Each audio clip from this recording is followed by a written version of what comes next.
Hadrian the Seventh. By Frederick Rolfe. Hadrian the Seventh, a Romance. Prooimion. In mind he was tired, worn out, by years of hope deferred, of loneliness, of unrewarded toil. In body he was almost prostrate by the pain of an arm on the 10th day of vaccination. Bodily pain stung him like a personal affront. "Someone will have to be made miserable for this," he once said during the throes of a toothache. He was no stranger to mental fatigue, but, when to that was added corporeal anguish, he came near collapse.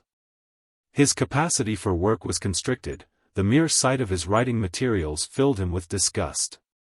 But, because he had a horror of being discovered in a state of inaction, after breakfast he sat down as usual and tried to write.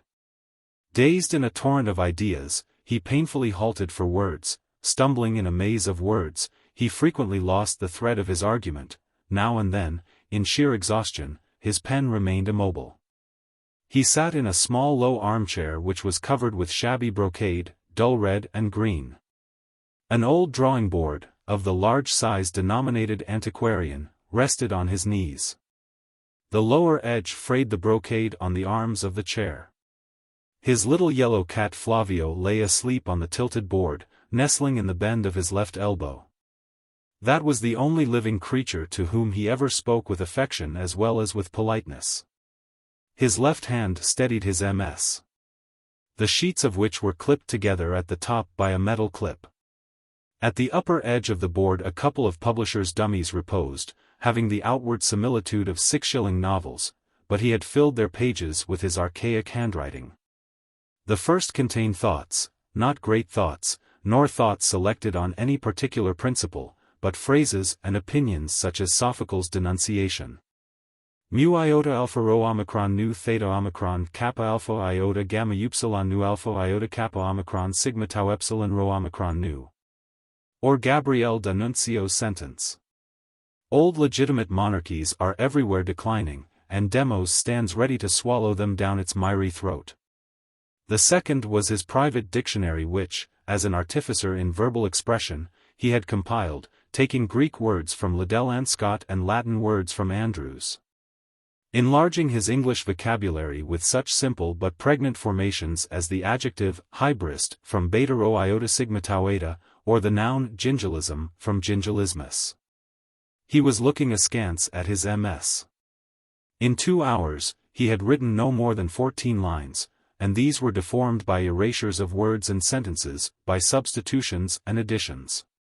He struck an upward line from left to right across the sheet, laid down his pen, lifted board, cat, books, and MS, from his knees, and laid them by. He could not work. He poked the little fire burning in the corner of a fire-clad grate. He was shivering, for, though March was going out like 9 lions, he was very lightly clad in a blue linen suit such as is worn over all by engineers.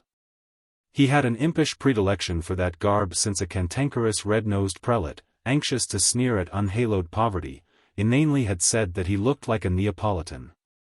He brushed the accumulation of cigarette ash from the front of his jacket and seized a pair of spring dumbbells, but at once returned them, warned by the pain of his left armpit. He took up the newspaper which he had brought with him after breakfast, and read again the news from Rome and the news of Russia. The former, he could see, was merely the kind of subterfuge which farthing journalists are wont to use when they are excluded from a view of facts. It said much, and signified nothing. Our special correspondent was being hoodwinked, and knew it, but did not like to confess it, and so indulged his imagination. Something was occurring in Rome, something mysterious was occurring in Rome. That could be deduced from the dispatch, but nothing more. The news of Russia was a tale of unparalleled ghastliness. It emanated from Berlin, no direct communication with Russia having taken place for a fortnight. "How exquisitely horrible it is," he said to Flavio, "and I believe it's perfectly true. The Tsar, well, that was to be expected. But the Tsaritsa, though, if ever a woman bore her fate in her face, she did, poor creature. Those dreadful haunted eyes of hers. That hard old young soft face. The innocent babies. How abominably cynically cruel. Yet there have been omens and portents of just such a tragedy as this any time these last few years. They must have known it was coming. Or is this another example of the onlookers seeing most of the game? He fetched a book of newspaper cuttings, and turned the pages. "Here you are, Flavio," he said to the sleeping cat, "and here, and here. If these are not forewarnings, well." He sat down again, and studied certain paragraphs attentively. Education by the knout. Petersburg, all Russia is in a state of unrest and seething with discontent. The very air is alive with the rumors of tumults on the one hand and of coups d'état on the other. The strangest stories are being bandied about as to what is taking place at Kiev, Sula, and all parts of the empire, in fact, but especially in Moscow. There, it seems, while students and members of the higher classes are being thrown into prison by the hundred, not a few of them being packed off to Siberia, the workers are being treated with quite extraordinary consideration. They are even allowed to say their say and hold public meetings without let or hindrance, a thing unheard of in Russia. In Petersburg itself an ominous state of things prevails, and the city is completely in the hands of the police and the military. The streets are thronged with gendarmes. Even private houses are packed with soldiers, and never a week passes without some disorder arising or some public demonstration being made. In February a terrible scene occurred in the house of Nicholas II, a sort of people's palace. In the course of a theatrical performance there some students threw down from the gallery into the body of the hall leaflets in which they demanded redress of their grievances. The place was crowded with law-abiding people for the most part, nevertheless the gendarmerie, who are always within hail, rushed in and simply trampled under foot all who came in their way. One great fellow was seen to deliberately stamp on the face of a poor lad who had fallen, cracking it like a nut. How many were injured is unknown and probably will remain so. On Sunday the state of things was even worse. During the previous week the students had sent to the leading journals, and even to the police, a formal announcement that they intended to hold a demonstration in the Nevsky Prospect to demand in constitutional fashion the redress of their grievances. It was taken for granted that measures would be taken to prevent the meeting, and the Nevsky was crowded for the occasion with the usual loungers and pleasure seekers. But so far as everyone was aware the police seemed to have done nothing in the matter. And it was known only to a few that the courtyards of the great houses of the neighborhood were filled with gendarmes and soldiers. Up to 12 o'clock all went well. Then quite suddenly not only students but working men began to stream into the Nevsky from every side street. And within a very few minutes the place was one vast crowd. In the square before the Kazan Cathedral alone there were 3,000 at least. Suddenly seditious cries were raised, red flags were waved, stones were thrown, and in the midst of it all the gendarmes began a mad gallop through the crowd. It was a ghastly sight, for they slashed right and left with their swords, even at the bystanders bent only on escaping. Many were wounded, some were killed, how many no two accounts agree, and in the course of the following week hundreds of arrests were made. Since then other demonstrations of the same kind have been held, and will continue to be held, let the cost be what it may, the students declare. Until a clean sweep has been made of the police regime under which Russia is groaning. The gathering of the storm. Baltachev's murder has drawn the world's attention to the present state of things in Russia, which is much worse than most people imagine. The present movement is not confined to the students alone, though it is that class which makes most noise. The revolutionary fever has gained a hold of the lower classes, brains and brawn as we said yesterday have combined, and the combination is formidable. More significant, however, than anything else, if it be true, is the statement of the Neue Freie Presse that during the demonstrations in the Kazan Square in Petersburg a detachment of infantry was called upon to fire upon the crowd. The men thrice refused to obey, were marched back to barracks, no inquiry being subsequently held, and that similar incidents have occurred elsewhere. With universal service the army is only the people in uniform. Any popular feeling must sooner or later touch the army, and if the soldiers cannot be depended upon to shoot, the game of absolutism is up. The great cataclysm may be nearer at hand than is generally supposed. Signs of smoldering revolt. Petersburg. In two of the districts of the Poltava government workmen's riots have occurred in consequence of the systematic repression of Little Russia by Greater Russia.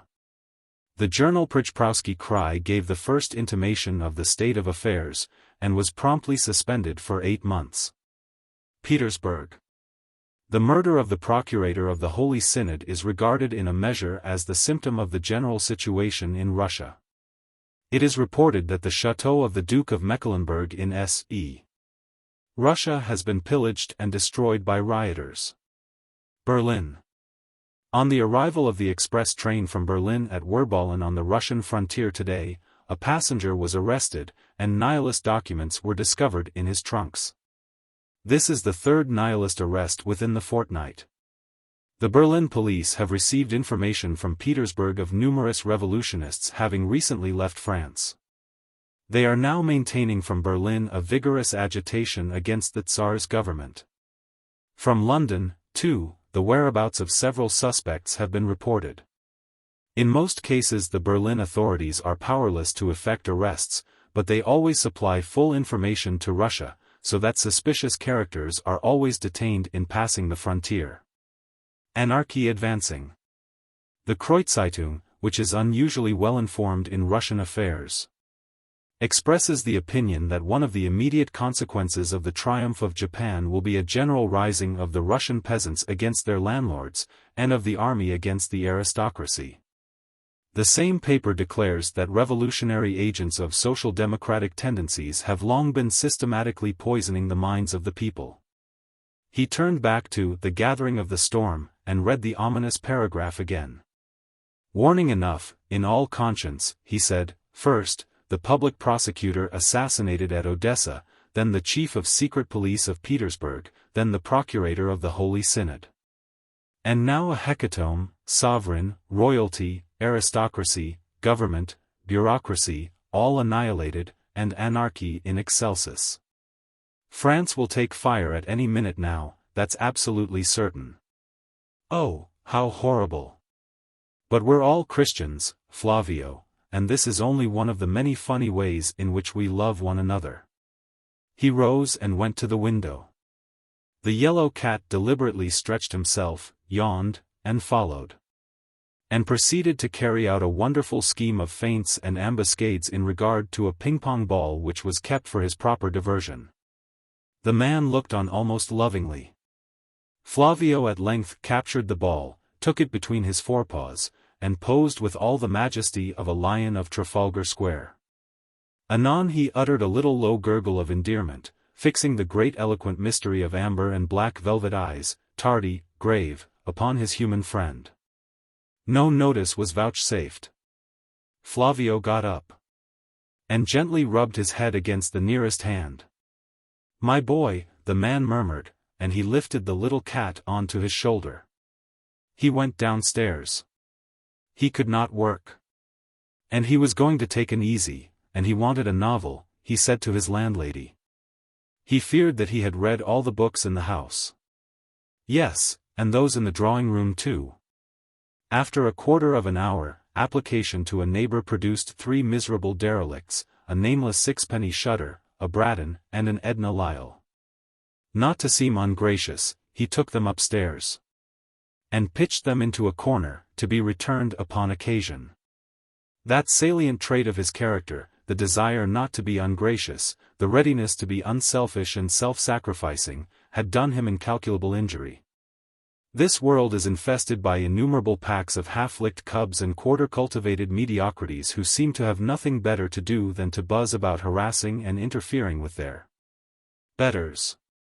Out of courtesy, out of kindness, he was used to give way, but all the same he tenaciously knew and clung to his original purpose. He knew that delay was his enemy, yet he invariably would stand aside and let himself be delayed. And now towards the end of his youth, he was poor, lonely, a misanthropic altruist. He returned to his armchair, breathing a long sigh of irritation and exhaustion, broke up 3 cigarette dawdles for a tobacco famine was afflicting him, rolled them in a fresh paper, and applied a match. Flavio, with an indulgent Protestant mew, bounded from his knee to a bedroom chair, and coiled himself up to sleep. The armchair was placed directly in front of the fireplace, the ordinary garret-colored iron fireplace and mantel of a suburban lodging-house attic. To the grey wall above the mantel a large sheet of brown packing paper was tacked. On this background were pinned photographs of the Hermes of Herculaneum, the terracotta Sebastian of South Kensington, Donatello's Lipperose David and the vivid David of Verrocchio. The wax model of Cellini's Perseus, an unknown Rugger 15 prized for a single example of the rare feline human type, and the O.U.D.S. Sebastian of Twelfth Night of 1900. Tucked into the edges of these were Italian picture postcards presenting Andrea del Sarto's young St. John, Alessandro Filippi's Primavera, a page from an old Salon catalogue showing Friant's wrestlers, another from an old Harper's magazine showing Boucher's runners. A cheap and lovely chromo of an olive-skinned black-haired cornflower-crowned Pancratius in white on a gold ground, the visiting cards of 5 literary agents, and a postcard tersely inscribed Vero precipitavolissime evolment. The mantel-shelf contained stone bottles of ink, pipes, a miniature in a closed morocco case, a cast of Cardinal Andrea della Valle's seal from Oxford, 2 pairs of silver spectacles in shagreen cases, 4 tiny ingots of pure copper, a sponge gum bottle, and an open book with painted covers showing Eros at the knees of Psyche and a mysterious group of divers in the clear of the moon. The door was at a yard to the left of the fireplace, at a right angle. Uncared-for clothes, black serge and blue linen, hung upon it. A small wooden washstand stood between the door and the armchair, convenient to the writer's hand. A strawboard covered the hole in its top, and supported ink bottles, pens, penknife, scissors, a lamp, a biscuit tin of cigarette dawdles, 16 exquisite Greek intaglage. On the lower shelf stood a row of books of reference. Between the washstand and the fire was the chair whereon Flavio slumbered, if one may use so indelicate a word of so delicate a cat. About 4 feet of wall extended on the right of the fireplace. Pinned there were a pencil design for a diamastigosis, a black and white panel of young Sophocles as Corregos after Salamis done on the back of an Admiralty chart, a watercolor of Tarquinio Santa Croce and Alexander VI, a pair of foils and fencing masks, and a curious Greco-Italian seal showing St. George as a wing-footed Perseus wearing what looked like the garter mantle and labeled Phi Upsilon Lambda Alpha Xi Rho Chi Eta. Substitutes for shelves stood against the lower part of the wall. A rush basket, closed and full of letters, set up on end, supported files of the American Saturday Review, the Author, the Outlook, the Salpinks, Reynolds's, and the Pall Mall Gazette. And a feather broom for dusting books and papers or for correcting Flavio when obstreperous. Another rush basket, placed lengthwise on a bedroom chair, held a row of books, MS. Notebooks, duodecimo classics of Plantin, Estienne, Mater, with English and American editions of the writer's own works. The third wall was pierced by 2 small windows, wide open to the full always. A chest of drawers protruded endways into the room. Its top was used as a standing desk. The drawers opened towards the 4th wall. Sheaves of letters in metal clips hung at the end. Between it and the armchair, more shelves were contrived of rush baskets placed beneath and upon a small wooden table. Books of reference, lexicons, and a box of blank paper, congregated here convenient to the writer's hand.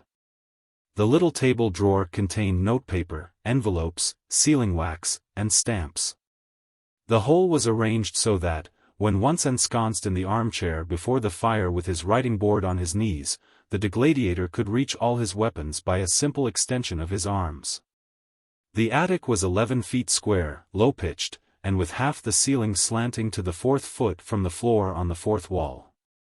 Here was a camp bed, a small mirror, and a towel rail, 3 pairs of 2, 6, and 10-pound dumbbells, a pair of boots on trees, a bottle of eucalyptus and a spray producer. His eyes, as they wandered round the room, met these things. He took a towel, and went downstairs to the bathroom to wash his hands. On returning he enticed Flavio with a bit of string. The cat was unwilling to play, gazed at him with innocent imperscrutable round eyes, elaborately yawned and requested permission to retire. The odor of the kitchen dinner was perceptible. The door was opened, and shut. He put the butt of his cigarette in an earthenware jar on his left for future use. The maid appeared with his lunch, a basinful of bread and milk. Following some subconscious train of thought, he stretched himself, took the little mirror from the wall and went to the window. "It's one of your bad days, my friend," he commented, regarding his own image. "You look all your age, and 12 years more. Draw down those feathered brows, man. Never mind the upright furrow which makes you look stern. Draw them down, and open your eyes, and look alert.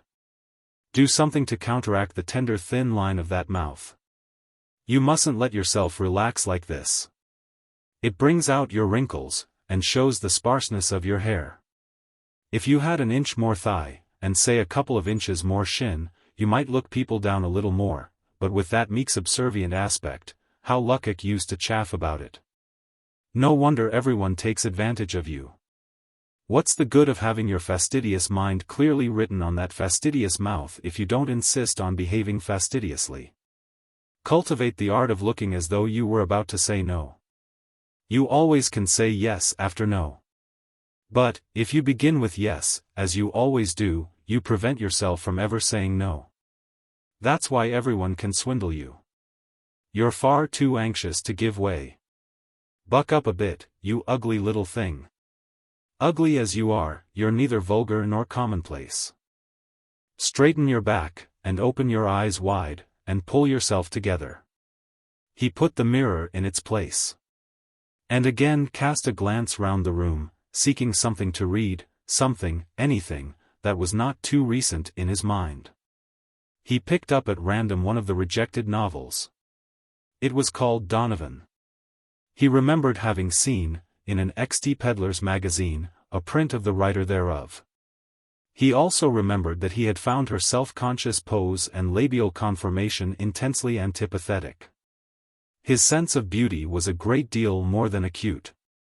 Let his predilection, which was for reticent expert virtue in the male and for innate delicate modesty in the female, once be satisfied, and the door to his favor lay open. However, he argued with himself, she sells her books by tens of thousands while we don't sell ours by tens of hundreds. We'll have a look at her work, and see how she does it. He ate his bread and milk, and seriously and deliberately set himself to dissect and analyze the book. The manner of the portrayal of a youth, of an abnormal type of youth, the sentient modest type, at once disgusted him by its inadequacy and superficiality. The male human animal is omnipresent. It is not difficult for an observant and careful writer to describe the gamma nu omega rho iota mu omega tau epsilon rho omicron nu phi upsilon sigma epsilon iota, things as they appear. But the author's sex had prevented her from knowing, and therefore, from describing the gamma nu omega rho iota mu omega tau epsilon rho omicron nu mu iota nu, things as they are. It is doubtful whether man ever mentally knew woman. It is certain that woman never knew man, except in cases of accession, the author of the Gadfly for example. He found the image of Donovan fairly convincing, not so the real. Donovan, in his eponymous history, obviously was the creation of a good sweet-minded woman, who created him in her own image. The student several times was at the point of closing the book from sheer annoyance. Only the knowledge that he had nothing else to do, and the desire to gain instruction, caused him to persevere. His temper only was logical in so far as it endowed him with the faculty of pursuance. He began many things, he followed them, oftentimes the influence of Luna on his environment obliged him to pause, but invariably he returned to them, even after long years he returned to them. And then, slowly, surely, he concluded what he had begun. He had tenacity, the feline pertinacity of vigorous untainted English blood. Cigarette after cigarette he rolled, and smoked. He frequently turned back and read a chapter over again. Flavio mewed for admittance. He took him on his knee, and continued reading, stroking the little cat meanwhile, tickling his larynx till he purred content. So the dull March afternoon passed. At 5, the maid brought a tray containing black coffee and dripping toast. At 6:30, he took a bath and attended to his appearance, execrating the pain of his swollen arm and the difficulty of keeping it out of the water. He dined at 7:30 on some soup, and haricot beans with butter, and a baked apple.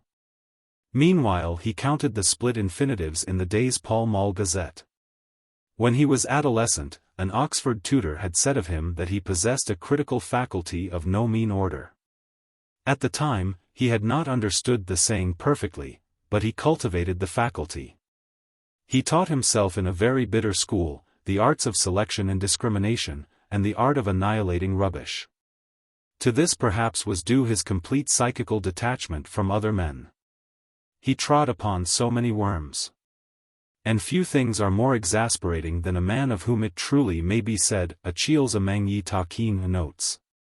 After dinner, he returned to his attic with his cup and the coffee pot, and resumed his task. In time, he forgot the pain of his arm, he even forgot the usual terrified anticipation of the late postman's knock, such was his faculty for concentration. He smoked cigarettes and sipped black coffee now and then, oblivious of Flavio, who returned from a walk about 11 and promptly went to sleep on the foot of the bed. A little after midnight, he reached the end of the book, turned back and examined the last chapter again, and put it down. Yes, he said, she's a dear good woman. Her book, well, her book is cheap, awkward, vulgar, but it's good.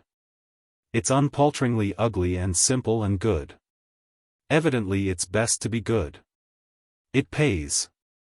Anyhow it's bound to pay in the long run.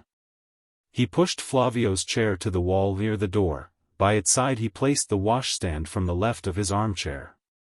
He disposed the armchair also against the wall, leaving a cleared space of garret-colored drugget between the dead fire and the bed. This was his gymnasium. If a book like that pays, he reflected, it must be that there's a lot of people who care for books about the good. Why not do one of that sort instead of casting folklore and history before publishers who turn and rend you? The pity is that the good should be so dreadfully dowdy. Evidently tau omicron kappa alpha lambda omicron nu and tau omicron gamma alpha theta omicron nu are just as distinct as they were in the days of the broad-browed one. Sophisms again. Why can't you be honest and simple instead of subtle and complex?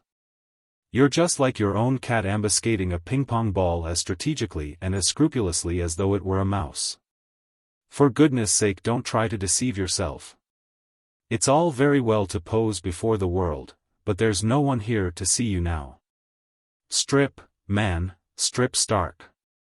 You perfectly know that the good always is admirable, whether it be dowdy or chic.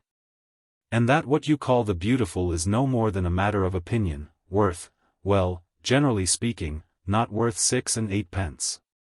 He threw all his clothes on the armchair, picked his trousers out of the heap and folded them lengthwise over the towel rail, powdered his arm with borax and bound cotton wool over it, looked at his dumbbells while he brushed his hair, sprayed the room with eucalyptus, and got into bed. Extreme fatigue and pain rendered him almost hysterical. His thoughts expressed themselves in ejaculations when he had tied a handkerchief over his eyes, straightened his legs, and laid his right cheek on the pillow. Yes. It pays to be good, just simple goodness pays. I know, oh I know. I always knew it. God, if ever you loved me, hear me, hear me. De profundis ad te clamavi.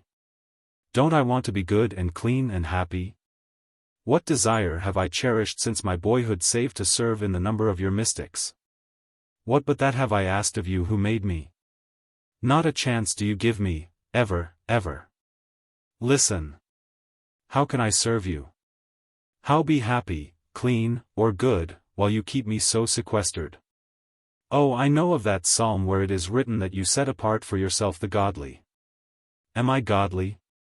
Ah no, nor even goodly. I'm your prisoner writhing in my fetters, fettered, impotent, utterly unhappy. Only he, who is good and clean, is happy. I am clean, God, but neither good nor happy. Not alone can a man be good or happy. Force, which generates no one thing, is not force. All intelligence must be active, potent. I'm intelligent. So, O God, you made me. Therefore I must be active.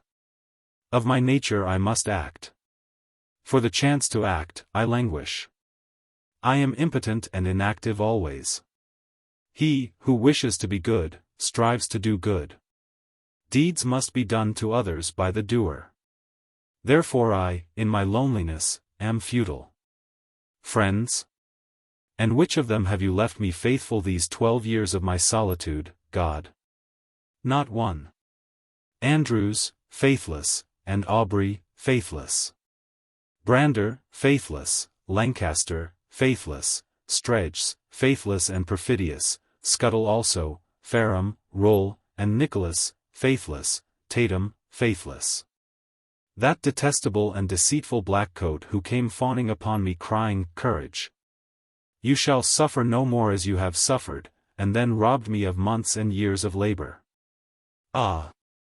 And Lawrence, my little Lawrence, faithless. Women? What do I know of women? Nothing. Fiat justitia, well, there's Curlian. But a bishop is very far above me. And his friendship is only condescension, honest, genial, kind, but condescension. Still, he wishes me well.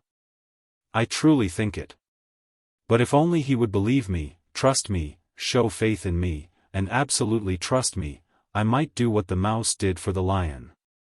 Strong? But why do I name my splendid master?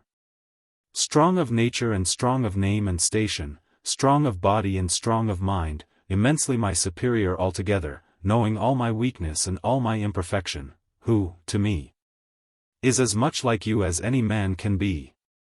It is only grand indulgence and urbanity on his part which make him know me, and, when the sun lacks splendor, only then will megalopreps need me, only then Kalos Kagathos perchance may need me.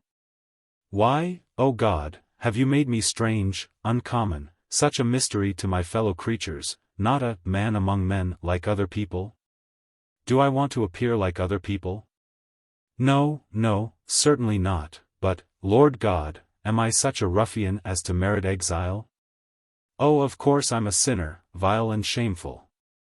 But, God, look at the wreck which you have let them make of me and my life. You have some purpose in it all. Oh, you must have, if you are, God, and I know that you are. Oh God, I thank you. But look, haven't I tried and toiled and suffered? Yet you never allow me any satisfaction, any gain or reward for all my trouble. No, but you always let some shameless brigand rob me, snatching the fair fruit of my labors. Yes, I know how I dream of certain pleasures, certain luxuries, cleanness, whiteness, freshness, and simplicity, and the life of quiet healthful vigorous and serene well-doing, all in secret. And all unostentatious, which, when once I achieve success, I will have. I know all about that. But you know also I that never should use success in that way, if you gave it to me. Now did I ever use success for myself and not for others? No, I couldn't endure the eternal silent wistful vision of your maiden mother. You know why I want freedom, power, and money, just to make a few people happy, just to put things right a bit, just to make things easy. Just to straighten out tangled lives whose tangles make me rage because I myself am helpless. Is that wrong? No, I swear my aim is single and unselfish. I don't want credit even. You well know that you made me all denuded of the power of loving anybody, of the power of being loved by any. Self-contained, you have made me. I shall always be detached and apart from others. Murmur? No. I never have murmured, nor will murmur. Truly, though, I should like to love, to be loved, but, so long I have been alone and lonely, I suppose I must go on like that always till the end. They are frightened of me, even when they come to the very verge of loving. They are frightened because of certain labels which I frequently use to put on others, frightened lest I should fit them also some day with a label. Oh, often they have told me that they wouldn't like me to be against them. I will stop that, O God, if you desire it. But, instead of it, what? I think you mean me not to waste the one talent you have given. Then, I beg of you, give me scope. I must act. No, I am not doing well at present, not my best. Oh, I know it, and I loathe it. All my life is a pose. Somehow or other I have taken the pose, or stolid stupids force me into the pose, of strange recondite haughty genius, very subtle, very learned, inaccessible, everything that's foolish. God, you know what a sham I am, how silly this is, how very little I know really. Don't I know it too? Don't I always tell them? Then they say that I'm modest, me, modest. Here's the truth, by my one hope of salvation. I am frightened of all men, known and unknown. And of women I go in violent terror, though I always do say superb and hard things to the one, and all pretty gentle soft things to the other. While writing pitilessly of them both, for I'm frightened of them, frightened. And I want to avoid them, and to keep them off me. Therefore I pose. And, therefore also, I provide an image which they can worship, like, or loathe, as it pleases, or displeases, or strikes awe, and they generally loathe it. All the time, while they manifest their feelings, I look on like a child at Punch and Judy. Oh, it's wrong, very wrong, wrong altogether. But what can I do?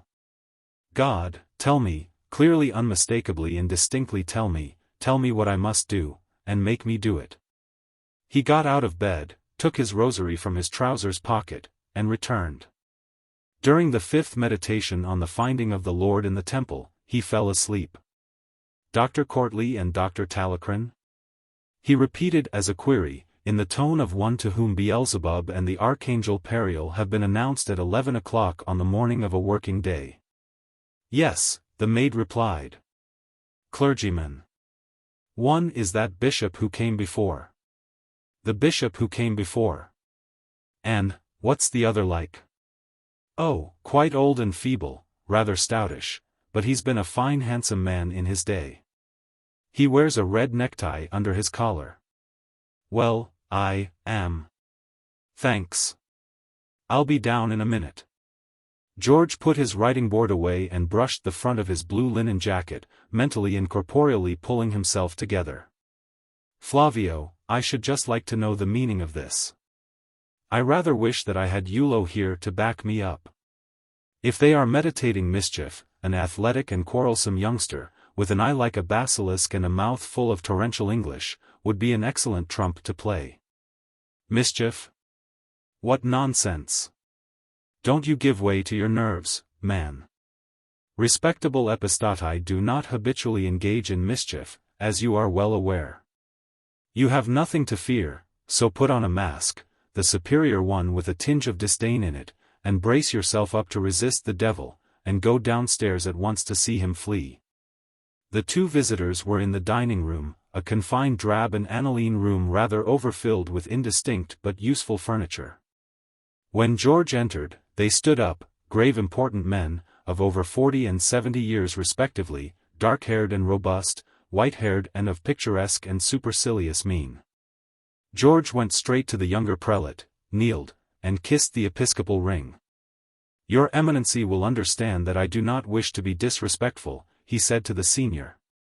With as much quiet antipathy as could be crowded into one man's voice, but the Bishop of Caerleon calls himself my friend. And I am at a loss to know to what I may attribute the honor of your Eminency's presence, or the manner in which you will allow me to receive you. I hope, Mr.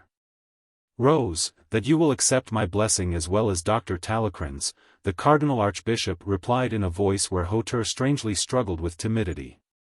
He extended his hand.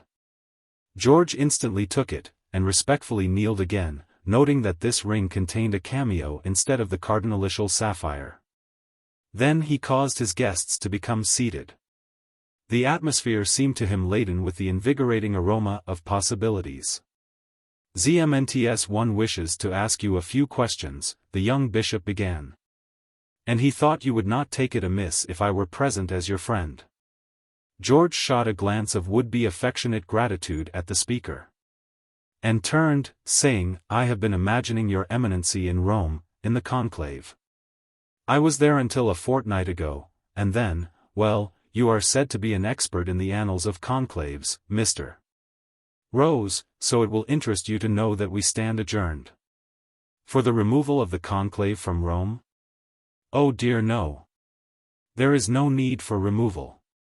The Piedmontese usurpers treat us with profound respect, I'm bound to say. No. We simply stand adjourned." "But this is extremely interesting," George exclaimed. "Surely it's unique? And may I ask, no, I would not venture to inquire the cause, but, is this generally known? I have seen nothing of it in the papers.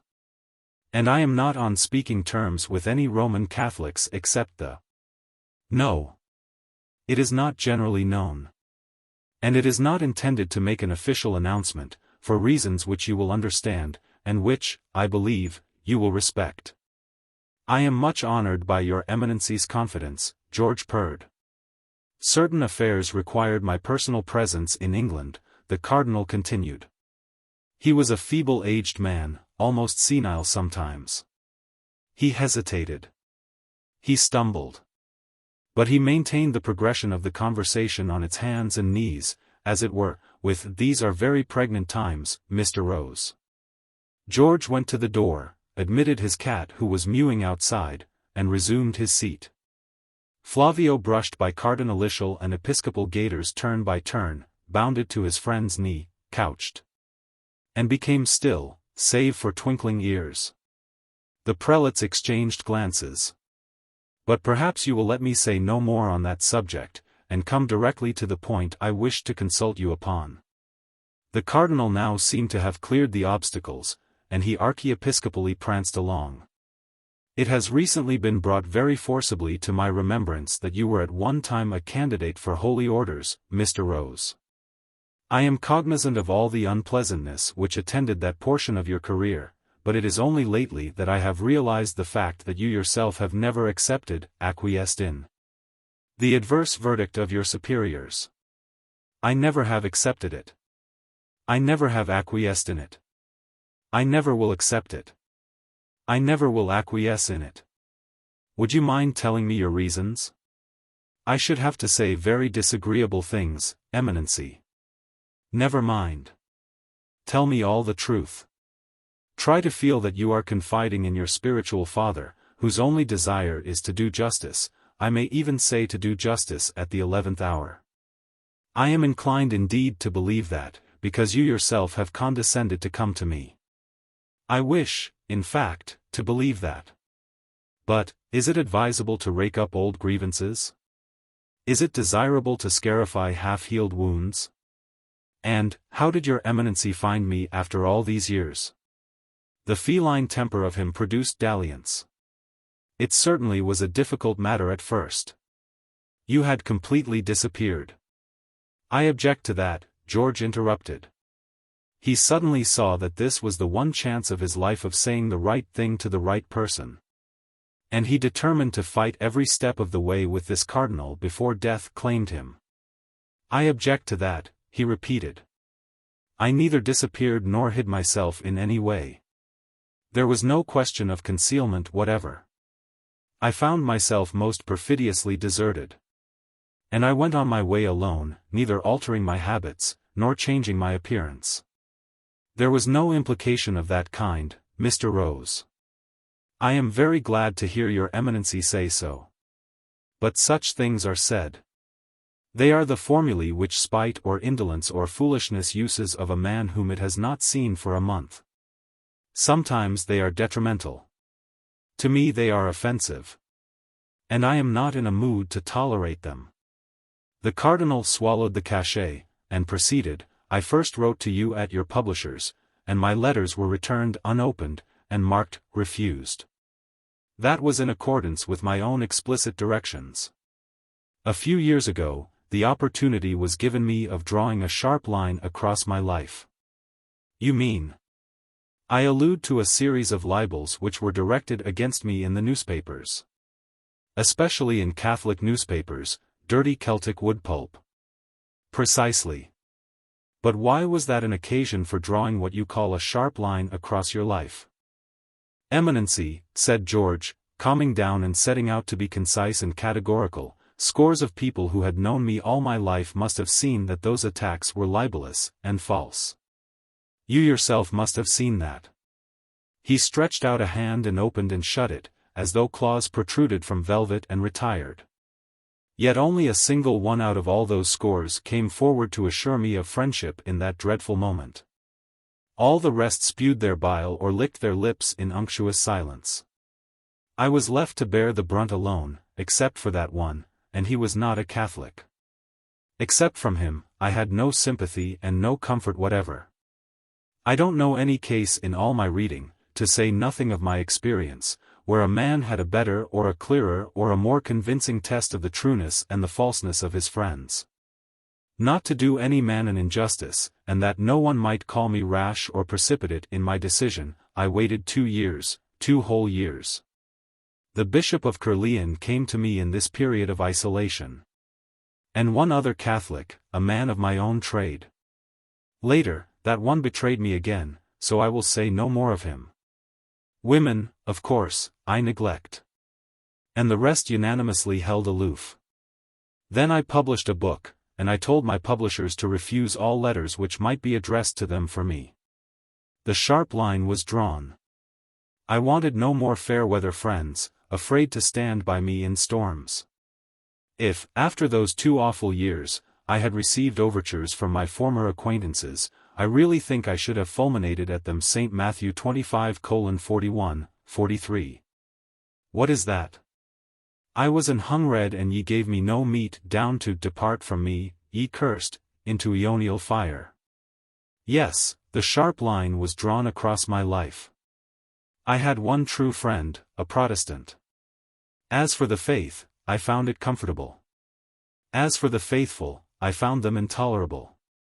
The Bishop of Caerleon at present is the exception which proves the rule, because he came to me in the teeth of calumny. You are hard, Mr. Rose, very hard.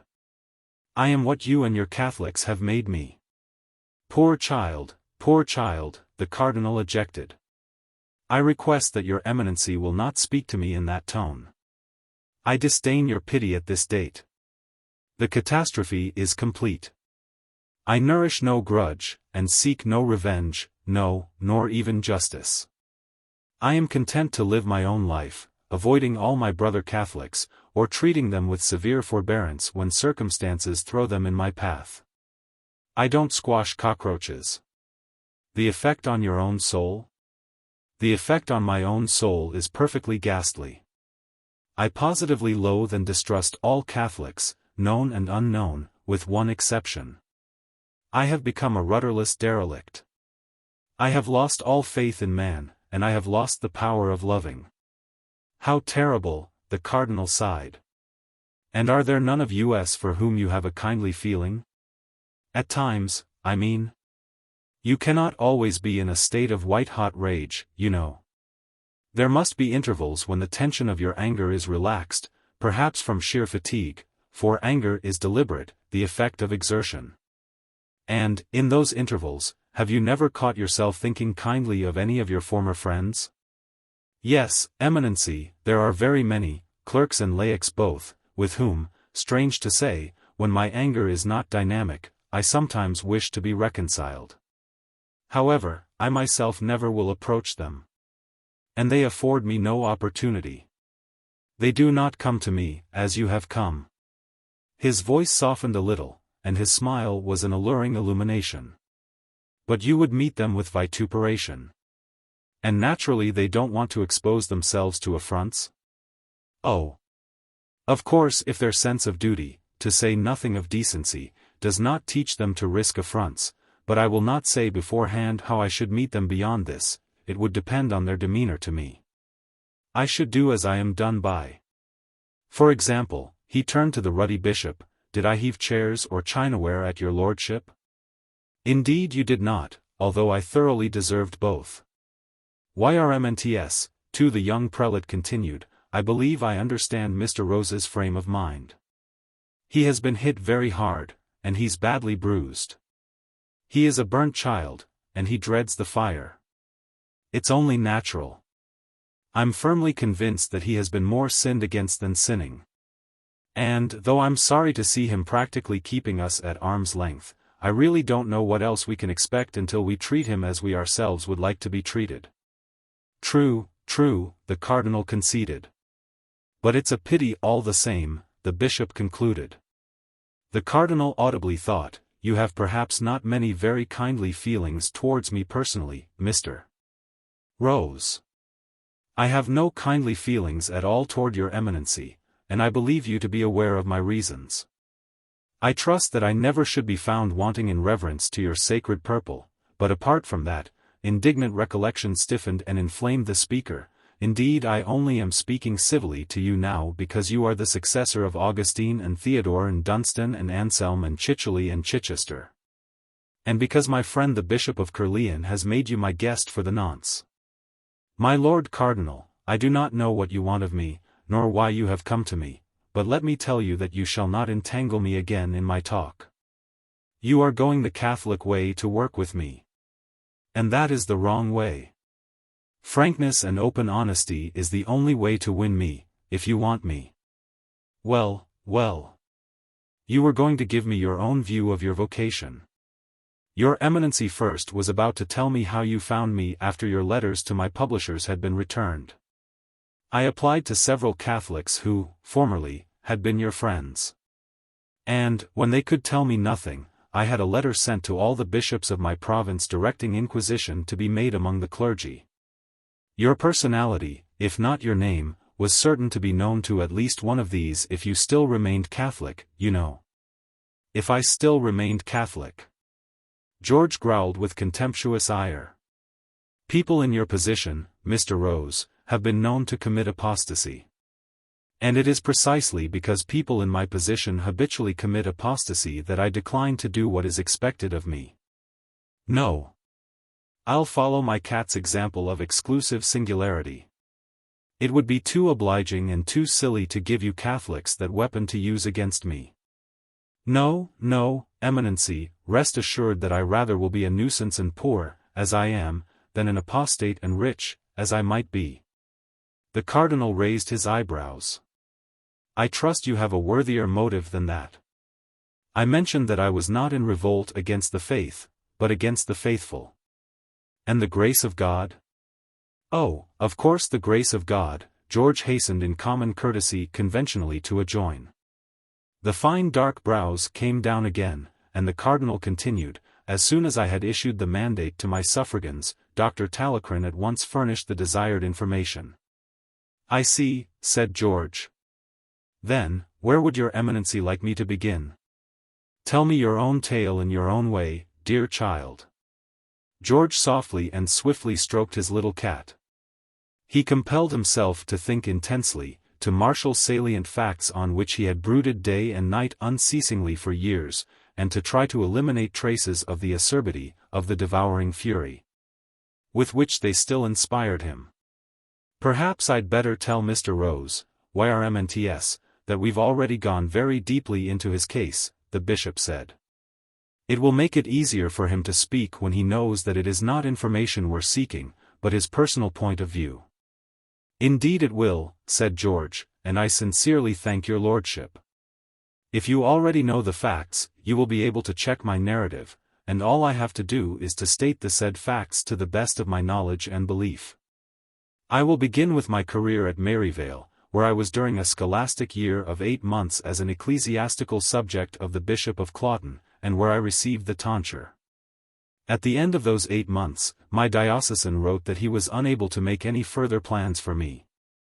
Because there was not, I quote his words, an unanimous verdict of the superiors in favor of my vocation. This was like a bolt from the blue, for the four superiors verbally had testified the exact contrary to me. Instantly I wrote, inviting them to explain the discrepancy. It was the long vacation.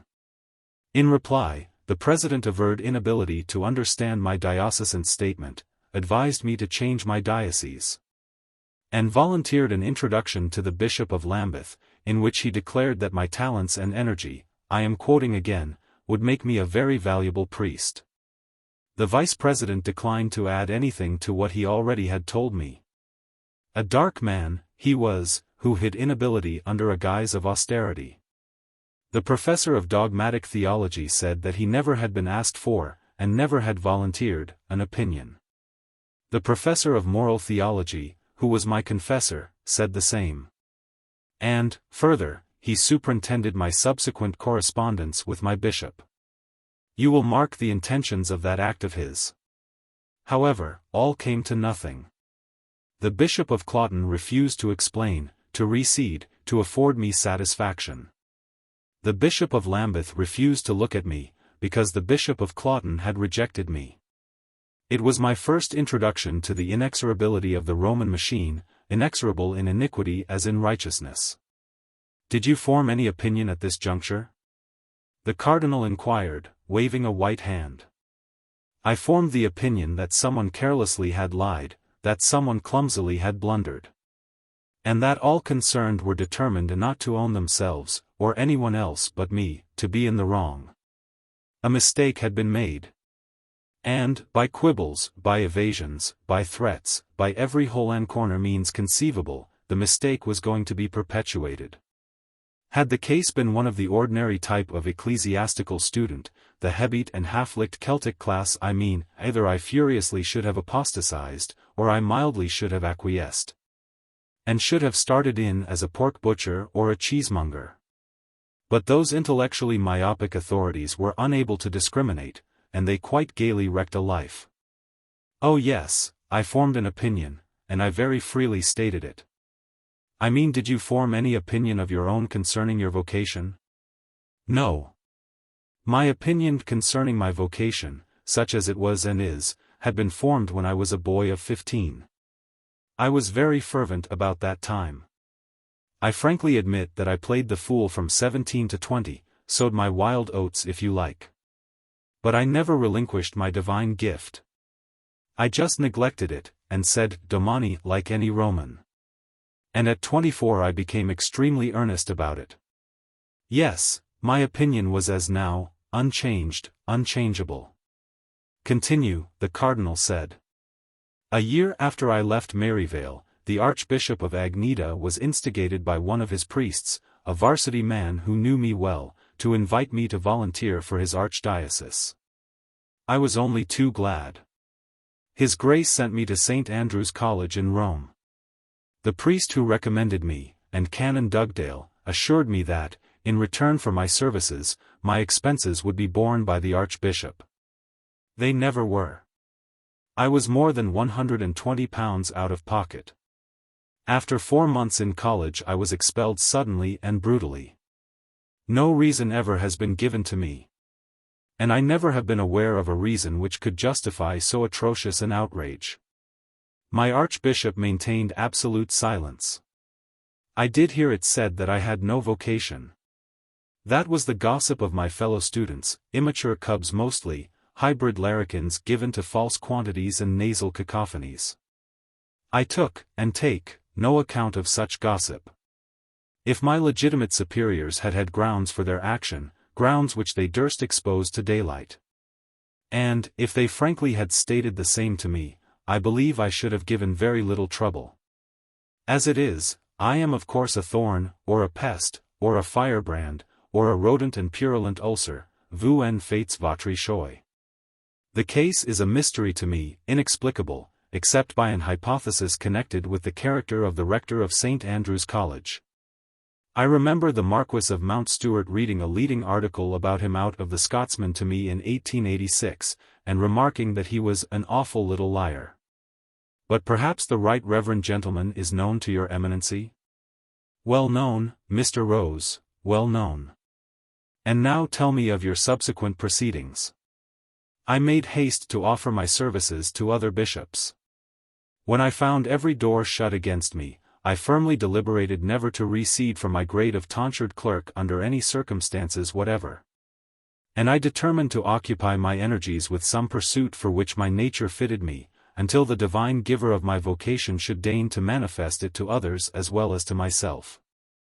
I chose the trade of a painter. I was just beginning to make headway when the defalcations of a Catholic ruined me. All that I ever possessed was swallowed up. Even my tools of trade illegally were seized. I began life again with no more than the clothes on my back, a book of hours, and 8 shillings in my pocket. I obtained, from a certain prelate, whose name I need not mention, a commission for a series of pictures to illustrate a scheme which he had conceived for the confounding of Anglicans. He saw specimens of my handicraft, was satisfied with my ability, provided me with materials for a beginning and a disused skitlally for a studio. And, a few weeks later, I quote his secretary, he altered his mind and determined to put his money in the building of a cathedral. I think that I need not trouble your eminency with further details. Quite unnecessary, Mr. Rose. I don't know how I kept alive until I got my next commission. I only remember that I endured that frightful winter of 1894, 5 in light summer clothes unchanged. But I did not die. And, by odds and ends of work, I managed to recover a great deal of my lost ground. Then a harebrained and degenerate priest asked me to undertake another series of pictures. I worked 2 years for him, and he valued my productions at £1,500, in fact he sold them at that rate. Well, he never paid me. Again I lost all my apparatus, all my work. And was reduced to the last extreme of penury. Then I began to write, simply because of the imperious necessity of expressing myself. And I had much to say. Note please that I asked nothing better than to be a humble chantry priest, saying Mass for the dead. It was denied me. I turned to express beautiful and holy ideals on canvas. Again I was prevented. I must and will have scope, an outlet for what the president of Maryvale called my talent and energy. Literature is the only outlet which you Catholics have left me. Blame yourselves, not me. Oh yes, I have very much to say. He paused. The cardinal evaded his glance, and intently gazed at the underside of well-manicured pink onyx fingernails. And about your vocation, Mr. Rose. What is your present opinion? George wrenched himself from retrospection. My opinion, Eminency, as I already have had the honor of telling you, is the same as it always has been. That is to say, that I have a divine vocation to the priesthood. You persist? Eminency, I am not one of your low Erse or pseudo-Gales, flippertigibbets of frothy flighty fervor, whom you can blow hither and thither with a sixpence for a fan. Thank the Lord I'm English, born under cancer, tenacious, slow and sure. Naturally I persist. Cardinalitial eyebrows reascended. The man, to whom divine providence vouchsafes a vocation, is bound to prosecute it. I am prosecuting it. I never for one moment have ceased from prosecuting it. But now you have attained a position as an author. Yes, in the teeth of you all, and no thanks to anyone but myself. However, that is only the means to an end. In what way? In this way. When I shall have earned enough to pay certain debts, which I incurred on the strength of my faith in the honor of a parcel of archiepiscopal and clerical sharpers, and also a sum sufficient to produce a small and certain annuity, then I shall go straight to Rome and square the rector of St. Andrew's College. The bishop sibilated. The cardinal threw up delicate hands. YRMNTS mustn't be offended by Mr. Rose's satirical way of putting it, the bishop hastily put in. He's a regular phrase-maker. It's his trade, you know. But at the bottom of his good heart I'm sure he means nothing but what is right and proper. And, George, you're not the man to smite the fallen. Monsignor Catran was deposed 7 years ago and more. I beg your eminency's pardon if I have spoken inurbanely. And I thank your lordship for interpreting me so generously. I didn't know that Adrian had come to his canny. Really I'm sorry, but, I've been stabbed and stung so many years that, now I am able to retaliate, I am as touchy as a hornet with a brand new sting. I can't help it. I seem to take an impish delight in making my brother Catholics, especially clerks, smart and wince and squirm as I myself have squirmed and winced and smarted. I'm sorry. I simply meant to say that, when I have made myself free and independent, then I will try again to give you evidence of my vocation. Have you approached your diocesan recently? The Cardinal inquired. His Grace died soon after my expulsion from St. Andrew's College. I approached his successor, who refused to hear me, and is dead. I never have approached the present Archbishop, beyond giving him notice of my existence and persistence, for I certainly will not come before him with chains on my hands. Chains? Debts. Have you any special reason for belonging to the Archdiocese of Agnita? There is a certain fascination in the idea of administering to a horde of unspeakable barbarians, the horrible and ultimate Britons, ferocious to strangers. Otherwise I have no special reason. I had no choice. I happen to have been made an ecclesiastical subject of Agnita at the instance of Mr. George Sempill and at the invitation of the late Archbishop Smithson. That is all. Would you be inclined to offer your services to another bishop now? Eminency, it is not I who have lost the Athenians, it is the Athenians who have lost me. I would say that in Greek if I thought you would understand me. When the Athenians want me, they will not have much difficulty in finding me. But to tell you the truth, I find these Bishop Johnnies excessively tiresome. As I said just now, when Agnita silently relieved himself of his obligations to me, I offered my services to half a dozen of them, more or less, plainly telling them my history and my circumstances. What a fool they must have thought me, or what a brazen and dangerous scoundrel. Yes, I do believe they thought me that. I was astonishingly unsophisticated then. I didn't know a tithe of what I know now. And I solemnly assever that I believe those owl-like hierarchs to have been completely flabbergasted because I neither whimpered penitence, nor whined for mercy, but actually had the effrontery to tell them the blind and naked truth about myself. Truth nude and unadorned, is such a rare commodity among Catholics, as you know, and especially among the clergy. And I suppose, as long as we continue to draw the majority of our spiritual pastors from the hooligan class, from the scum of the gutter, that the man who tells the truth in his own despite always emphatically will be condemned as mad, or bad, or both. Really, Mr. Rose, the Cardinal interjected. Yes, Eminency, we teach little children that there are three kinds of lies. And that the officios lie, which is told to excuse oneself or another, the meanest lie of the lot, I say, is only a venial sin. It's in the Catechism. Well, naturally enough the miserable little wretches, who can't possibly grasp the subtlety of a distinguo, put undue importance on that abominable world only. And they grow up as the most despicable of all liars. Auf!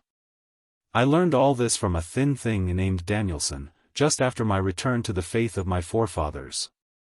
He lied to me. In my innocence I took his word. Then I found him out, and preached on the enormity of his crime.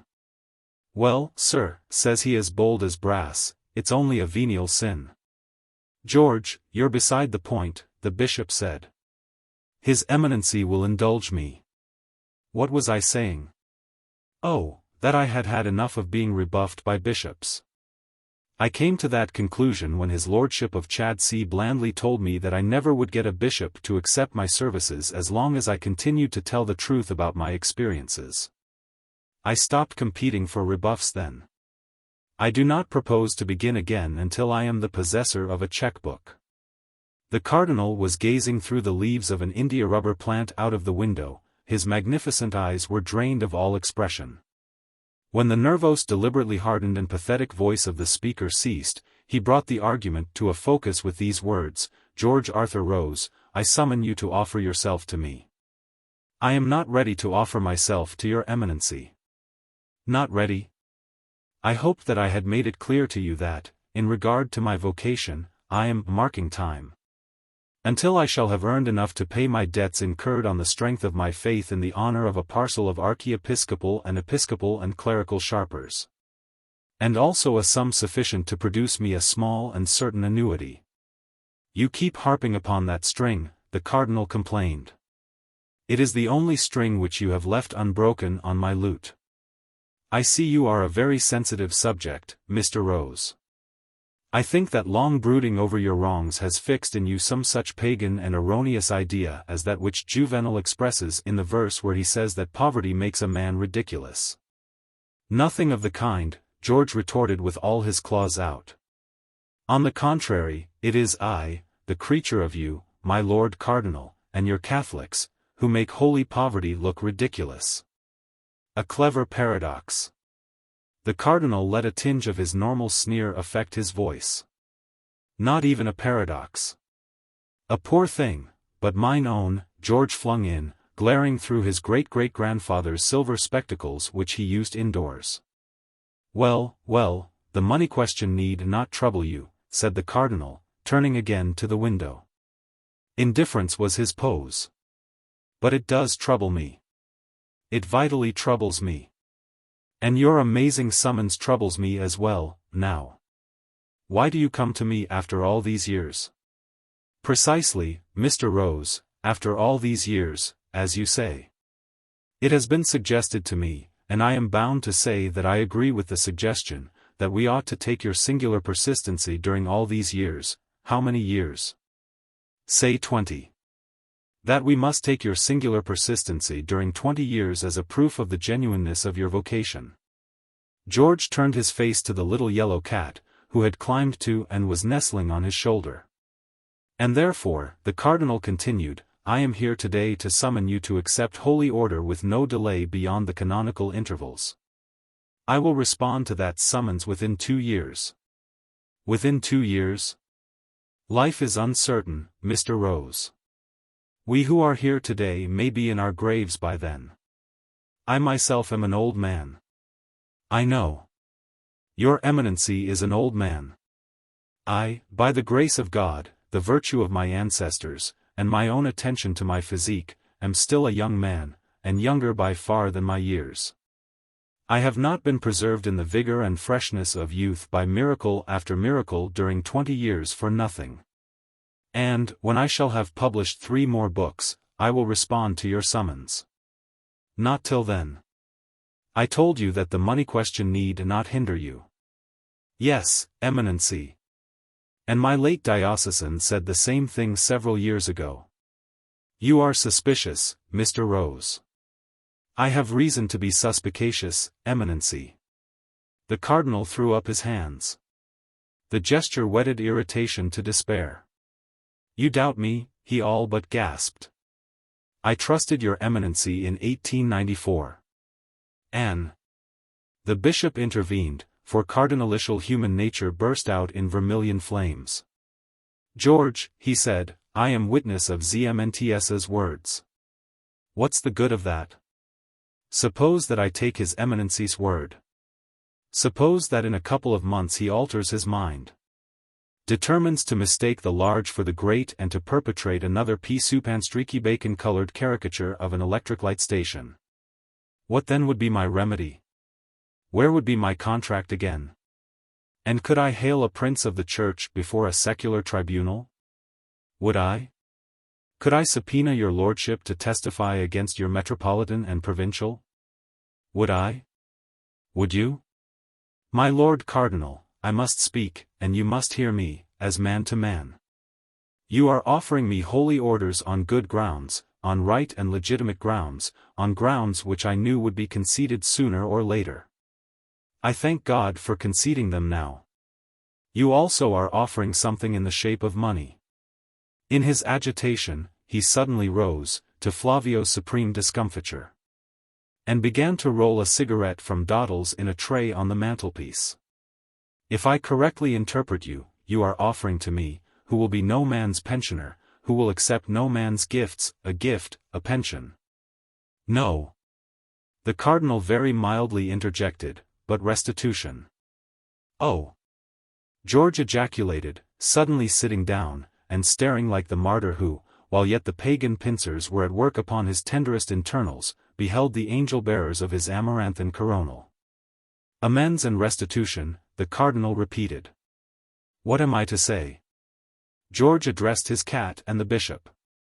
"You are simply to say in what form you will accept this act of justice from us," the cardinal responded, taking the question to himself. "Oh, I must have time to think." "You must afford me time to think." "No, George," said the bishop, "take no time at all. Speak your mind now. Do make an effort to believe that we are sincerely in earnest. And that in this matter we are in your hands." "I may say that, YRMNTS?" he inquired. "Certainly, we place ourselves in Mr. Rose's hands, unreservedly, ha!" the cardinal affirmed, and gasped with the exertion. George concentrated his faculties, and recited, rather than spoke, demurely and deliberately and dynamically. "I must have a written expression of regret for the wrongs which have been done to me both by your eminency and by others who have followed your advice, command, or example."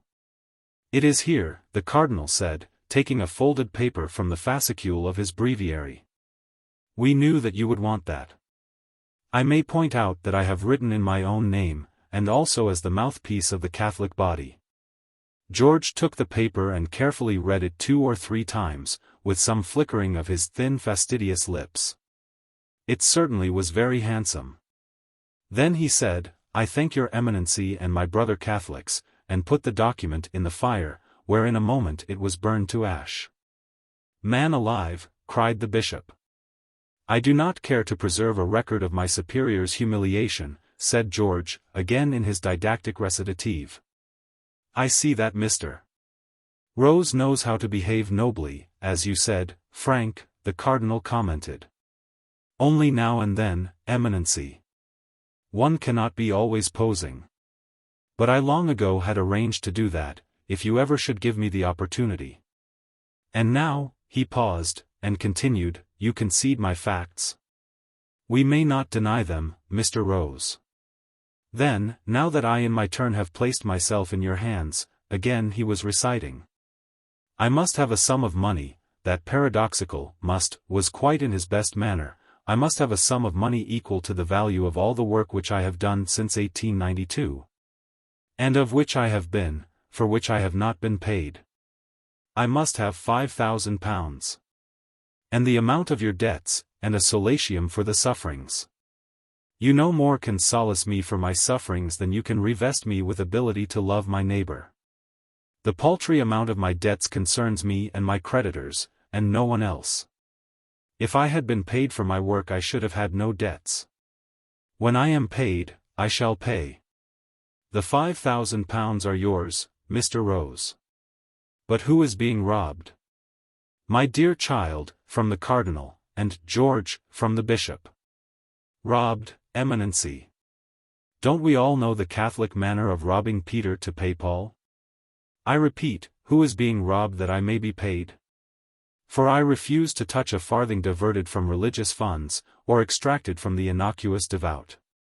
You need not be alarmed on that score.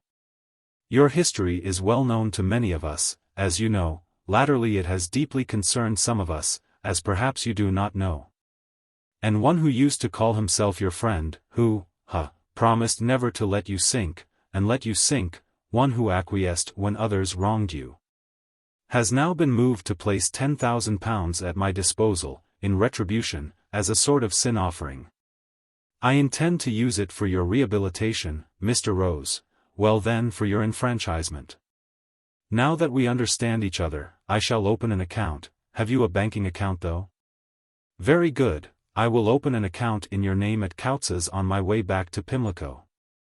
I must know the name of that penitent sinner, for quite a score have said as much as your eminency has quoted. Edward Lancaster. I might have guessed it. Well, he never will miss it, it's just a drop of his ocean. I think I can do as much with it as he can. Eminency, give him my love and say that I will take £5,000, not more. The rest, oh, I know, I hand it to your eminency to give to converted clergymen who are harassed with wives, or to a sensible secular home for working boys. Or to the Bishop of Prooimion for his dreadful diocese.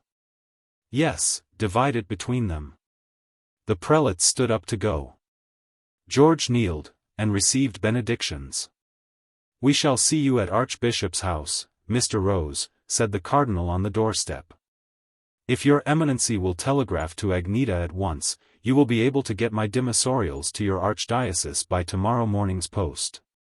I will be at Archbishop's house at 7:30 to confess to the Bishop of Prooimion. Your eminency says Mass at 8, and will admit me to Holy Communion. At 8:30 the post will be in. And you will give me the 4 minor orders. Then, well, then, eminency, with a dear smile. You see I am not anxious for delay now. And, meanwhile, I will go and have a Turkish bath, and buy a Roman collar, and think myself back into my my old life. What does YRMNTS make of him? The bishop inquired as the shabby brougham moved away. God knows. God only knows, the cardinal responded. I hope, well, we've done what we set out to do, haven't we? What a most extraordinary, what a most incomprehensible creature, to be sure. I don't of course like his paganism, nor his flippancy, nor his slang, nor his readiness to dictate. And he is certainly sadly lacking in humility. He treated both of us with scant respect, you must admit, Frank. What was it he called us? Bishop Johnnies, now you can't defend that. And I'll like hierarchs too. Indeed no. I believe he hasn't a scrap of reverence for any of us. After all, I don't exactly see that we can expect it. But it may come in time. Do you really think so? Said the cardinal, and the 4 eyes in the carriage turned together, met, and struck the spark of a recondite and mutual smile. For my part, the younger prelate continued, I'm going to try to make amends for the immense wrong I did him by neglecting him. I can't get over the feeling of distrust I have of him yet. But I confess I'm strangely drawn to him. It is such a treat to come across a man who's not above treating a bishop as his equal. Did it strike you that he was acting a part? Indeed yes, I think he was acting a part nearly all the time. But I'm sure he wasn't conscious of it. He's as transparent and guileless as a child, whatever. It seemed to me that he had all these pungent little speeches cut and dried. He said them like a lesson. Well, poor fellow, he's thought of nothing else for years. And I find, YRMNTS, that mental concentration, carried to anything like that extreme, gives a sort of power of prevision. I really believe that he had foreseen something, and was quite prepared for us. Strange, said the cardinal, whose supercilious oblique regard indicated dearth of interest in ideas that were out of his depth. He behaved very well about the money though. Very well indeed. But, what a fool. Well, Frank, we can only pray that he may turn out well. I think he will. I really think he will. I hope and trust that we shall find the material of sanctity there. An unpleasant kind of sanctity perhaps. He will be difficult. That singular character, and the force which all those self-concentrated years have given him, he'll never submit to management, depend upon it. Frank, I've seen just that type of face among academic anarchists. It will be our business to watch him, for he will go his own way, and his way will have to be our way. It won't be the wrong way, but, oh yes, he will be very difficult. Well, God only knows. Will you be on the lookout for a telegraph office, Frank, while I get through my little hours? Perhaps we had better. The cardinal opened his breviary at Sext, and made the sign of the cross. George returned to the dining room. And sat down in the cane folding chair which the cardinal had vacated. He lighted the cigarette rolled during conversation. Flavio had taken possession of the seat lately occupied by the bishop, a deep-cushioned wickerwork armchair. And was very majestically posed, haunches broad and high and yellow as a cocoon, the beautiful brush displayed at length, forepaws daintily tucked inward under the paler breast. The grand head guard aunt. A shameless female began to shriek scales and roulades in an opposite house. George made plans for blasting her with a mammoth gramophone which should bray nothing but trumpet choruses out of his open windows. He smoked his cigarette to the butt, eyeing the cat. Then he said, "Boy, where are we?" Flavio winked and turned away his head, as who should say, "Obviously here." George accepted the hint. He went upstairs, and changed into black serge, borrowed a few sovereigns from his landlord, ate his lunch of bread and milk, and took the L&N rail to Highbury. Walking away from the station amid the blatant and vivacious inurbanity of Islington Upper Street, he kept his mental processes inactive, the higher mental processes of induction and deduction. The faculties of criticism and judgment. His method was Aristotelian, in that he drew his universals from a consideration of numerous particulars. He had plenty of material for thought, and he stored it till the time for thinking came. Now, he was out of doors for the sake of physical exercise. Also, he was getting the morning's events into perspective. At present his mind resembled warm wax on a tablet, wherein externals inscribed but transient impressions, an obese magenta Jewess with new boots which had a white line round their idiotic high heels, a baby with neglected nostrils festooned over the side of a mail cart, a neat boy's leg, long and singularly well turned, extended in the act of mounting a bicycle, an Anglican Sister of Mercy displaying side-spring prunellos and one eye in a haberdasher's violent window, a venerable shy drudge of a piano tuner whose left arm was dragged down by the weight of the unmistakable little bag of tools, the weary anxious excruciating asking look in the eyes of all. He made his way southwestward, walking till he was tired for an hour and a half. Anon, he was lying face downward in the calidarium of the bath, a slim white form, evenly muscular, boyishly fine and smooth. His forehead rested on his crossed arms, veiling his eyes. He came here, because here he was unknown. The place, with its attendants and frequenters, was quite strange to him. He would not be bored by the banalities of familiar tractators. And an encounter with any of his acquaintance was out of the question. From time to time he refreshed himself in the shower, but, while his procumbent body was at rest in the hot oxygenated air, he let his mind work easily and quickly. After 2 hours, he concluded his bath with a long cold plunge, and retired rosily tingling to the unctuarium to smoke. Here he made the following entries in his pocketbook. Have I been fair to them?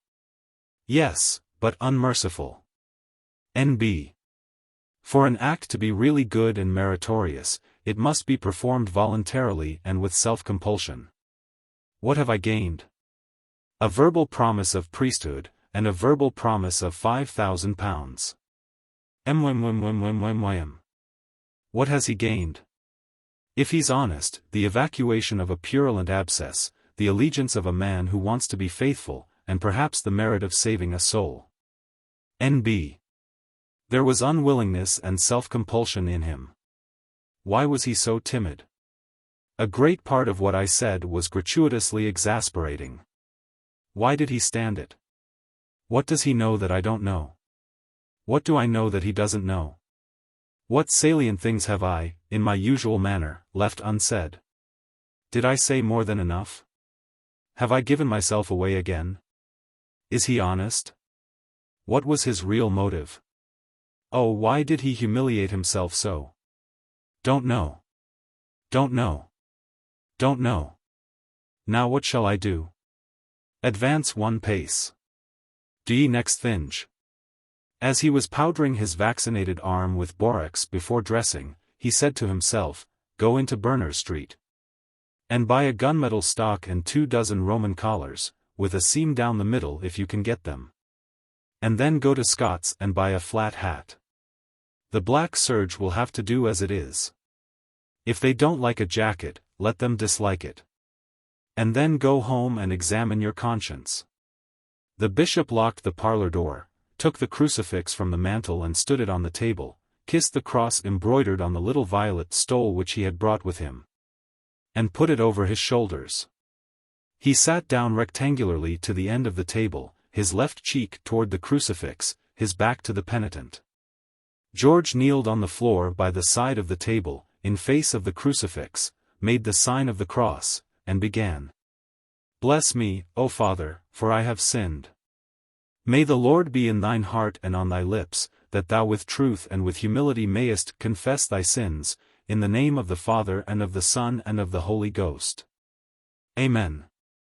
I confess to God Almighty, to blessed Mary ever Virgin, to blessed Michael Archangel, to blessed John Baptist, to the holy apostles Peter and Paul, to all saints, and to thee, O Father, that I excessively have sinned in thought, in word, and in deed, through my fault, through my very great fault.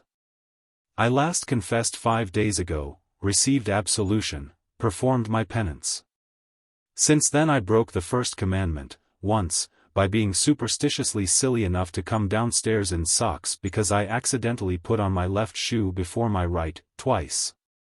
By speaking scornfully of and to God's ministers. I broke the third commandment, once, by omitting to hear Mass on Sunday, twice, by permitting my mind to be distracted by the brogue of the priest who said Mass on Saturday.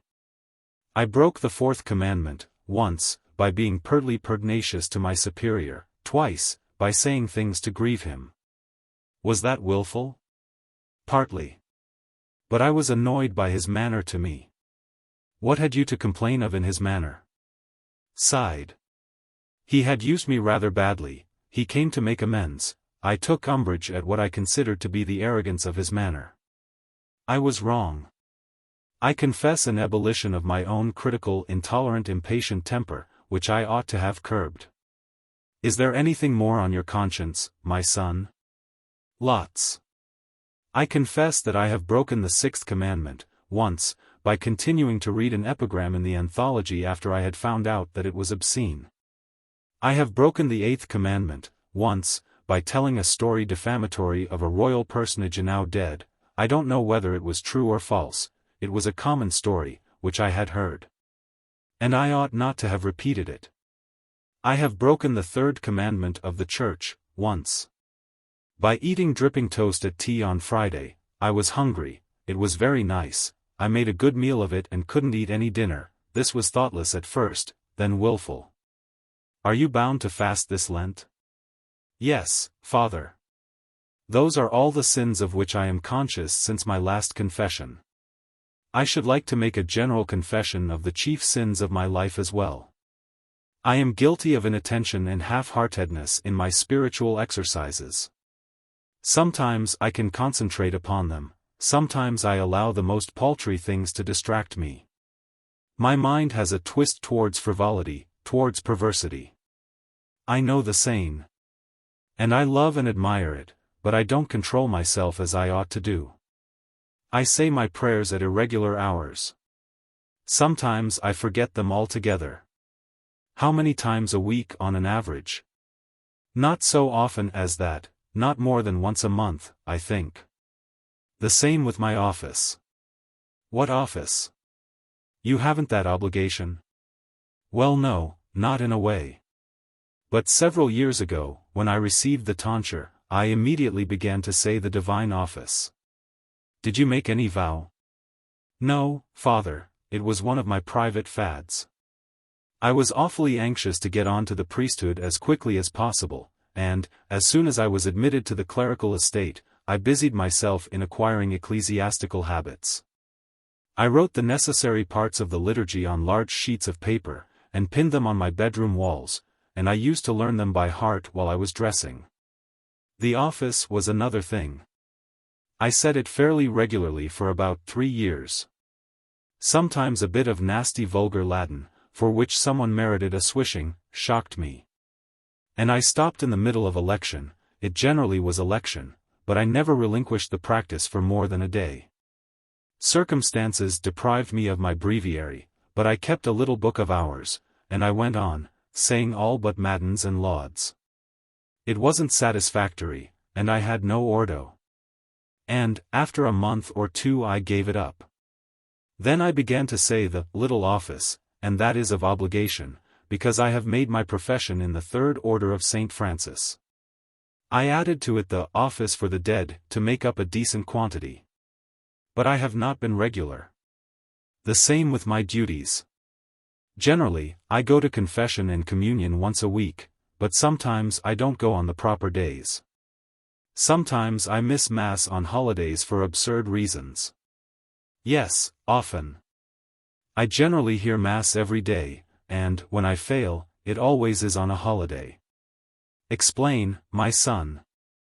I live between two churches, the one is half an hour away, the other, a quarter. Have you been obliged to live where you do? Yes, as far as one is obliged to do a detestable inconvenient thing. I did not choose the place. A false friend enticed me there, absconded with some papers of mine and obliged me to stay there, and rot there. Continue, my son. When I am well disposed, I go to the distant church. When I am lazy, I don't go at all. This only refers to holidays, because at the near one I should have to encounter the scowls of a purse-proud family who knew me when I was well off, and who glare at me now as though I committed some impertinence in using a church which they have decorated with a chromolithograph. Also, I detest kneeling in a pew like a Protestant, with somebody's breath oozing down the back of my collar. I can hear Mass with devotion as well as with aesthetic pleasure in a church which has dark corners and no pews.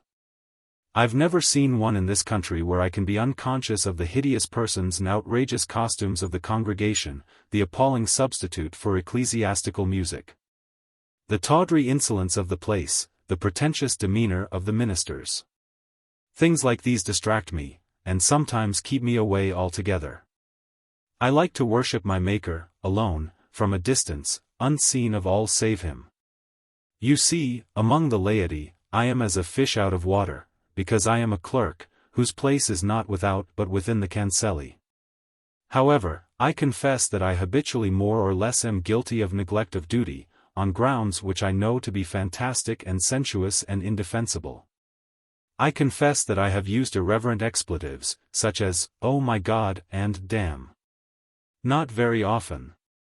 I confess that I am imperfectly resigned to the will of God. I very often think that I do not know and cannot know what is God's will. I generally follow my instincts, not, of course, when I know them to be sinful.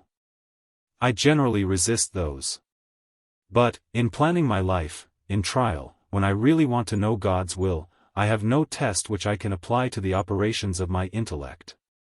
I am not alluding to dogma. I implicitly take that from the Church. I mean life's little quandaries. Years ago, I used to consult my confessor. I never got an apt or an illuminating or even an intelligent response. Time was short, there were a lot of people waiting outside the confessional, or His Reverence had been interrupted in the middle of his office. An inapplicable platitude was pitched at me. And of course I went away in a rage. Later, I grew to think that a man ought not to shirk his personal responsibility, that he ought to be prepared to decide for himself and face the consequence. I gave up consulting the clergy, except upon technical points. I do my best, by myself, and I pray God to be merciful to my mistakes. I earnestly desire to do His will in all things, but I often fail. For example, I can't stand pain. It makes me savage, literally. I don't bear chastisement submissively. I confess all my failures. I was lacking in filial respect towards my parents. I have been irreverent and disobedient to my superiors. I have argued with them, instead of meekly submitting my will to theirs.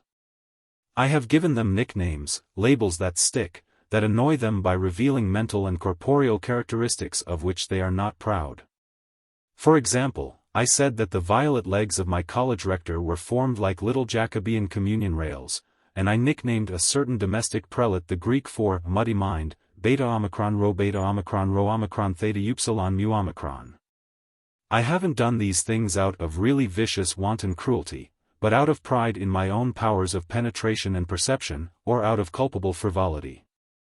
I confess that I have been wanting in love, patience, sincerity, justice, towards my neighbor. Selfishness, self-will, and a fatuous desire to be distinct from other people, have caused these breaches of God's law. That desire nearly always is unconscious or subconscious, seldom deliberate. I am unkind with my bitter tongue and pen. For example, I made a jibe of the scrofula of a publisher. I am impatient with mental or natural weakness. For example, I brought tears into a schoolboy's eyes by my remarks when he recorded Edward III's words to Philippa in reference to the 6 burgesses of Calais as damn. I can deny you nothing, but I wish you had been otherwhere. I am insincere, sinfully not criminally. I mean that I delight in bewildering others by posing as a monument of complex erudition, when I really am a very silly simpleton. I am unjust, in my readiness to judge on insufficient evidence, by my habit of believing all I hear, that's a tremendously salient fault of mine, and by telling or repeating detrimental stories. I confess the sin of detraction. I have told improper stories, not of the ordinary revolting kind, but those which are exquisite or witty or recondite. The coprolalian kind, those which are common in colleges and among the clergy, I have had the injustice to label Roman Catholic stories. If it were necessary to designate them with particularity, the classic epithet, Milesian, would serve, but it is never necessary. I have not often offended in this way, but now and then, according to the company in which I have happened to be. I confess that I have sinned against myself. For example, I have not avoided ease and luxury. I have only been too glad to enjoy them when they came in my way. I have been fastidious in my person, my tastes, my dress, affecting delicate habits, likes, and dislikes. I hate getting up early in the morning, and do it with a bad grace. I am dainty in my diet. I never have conquered my natural antipathy to flesh meat, especially to entrails such as sweetbreads and kidneys. I abhor fish meat on account of its abominable stench. Formerly, I never would sit at a table where fish meat was served. I can do that now, with an effort of will, but I could not eat fish without physical nausea. I never will eat it. Once I made a man sick by the filthy comparison which I used in regard to some oysters which he was about to eat. I have not avoided dangerous occasions of sin, I have not been prompt to resist temptation. For example, my desire to improve my knowledge leads me to minute appreciation and analysis of everything which interests me. In regard to the fine arts, I study the nude, human anatomy, generally with no emotion beyond passionate admiration for beauty. I never have been able to find beauty shameful, ugliness, yes. In regard to literature, I have read prohibited books and magazines, the 19th century, and books ancient and modern which are of a certain kind. My motive always has been to inform myself. I perfectly have known into what areas of temptation I was straying. As a rule, no effect has been produced on me, save the feeling of disgust at writers who write grossly for the sake of writing grossly, like Stratton, or Pontano. I confess that 2 or 3 times in my life I have delighted in impure thoughts inspired by some lines in Cicero's oration for M. Coelius, and, perhaps half a dozen times by a verse of John Addington Symonds in The Artist. I confess that I have dallied with these thoughts for an instant before dismissing them. There is one thing which I never have mentioned in confession to my satisfaction. I mean that I have mentioned it in vague terms only. I have not felt quite sure about it. I know that I cannot think of it and of the stainless purity of the mother-maid at the same time. Hence I conclude that I am guilty.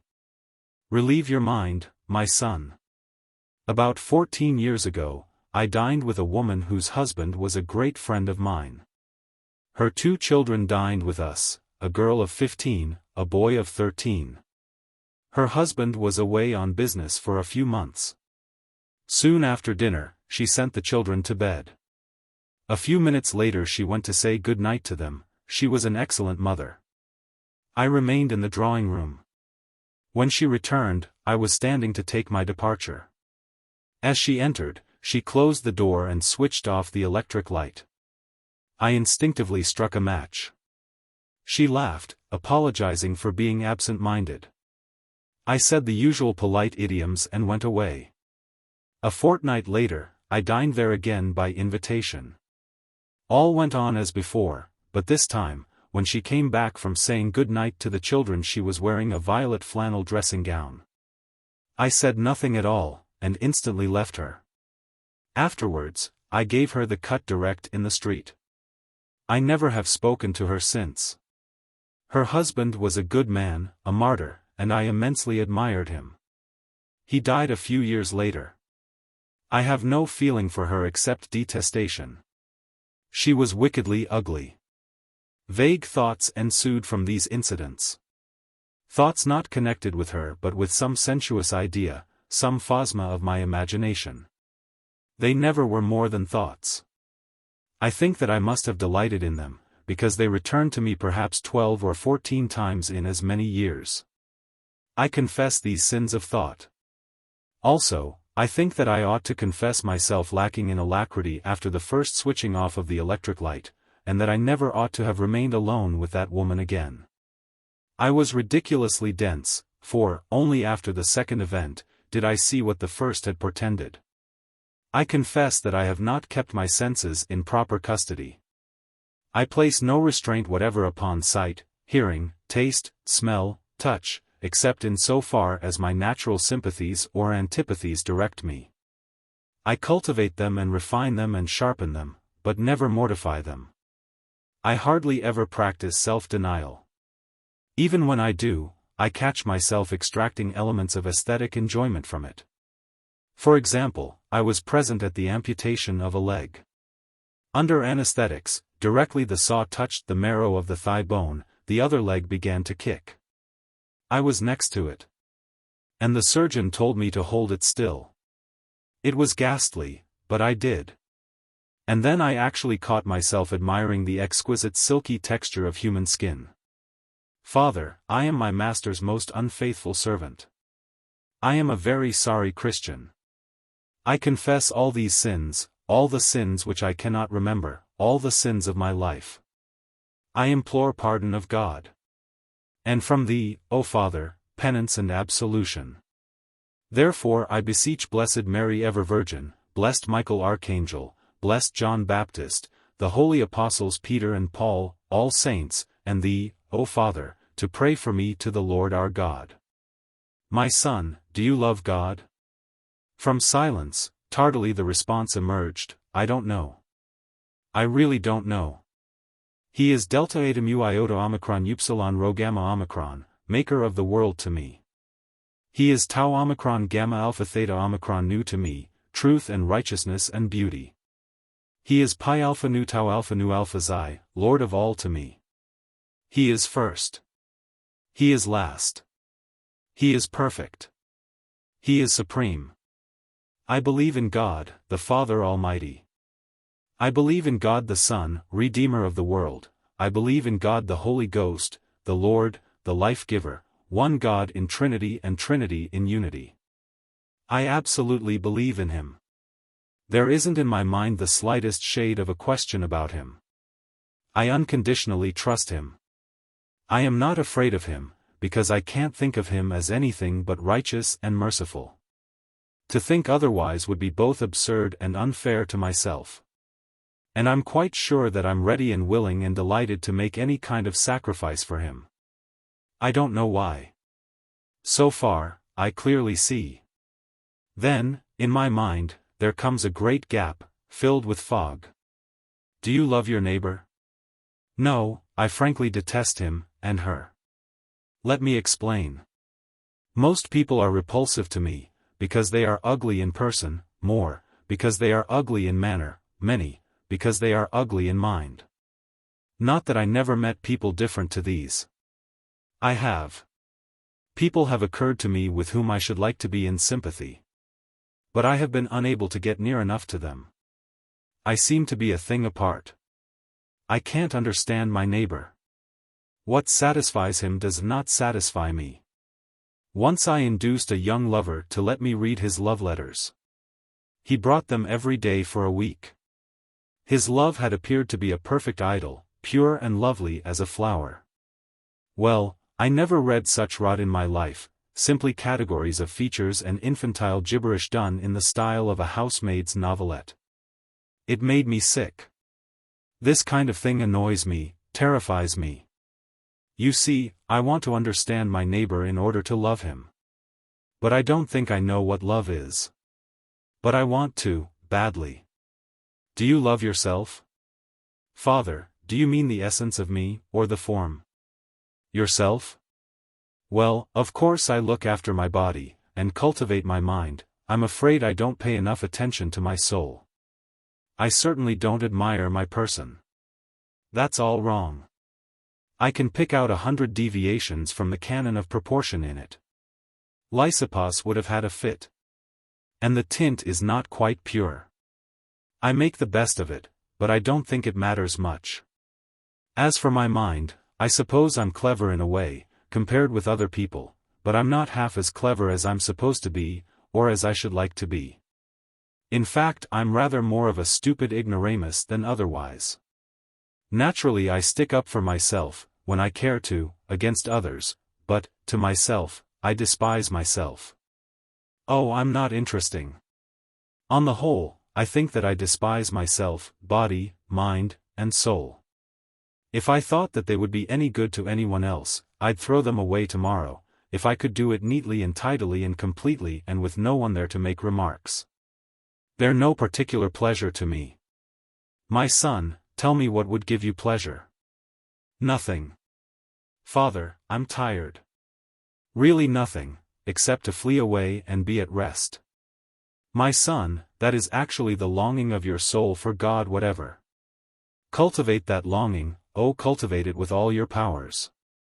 It will lead you to love Him. And then your longing will be satisfied, for God is love, as St. John tells us. Thank Him with all your heart for this great gift of longing, beseech Him day and night for an increase of it. At the same time, remember the words of Christ our Saviour, how He said, "If ye love me, keep my commandments." Remember that He definitely commands you to love your neighbor. This is my commandment, that ye love one another as I have loved you. Mortify those keen senses of that vile body, which by God's grace you are already moved to despise. In the words of St. Paul, keep it under and bring it into subjection. And do try to love your neighbor. Lay yourself out to be his servant, for love is service. Serve the servants of God, and you will learn to love God, and His servants for His sake. You have tasted the pleasures of the world, and they are as ashes in your mouth.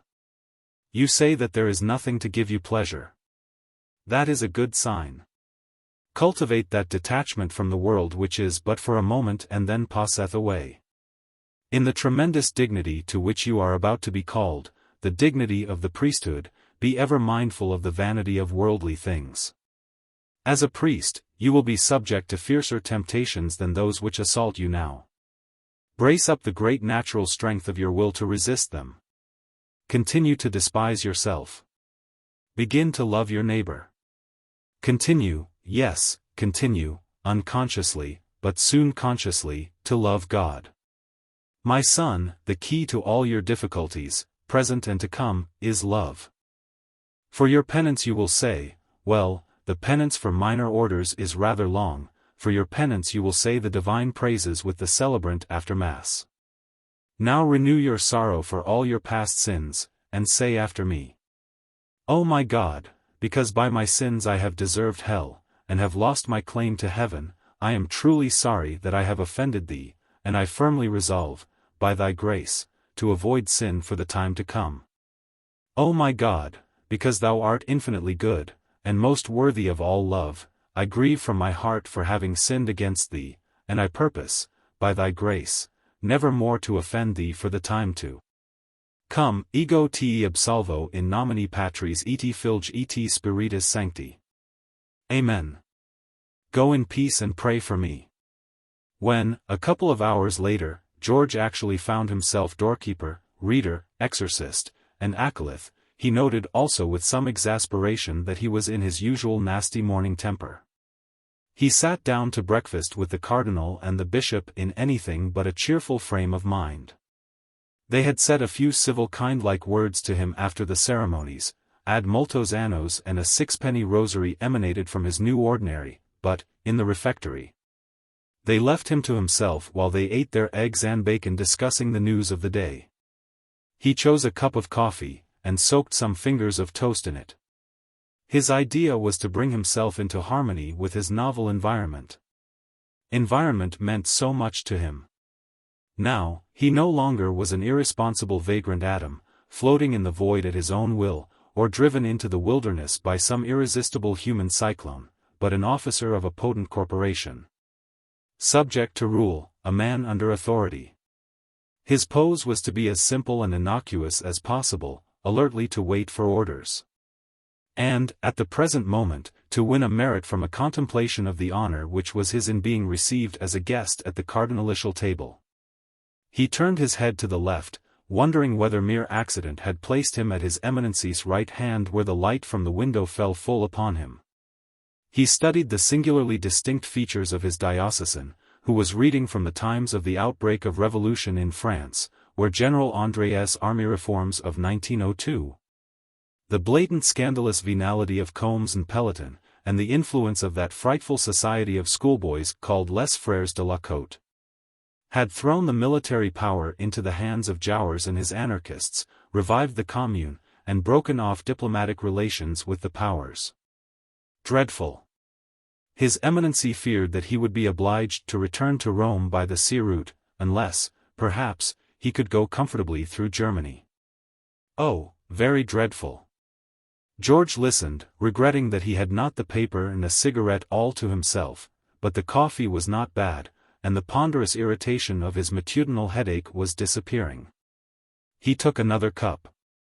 He remembered how he had laughed at an OCC note in the Pall Mall Gazette some few months before, to the effect that the old tradition of antipathy between the two peoples separated by the Channel was as dead as Georgian England and the era of the Bien-Aimé, and suggesting that the two leading democracies of the world, England a democracy indeed, ought to live on terms of good understanding and neighborliness, or some such tomfoolery. How could two walk together unless they were agreed? And on what single permanent and vital essential were England and France agreed? George could think of none, any more than Nelson could. Commerce? Yes, perhaps some fools thought so, forgetful that commerce fluctuates from day to day, and that it is the spawning bed of individual and international rivalry. No. He had no confidence in France. She openly had been accumulating combustibility these 5 years, and here was the conflagration. This seemed to be a thoroughly French revolution, sudden, sanguinary, flamboyant, engendered by self-esteem on instability, and produced with elan and theatrical effect.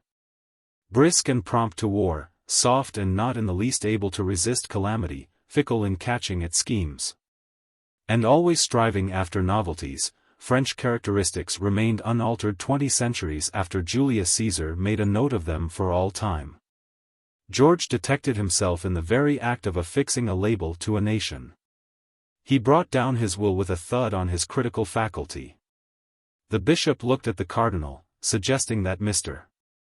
Rose was accustomed to smoke over his meals.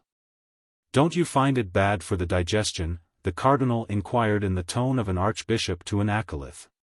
An access of genial gentlehood, and something else, to which George at the moment was unable to put a name, suddenly infused his manner when he had spoken. "I don't think I have a digestion. At least it never manifests itself to me." "Happy man," the cardinal exclaimed to no one in particular, adding, "Well, perhaps we might go upstairs, and Mr. Rose can have his cigarette and listen to me at the same time." The room to which they went was a private cabinet, a very vermilion and gold room, large, airy, princely. The cardinal took a long envelope from the bureau. "I think you will find that correct, Mr. Rose," he said. "You had better open it before we go any further." The contents were a blank checkbook, and a bankbook containing Messrs. Couts's acknowledgment of the credit of £10,000 to the current account of the Reverend George Arthur Rose. Notwithstanding his natural hypersensibility, that peculiar individual did not become the plaything of his emotions until some time after the event which brought them into action. At the moment when blows or blessings fell upon him, he rarely was conscious of more than a crab is conscious of when its shell is struck or stroked. Later, when he deliberately set himself to analyze consequences, all his senses throbbed and tingled. But, at first, he was wont to act, on the impulse certainly, but to act. Having acquainted himself with the contents of the envelope, he took out his beloved Waterman, saying, "I'm sure your Eminency will let me have the pleasure of writing my first cheque here." He handed to the Cardinal a draft for £5,000, payable to bearer. It afterwards occurred to him that he could have taken no more cynical way of testing the reality of this fortune.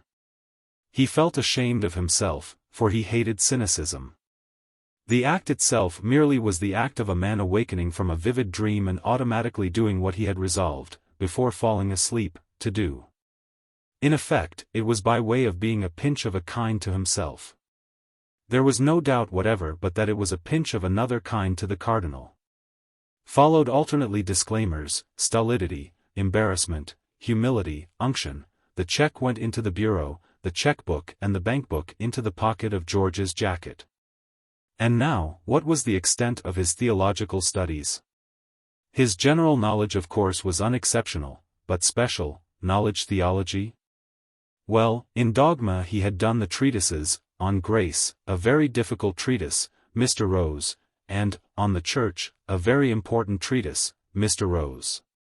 And in moral theology he had read Lemkel, especially on the Eucharist, and, on penance, nothing could be better, Mr. Rose. These had been the subjects of the professorial lectures at Maryvale.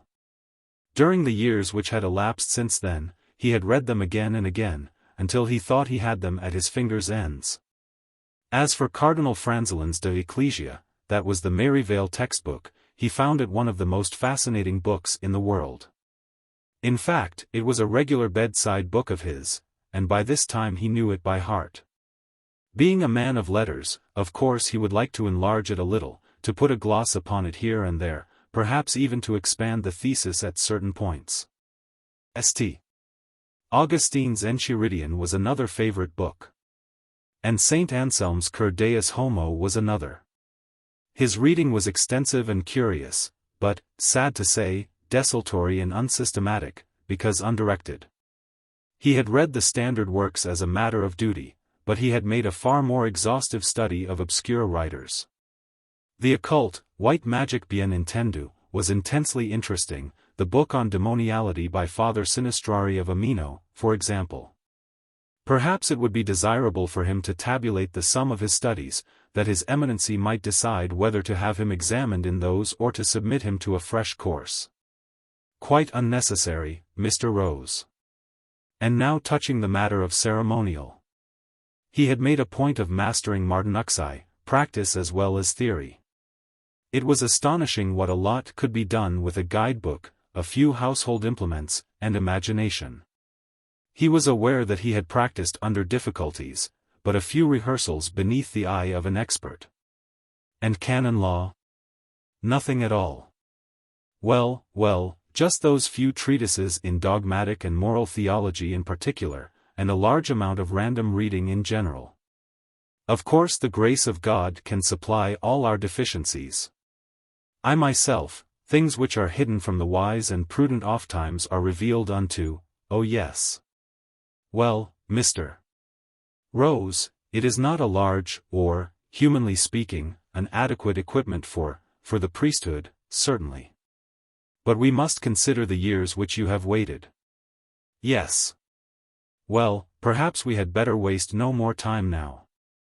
Go home and pack your bag, and come and stay with me for a little till we can settle on your future. I shall give you the subdiaconate tomorrow morning, and you can arrange to say your first Mass on Sunday in the cathedral. My first Mass must be a black Mass, Eminency. The cardinalitial eyebrows would go up. It is a long-planned intention, Eminency, it is all I can do. I quite understand, Mr. Rose. You would wish to say your first Mass quietly and alone. You shall say it in the private chapel. The Bishop of Caerleon would like to be your assistant, and, I shall be very glad if you will allow me to serve you. George looked from the Cardinal to the Bishop, and back again. After storm, this was calm and peace, with a vengeance. How do you find this book? Any thoughts about the book or the author? Any suggestion for improvement? Please take a moment to share your thoughts in a comment. If you like it, share it with your friends who might enjoy it as well. Subscribe to keep in touch. Visit CompleteAudiobooks.com for more quality content. Chapter 1. What was causing the special correspondents in Rome to exude the subterfuges, with which, as a peacealler, they are accustomed to gain their daily bread, was no such recondite matter after all. Just as Jews are less commercial, and Jesuits less cunning, so journalists are less capable than they are supposed to be. As a matter of fact, they are quite unscientific persons, in that they go about their business in a fortuitous manner, trusting to the human element called smartness for producing their effects. They have not yet realized the instability of all human elements. The superhuman is a sealed book to them. They mean oh so well, but they have no knowledge of first principles. They invariably commit the unpardonable error of confounding universals with particulars, because the influence of fragile or unworthy authority, custom, the imperfection of undisciplined senses, and concealment of ignorance by ostentation of seeming wisdom, are as stumbling blocks which obstruct their path to truth. Add to this a lack of sympathetic intuition and of an historical knowledge of their subject. They take no end of pains to acquire a fluid style of writing. And it may be admitted that, within their limitations, they can describe the superficies of almost anything which may be shoved under their noses. But, as for giving a scientific description, under such heads, for example, as the material, formal, efficient, and final causes, so that one can derive a satisfactory understanding of the thing described, that is beyond their power. And, as for proceeding in a scientific manner, whether by means of the liberal or the so-called occult arts, to what on the whole is the essence of their business, viz.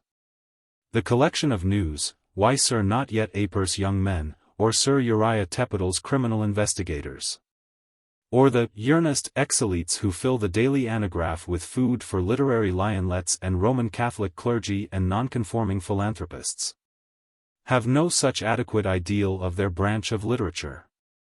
Their aim is to please editors or proprietors, and, so, to earn an as near as may be legally honest living. No more. Consequently, when, during March and April, a score or so of these good gentlemen found themselves in Rome, with the doors of the conclave bricked up in their faces, the windows boarded and canvas covered, and even the chimneys, with one exception, capped, they knew no better than to curse quite quietly all to themselves. To say that nothing was happening because they could not see what was happening, and to write dicaculous descriptions of the crowd. And the 7 puffs of smoke, which on 7 separate occasions distracted the said crowd, in the square of St. Peter's. For, if there be one place in all this orb of earth, where a secret is a secret, that place is a Roman conclave. It is due to the superlative incompetency of the spies. Ignorant of their subject, they cannot seize its saliencies, they cannot move a hair's breadth out of their conventional groove. Notwithstanding that common sense should teach them the imperative necessity for applying unconventional methods to unconventional cases. When once we have emerged from the banal blinding stifling paralyzing obfuscation of the 19th century, and that should be in about 10 years' time, it will be obligatory for our special correspondent to add 2 things to his professional apparatus. The first is the power of mind projection, as well as that other power of will projection which, already, up-to-date practical common-sense men of the world like the Jesuits use to such advantage. The second is a round matter, of about 2 pounds 10 ounces avoirdupois weight including its black velvet wrapper, which costs £42 sterling at the mineralogist's in Regent Street. Chapter 2. Well, this is what was happening in the Roman conclave. Cursors had shouted extra omnes, 57 cardinals and 311 conclavists had been immured in 3 galleries of the Vatican. All the ceremonies ordained in 1274 at the Council of Lyons by the bull of Gregory X had been observed. The Sacred College was divided into factions. There were 5 candidates for the paparchy: Arezzo, Serafino Vagileo, cardinal bishops, Ragna, Gentilato, Fiamma, cardinal presbyters. Then came groups representing diverse nationalities. The French were Desbiens, Couture, Lanifere, Goland, Perron, Meta, Legat, Leber, cardinal presbyters, and Vagamester, cardinal deacon. The Germans were Rugscha, Zarvasi, Popk, Nyazk, cardinal presbyters. The Spaniards were Nazcha, Sanasca, Herrera, cardinal presbyters. The Ers were Odrumgul, Achuohi, cardinal presbyters. The Italians were Maccolo, Agnello, Vincenzo Vagileo, cardinal bishops, Sarda, Ferreo, Saviali, Manco, Farida, Creta, Anziano, Cascia, Portolano, Respiro, Riciso, Zaffarano, Mantenuti, Geneo, Boso, Canella, Del Drudo, Di Petra, Di Bonti, cardinal presbyters, Macca, Sega, Pietrata, Pepato, Della Volta, cardinal deacons. The English and American cardinal presbyters Courtly and Grace agreed to vote together, so did the Benedictine cardinal presbyter Cacciatore. And the Capuchin and Jesuit cardinal deacons Vivoli and Burstein. The Portuguese cardinal prior presbyter Mundo, and the Bohemian cardinal presbyter Nevsky, who was carried in a litter, posed as independent voters. Cardinal presbyter Capacitato was absent through the infirmities of age. And, as common report, to say nothing of common knowledge, credited him with the possession of the evil eye, their eminencies were thankful to think that the fingers, which they would need for inscribing their suffrages, need not be employed in making perpetual horns. Once walled up, and the conclavists having been satisfied about their comical constitutional privileges, the cardinals spent the evening in visiting one another in their cells, in discussing the prospects of the 5 candidates, in canvassing for and promising suffrages.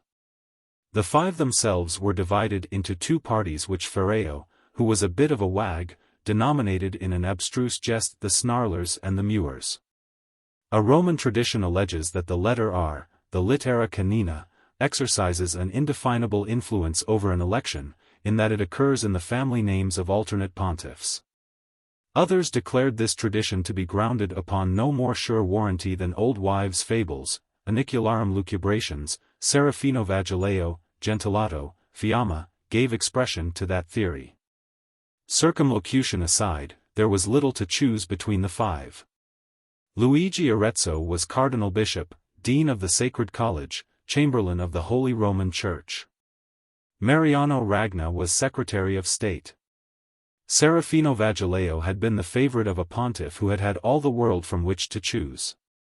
Hieronimo Gentilato, nicknamed the Red Pope, because he was prefect of the Society for the Propagation of the Gospel in Foreign Parts, only had the successor of the fisherman as his superior. Domenico Fiamma, Archbishop of Bologna, was in the prime of vigorous life and famous for his brilliant intellect and noble mind. A cardinal is prohibited from voting for himself. Arezzo promised his suffrage to Ragna, Ragna, his to Arezzo. Snarlers should snarl at each other. Serafino Vagileo also promised his suffrage to Ragna, having the idea that an official is worthy of observance. But Gentilato supported Fiamma, and Fiamma, Gentilato. Morning saw Mass and Communion in the Pauline Chapel, and their eminencies proceeding to their thrones in the Sistine Chapel. A long silence came to pass. Fat wax tapers glimmered on the altar, on the screen, on the desk before each throne. So the cardinals waited, smoothing violet robes and the white uncovered rochets which indicated that supreme spiritual authority was devolved into their hands. No one was moved to speak. Election was not to be accomplished by the way of inspiration. Masters of ceremonies placed, on the table before the altar, 2 silver basins containing little paper billets.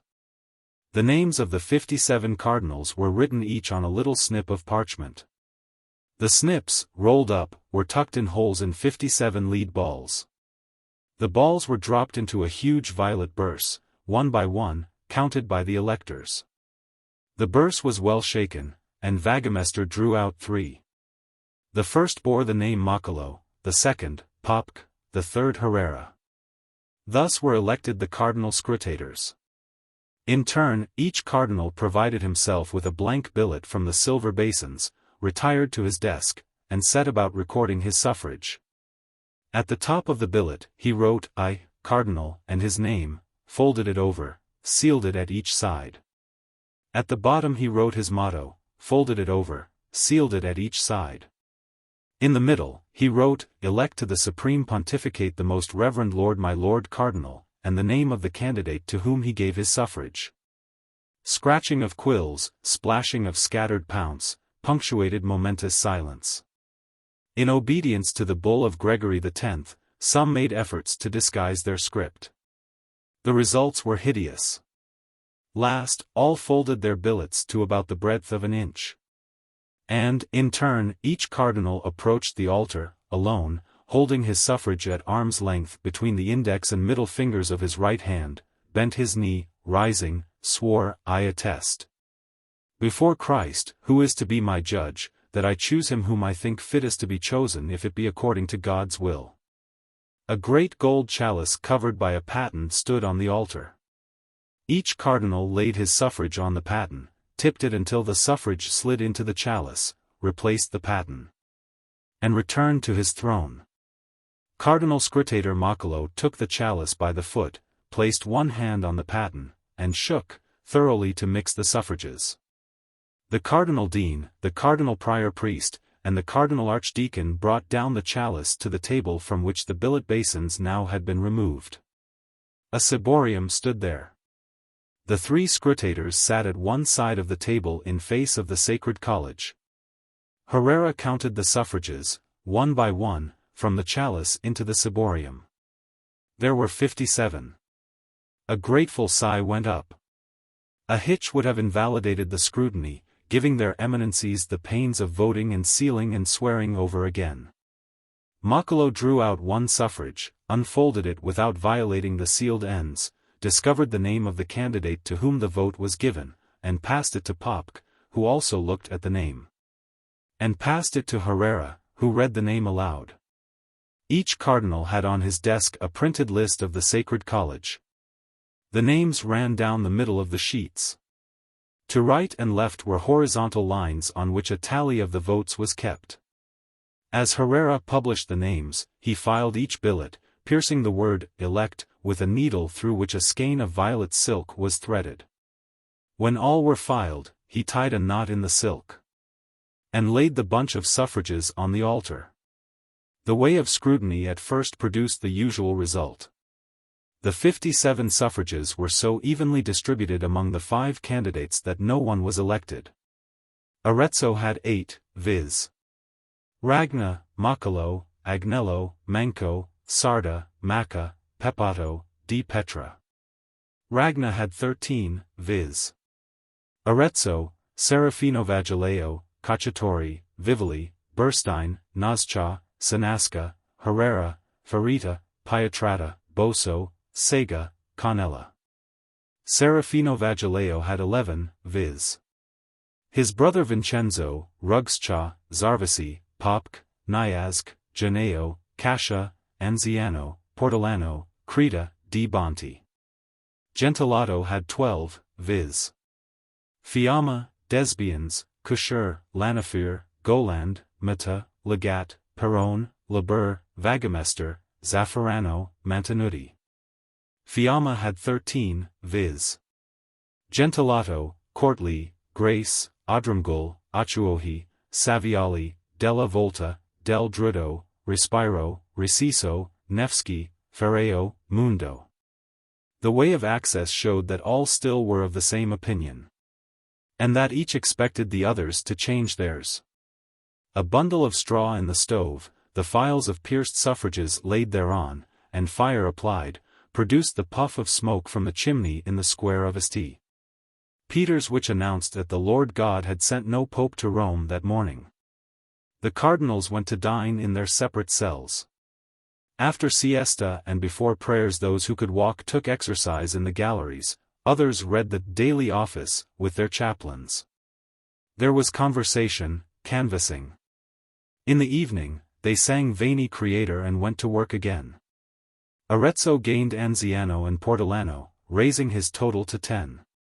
The 9 French and the 2 Urs, with Ferita, Boso, Pietrata, Sega, Canella, acceded to Ragna, raising his total to 24.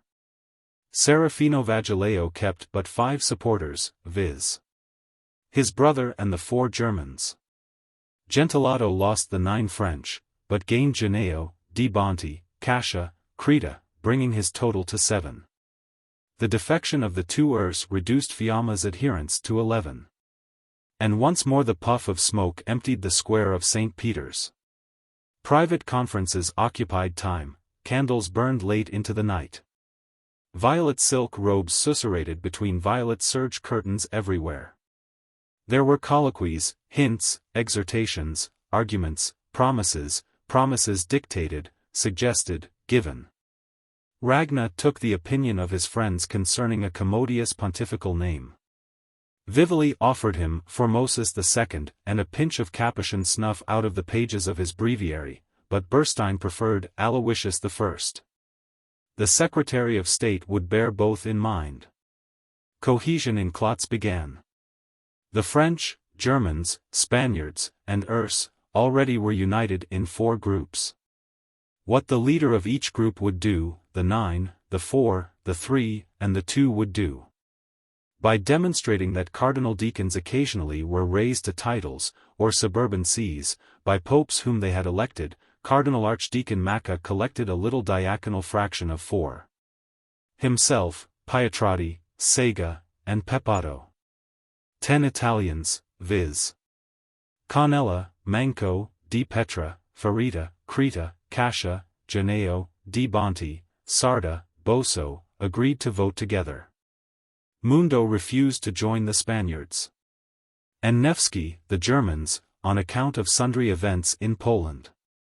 Ferreo, Archbishop of Milan, would stick to Fiamma under all circumstances, because they both had been raised to the cardinalature together. Savioli threw in his lot with the Celtic and American cardinals. Della Volta was in sympathy with Savioli and his friends. Del Drudo delivered himself of the cryptic sentence that one who had been a majordomo ought to know a fresh egg from a stale one. And Cardinal Vicar Respiro, and Riciso, Archbishop of Turin, agreed with Del Drudo. So in the morning the Third Capitular Assembly revealed an extraordinary state of affairs. Arezzo lost all his supporters but 4, viz. Maccolo, Agnello, Anziano, Portolano. Serafino Vagileo lost all votes except his brothers. Gentilato lost all but 3, viz. Fiamma, Zaffarano, Mantenuti. Fiamma retained his loyal 11. And Ragna began to score. First, he kept Arezzo and Serafino Vagileo, the Benedictine, the Capuchin, the Jesuit, and the 3 Spaniards. The 9 French, for a wonder, remained constant to him for 2 consecutive days. So did the 2 Urs, indeed Acciuohi, who as a student had vowed that he never would look a woman in the face, and kept his vow. Was as persistent as he had been when Leo XIII had tried to force him into the primacy of Eblana in the teeth of electors who rejected him. The 4 Germans, the 4 deacons, and the decade of Italians also joined Ragna, whose tally went in jumps, so to speak, from 2, to 5, and 8, and 17, and 19, and 23. And 27, and 37. According to the Constitution of Alexander III, made at the Council of Lateran in the year of the fructiferous incarnation of the Son of God MCLXXX. And confirmed by subsequent bulls of Gregory XV and Urban VIII, the votes of 2/3 of the cardinals present at the scrutiny are required for the election of a pope. Not one of their eminencies was ignorant of the fact that 2/3 of 57 is 38. Wherefore, when the tallies showed 37 votes for Ragna, and the junior scrutator stood up with just one more billet in his hand, some began stertorously to breathe through their noses, some went mauve and some magenta, while those of a phlegmatic habit of body reached for the cords of the canopies above their thrones, which descend at the manifestation of Christ's vicar. Herrera read the name Ragna. What happened next happened very quickly. The scrutators broke the seals of the billets one by one. And Herrera read aloud the names of the electors as well as the name of the elected. At the 13th, he read, I, Cardinal Mariano Ragna, elect to the Supreme Pontificate the Most Reverend Lord my Lord Cardinal Mariano Ragna. This was a horrid example of the clever strong man, who loses control of his directive faculty, in the moment of excitement. No one could have done such a thing out of willful wickedness, for the stringency of conclavial regulations effectually denies success to nefarious practices. Everyone knows that. The Secretary of State, by voting for himself just when he was on the verge of achieving the most tremendous of all ambitions, forfeited his own suffrage. And his election was nulled by defect of a single vote. What passions dilacerated his breast, God only knows. He shut up himself in his cell during the rest of the day, horribly snarling. Arezzo, who injudiciously went to sympathize, suddenly came away mouthing and tottering. The fourth scrutiny began to show how unpardonable a mistake is. Ragna's 10 Italians and 4 Germans fled to the faction of Fiamma. Ragna himself voted for Serafino Vagileo. The tally gave Arezzo 4, Ragna 23, Serafino Vagileo 2, Gentilato 3, Fiamma 25. In the fifth scrutiny, desertions from Ragna continued. The French 9 voted for Arezzo, the 3 Spaniards for Gentilato. The tally gave Arezzo 13, Ragna 11, Serafino Vagileo 2, Gentilato 6, Fiamma 25. And now the French began to be flighty.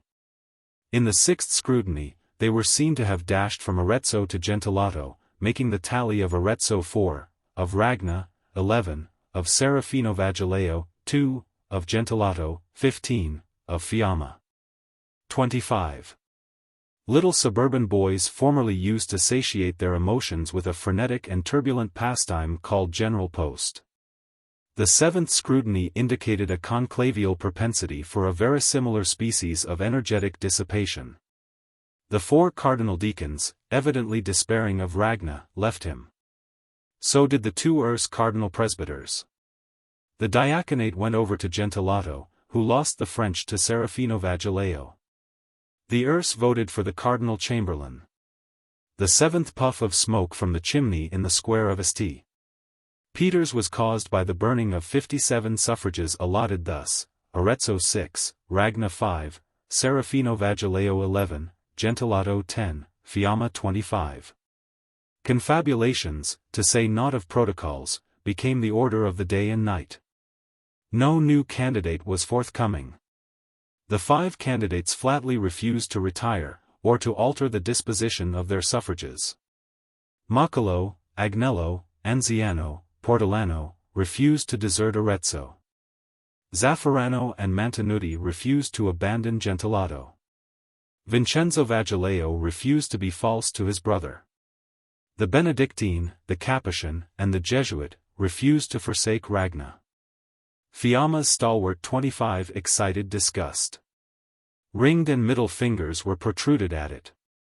Although there was not a single clean-bred Englishman in its ranks, it was said to be getting quite English. And that is a very bitter taunt in the Vatican when the Quirinale is notoriously Anglophile. As for the Portugal Mundo, its leader, well, everyone knows that Portugal has been in the King of England's pocket since the Lisbon extravaganza, said Sanasca. As for the Germans, well, everybody knows that Prussians are just as bestially cynical as John Bulls, said Couture. The Franco-Hispano-Ers faction was quite ready to go anywhere and vote for anybody who was not English. The deacons, on the contrary, remembered that England was very much the fashion, and began to have respect unto the 25. But the way of scrutiny failed, and the way of access also failed, to produce a pontiff. Fiamma's tally rose to 29 by the accession of the diaconate. The Franco-Hispano-Ers alliance attached itself by fits and starts to Arezzo, to Ragna, to Serafino Vagileo, to Gentilato, but the indispensable 2/3 of 57 never was attained. And, after a week of errancy, their eminencies thought that the whole affair was rather tiresome. Ragna's massive prognathous jaw, the color of porphyry, bulged in emitting a suggestion.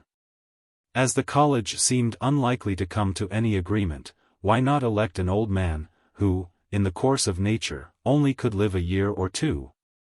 And whose demise would necessitate another conclave at an early date? He unselfishly would designate Arezzo.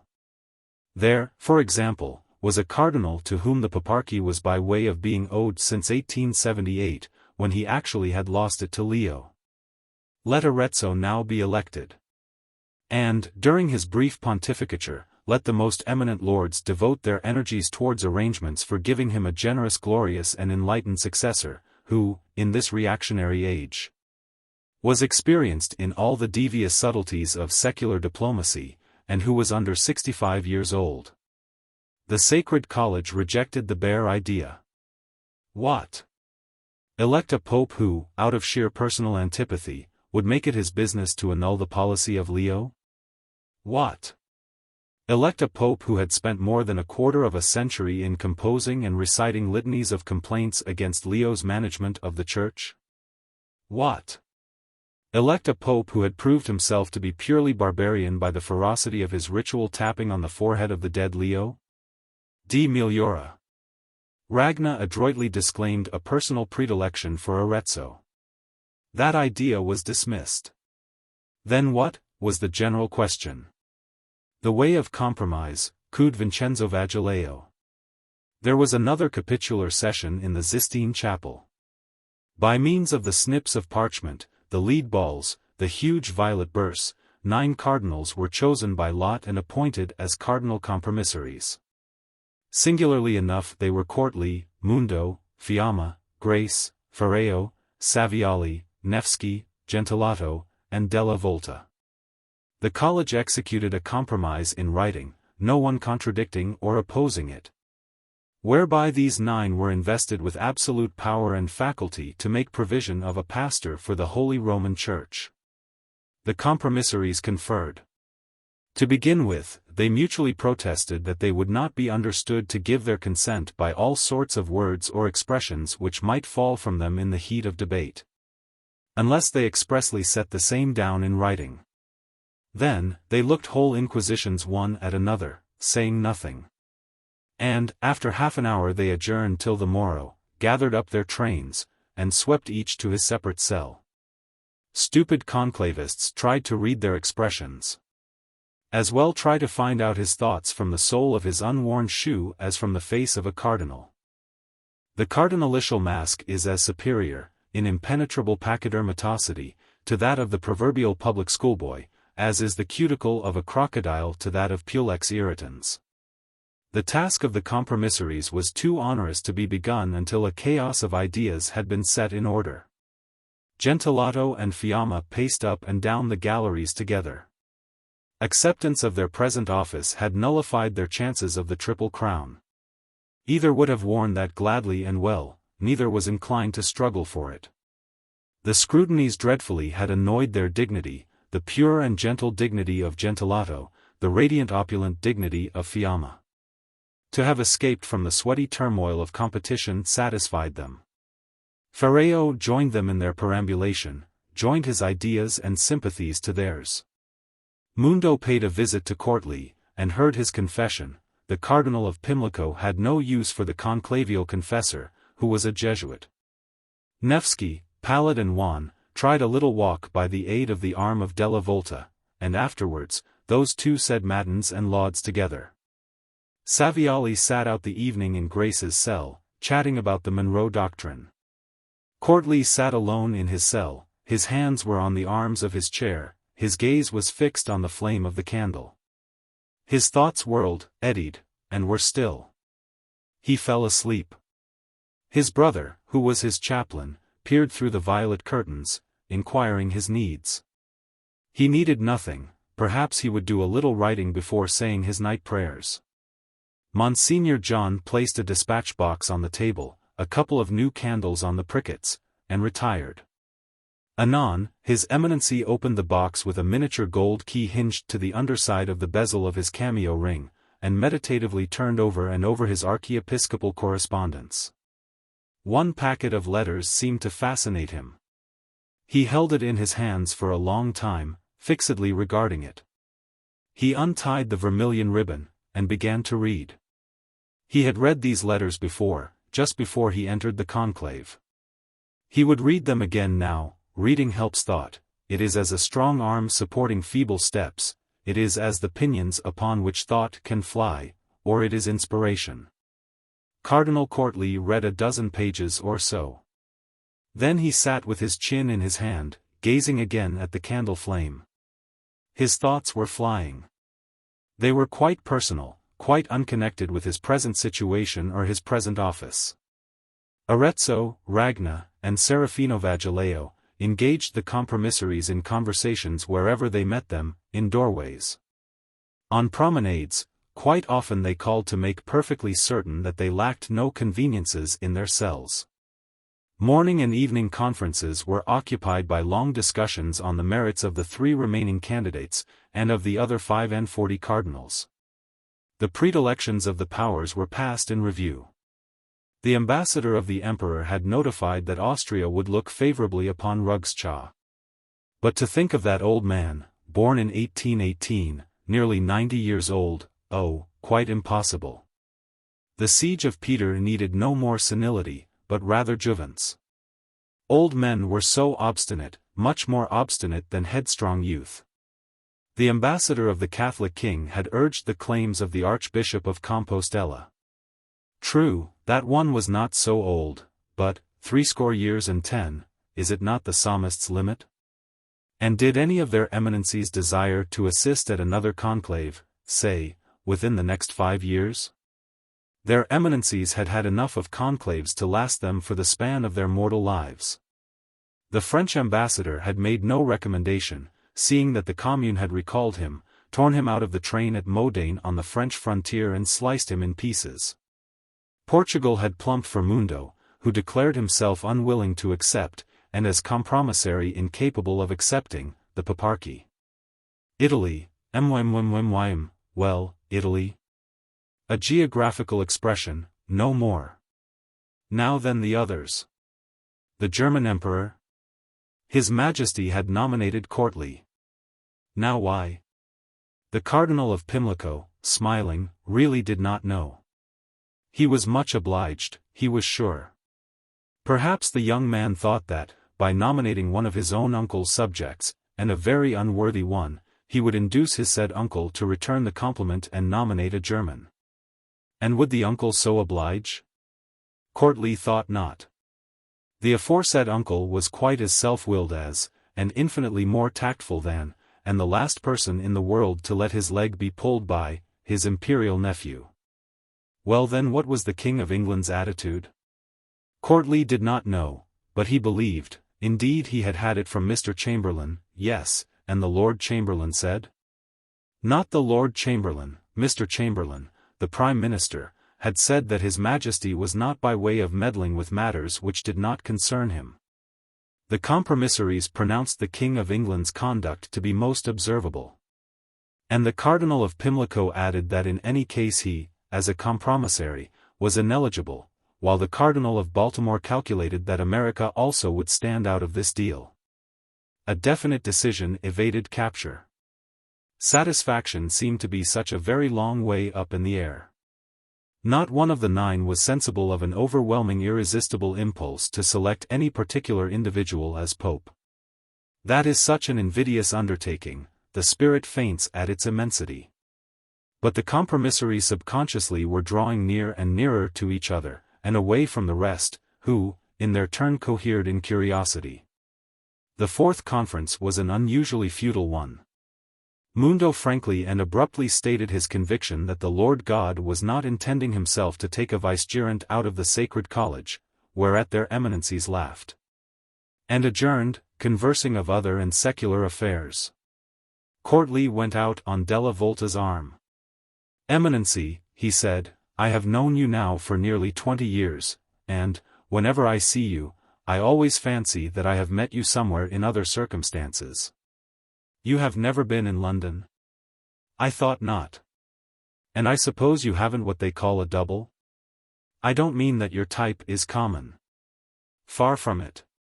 But, at times, you remind me of, and yet I do not know of whom.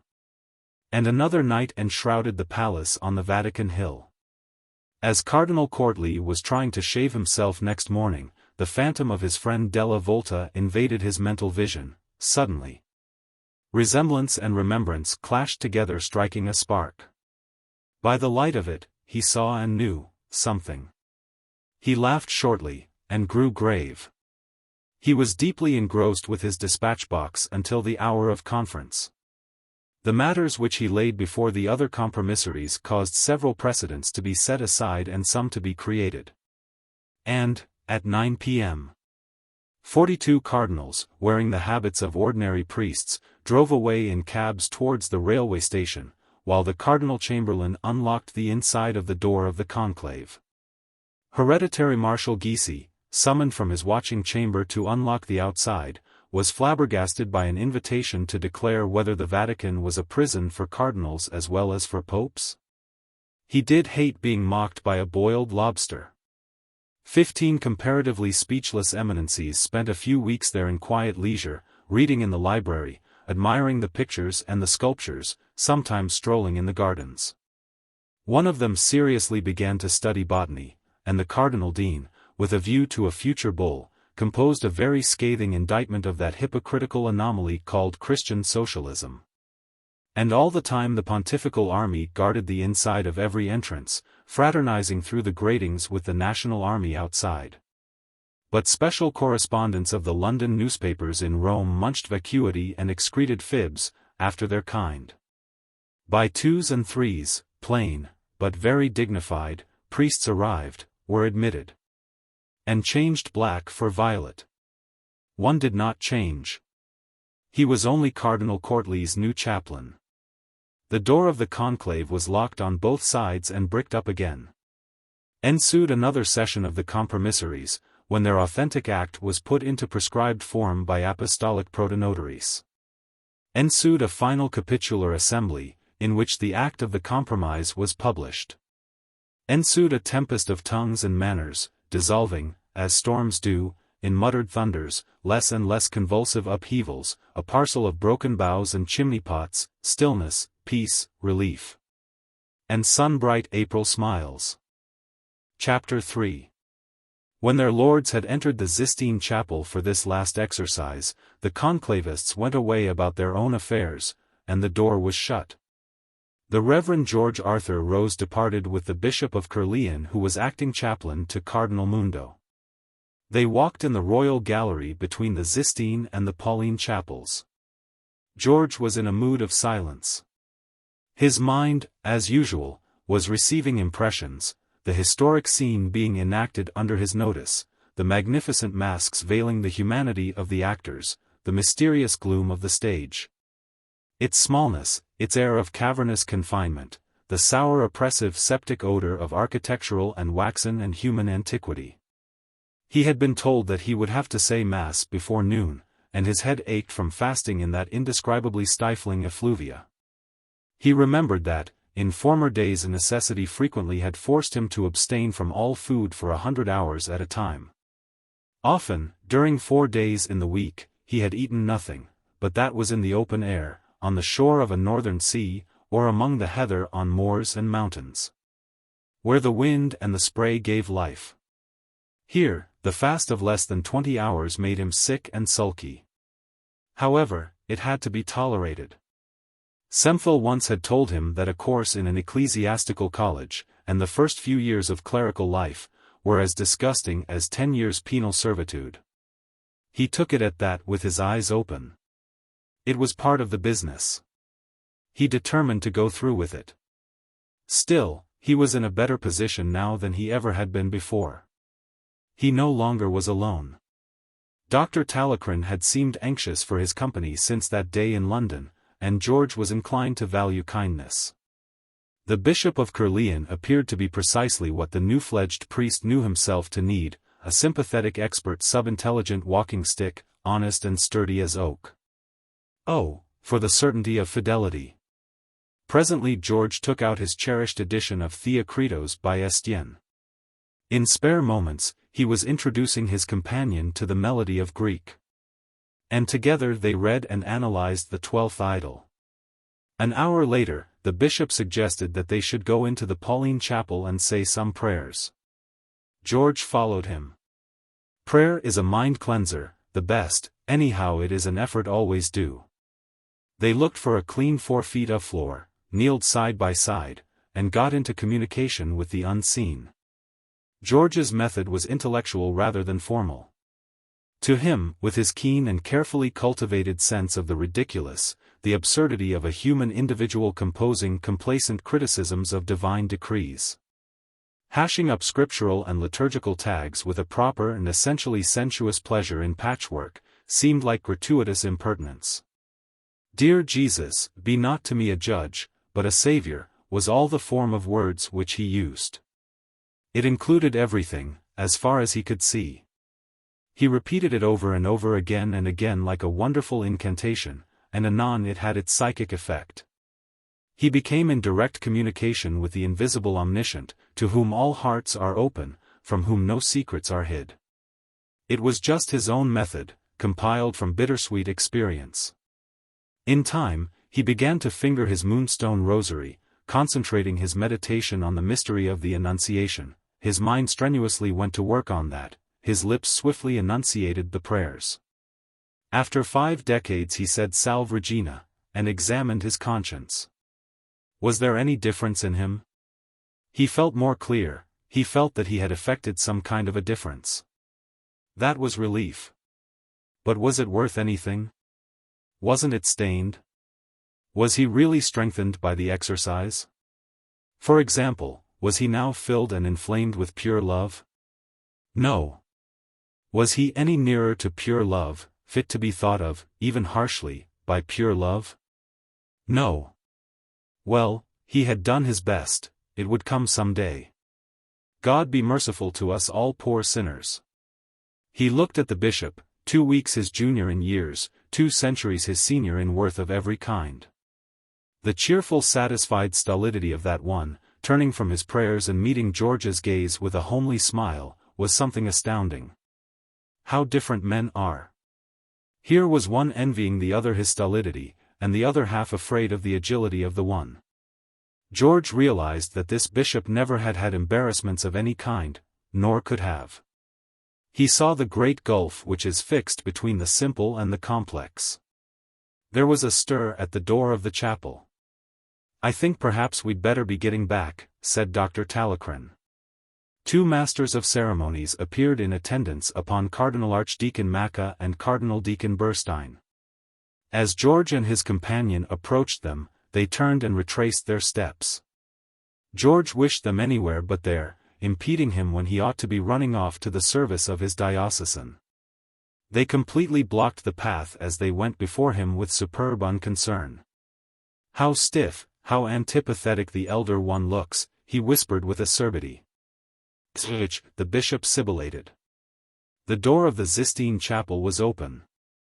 Conclavists from all quarters hurried towards it. George and his friend found themselves impelled through the portals. Beyond the delicate marble screen, gleamed the 6 steady flamelets of the candles on the altar. The portentous figures in the doom appeared to writhe. Inside the screen Macca and Burstein went. And paused, and faced the crowd which followed them. George was looking about him, vehemently alert. He had felt like this 3 times in his life before, at the exequies of the Queen of England, at the incoronation of the King of England. At the foot of the first grave which had opened in his path through life. It was the feeling of the cognoscente who is permitted, during 60 seconds, to do his own pleasure in a treasure chest filled to the brim with inestimable intagliate gems. It was the feeling of absolute acquisitiveness. Here was history in the making, and he was in the front rank of the spectators. There was no time to think of effects. This was a case of causes. And every detail must be seized and stored. Selection could come later, appreciation afterwards, but now he must collect. First, his glance flashed upward to the little square canopies, they all were in position. Then, to the occupants of the 55 thrones, they were sitting as still as the conscript fathers sat in their curule chairs. Turned to and watching the crowd which oozed through the screen gates. Unconsciously, George was urged further and further in. His demeanor was abstrusely unemotional, he continued violently absorbent of the spectacle. Presently, he whispered to the bishop, "What is it? What is happening?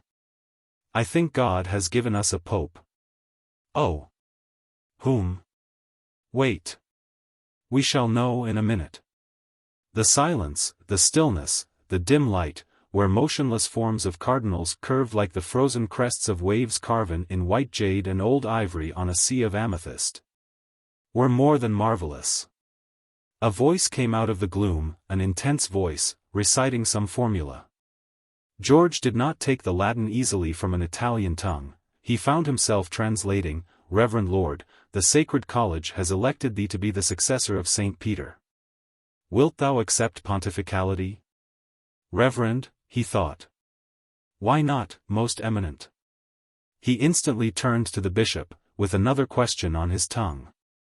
The bishop was kneeling behind him. The crowd also was kneeling. Why in the world did not he kneel too? Why should he hesitate for a moment? He faced round once more, a single black figure with an alert weary white face, alone and erect in the splendor of violet. He glanced again at the canopies. It was on him, that all eyes were. Why did he not kneel? Again the voice of the Cardinal Archdeacon intoned, "Reverend Lord, the Sacred College has elected thee to be the successor of St. Peter. Wilt thou accept pontificality?" There was no mistake. The awful tremendous question was addressed to him. A murmur from the bishop prompted him, the response is volo, or nolo. The surging in his temples, the booming in his ears, miraculously ceased. He took one long slow breath, crossed right hand over left upon his breast, became like a piece of a pageant. And responded, "I will." Two hands clapped, and the canopies came down rustling and flapping. The Sacred College struggled to its feet, as God's vicegerent passed to the rear of the high altar. They offered him 3 suits of pontifical white, large, medium, and small. The large was too large, the small, too small, but the medium would serve for the present. He began to undress, among the throng of assistants, with the noncurance of one accustomed to swim in Sandford lasher. He forbade all help, refusing to be touched. When he had assumed the white hosen, cassock, sash, rochet, cape, and cap, the crimson shoes and stole, the great new gold ring of the fisherman, he went through his former pockets leaving nothing behind, tucked his handkerchief into his left sleeve, and asked for the Bishop of Caerleon. While masters of ceremonies and the Augustinian sacristan hurried to prepare altars for the episcopal consecration of the Pope, Dr. Talocrin was admitted to the apostolic presence.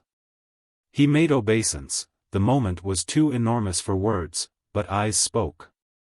"A glass of water," then the pontiff said. "The fast, Holy Father, will not be broken. Remain always close at hand, please." He felt as though the whole world suddenly had left him. Not that he himself had moved, or changed, but the world, the past, was entirely gone and blotted out, the future was obscure, the present was all strange. His unrelated idea was to steady himself by this one link with the past. Water was brought. He dipped half his handkerchief, wrung it out, pressed it on his hot dry eyes. All through the long ceremony of consecration, he carried himself with enigmatical equanimity. Though his eyes saw nothing but the matters of each moment, and though his bearing seemed to indicate an aloof indifference, yet, within, his sensibilities were at their tensest. Nothing escaped him. And he was mobilizing his forces, planning his campaign. He was looking down, he was surveying the opening vista. 2 or 3 moves on the apostolic chessboard he already could foresee. At the conferring of the episcopal ring, he drew back his hand, and demanded an amethyst instead of the proffered emerald. The ceremony halted till the canonical stone came. Cardinals noted the first manifestation of pontifical will, with much concern, and with some annoyance. Ragna muttered of ignoble upstarts, Vivoli, of boyish arrogance, Burstein, of beggars on horseback. He, who is born of a hen, always scratches the ground, asserted the Benedictine cacciatori, and he, who was a frog, is now a king, Liber quoted from the Satyricon of Petronius Arbiter. They brought him before the altar, and set him in a crimson velvet chair, asking what pontifical name he would choose. Hadrian VII, the response came unhesitatingly, undemonstratively. Your Holiness would perhaps prefer to be called Leo, or Pius, or Gregory, as is the modern manner, the Cardinal Dean inquired with imperious suavity. The previous English pontiff was Hadrian IV, the present English pontiff is Hadrian VII. It pleases us, and so, by our own impulse, we command. Then there was no more to be said. The election of Hadrian VII was proclaimed in the conclave. They came to the ceremony of adoration. One by one, their eminencies kissed the Supreme Pontiff's foot and hand and cheek. Contact with senile humanity made his juvenile soul shudder. All the time he was saying in his mind, "Not unto us, O Lord, not unto us," yet that seemed such a silly inadequate thing to say. It was not humility, it was physical loathing which nauseated him all secretly. Some had the breaths of bustards, and all but one were hot. He would have liked to tear off his own cheek with clawed tongs. By a peculiar mental gymnastic, he vaulted to the verse, "Who sweeps in house as in thy sight makes that in th action fine." He clutched the thought and clung to it. Greatest and best, or by what other name thou wishest to be called, I am only thy means. This horrible osculation is no more than a chance for them to benefit themselves by honoring thee through me. Let them. I will be the means, thy means to all men. Auf! How it hurts! His external serenity was unflinchingly feline. He just tolerated attention. The arrows of cardinalitial eyes impinged upon him, and glanced off the ice of his mail. He withdrew his sensibilities from the surface, and concentrated them in the inmost recesses of his soul, foreseeing, forescheming. "One step's enough for me" was another tag, which became detached from the bundles of his memory to float in the ocean of his counsels. He made sure of the one step, fearlessly strode and stood. And prepared for the next. He never looked behind. The amethyst, the pontifical name, and now? Yes. Begin as you mean to go on, he advised himself.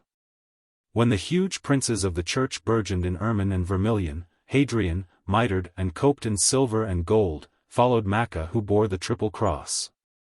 Tumultuous sumptuous splendor proceeded through the conclave into the gallery of benediction over the porch of St. Peter's. Masons were removing brickwork from a blocked window leading to a balcony on the right hand, halfway down the long gallery. The Supreme Pontiff beckoned Arezzo. "Lord Cardinal, this balcony looks into the church?" "Into the church, Holiness." "Which window looks out over the city?" "The window on the left." "Let the window on the left be opened." The sacred college swung together as to a scrum. Pressure never had influenced George Arthur Rose. He used to say that you might squash him to death, if you could, but you never should make him do what you were too lazy, or too proud, or too silly, to persuade him to do. He would wait a century for his own way. And, unless you actually and literally had removed him from the face of the earth by the usual methods of assassination, you would find him still implacably persistent at the end of the said century. He had learned the trick from Flavio, observing that, if he would not open the door when the cat mewed to go out, the creature remained in the room, but would not come and sit on his friend's neck. Nor agree to anything except the opening of the door. And Hadrian VII was quite prepared to be hustled and hullabalooed at. As Leo XIII had been hullabalooed at and hustled in 1878, but no earthly power should extort apostolic benediction from his hand and lips, except at a place and a time of his own choosing. They might push this pope onto the inner balcony, and they might lead a horse to the water, but not even the College of Cardinals arrayed in all its glory could make the one drink, the other bless.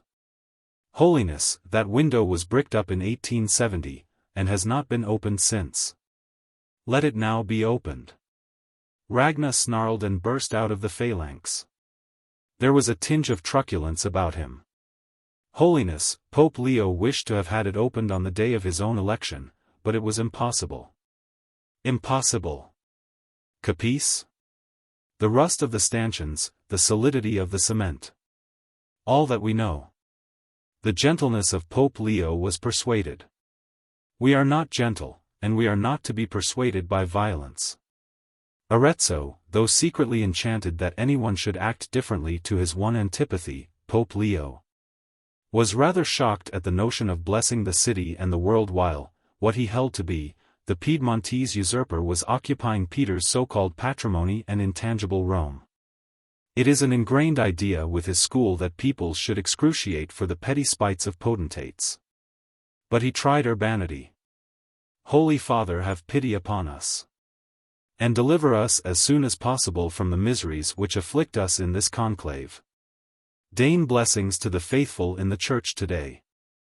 And we will see what can be done about the other affair tomorrow. Hadrian looked a little amused.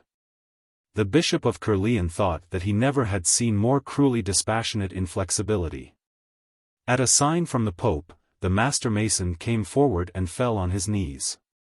Hadrian stooped. Son, open that window. Through and through vermilion billows the masons dived and thrust across the breadth of the gallery, conveying ladders, crowbars, hammers. Conclavial porters threw down rolls of carpet which they were about to spread, and sat upon them. Burstein squawked and expectorated. Hadrian winced, and marked the man. At the clang of hammers, masonry began to fall, a white dust hovered in the air, the Vermilion College swept away with the white pope. Some went to the end of the gallery, where loud voices became Protestant. Midway, the Germans halted with most of the Italians, they conversed more moderately. A few paces beyond the range of operations, the Pope remained quite still. By his side, he detained Macca with his cross. Behind him congregated the Bishop of Caerleon and the 9 cardinal compromissaries. In a break of the clang of the hammers, Hadrian intoned, Kyrie eleison. Mundo gave prompt response.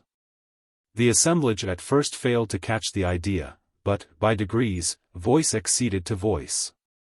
And the litanies of the saints magniloquently reverberated through the gallery. Outside, in the square of St. Peter's, only a few hundreds of people were collected. Interest in the proceedings of the conclave was nearly dead, and several special correspondents were beginning to think seriously of the superior excitements of a murder trial at New Bailey. But many old-fashioned Romans wished to be able to tell their grandchildren that they themselves had been in the square when the Pope was proclaimed in the church, and, again, on the morning of St. George's Day, no smoke had been vomited from the Sistine chimney. The affair was very mysterious. What combinations behind those white walls? Inside the basilica, there were thousands of expectant people, officials of the Vatican, cardinalitial familiars, prelates, penitentiaries, beneficiaries, who had not been immured in the conclave. Also there were lords and ladies of eminent quality belonging to the black, or clerical, party, who had been admitted with meticulous secrecy, in broad daylight and in face of all Rome, by a privy door. Every day for weeks, they had come and waited, hoping to be among the first to salute the Pope. To go to St. Peter's in the morning before dinner, and in the evening before supper, had become the mode in a society which has few and futile dissipations of its own and to which the comedy of the Quirinale and white society is forbidden fruit. Some, who were near the great doorway, thought they heard faint tappings in the gallery overhead. Rumor protruded her tongue, certainly there were tappings, more ponderous, more insistent. Certainly the balcony was being opened. Then the crashing ceased. In the hush, surmises were born, and stifled, or nurtured. A loose Benedictine with a face of a flesher, who was leaning against one of the great piers, suddenly asseverated that the tapping had begun again, but in another place, further away, he said. An honorary decurial chamberlain of the Cloak and Sword sniffed long-nosedly, picking a Van Dyke beardlet, and stuttered, "There nn never opening the outer b balcony." That notion resembled the spark between negative and positive poles. It vibrated and glittered, and fell upon a heap of human combustibles. "Then what are we waiting here for?" shouted Prince Clenolati, and he made a dash at the door by which he had entered. Naturally he led a stampede. The crowd in the square stood obliquely to the church, with all its eyes directed to the Vatican, when, round from Via della Segrestia poured a stream of half-wild creatures, shooting instant glances at the vacant balcony, and bringing amazing news. The two crowds flew together, thronging the wide stone steps and the open space beneath. The military registered to attention. The special correspondents, as one man, made for the obelisk in the center, or the basins of the fountains, and set up portable pairs of steps. And, of course, motorcars and cabs, and Caio and Tizio and also Sempronio, not to mention Maria and Elena and Yolanda and also Margarita, began to issue from every Borgo avenue. There was nothing to be seen, except the empty balcony over the porch. It was neither canopied nor decorated, but someone said that there was movement behind the window. That was concisely true. More. The window itself was moving. The sun-flashed panes of glass turned dull, as it swung on its hinges, inward.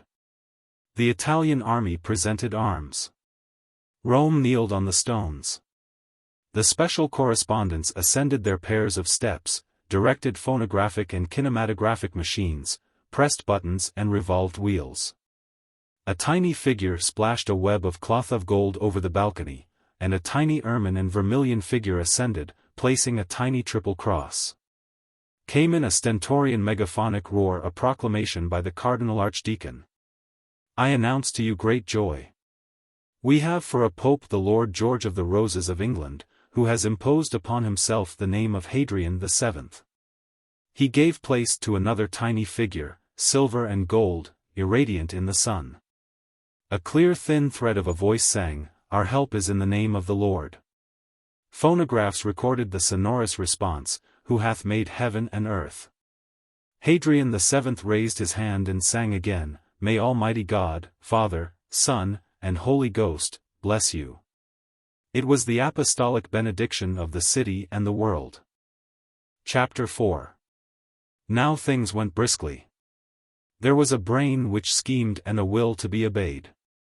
The hands began to realize that they would have to act manually. Dear deliberate Rome simply gasped at a pontiff who said, "Tomorrow," and meant it. The Sacred College found that it had no option. Naturally it looked as black as night. But the Cardinal Archdeacon could not refuse point-blank to crown, and, when Hadrian announced that his incoronation would take place in the morning on the steps of St. Peter's, futile efforts suggested difficulty preventing possibility. That was the only course open to the opposition.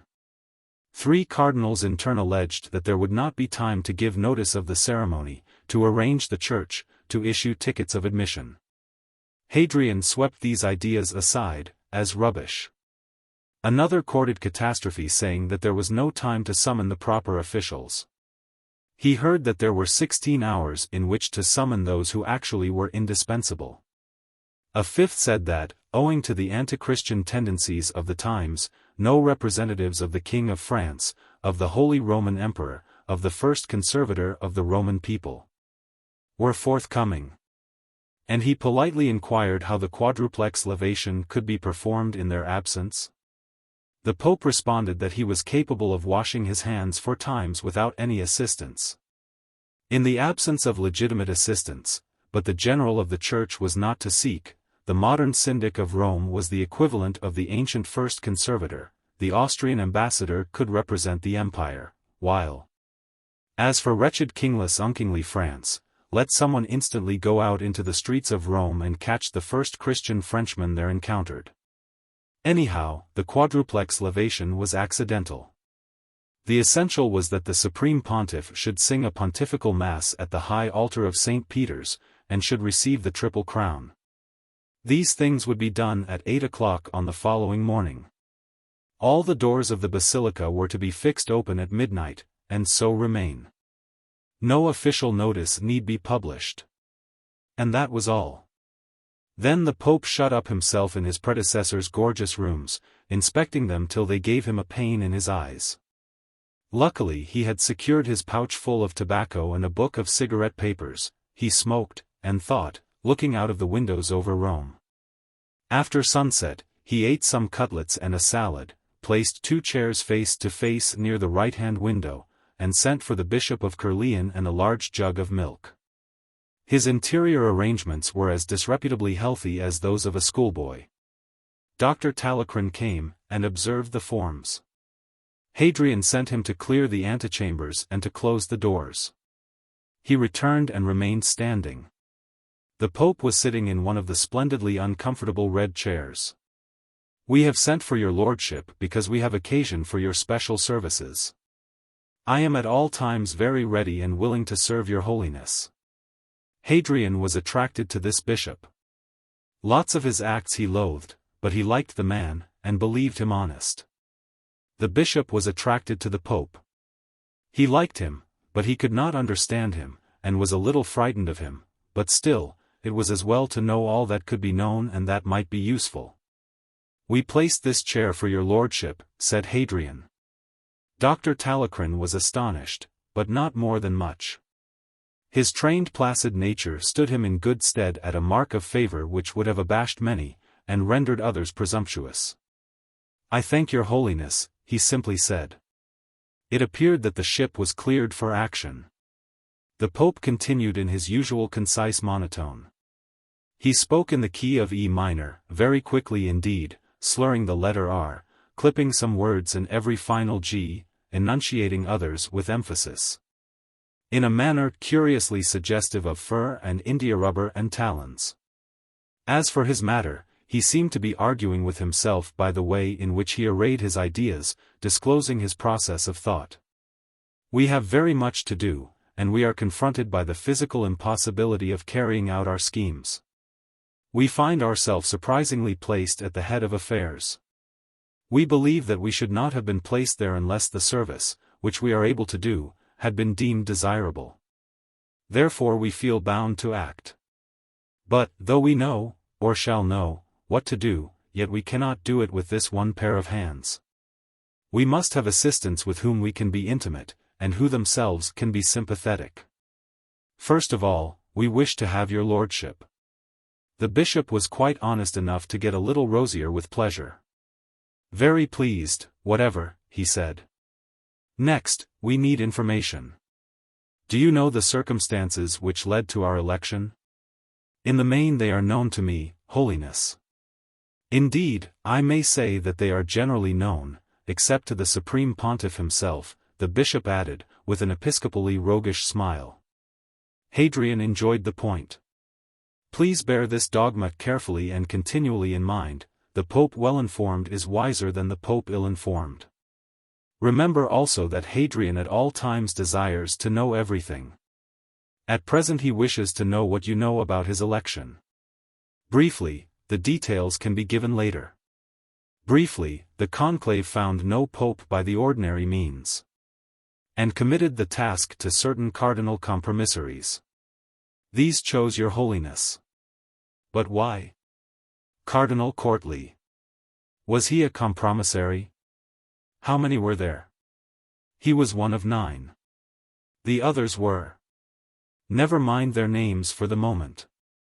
Now we take it that these 9 cardinals are well disposed toward us? Most assuredly, Holy Father. Good. 9. The names please? Courtly, Grace. Archbishop of Baltimore. Yes? Saviali. What is he?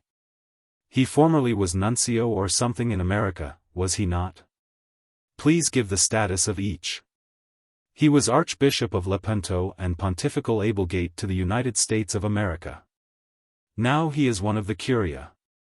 Then came Della Volta, formerly Majordomo, also of the Curia. He, by the by, is your holiness's double, according to Cardinal Courtfield. How delicious!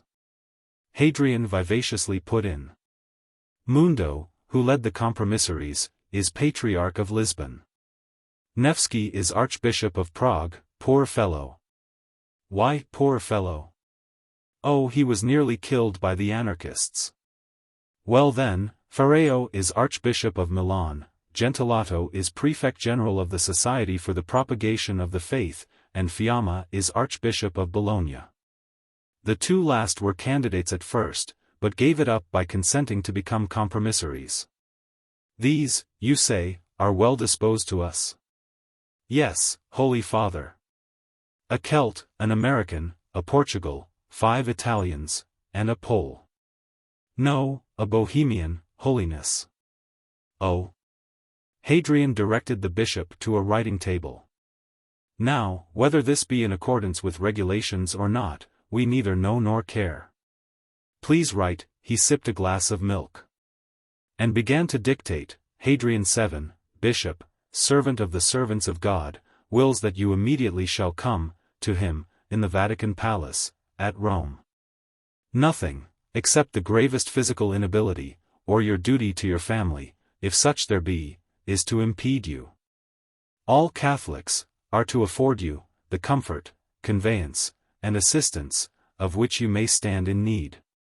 Please sign it with your own name and make 5 copies of it. The bishop, sighing for his typewriter, diligently wrote in an angular oblique almost illegible hand. Electric lights sprang up in the city.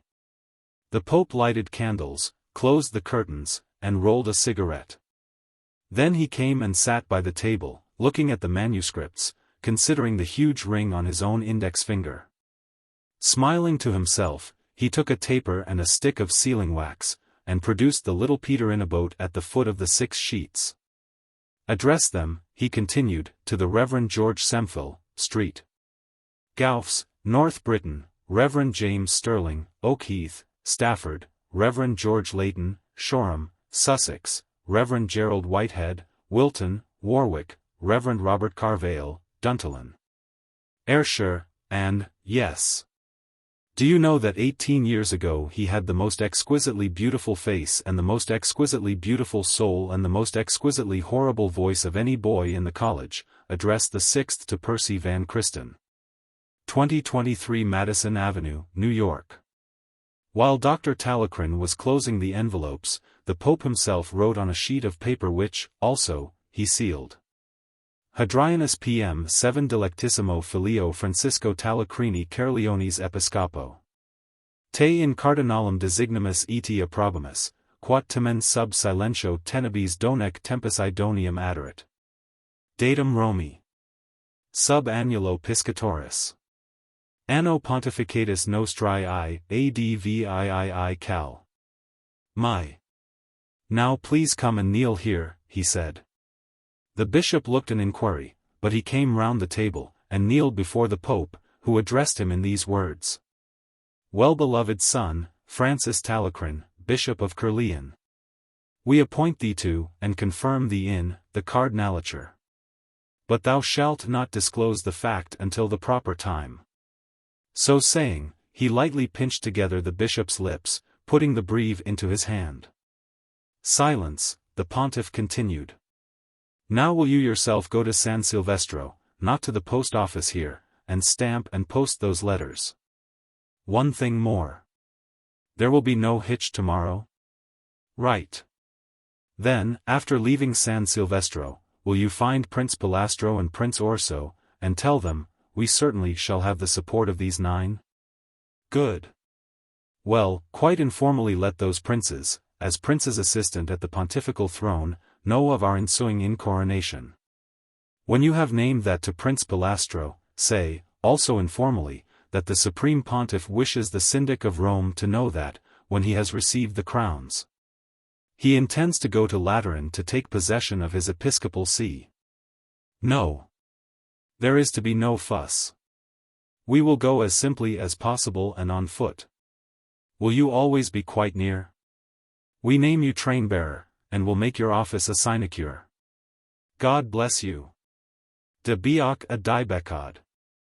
Hadrian remained standing at the antechamber door, watching the bishop's big figure disappear along the corridor. He thought it a pity that a tendency to corpulency was not checked by healthy physical exercise. A detachment of the Swiss Guard stood armed and motionless at regular intervals. "For me," was his plebeian thought. A small man appeared, bowing. He had a servile air.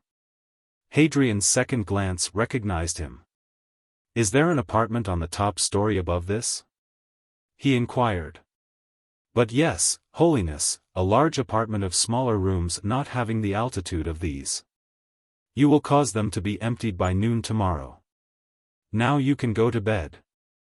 Please take care that no one comes inside this door until the morning." The Pope closed the door, and returned through the antechambers and the throne room to the table where he had been working. He sat on the edge of the table for about an hour, swinging a leg, thinking, and sipping milk. Then he took a candle, and went into a dressing room with huge oak clothes presses. Opening their doors, he looked for a cloak among piles and festoons of new clothes. There were several of crimson velvet. After vainly searching for something plain, he put on one of these and proceeded to the outer door, taking a breviary from the table on the way. Out in the corridor, he signed to the nearest guard. The black red yellow and steel figure came and kneeled. "Do you know the way into St. Peter's?" the Pope said.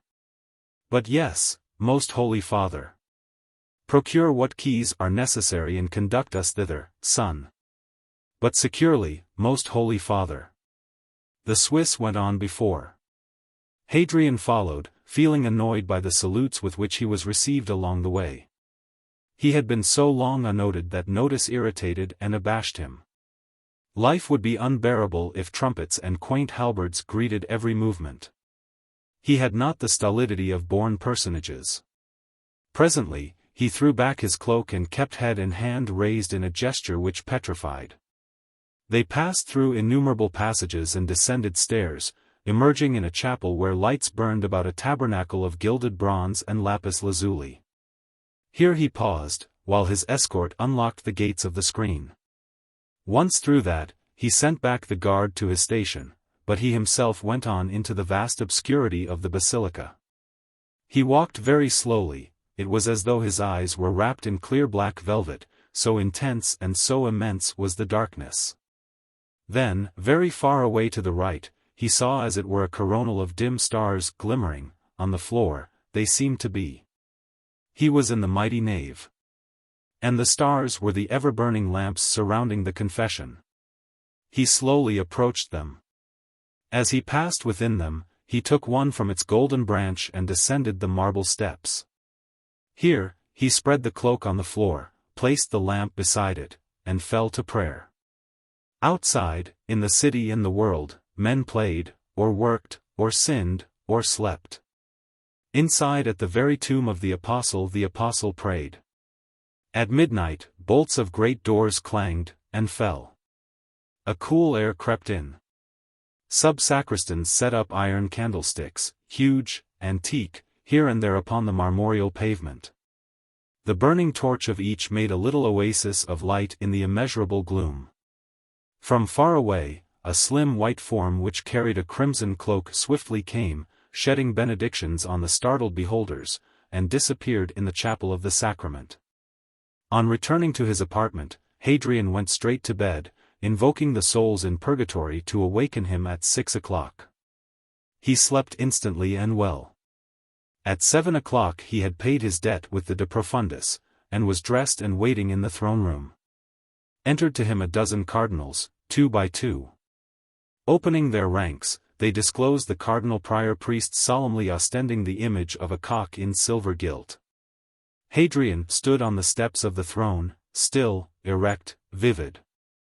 He seemed so brimming over with restrained energy that he resembled a white flame. Not a sound was uttered. In silence they came, and they went away in silence. When the pontiff was alone again, he strode and stopped in the middle of the floor. "No, Lord, I never will deny thee, never," he exclaimed with tremendous emphasis. "But keep me and teach me and govern me, that I may govern and teach and keep thy flock, O thou shepherd of the people." When the Bishop of Caerleon conveyed the extraordinary news to the Syndic of Rome, Prince Pilastro at once inquired what arrangements were made. No arrangements are made. But look here, said Marcantonio, who affected English brusqueness, of course we are very happy that the Holy Father should come among us, but, you know, we are bound by our own guarantees to give him all the honors of a sovereign regnant. We shall be shamed in the eyes of Europe if we omit those.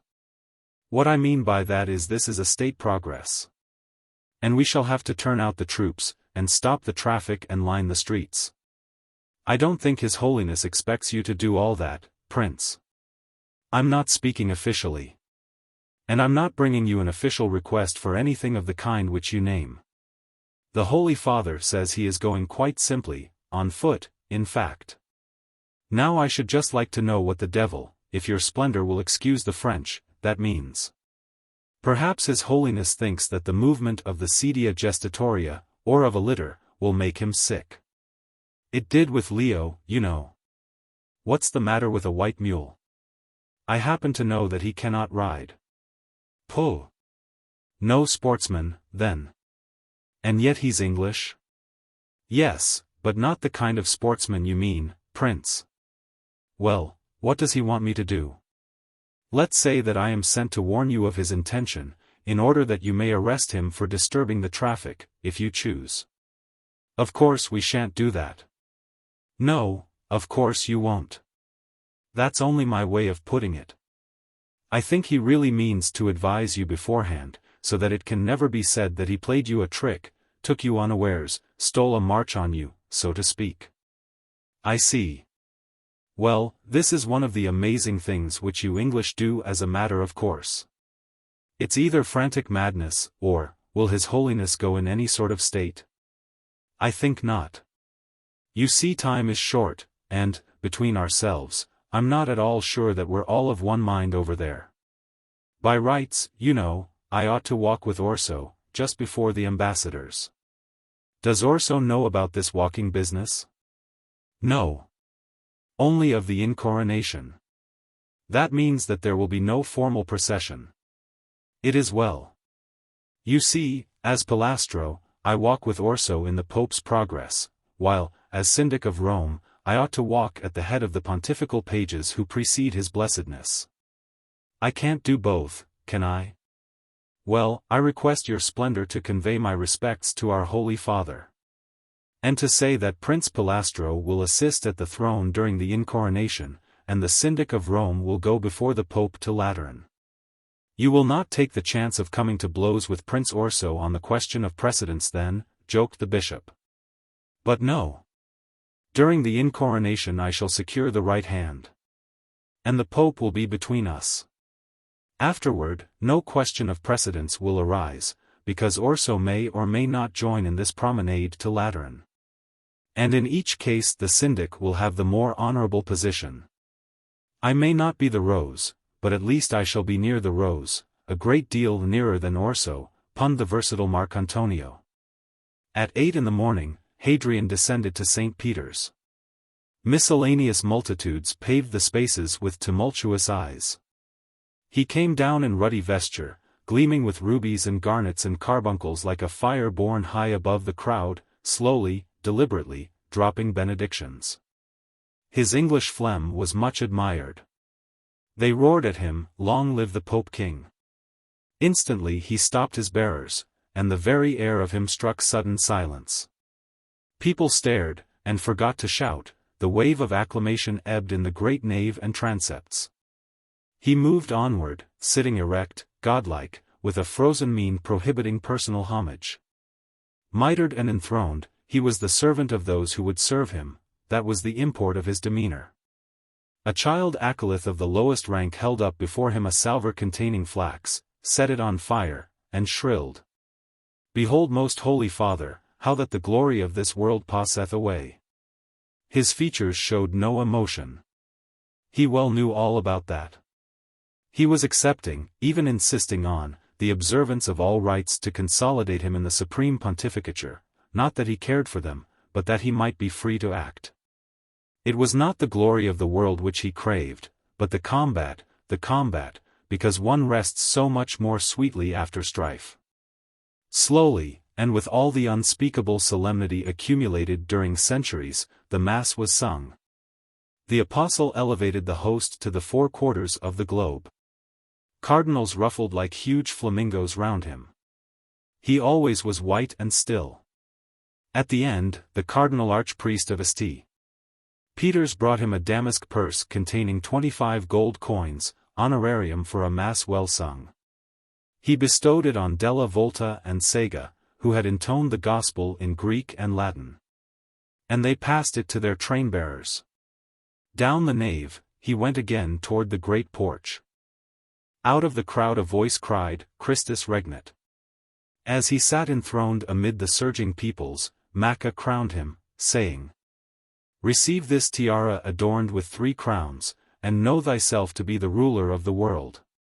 The Father of princes and kings, the earthly vicar of Jesus Christ our Savior. Hadrian understood the formula in no metaphorical, but in the plain and literal, sense of the words. He neither minimized nor magnified their significance. He had an opportunity which was entirely grateful to him. He was ruler, father, vicar. And he was altogether unafraid. He stood up, and blessed the city and the world. In the Sistine Chapel, they relieved him of the pontifical regalia, and the voluminous far-flowing petticoat of white taffetas, which is so sumptuous to the eye of the beholden and so ridiculously cumbersome to the legs of the wearer. And he ate some apples while Arezzo, on behalf of the Sacred College, recited time-honored compliments. Lord Cardinals, said Hadrian, we thank you for your service, and we invite those of you who are able and willing to attend us, now, when we go to take possession of our episcopal see. He moved towards the door. The short train of his cassock trailed behind him, and the Bishop of Prooimion stooped to it. Ragna had something to howl. Holiness, this is suicide for you and murder for us. The city is full of Jews and Freemasons. And we shall most assuredly be stabbed, or shot, or shattered to pieces with bombs, or drenched with vitriol. The Church wants a martyr badly. Your Eminency is invited, not commanded. Burstein muttered to Vivalli, in a scandalized tone, that the Pope was courting popularity. Pepotto, with a note of admiration, commented on the mad English. Word of the invitation rushed on ahead. Of the crowd of officials, many began to arrange themselves in a certain order, others had pressing calls elsewhere. Masters of ceremonies, racking their brains for long-forgotten details, flew hither and thither with instructions and pushes. Poor old Grani sat down in a recess, and wept to think that there was no time to get out the white gennets annually presented by the King of Spain. Hadrian came on slowly, chatting with Prooimion, giving people a chance of making up their minds. When he emerged from the colonnade in the square of St.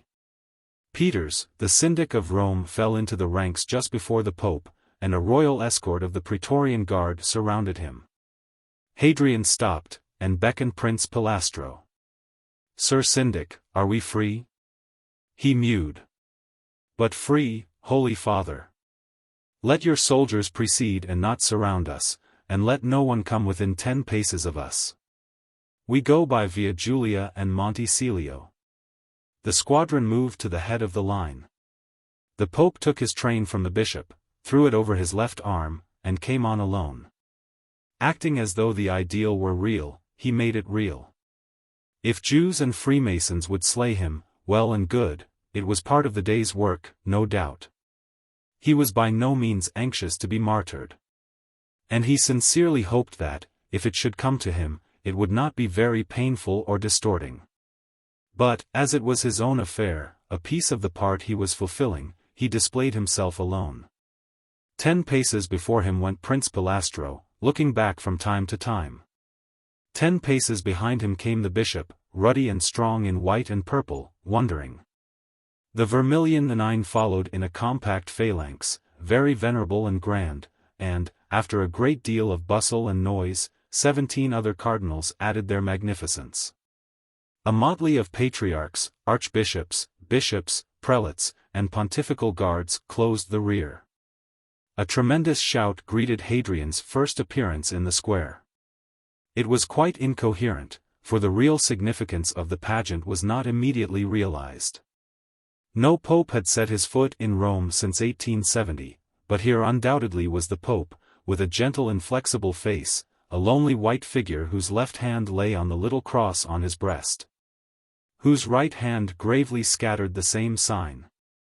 This crowd was not the even human parallels which authority is wont to describe on streets when the great go by. It was a concurrence from sideways coalescing with loafers and ordinary passers-by, suddenly dipping its knees, gazing, panting, and emitting howls of delirious onomatopes. Cabs and carts swept to the side of the road, and the drivers kneeled on the boxes. Here and there, some dowdy alien said, "What mockery," and patronizingly explained that the Salvation Army did these things much more properly. Here and there, some sour sorry incapable stood spitting in praise of secret societies. Here and there some godless worldling scoffed in an undertone. But Hadrian went on, walking at that deceptive pace of his, which seemed so leisurely and was so swift. His movements resembled the running of a perfectly geared machine. They had the smooth and forceful grace of the athlete whose muscles are supple and strong, even the occasional impulse had no jerkiness. It was the manner with which he disguised his natural timidity. He sometimes glanced from side to side. Once he smiled at a bare-legged rascalt of brown boys who kneeled by one of Bernini's angels on the parapet of the bridge. He adored children, although he was so desperately afraid of them. Going up the hill by the church of Sts. John and Paul, a little girl dabbed an indescribable rag on her head, rushed into the road, dashing primroses, and remained transfixed by her own audacity. He led her by the hand to her mother, and blessed them both. All his life long he had yearned to be giving. Now, under any circumstances, he always had something to give, 10 words and a gesture. And people seemed so thankful for it. He was glad. In the porch of the mother and mistress of all churches in the city and the world, he sat on the low throne while canons made shift to intone, "He riseth up the poor out of the dust, and lifteth the needy out of the dunghill, that he may set him with the princes, even with the princes of his people. They gave him gold and silver keys. They attended him to the throne of precious marbles in the center of the apse. They intoned Te Deum. Ascending to the lodge of benediction, he blessed the mobile vulgar in the square of St. John. And anon returned in the way by which he came, Bishop of Rome in act and deed, and Supreme Pontiff." Chapter 5. Being physically tired with the exertion of withstanding the concentrated gaze of Rome, he rested all the afternoon. The palace was a scene of commotion. Cardinals and their familiars cackled and cooed and squeaked and growled in corners, or arranged for return to their distant sees. Workmen cleared away the structure of the conclave. Hadrian made an attempt to get into the gardens with a book, but obsequious black velvet chamberlains with their heads in frills like saucers made themselves so extremely necessary. And auditors of the Ruota scudded along bypaths with such obvious secrecy and bounded out of box hedges before him by carefully calculated accident so very frequently, that at last he took refuge in the pontifical apartment. He rang the gong and sent for Prooimion. We have a more or less distinct remembrance of a place on the lake of Albano, called Castel something. Castel Gandolfo, Holiness. Yes. And it used to be a pontifical villa? It is a pontifical villa now, but since 1870 an order of religious women have used part of it as a convent. Which part? They, I believe, keep the pontifical suite in statu quo, hoping for the day when the Holy Father shall come to his own again. Good. Now will you at once telegraph to those nuns that the Pope is coming to his own tomorrow for the inside of a week. And please arrange everything on a plain and private scale. That is the first thing. Perhaps I'd better do that at once whatever. Yes, but don't be long. When the bishop returned, Hadrian invited him to take a tour of observation round the rooms. They were accentedly antipathetic, too red, too ormolu, too floridly renascent, too distractingly rococo. He could not work in them. Yes, work, nothing was going to interfere with that. How, in the name of heaven, could anyone work under these painted ceilings, among all these violently ineffectual curves? Now that he was able, he must have what he wanted. He was going to move on to the top floor, where people could not stamp on his head, and where there was a better view from the windows. He would have clean bare spaces and simplicity without frippery. Then his mind could move. By the clothes presses, he damned red velvet. That should go. The feeling of it made him squirm. The sight of it on his person reminded him of the barking of malodorous dogs and the braying of assertive donkeys. White was all right, if it fitted properly. He would stick to white, soft flannelly white. Not this shiny cloth, with a decent surplice, which did not resemble the garments of David's servants after the attentions of the children of Ammon, a surplice and the pallium. And the pontifical red stole in public, but no lace, that should be left to ladies. How delicious to have plenty of white clothes to wear. How delicious to wear white in the sun. Well, he was going to work to earn all these amenities. And now, talking of work, something would have to be done to the rooms upstairs, and certain things would have to be settled regarding the domestic arrangements. To what official ought directions to be given? The majordomo is the head of the household, and the master of the chamber has immediate charge of your holiness's person. That set man? Look now, he shall continue to be master of the chamber. We will not repeat the mistake of Pius IX, or interfere with any of their offices. But he must not come near us. We should feel bound to assist his decrepitude, and our idea is to be so free from secular cares that we can concentrate undivided attention upon our apostolature. There is the root of the matter. That man is a stranger, his age makes it certain that he has got into a groove, he is full of prior experiences and opinions which he cannot, and ought not to be expected to, change for a newcomer.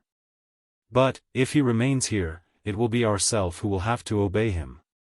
That would distract us. Therefore, we must interpose someone whom we know, someone who is young enough to suit himself to us. There are two young ruffians of about 25 years old, who, like most of his other acquaintances, formerly loved and hated George Arthur Rose. Their circumstances are disagreeable, they never had a chance, they are hot-headed passionate people, always in love with some woman or other. Because they have no means of amusing themselves innocently, being tied and bound with the chains of respectable poverty. They really have no opportunity of leading godly, righteous and sober lives. They're insane, unhealthy, because civilization gives them no opportunity to live sane healthy lives unless they crush all the most salient and most admirable characteristics of their individuality. Please send for them, John Devine, 107 Arkwright Street, Preston, Ulo Carino, 95 Bloomsbury Square, London, and let us give them some service and much freedom. And a little wholesome neglect to strengthen and develop their characters and to give play to their individual natures, as good old Jowett says. We believe in making it, not difficult but easy to be good. Look, Frank, tell Ulo Carino to bring with him that yellow cat which you may remember. By the by, both these men cannot move without money.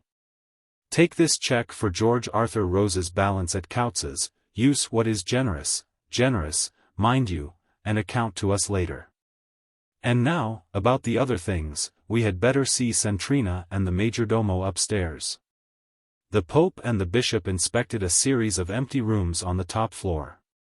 They occupied the N.E.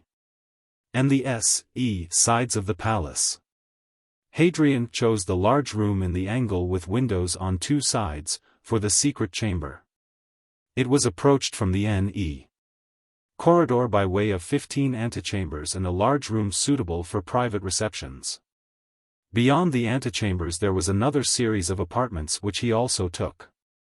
The private room in the angle, sitting room, or workshop, as he called it, led into some smaller rooms on the S.E. face of the palace.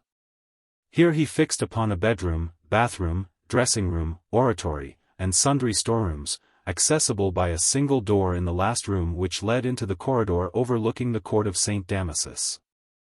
The majordomo and the master of the chamber attended. The latter was quaking about his situation. Hadrian rapidly reassured him and came to the point. You are confirmed in your benefice until such time as you choose to retire. The emoluments and the pension are at your disposal. In a few days, 2 gentlemen will arrive from England.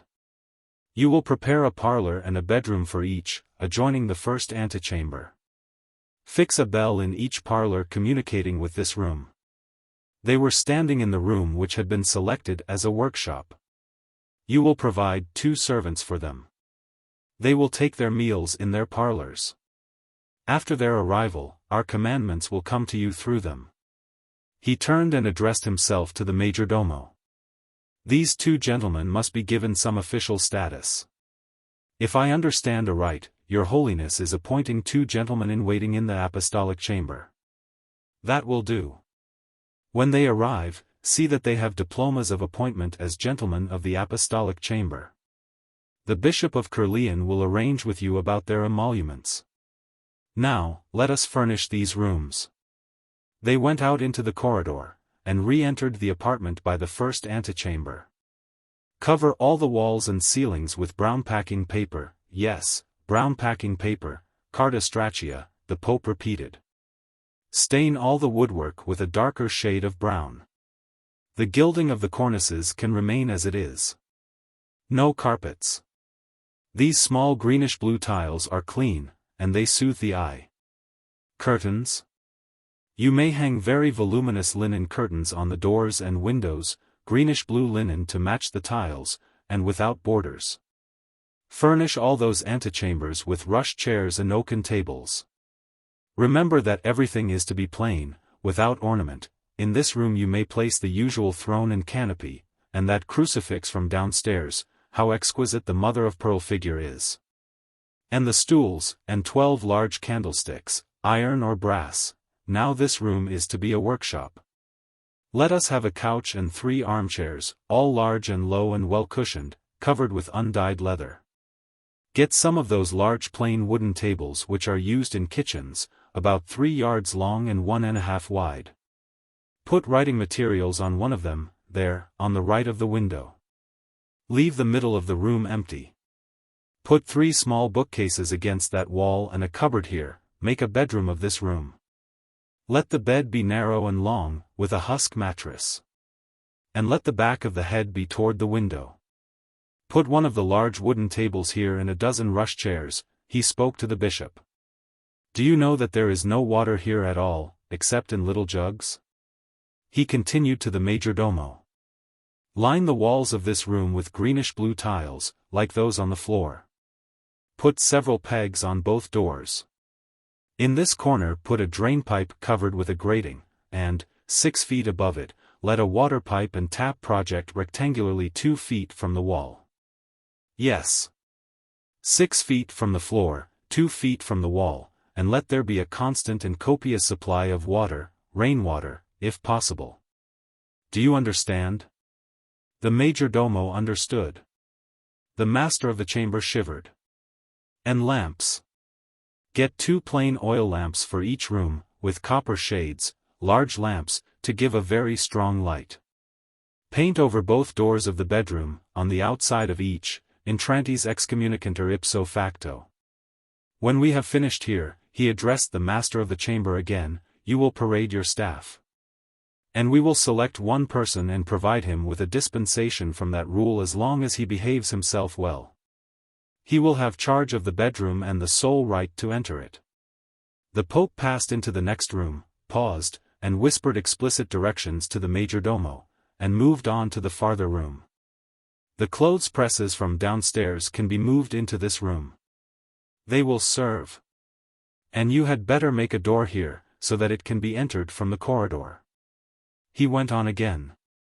This room is to be the vestry, and this the oratory. Let us have a plain stone altar and the stations, and the bare necessaries for Mass, all of the simplest. Let everything, walls, floor, ceiling, everything, be white, natural white, not painted. And make a door here, also leading into the corridor, a large double door convenient for the faithful who assist at the pontifical mass. The rooms beyond, you will take order about them at a convenient occasion. Hadrian and the bishop returned to the pontifical apartments downstairs. Your Holiness will excuse me. Yes? But have you ever contemplated the present situation? No. Why? Well, Your Holiness seems to have everything cut and dried. The Pope laughed. You shall know that George Arthur Rose has had plenty of time for thinking and scheming. His schemes never came to anything, except once, and he certainly never schemed for this. But you understand perhaps that the last 20 years have rendered Hadrian conscious both of his abilities and his limitations, as well as of his requirements.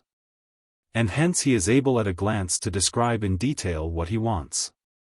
When he wants something, without knowing what he wants, he asks questions. For example, what is that hinged arrangement under Cardinal Courtly's ring?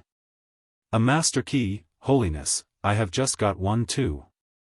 The bishop showed his own ring. What is that? I have several places which I have to keep locked, safes, cupboards, and that sort of thing, and the keys, which are all different, have to be entrusted to my various chaplains, and so on.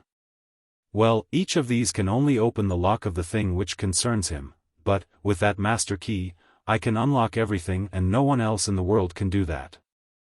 Capital. Where do you get these things made? At a place in Band Street, Brahma I think the name is. Tell them to, the voice sank, for some scarlet gentleman began to bring in tables with the sealed dishes of the pontifical supper. Hadrian's eyes lingered on the intruders for a moment. They were so slim, so robust, so deft, so grave, so Roman. He drew the bishop into the embrasure of a window. Aren't they lovely? He said. Isn't the world full of lovely things, lovely live things? It's the dead and the stagnant that are ugly. This was so rapid a change of mood that Talleyrand could not follow it.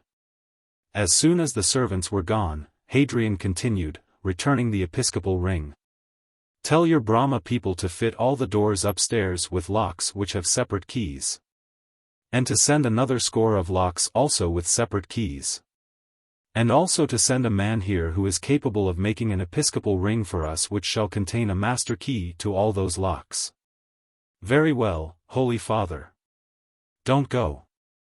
Supper can wait a minute. Look here, we desire to be in direct communication with the Sacred College. We chiefly are curious to know the 9 compromissaries, but distinctions sometimes are invidious. At all events, we must have a long and secret conference with Cardinal Courtly. So will you please make it known to their eminencies that we will receive them after supper. Ask Pimlico to remain after the others. And, who manages the finances here? The Cardinal Deacon of Santa Maria Nuova is Apostolic Treasurer. And the Majordomo is responsible for the household expenses. Ask the Treasurer particularly to come. Don't come yourself. Good night, God bless you. Prooimion firmly had believed that he knew George Arthur Rose to be charming, perhaps somewhat incomprehensible, and therefore perhaps somewhat dangerous. But as for Hadrian, Prooimion felt about him as M. and Madame Curie felt when they first put a penny on a piece of radium and observed the penetrative energy incessantly thrown off from a source which was both concrete and inexhaustible. The Pope's evening party was well attended. Some of the older members of the Sacred College, who really had suffered from the discomforts of the conclave, had left the Vatican. Most of the French absented themselves, as they had every right to do in view of the informality of the invitation. The Secretary of State stayed away on a plea of business.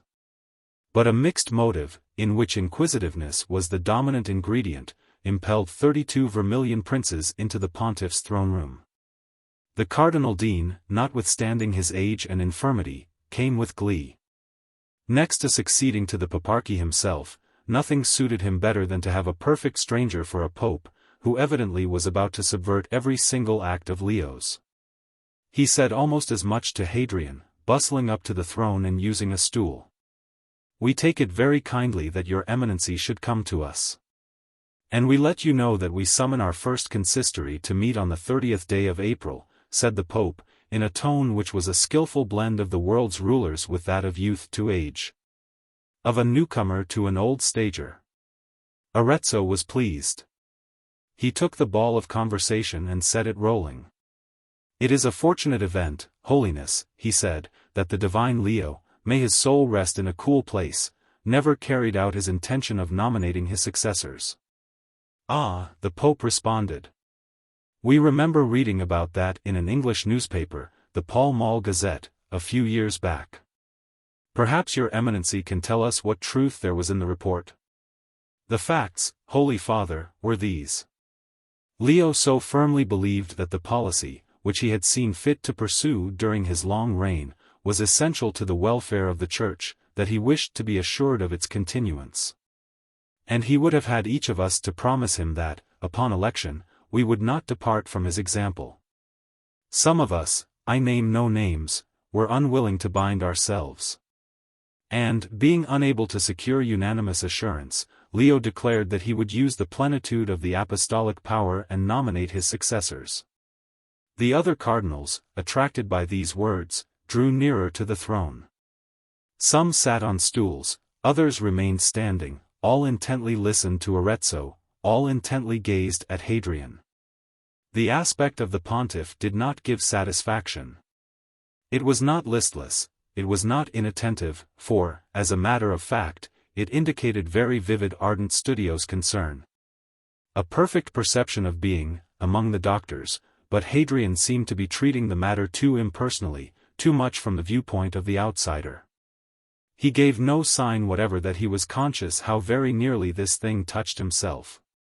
He reminds one of a surgeon probing for a bullet in a body which is not his, said Mundo to Fiamma. And he will find that bullet, the Archbishop of Bologna replied. Hadrian, who could see as far through a brick wall as most men, and a great deal further than some, was not by any means unconscious of the situation, and was avidly curious after information. He pursued the inquiry. Many thought it would have been more delicate to drop it. Yes. That was the gist of the statement in the paper, he continued to Arezzo. We remember it well, because we wondered whether or not such a privilege was included in that plenitude of apostolic power. We could not find a precedent. And none of the authorities whom we consulted could provide one. Advise us, Lord Cardinal. If Arezzo had not been Cardinal Bishop of Ostia and Velletri, Dean of the Sacred College, and Chamberlain of the Holy Roman Church, he would have grinned. He found the moment unmitigatedly delectable. Holiness, there is a pious opinion, represented, I believe, by the Cardinal Penitentiary, Serafino Vagileo violently flushed, to the effect that the divine Leo was not in error. Also, there is another pious opinion, represented, I happen to know, by the rest of the college, that on this point the said divine Leo erred as infallibly as possible. This was thin ice indeed. Your Eminency's exposition hath been most sound. The matter is one for the theologians, said Hadrian, ceasing to lean forward. But why, Lord Cardinal, do you call it fortunate that the nomination was not effected? Because if it had been effected, we might not have experienced the pleasure of saluting a pontiff who, according to the Cardinal of Pimlico, is an academic anarchist. Hadrian candidly and simply laughed, with a friendly look at Courtly, who did not at all like being the second victim of Arezzo's caustic tongue. His Eminency has taken that bad habit of labeling people from us, he said. But, although we give due weight to the epithet academic, we abhor from and cannot away with the term anarchist. Aristocrat we are not, the mere word democrat fills us with repugnance. Such as it is, our philosophy is individualistic altruism. But, Eminencies, is not the labeling of matter which is in a state of flux, humanity for example, somewhat futile? Even supposing the labeled matter to be static, do not the very words on the label change their meaning with the course of time? But deeds remain. And the motive of a deed is that by which it must, and will, be judged. Give us then the benefit of your holy prayers, Lord Cardinals, that our motives may be pure. And are acts acceptable to him who has deigned to our unworthy hands the awful office of his vicegerent here on earth? He leaned back in his chair for the moment after this little outburst. The sense of his enormous responsibility was upon him. In an indefinite shadowy sort of way. It had been in his mind to utter some such allocution to the cardinals by way of explaining to them his own conception of his task, but he had intended to make it more of a deliberate formal pronouncement. The instant when the words had passed his lips, however, he perceived that in one sentence he had said all. He also perceived that the gaiety of the beginning, and the solemnity of the conclusion, sufficed to give his utterance distinction. He said no more. There was no doubt but that he had created an impression which differed, it is true, according to the temper of the impressed, but still he had created an impression.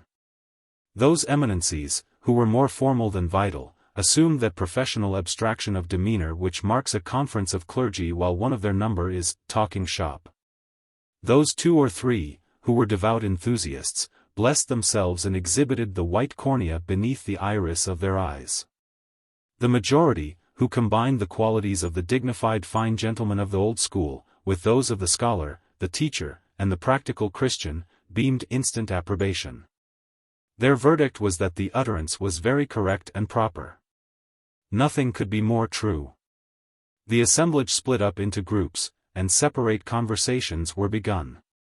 The Pope sat, still and grave.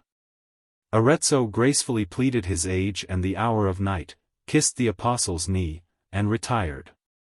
Hadrian beckoned the Cardinal Deacon of Santa Maria Nuova, and addressed him in a confidential manner. We understand that the expenses of our household pass through the hands of the majordomo.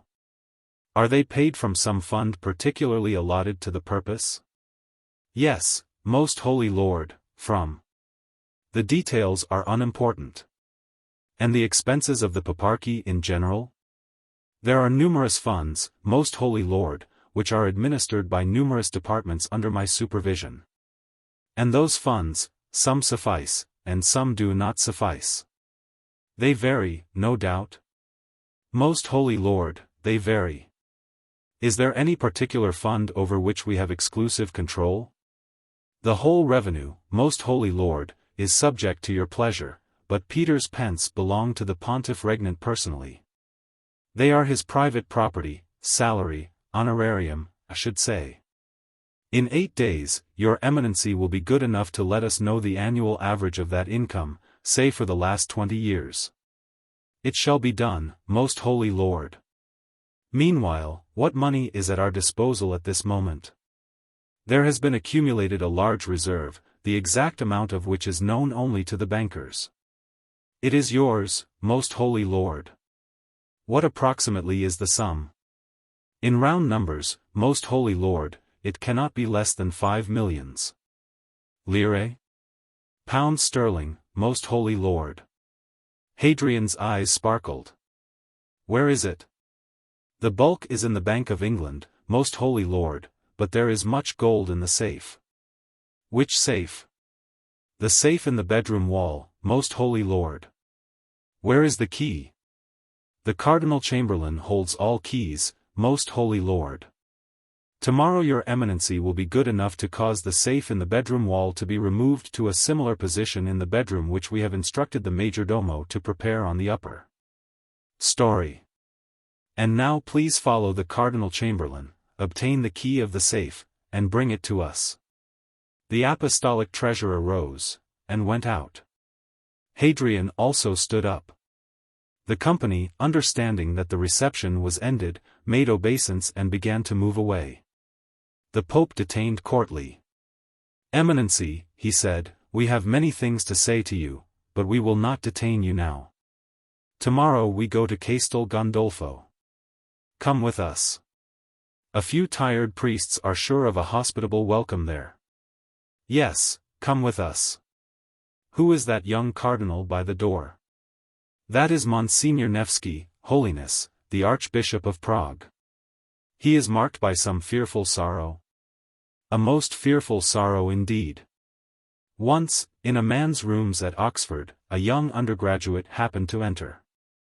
He had just that deadly pallor, that dense black hair, that rigidity of feature, that bleached bleak fixity of gaze. When he was gone, we remarked on his appearance. Our host said that he had been seeing his best friend drowned.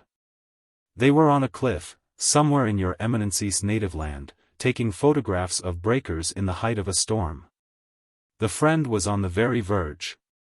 Suddenly the cliff gave way, and he fell into the raging sea. He was a magnificent swimmer. He struggled with the billows for more than half an hour. There was no help within 5 miles. And, finally, the breath was battered out of him. The other perforce had to stand by, and watch it all. It indelibly marked him. Cardinal Nevsky, you say, is marked by a fearful experience. Lately? Was it as fearful as that? 10 weeks ago, Holiness, and a much more fearful experience. Eminency, bring him also to Castel Gandolfo. Some of you must attend the Pope. Let us have those to whom we can be useful. When he was alone, Hadrian examined the safe in the bedroom wall. It added to his consciousness of his immense potentiality. What a number of long-planned things he could do now. With its contents, he would open a current account at the Bank of Italy. With that, and another at the Bank of England, he acquainted himself with the tools of his new trade. Truly, Prooimion did not altogether err in calling him an incomprehensible creature. On the one hand, with his principle of giving he could not even grasp a problem which involved taking, while, on the other hand, he utterly failed to realize that most people are averse from giving. As for himself, he took freely, and, as freely, he was going to give. As for the Bishop of Prooimion's opinion, it is so easy and so satisfactory to call a man an incomprehensible creature, when one is mentally incapable of comprehending, or unwilling to try to comprehend, the creature. Chapter 6. He spent the first day at Castel Gandolfo in the garden, writing, enjoying the loveliness of late spring. He produced a score of sheets of swiftly scribbled manuscript bristling with emendations. The second day he summoned Cardinal Courtly directly after breakfast, and addressed him with some formality. We desire to establish relations with your Eminency, chiefly because you hold so responsible a position in England. A country dear above all countries to us, which we design to treat with singular favor. In pursuance of our intention, and of our desire, certain matters must be defined. If our words are unpleasing, your Eminency must take them in the light of our said intention and desire. The Cardinal put on his cardinalitial mask. He was to hear and to note this rash young man. If anything needed to be said, he was there to say it. It is our wish to make England a people prepared for the Lord. We will attempt it of the whole world, and for this reason we begin with the race which dominates the world. We find ourselves impeded at the outset by the present habitude and conduct of English Catholics, especially of the aboriginal English Catholics. At this unexpected fulguration, this feline scratch, the cardinalitial eyebrows shot upward with a jerk and horizontally came down again. His Eminency slightly bowed, and attended. The Pope fingered a volume of cuts from English newspapers, selected a cut, and continued. Kindly let us have your opinion of this statement. A remarkable petition has been prepared for presentation to Parliament. The petitioners are the Roman Catholic laity resident in England, and they pray Parliament to set up some control over Roman Catholic moneys and interests. It is pointed out that the total capital invested in the Roman Catholic clergy in the United Kingdom must amount to nearly £50 million. It is alleged that no account is afforded by the Roman Catholic bishops of the management or disbursements of such property and moneys. And the petitioners also call attention to gross injustices which are of daily occurrence. That emanated from a priest of my archdiocese, Holiness. It was a terrible scandal, but we were successful in preventing it from spreading. Then there was such a petition. At first, we were prepared to ascribe it to the imagination of one of Sir not yet aperse young men. And really were there many supporters of the petition? Unfortunately, yes. Then you have rebellion within the camp. And was there any ground for these statements? There was no ground whatever for the insinuation that we habitually misuse our trusteeship. The man had a grievance. His agitation was merely a means to compel us to solace him.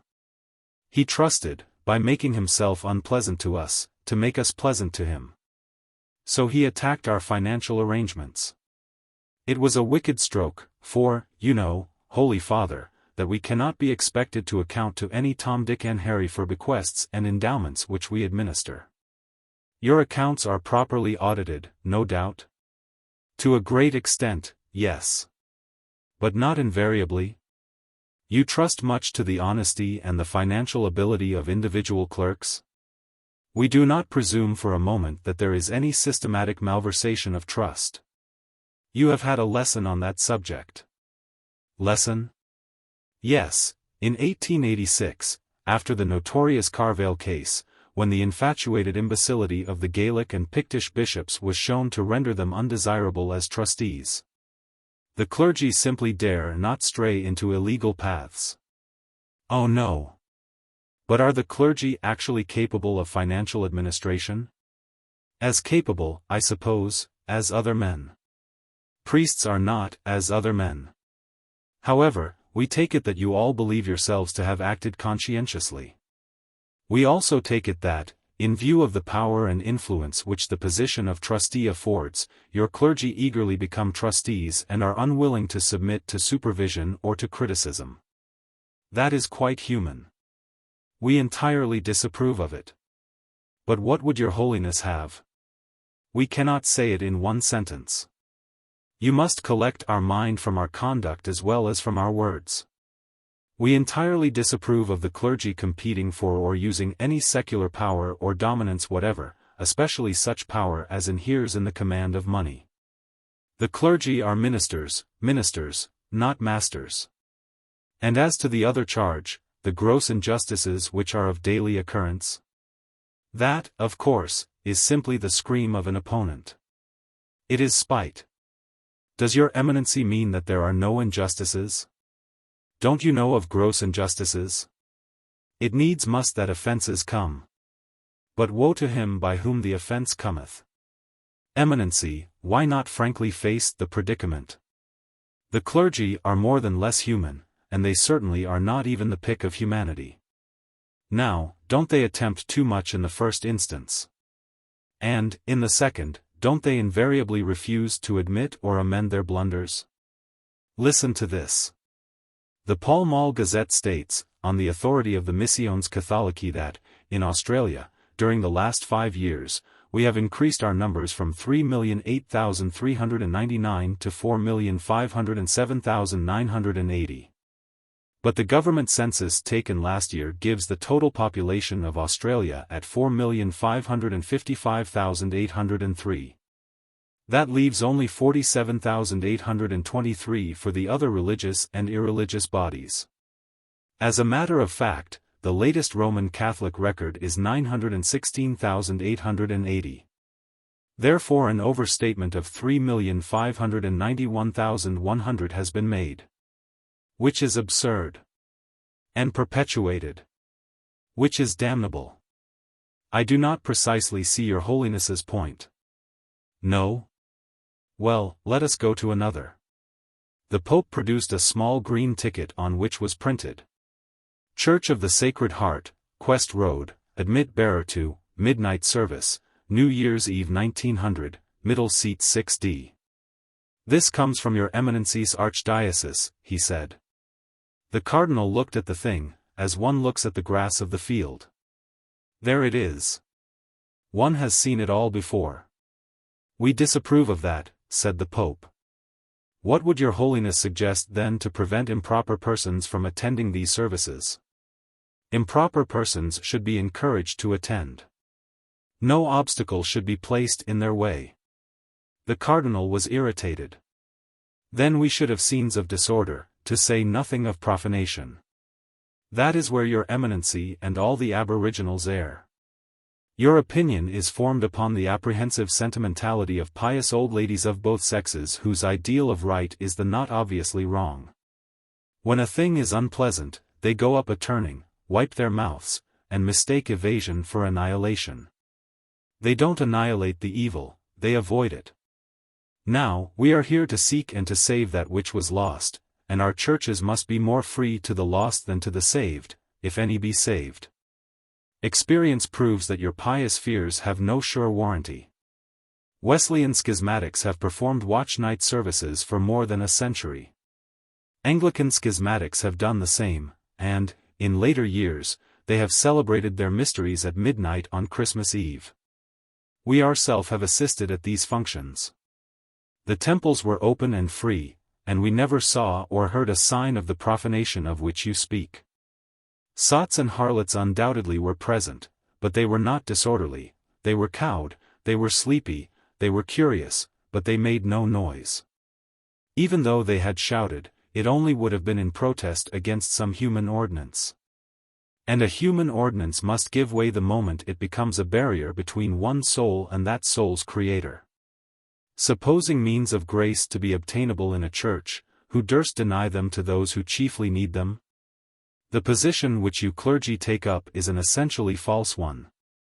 We are not here to establish conventions, or to enforce conformity. We are here to serve, only to serve. We especially disapprove of any system which bars access to the church, or which makes it difficult, this admission fee, for example. Holy Father, the clergy must live. You lead us to infer that they cannot live without these sixpences? We are so poor, we have no endowments, the fee is no more than a pew rent for a single service. Lord Cardinal, be accurate. You have endowments, not equal to those of which you are thinking, the stolen property, enjoyed by the Church of England as by law established, but you have endowments. You mean that they are meagre. But pew rents are abominable, so are pews, for that matter. Abolish them both. I am bound to obey your holiness, but I must say that this quixotic impossible idealism will be the ruin of the Church. That is impossible, because her founder promised to be with her always. Even unto the end of the world. God helps those who help themselves.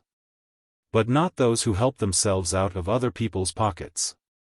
The workman is worthy of his hire. Perfectly.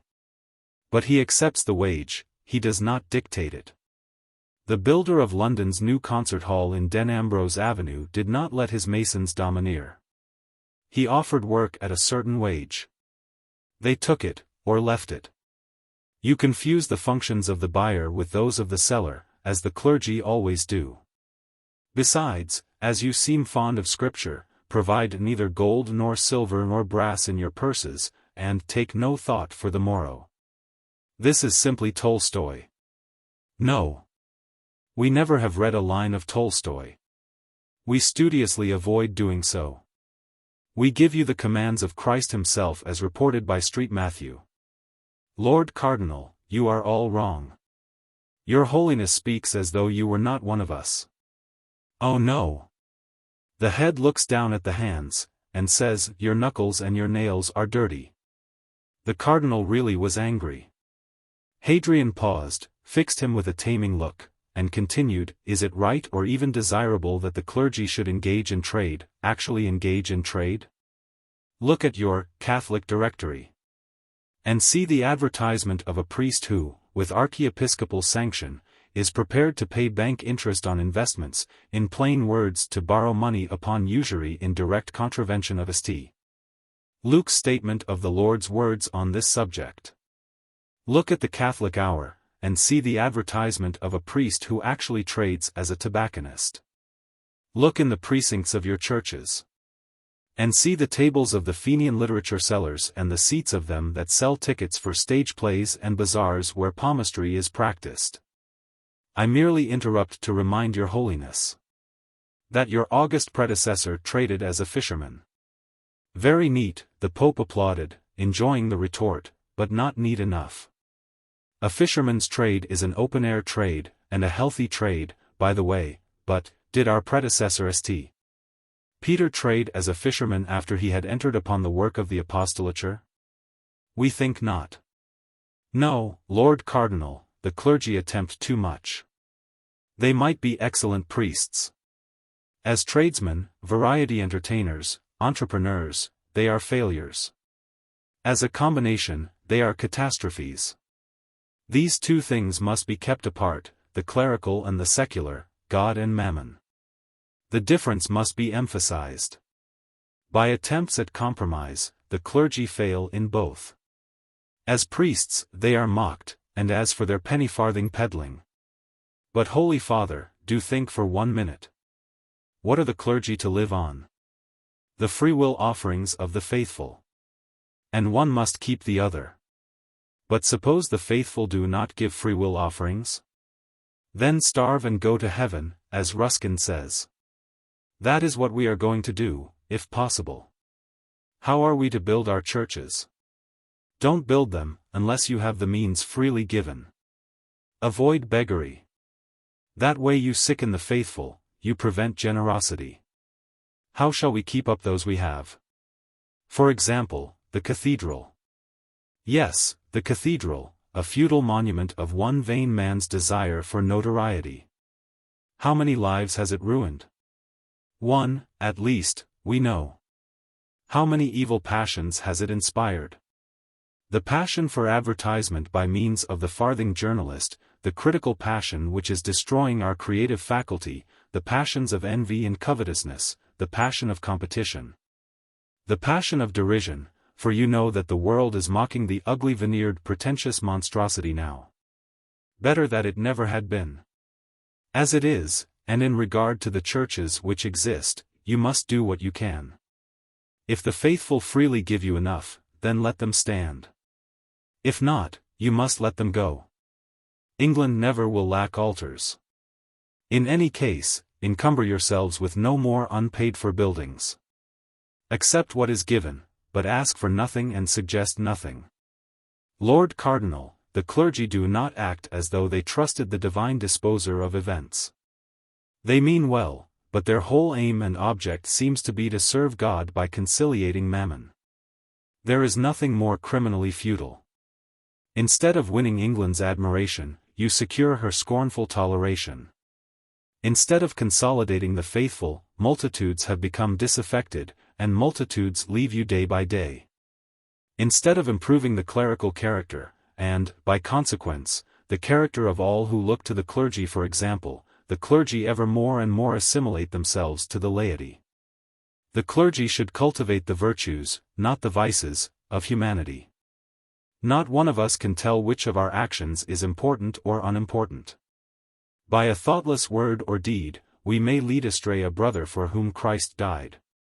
That is what is to be feared from your worldly clergy. Teach them that magna ars which est. Thomas of Aquino says est conversari Jesu. Teach them to rise above the world. Surely, Holy Father, they do. Some members of the clergy do, no doubt. We never met them. The tone of the clergy is distinctly worldly. Here is an illustration from your own newspaper. The very first thing which the slab thinks worthy of note is, how Monsignor Catran signally vindicated his honor and suitably punished his traducer, the proprietor of The Fatherland. The terms of the apology which Sir Frederick Smithers has had to publish in his own journal are set forth as a warning to evildoers. It is on page 397. You know the particulars? I have read them. You cannot approve of the savage triumph of the letter on p. 416, in which Monsignor Catran describes his victory. You cannot approve of the sneer at his enemy who could not be punished by damages, he has no means to pay. Or the jibe at the Freemasonry of the libeller, or the vicious malignant spite of the whole disgraceful document. But, Holiness, the libel was a dreadful one and grossly unjust.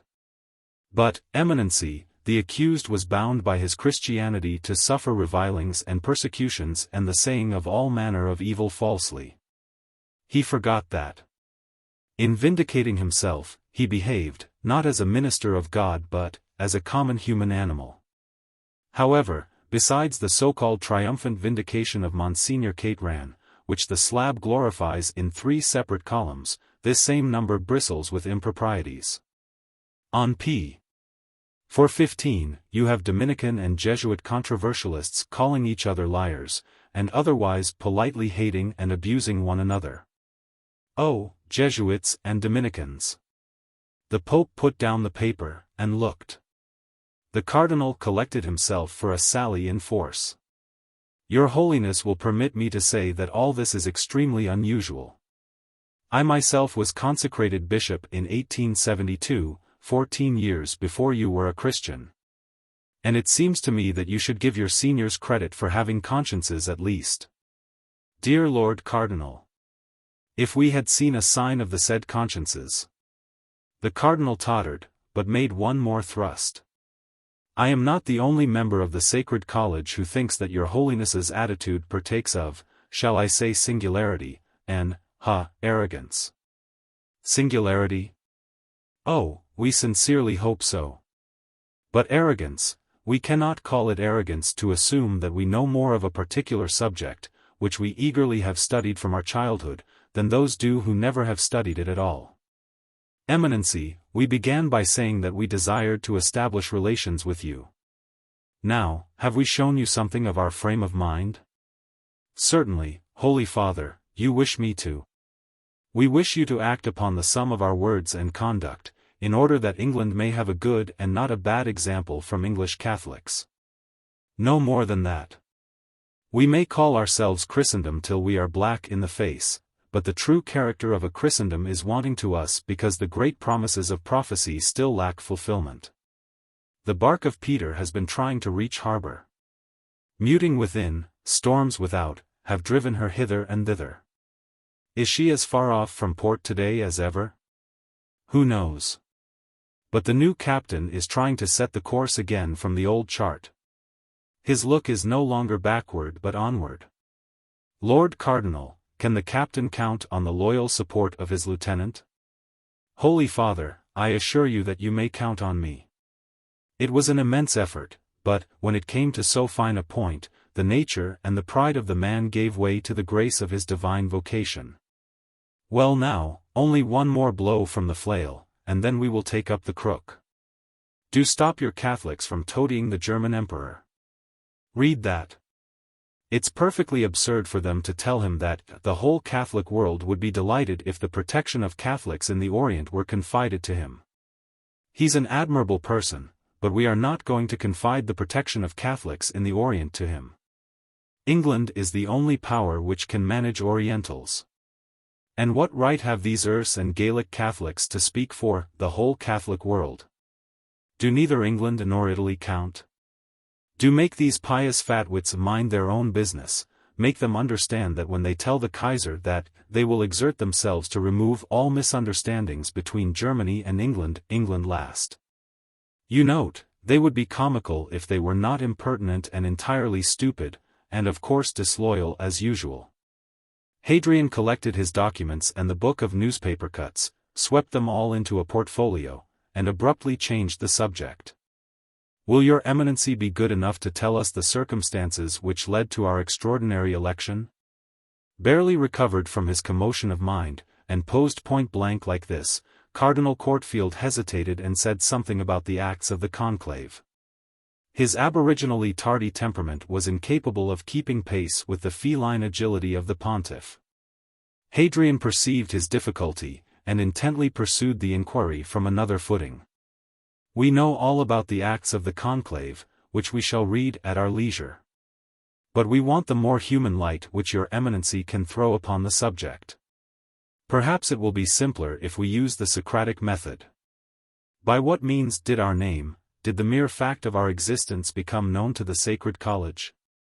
By my means, Holiness. We understand that your Eminency actually proposed us to the conclave. That is so. And we infer that you also recommended us, or at least described us in such a way that the cardinals knew whom they were electing? Yes, Holy Father. Why did your Eminency propose us? The Pope purred. The cardinal seemed to be at a loss again. He appeared to have a difficulty in expression, not a lack of material for expression. Hadrian made a dash for the rudiments. There were other names before the college. Why were none of their owners chosen? It was impossible to agree about their merits, holiness. Several attempts, no doubt, were made. The ways of scrutiny and access were tried 7 times. And then? And then came a deadlock. None of the candidates obtained a sufficiency of suffrages, and none of the electors were willing to change their opinion. And then? The way of compromise was tried.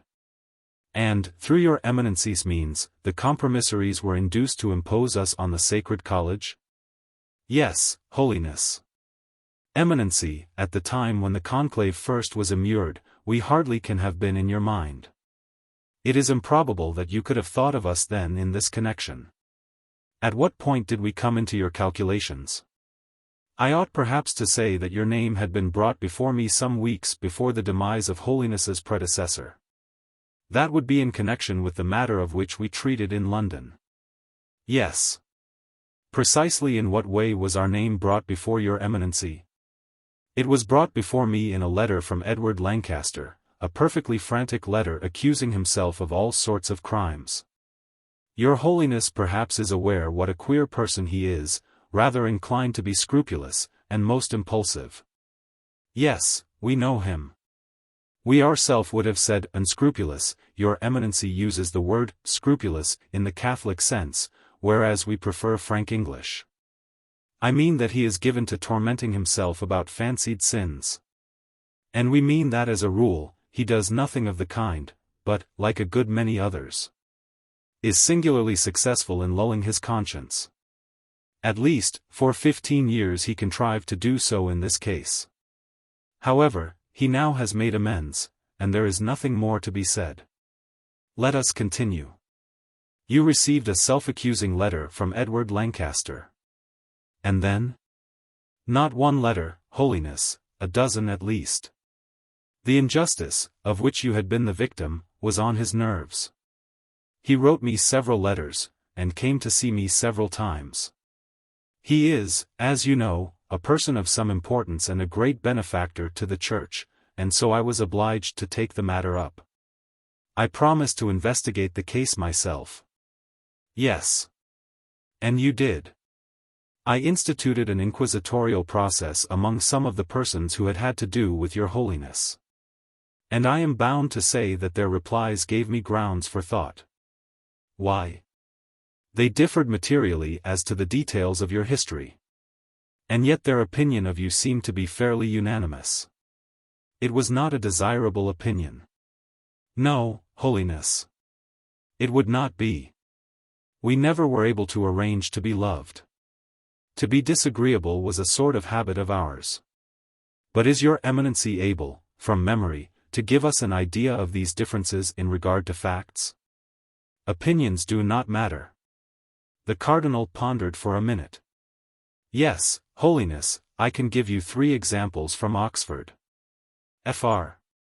Benedict Bart said that he had met you twice personally, but that he had heard much of you from his friends, priests as well as laymen. He stated that all that could be done for you had been done. And that you were, your Holiness will pardon me, a very incapable and ungrateful person. The Pope gave the little leaden weight of his pallium a swing, and beamed with delight. The Cardinal went on. Father Perkins, who received you into the Church, said, "I'm afraid he's a genius, poor fellow." What rank blasphemy? Blasphemy, Holiness? Yes, blasphemy. Almighty God happens to make something a little out of the common, and, instead of praising him for the privilege of tending a singular work of his, Father Perkins actually bewails the fact. But continue. I confess I never thought of it in that light before. No, nor did Father Perkins. Continue. I also took the opinion of a certain Dr. Strong, who appears to be one of the superiors of the university. He was senior public examiner in honor grades, if you know what that means. Quite so. Well, he said that you had been his intimate and valued friend for more than 20 years, that you had had no influential friends to encourage you.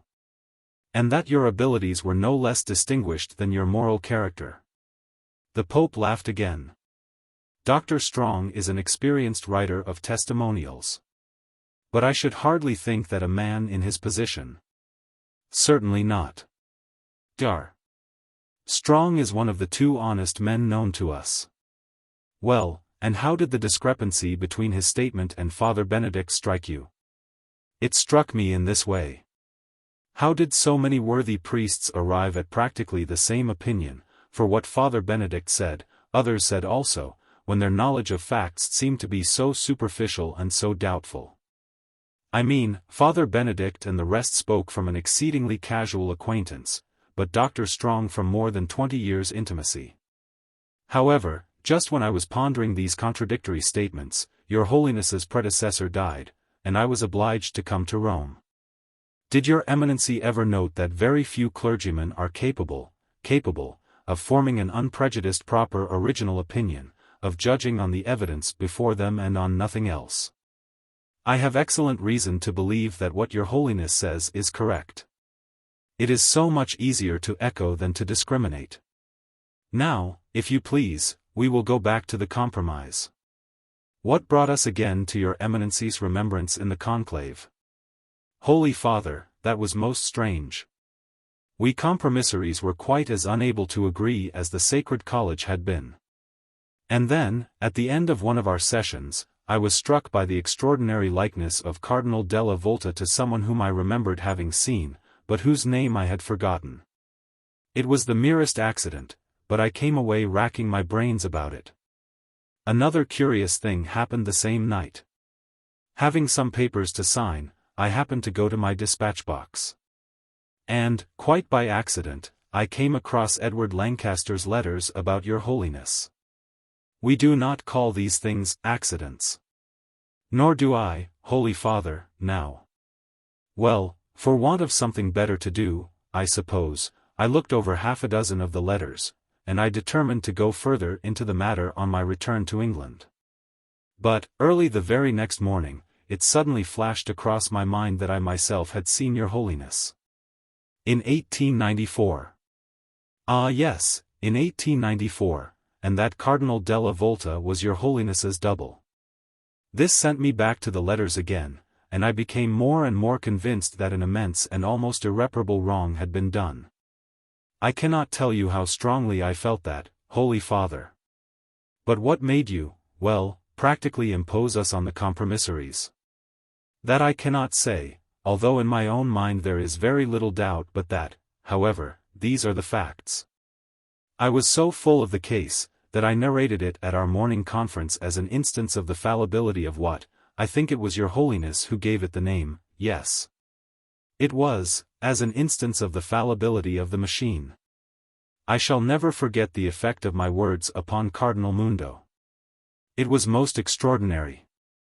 He said, I shall remember what he said as long as I live, he said, My Lord Cardinal, you owe it to that man to propose him for the paparchy, yes you owe it. He rather upset me. I replied that Your Holiness was not even in sacred orders. He answered, Whose fault is that?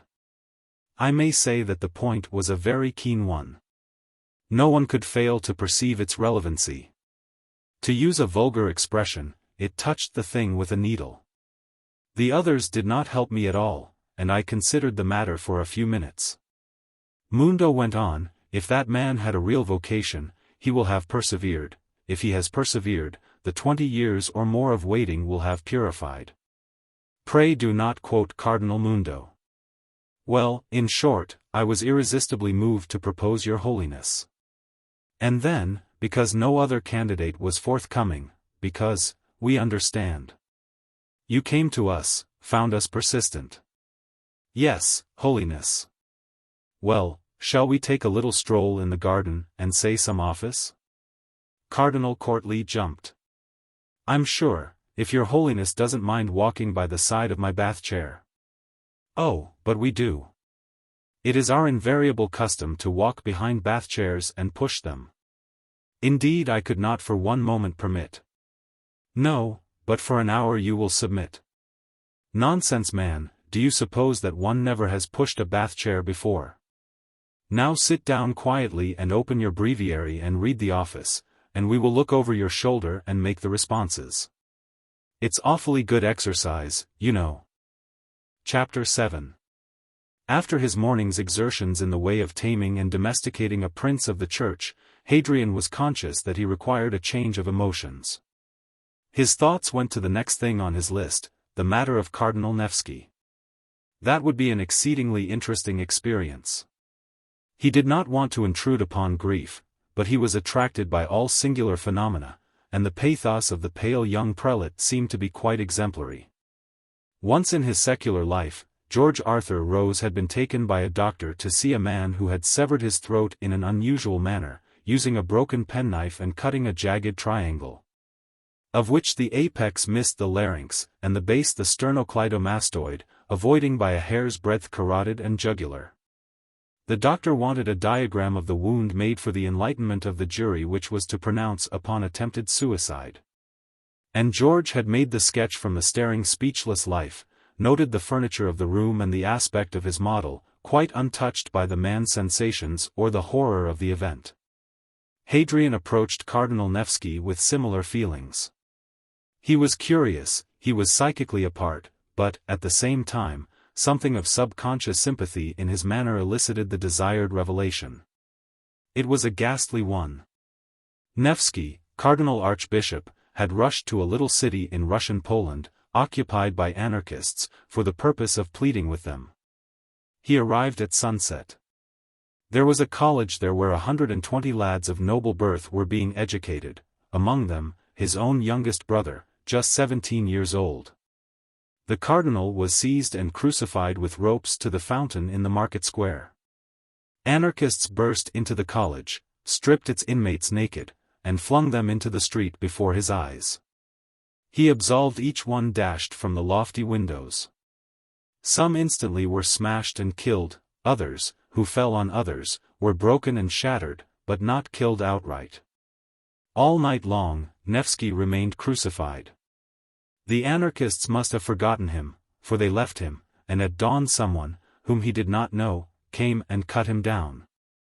He remembered nothing more, until he found himself paralyzed, in a wagon with 2 priests, en route for Prague. Then he came on to Rome, hoping to lose the phantasm which continually occupied his sight and hearing, the heap in the dark night. The growing groaning heap on red stones of white young bodies and writhing limbs like maggots in cheese, the pale form strained and curved, the flying hair, the fixed eyes, continually falling. The cut-off shrieks, the thudding bounding ooze of that falling, the interminable white writhing.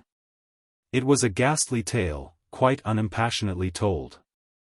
The young man still was in that stupor which benignant nature sends by the side of extreme pain. His paralysis was passing away. He could walk easily now, only he saw and heard. He spoke affectionately of his murdered brother, but he did not mourn for him. Hadrian was moved. He put all the human kindness which he had, and it was not much, into his voice and manner. He really tried to comfort the cardinal. He quoted the splendid verses of the Herald in the 7 against Thebes. Being pure in respect to the sacred rights of his country, blameless hath he fallen. Where 'tis glorious for the young to fall. Nevsky seemed grateful. The pontiff offered to remove him from Prague, and to attach him to the court of Rome, but he preferred to return to his archbishopric for the present, at least, he said, until this tyranny be overpassed. And, anon, he asked permission to retire. The sunlight dazzled him. During the rest of the time at Castel Gandolfo, the Pope seldom was seen. A boatman rowed him out on Lake Albano for an hour or 2 in the afternoon, while he occupied himself in penciling corrections on manuscript. But the white figure, set in the blaze of the sunny blue water, did not escape the notice of passers-by on the high road near the Reformati. And, finding himself under observation, he returned to the seclusion of the garden. His memory flew back to the time when people used to jeer at him for his habit of writing letters which explained a great deal too much, to blind men who could not see, to deaf adders who would not hear. He chuckled at the thought that those same people would read, mark, learn, and inwardly digest every word and every dotted I of his letters now, letters which were not going to be painfully voluminously conscientiously persuasive any more, but dictatorial. He wrote sheet after sheet, and amended them. He returned to his room and burned all the rejected preliminaries, and he took a fair copy with him to Rome on the night of the 28th of April. Early on the morning of the 30th, at a secret audience in the new throne room, Prooimion introduced 5 rather startled, very disheveled and travel-stained priests. 5 priests who had undergone a mental shock. Mr. Semphil, with a white close-cropped head and the face of a clean pink schoolboy, contrived to remind himself that he was in the presence of the most amusing man he ever had met. He bucked up and made his obeisance with an aplomb which was a combination of the service, Teddy Hall, an Anglican curacy and a Pictish rectory. Mr. Sterling, a stalwart brown schoolmaster, very handsome except for a mole on his nose, hid his feelings in calm inscrutability. Mr.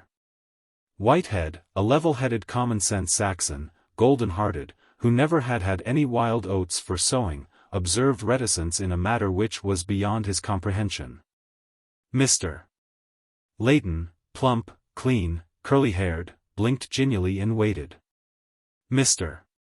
Carvale, a lithe intense little Gael, with the black hair and rose-white skin and the delicate lips and self-contained mien of a dreamer, looked upon his old college acquaintance with clear eyes of burning blue. Some of the 5 had the remembrance of sins of omission at the back of their minds. None remembered sins of commission. All were wondering what was required of them, what the devil it all meant, as Semphil secularly put it. If any of them expected allusion to the past, they must have been disappointed. Hadrian gave them no sign of recognition. It was the Supreme Pontiff who very apostolically received them and addressed them.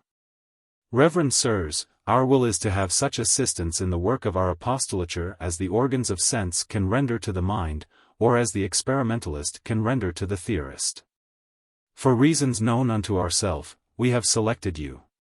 Believing you to be single-hearted in this one thing, namely the service of God, we call upon you to devote yourselves actually to the service of his vicegerent. To this end, we would attach you to our person in a singular and intimate connection, by raising you to the cardinal diaconate. Those of you who believe yourselves unable to do God's service better in this than in your present capacity, can depart without forfeiting our goodwill. The conscience of each man is his own sole true light. Far be it from us to interfere with any man's prerogative as his own director in so grave a matter. The 5 remained standing, saying nothing. Semphil was sincerely delighted. The literary quality, the topsy-turvy straightforwardness of the allocution gave him the keenest joy. The others felt obedience to be their plain duty, for George Arthur Rose never had been wantonly fantastic, there always had been a fundamental element of reason about his eccentricities. He never had revolved at random but always round some deliberately fixed point. And, to plain priests, the voice of the successor of St. Peter was a call, to be answered, and obeyed. The Pope addressed Semphil. Your Reverency quite legitimately hope to end your days at St. Gauff's? True, Holiness, but I may be translated elsewhere by a telegraph's notice from my diocesan. You are not yet a missionary rector? Merely a poor Master of Arts of Oxford. But you have been at St. Gauff's as long as we can remember. Mr. Semphil choked a chuckle. Having a little patrimony, Holiness, I made my will in favor of the Archdiocese of St.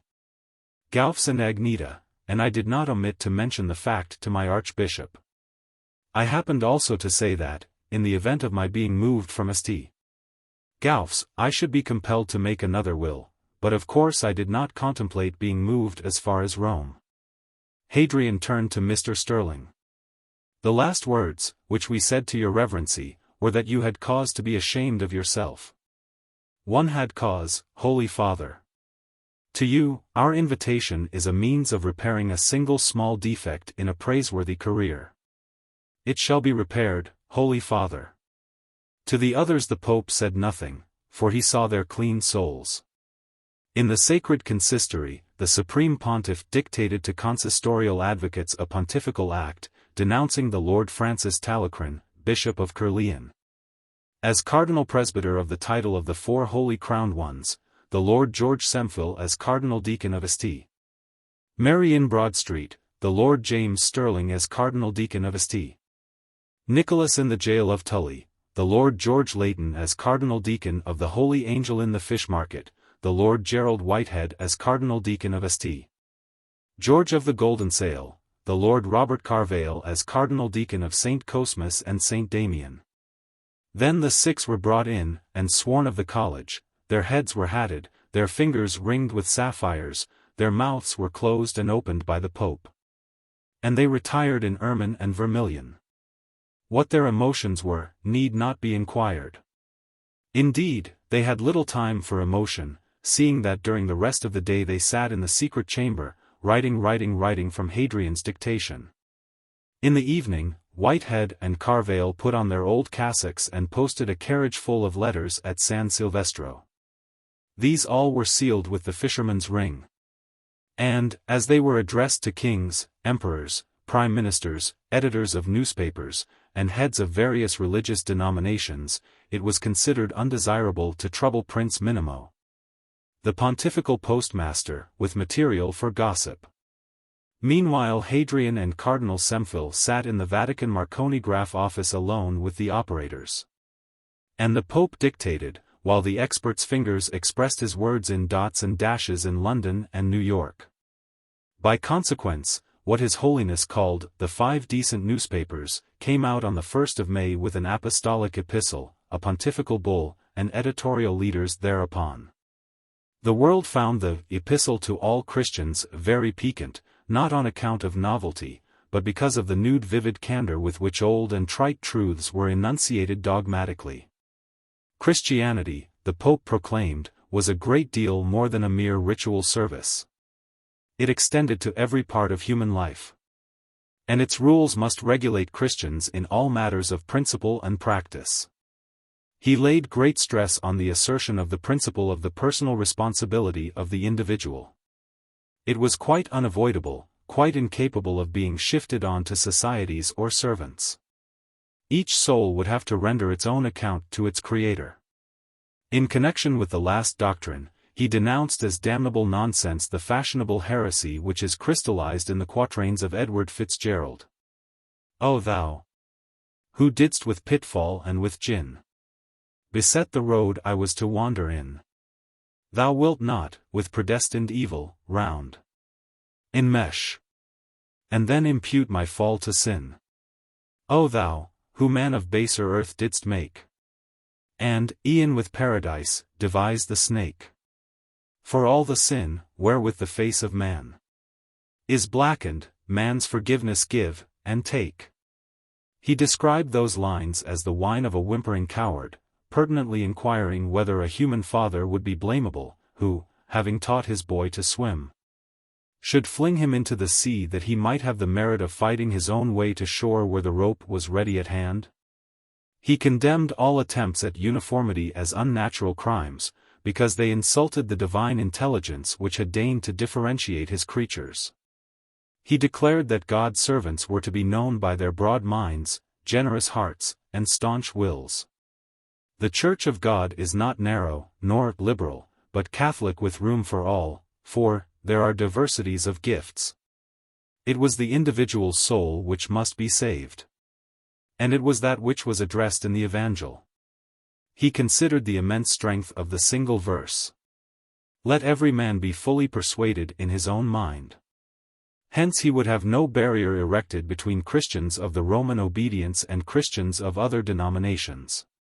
The following passage, containing his own idea of his relation to other men, attracted much attention. It is in no man's power to believe what he list. No man is to be blamed for reasoning in support of his own religion, for he only is accountable. Other sheep I have, which are not of this fold.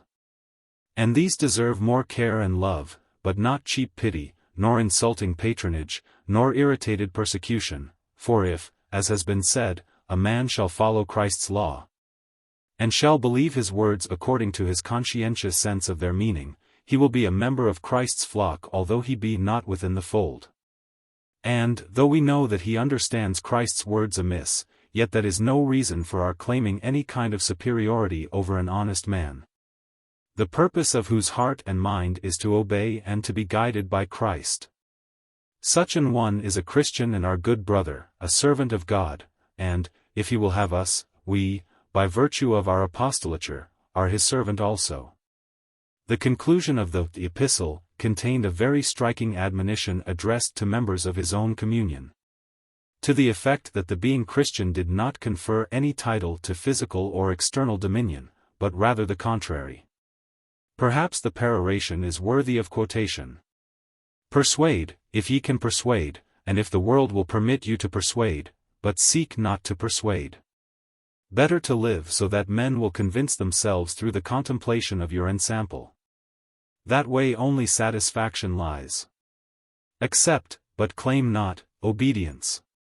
Seek not suffering, nor avoid it, but, when it is deigned to you, most stringently conceal it and tolerate it with jubilation. Remembering the words of Plato where it is written, help cometh through pain and suffering, nor can we be freed from our iniquity by any other means. Scorn not the trite. Scorn no brother man. Scorn no thing. Yet, if ye, being men, must scorn, then scorn the enemies of God and the King, which be the devil and dishonor and death. An even greater sensation, than that caused by the Epistle to all Christians, attended the simultaneous publication of the bull Regnum Meum. It personally was addressed to the very last person in all the world by whom, under ordinary circumstances, a communication from the Vatican might have been expected. Hadrian VII, Bishop, servant of the servants of God, sent greeting and apostolic benediction to his well-beloved son, the Majesty of Victor Emmanuel III, King of Italy. My kingdom is not of this world, was the text of the bull, which the Pope began with an unwavering defense of the divine revelation, the Church, Peter, and the power of the keys. So far, he spoke as a theologian. Then, with lightning swiftness, he assumed the role of the historian.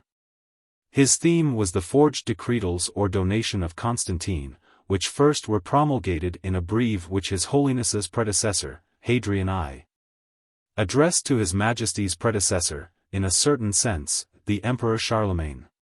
He recited the well-known facts that these decretals, though undoubtedly forged, had been forged merely as the intellectual pastime of an exiled archbishop's idle hours, and with no nefarious intent whatever.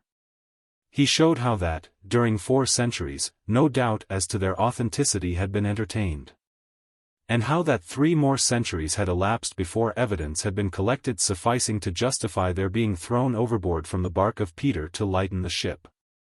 Then, he continued, the Pope was the sovereign of a patrimony of which he held no title deeds. A right more inexpugnable than prescriptive right was deemed desirable.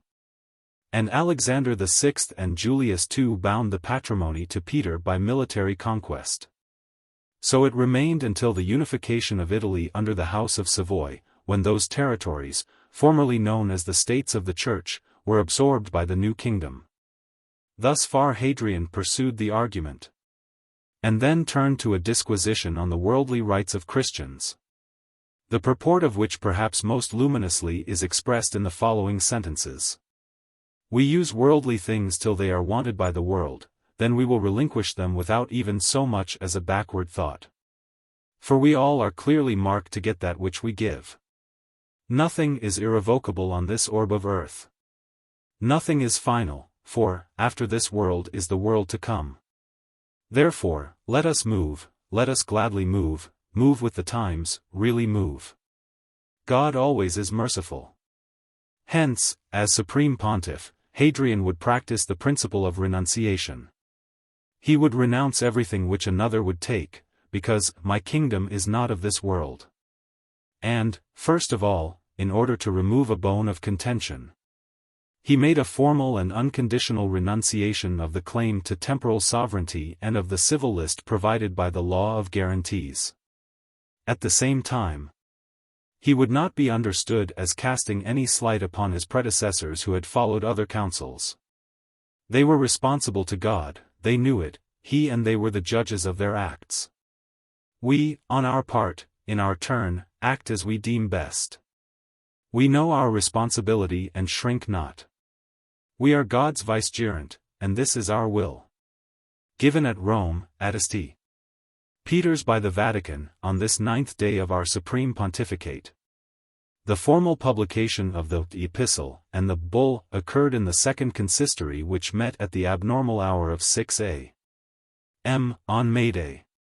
Hadrian read the two documents in that distinct minor monotone of his which was so intensely and yet so impersonally magisterial. By itself the tone was aggravating. The matter also was exasperating, and the pontifical manner added exacerbation. He seemed to be expecting opposition. That came from Ragna. If the Pope no longer was a sovereign, where did the Secretary of State come in? Was he dismissed? Oh dear no, he certainly was not dismissed, only, instead of playing at statesmanship in regard to states over which he had no control at all, and which were really rather commodiously managed by the secular power, he was requested to turn his attention to the increase of business which inevitably now would come into his department. The world is sick for the Church, said Hadrian, but she never would confess it as long as the Church posed as her rival.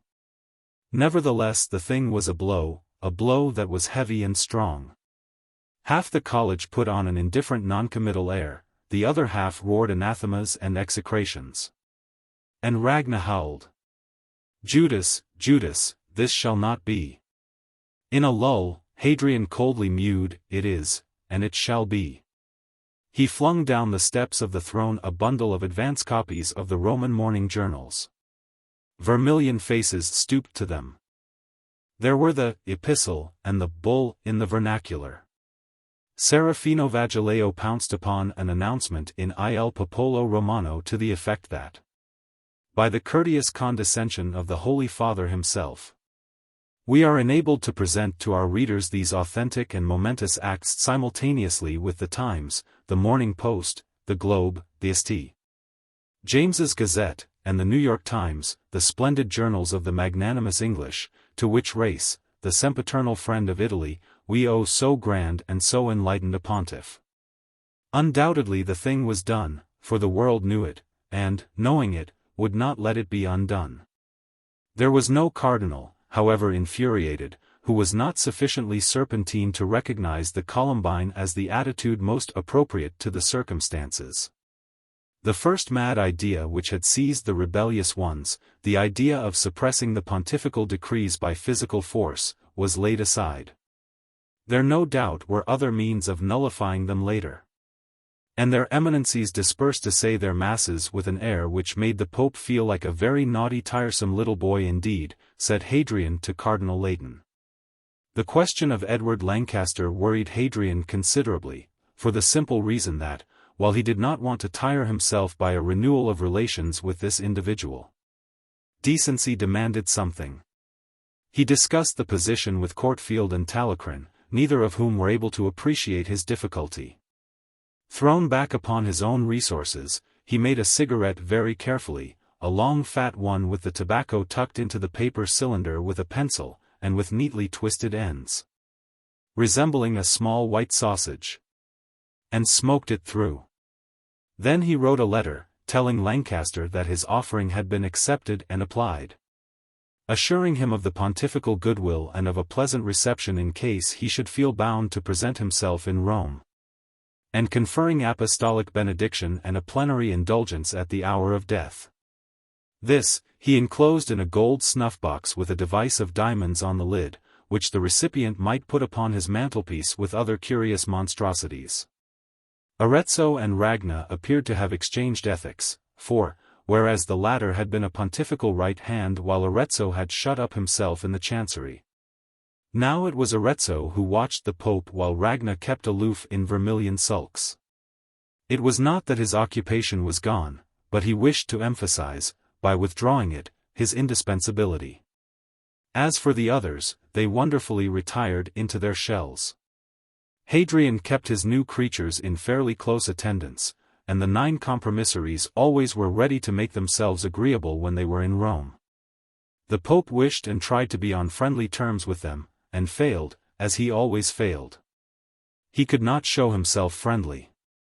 crowds of English visitors appeared. And would have been distracting. They dotted themselves about the ducal hall and Hadrian walked among them.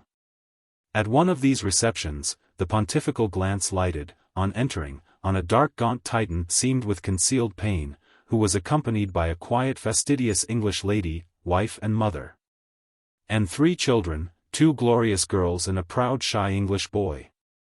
They were a typical group, typical of all that is best, trial, culture, moderate success, and English quality. Hadrian at once shook hands with them. "Please wait till the others are gone," he said.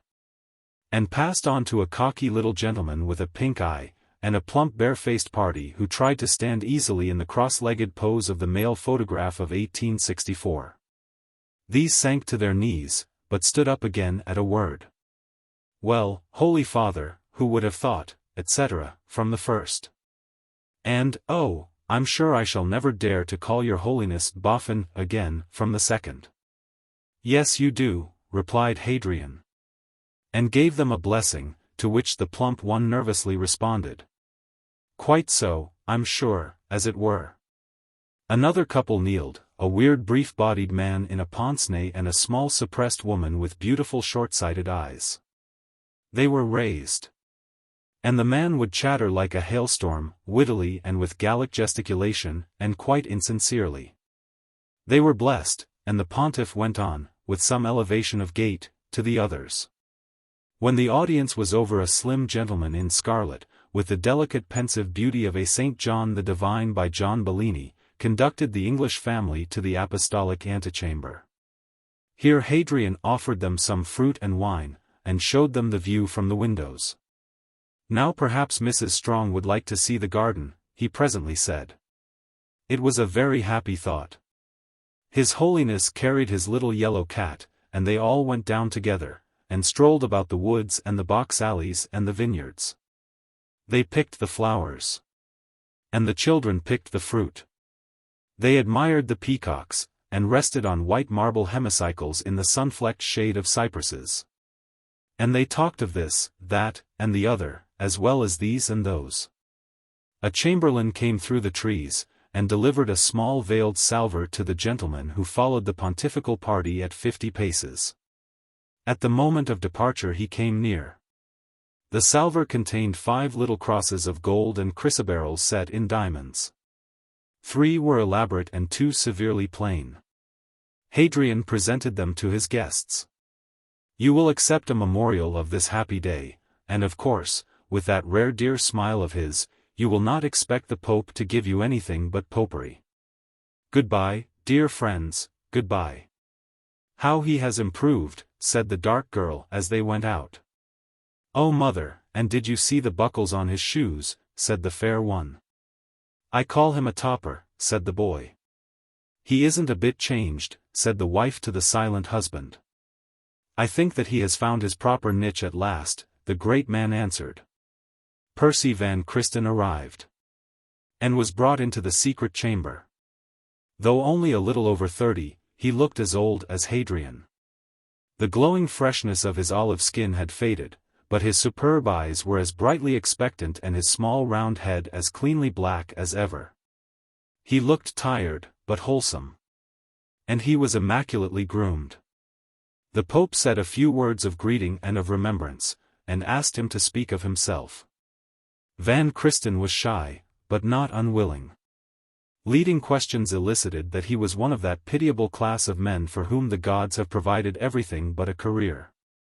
Majority had brought him 750,000 sterling. There was no necessity for him to go into commerce. Politics were impossible for respectable persons.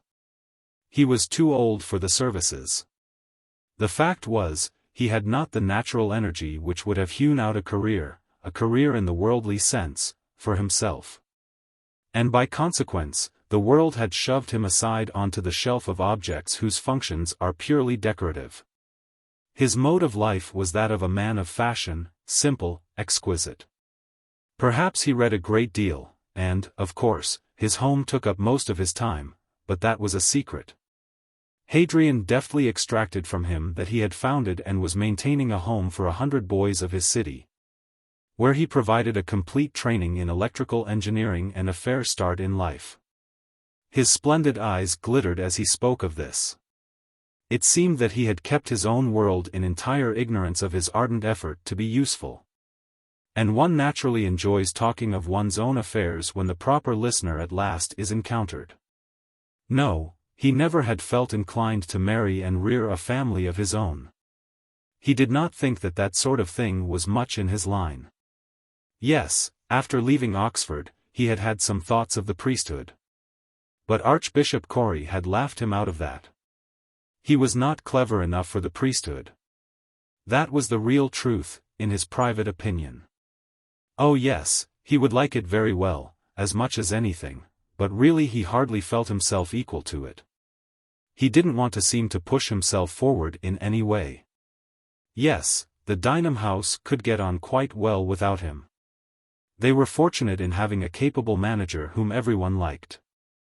And his own share didn't amount to much more than playing fives with the boys, and paying the bills, and finding out and getting all the latest dodges.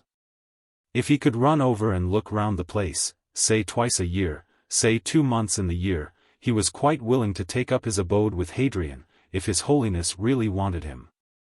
As a cardinal deacon? Oh, that would be a daisy. But, sorry, he never did understand chaff. Hadrian was serious. Van Christen's grand virginal eyes attentively considered the pontiff. Then, with that strangely courtly gracious manner which was his natural gift, and due to the perfect proportion of his skeleton, contrasting so weirdly with the normal nasality of his speech, he said, "Well, I expect I won't be much good to you, but you're the master. And, if you really want me, I guess I'll have a try." And he went straight into retreat at the Passionists on the Tsilian Hill. Chapter 8. The key to all your difficulties, present and to come, is love. Hadrian was at his old self-analytical games again. And the aphorism, which he had gleaned in the most memorable confession of his lifetime, suddenly came back to him. He went over a lot of things once more.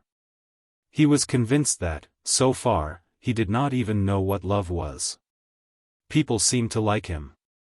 Up to a point there were certain people whom he liked. But, love, he admitted to himself that men mostly were quite unknown to him. Perhaps that was his fault. Perhaps he could not get near enough to them to love them simply because he did not admit them to sufficient intimacy, did not study them closely enough. That was a fault which could be mended.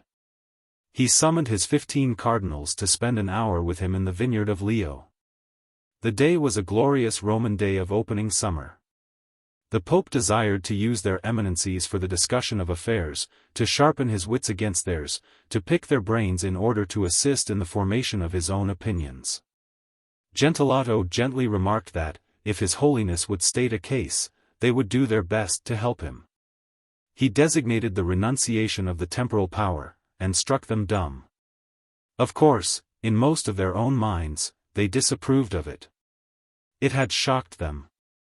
One and all of them had been brought up in the fatuous notion that the success of the Church was to be gauged by the extent of her temporalities. An idea of that species, especially when it is inherited, is not dug up by the roots and tossed out in a moment, even by a pontifical bull. Hadrian understood that his supporters, as well as his opponents, disliked that audacity of his. Holiness, we don't presume to condemn it, but we don't praise it. Yet you must have had reasons? Fiamma at length said. The Pope had not his reasons ready on the surface, they were fundamental.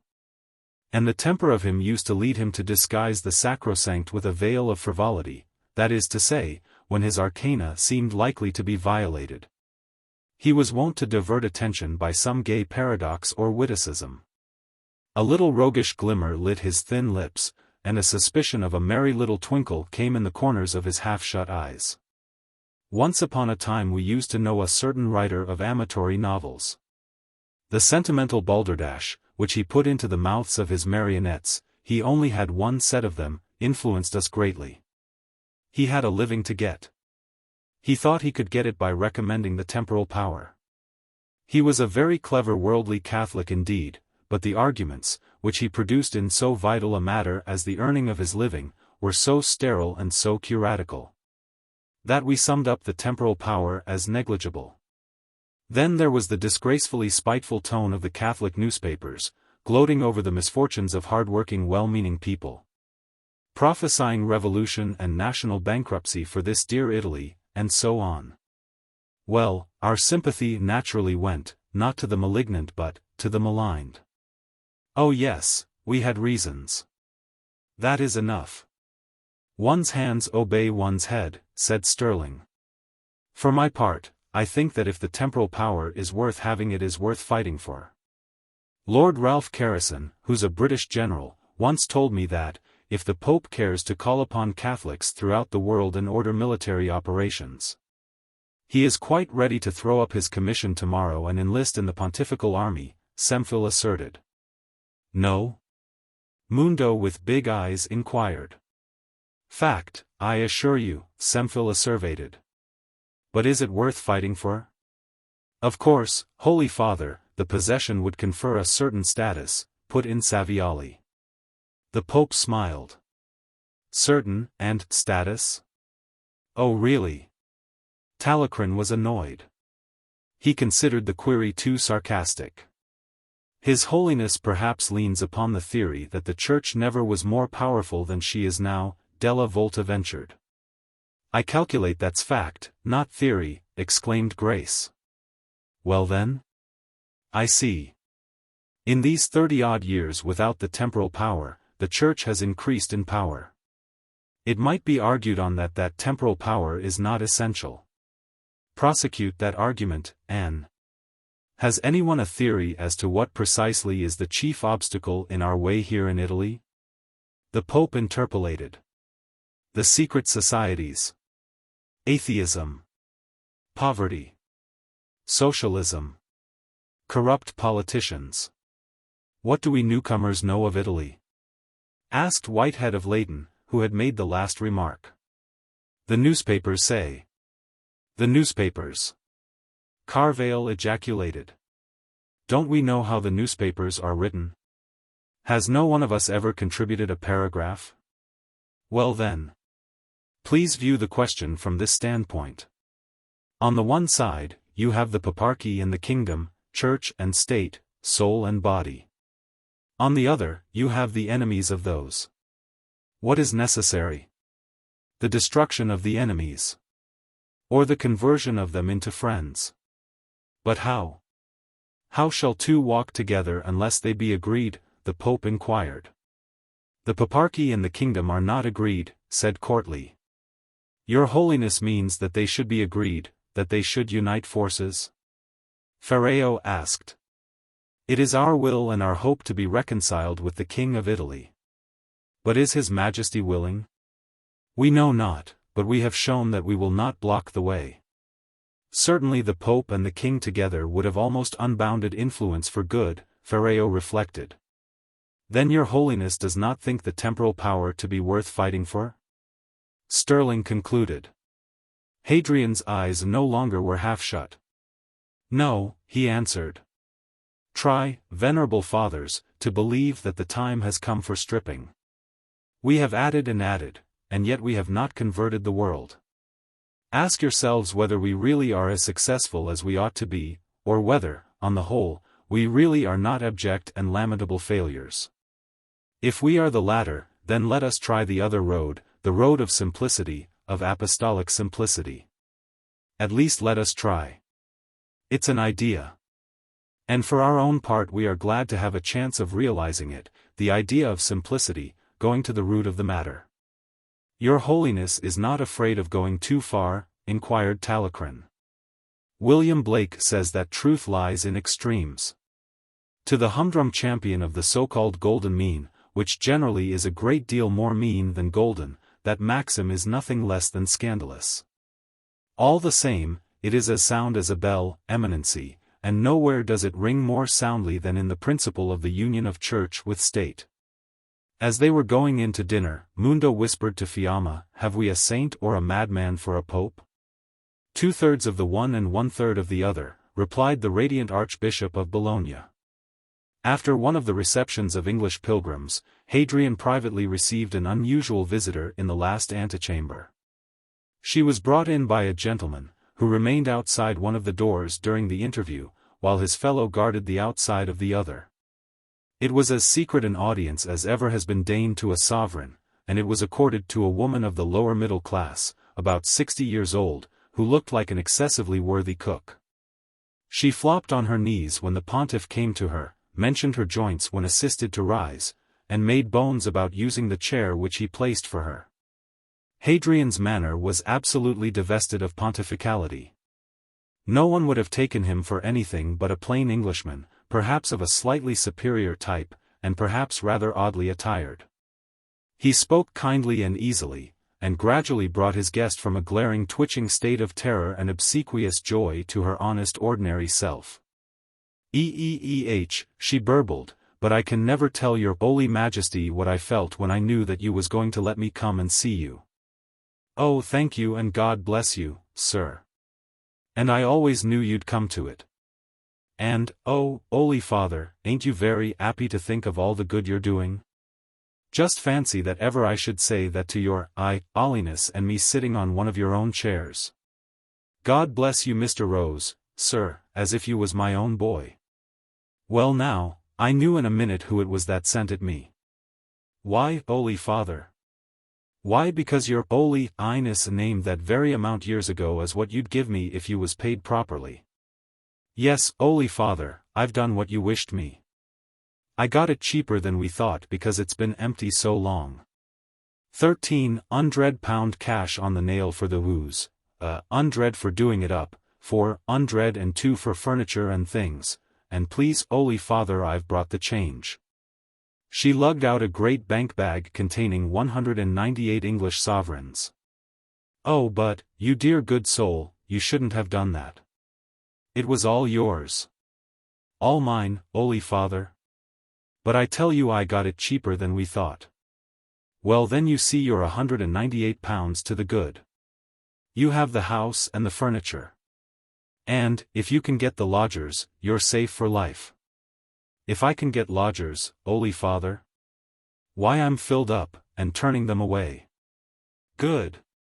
Well, put that in the bank for the winter. But then I shall have oceans of money I've made in the summer, holy father. Look here, Mrs. Dixon. Do you remember cooking 2 dinners one Christmas day? One, we ate. The other, you carried under your apron to some carpenter who was out of work. Don't you remember who caught you pretending that you weren't spilling the gravy on your frock? Oh, Mr. Rose, sir, how you do recollect things. Well now, you stinted yourself then, didn't you? Well, perhaps a little. Now don't stint yourself any more, and give away as many dinners as you like. See? The tears were streaming from her glaring eyes and running down her kitchen-scorched cheeks. She certainly was looking frosy. See? I should think I did. Mr. Rose, sir, if I say it to your face, saint was what I always said of you. Dear. Dear. To think of me giving way like this. Well, you're too good for this world, your majesty.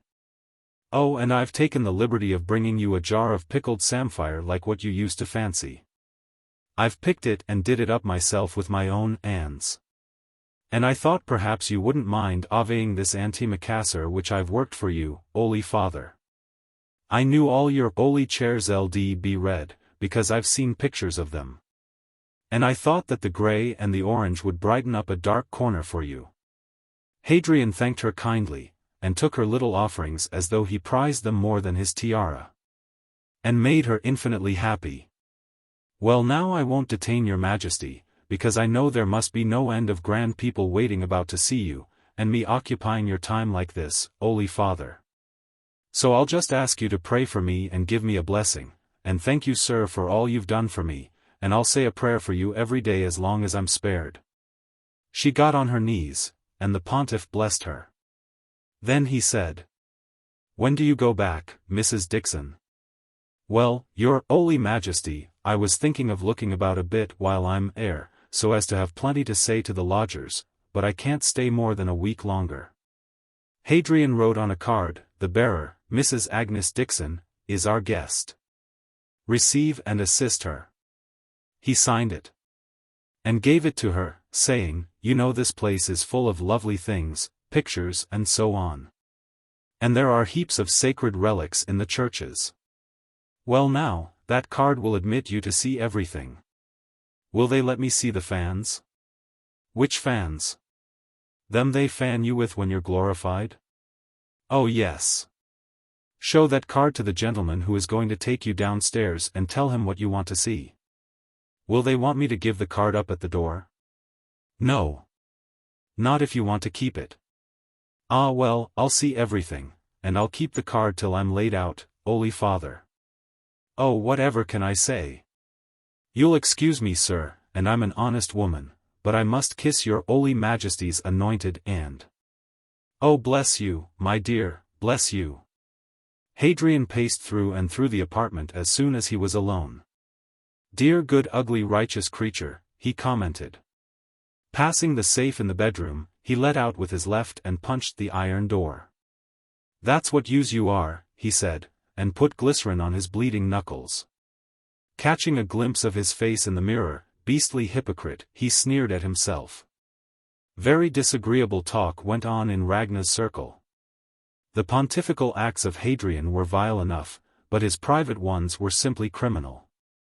A pope who asked you the hour and the date and the place of your birth, drew diagrams on paper, and then told you your secret vices and virtues, was a practicant of arts unholy. Doubtless that frightful yellow cat, which he took into the gardens every morning, was his familiar spirit.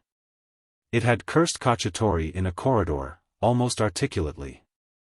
Balba, the chamberlain, was prepared to swear two things, which he had gathered from the gentlemen of the secret chamber.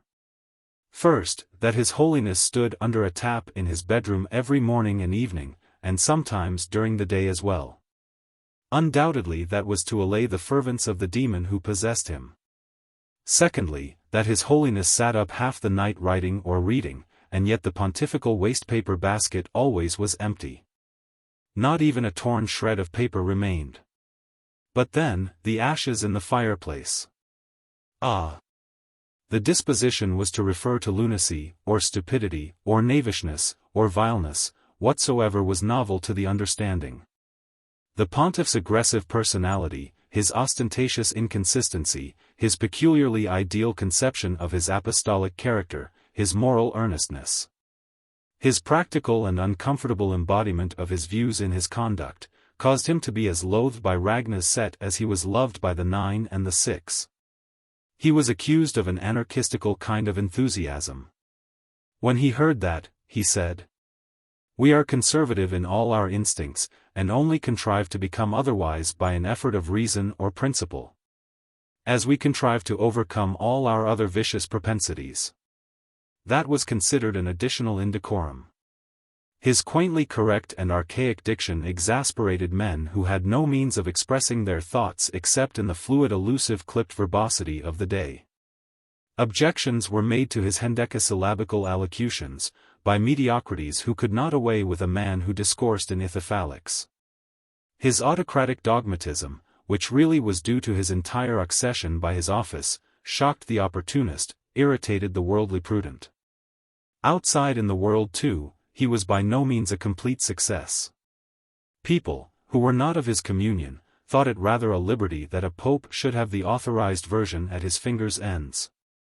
At first, a lot of fantastic instabilities prepared to hail him as a reformer, but he gave dire offense to them, and to all pious fatwits, by flatly refusing his countenance to any kind of scheme or society.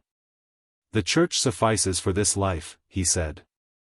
And his sentence, "Cultivate, and help to cultivate individuality, at your own expense if possible, but never at the expense of your brother," was highly disapproved of. Where did the rights of man come in? But then Hadrian was quite certain that Christians actually had no worldly rights at all. Arraigned on the question of superstition by the stolidly common-sense Talacrin, he said, "Extra belief, superstition, that which we hope or augur or imagine, is the poetry of life." And his utterance was regarded as almost heretical. His utter lack of personal swagger or even dignity, his habit of rolling and smoking continual cigarettes, his natural and patently unprofessional manner, offended many outsiders who only could think of the Pope as partaking of the dual character of an immeasurably ambitious clergyman and a scarlet impossible person. He had enemies at home and abroad. And he remained quite alone, psychically detached, to a very great extent unconscious of, certainly uninterested in, the impression which he personally was creating. And altogether uninfluenced by any other mind or any other creature. A parcel of curio malcontents waited on the Pope, and poured forth flocculent interrogations and sophomoric criticisms to their heart's content. Hadrian sat perfectly motionless except for an occasional twinkle of his ears, a muscular trick which he had forced himself to learn for the disconcerting of more than usually oxymorose fools. He was mute, he was grave. He looked, with large omniscient imperscrutable eyes, with the countenance open, with the thoughts restrained. Cavillers recited grievances, his refusal to wear the pontifical pectoral cross of great diamonds, or any gems except his episcopal amethyst, was one. And appended sentences beginning, now surely, or, and the scandal, or, ought we not rather, he was mute, he was grave, he was attentive. His intelligent silence had its calculated effect of causing errancy from points which primarily had been deemed important. Anon, only one objection remained, an objection to the new form of pontifical stole. No one complained of its color. Red was canonically correct. But the silk should have been satin. Also, the pattern of the gold embroidery was uncommon.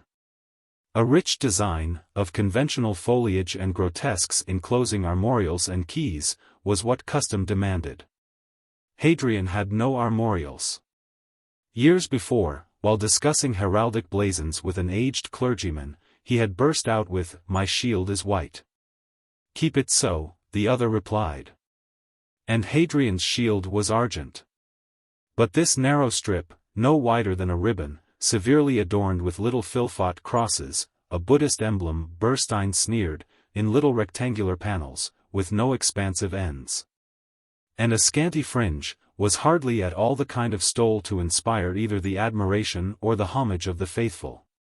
Still Hadrian sat immobile, great-eyed, all-absorbent, and let them furiously rage, and imagine very vain things. And at the end of 3/4 of an hour, he merely murmured, "Your Eminencies have permission to retire," and stalked into the secret chamber. It was felt that something ought to be done. Ragna put a case to Vivoli and Cacciatori. The Ecumenical Council of the Vatican stood adjourned since 1870, but, if the Sacred College should demand, they found the notion excellent, communicated it to Burstein. And the French plumed themselves, and went about mysteriously with their noses in the air. And there were intrigues in holes and corners. Hadrian went up to the church on the Tsilian hill, and conferred diaconate on Percy van Christen. The Passionists liked that one for his stately shyness which did not wear away. It was the mark of a soul verisimilar to his patron's own, of a soul knit to no other, but, whereas the soul of Hadrian had been torn out of seclusion and bitterly buffeted by the world, the soul of Percy van Christen preserved its pristine tenderness. The Pope perforce went armed. His deacon remained by the altar. The consistory was summoned for the 24th of May. That morning Hadrian woke just on these words of a dream: Ecumenical Council, pseudopontiff, heretic. A man with an active brain like his naturally suffers much unconscious cerebration. Very often it happened to him vividly to dream some scrap or other of something apparently unconnected with the present. He used to wonder at it, mentally note it, generally forget it. Now and then, an event, of which it was the tip, immediately followed, and he scored. Hadrian named to the consistory the Lord Percy of New York as Cardinal Deacon of St. Kyriac at the Baths of Diocletian. His eminency became resplendent in vermilion, tall, refined, reticent, with dark wide dewy eyes. He was admired in silence. The Pope by some accident turned his gaze to Ragna. He had such an aspect as caused His Holiness to look more intently. Ragnar's great strong jaw moved as though to munch. And his glance defiantly shifted. "Your Eminency is free to address us," the Supreme Pontiff said to him. "I wish rather to address the Sacred College," Ragnar answered, rising. Hadrian had an intuition, his face became austere, his voice deliberate. "On the subject of an ecumenical council where you may denounce us as pseudopontiff and heretic?" Ragnar hurriedly sat down, twitching. Burstein and Vivalli muttered of divination and necromancy. "That generally is done." The Pope continued in the tone of one merely selecting fringe for footstools. "That generally is done by oblique-eyed cardinals," he meant envious, but he used the Latin of Horace, who cannot accustom themselves to new pontiffs. Rovere ululated for an ecumenical council when he found our predecessor Alexander antipathetic, and there be other examples. But Lord Cardinals, if such an idea should present itself or should be presented to you, be ye mindful that none but the Supreme Pontiff can convoke an ecumenical council. And also that the decrees of an ecumenical council are ineffective unless they be promulgated with the express sanction of the Supreme Pontiff. Who would sanction decrees ordaining his own deposition? Who could? If we pronounce ourselves to be a pseudo-pontiff, what would be the value of such pronunciation? Ye were our electors. We did not force you to elect us. If we be pontiff, we will not, and, if we be pseudo-pontiff, we cannot, depose ourselves. We are conscious of your love and of your loathing for our person and our acts. We value the one, and regret the other. But ye voluntarily have sworn obedience to us, and we claim it. Subordination, so the adage runs, he was citing the Greek to every Latin's disgust, is the mother of saving counsel. Nothing must and nothing shall obstruct us. Let that be known. And we should welcome cooperation. Wherefore, most eminent lords and venerable fathers, let not the sheep of Christ's flock be neglected in order that the shepherds may exchange anathemas. Mundo and Fiamma rose by impulse, went to the throne, and renewed their allegiance. The new cardinals mixed with the others and began to talk, while the rest of the compromissaries approached the pontiff. Arezzo moved that way with 8 Italians. Then the 7 brought each a companion. When, at last, the Benedictine struggled to his feet, opposition died. Ragnar towed the line. "His Holiness has averted a schism," said Arezzo to Maccolo. "One has to admire even where one hardly approves. And to hobble after even when one cannot keep up with the pace. Saint or madman?" Mundo repeated to Fiamma.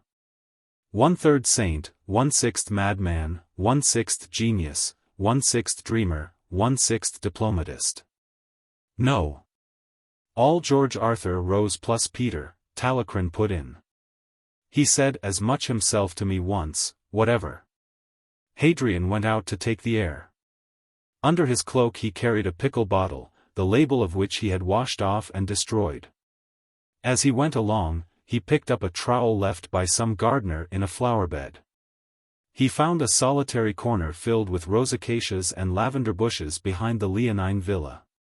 He looked up at the cupola of St. Peter's and saw no Americans leveling binoculars. Then he dug a little hole, and buried pickles. And hid the bottle a few yards away beneath the beehives by the lavender bushes, mauve-bloomed, very sweet to smell. The solemn odor stimulated his brain, and he returned to chat with his gentlemen. They were engaged in physical exercises in a parlor.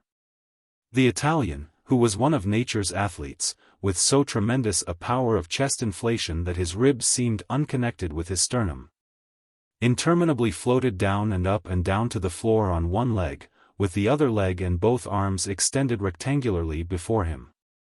The Englishman, a student, graceful and slim but not muscular, watched him and would imitate. His sinews had not the elastic force rhythmically to lower and raise him. He could get down but not up. He often lost balance, and rolled over in frantic failure. "You must have thighs made of whipcord and steel to do it," he was saying. Then they saw their visitor and attended. Hadrian asked what the exercise was and whence it came. "Santita, from the Bersaglieri, Eulo responded. That they do, during an hour of each day for the fortification of their legs, from which they run. It is beautiful. And are you going to emulate the Bersaglieri? My comrade goes to educate my mind. I go to discipline the physic of him, the gymnast said. Oh, I'm going to help him rub up his classics as far as my poor knowledge lets me, Holiness, that's all, the student added. Very good indeed, Hadrian pronounced. Well now, something is going to happen to you. Go and escort the Secretary of State to the secret chamber. Ragna and the young men appeared within the quarter hour. The Pope was seated. And a couple of noble guards stood behind his chair. Eminency, he said, it is our will to give these gentlemen the rank of cavalier, in English, knight. Knighta, Ragna repeated. Your Eminency will cause letters patent to be prepared.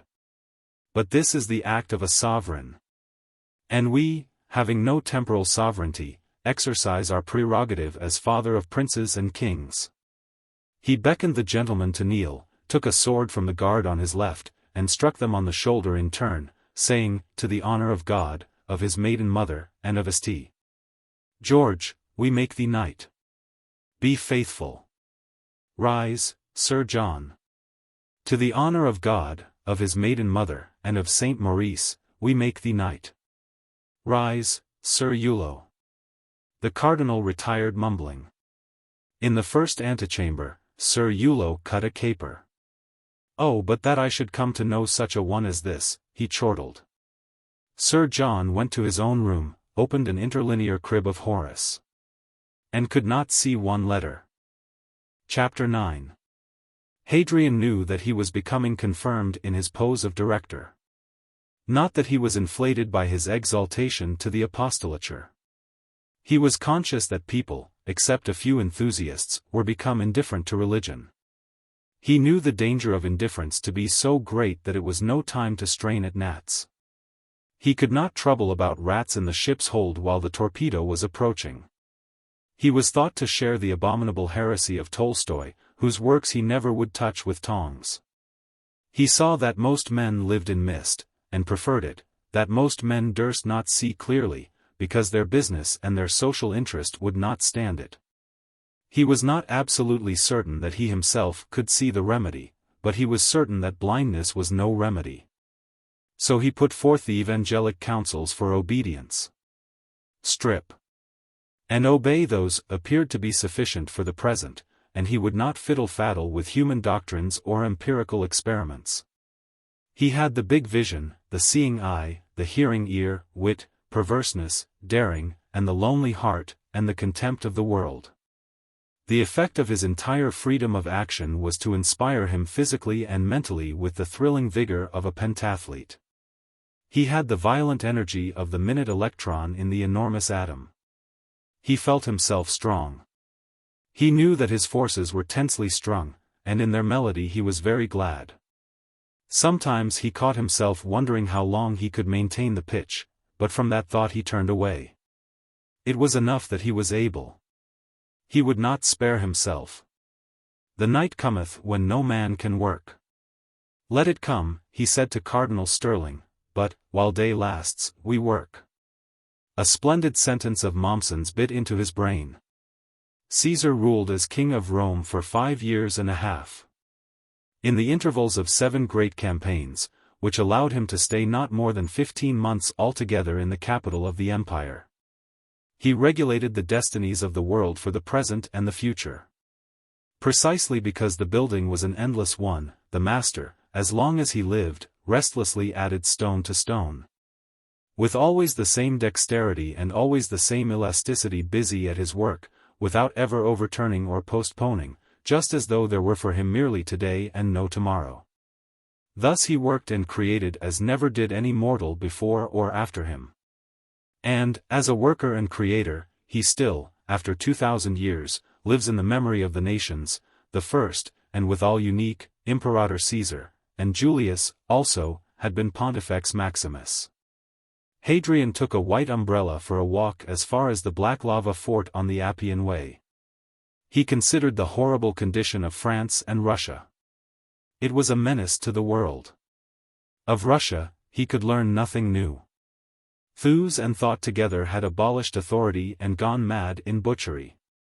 The information, which he had obtained from the French cardinals, was not of a rather useful nature. Elements of emotional sentiment and archaic conventionalism rendered their opinions well nigh worthless. They were toluloquent in expressing horror at the impiety of mob rule which had deprived them of the right to military salutes ordained by the Concordat.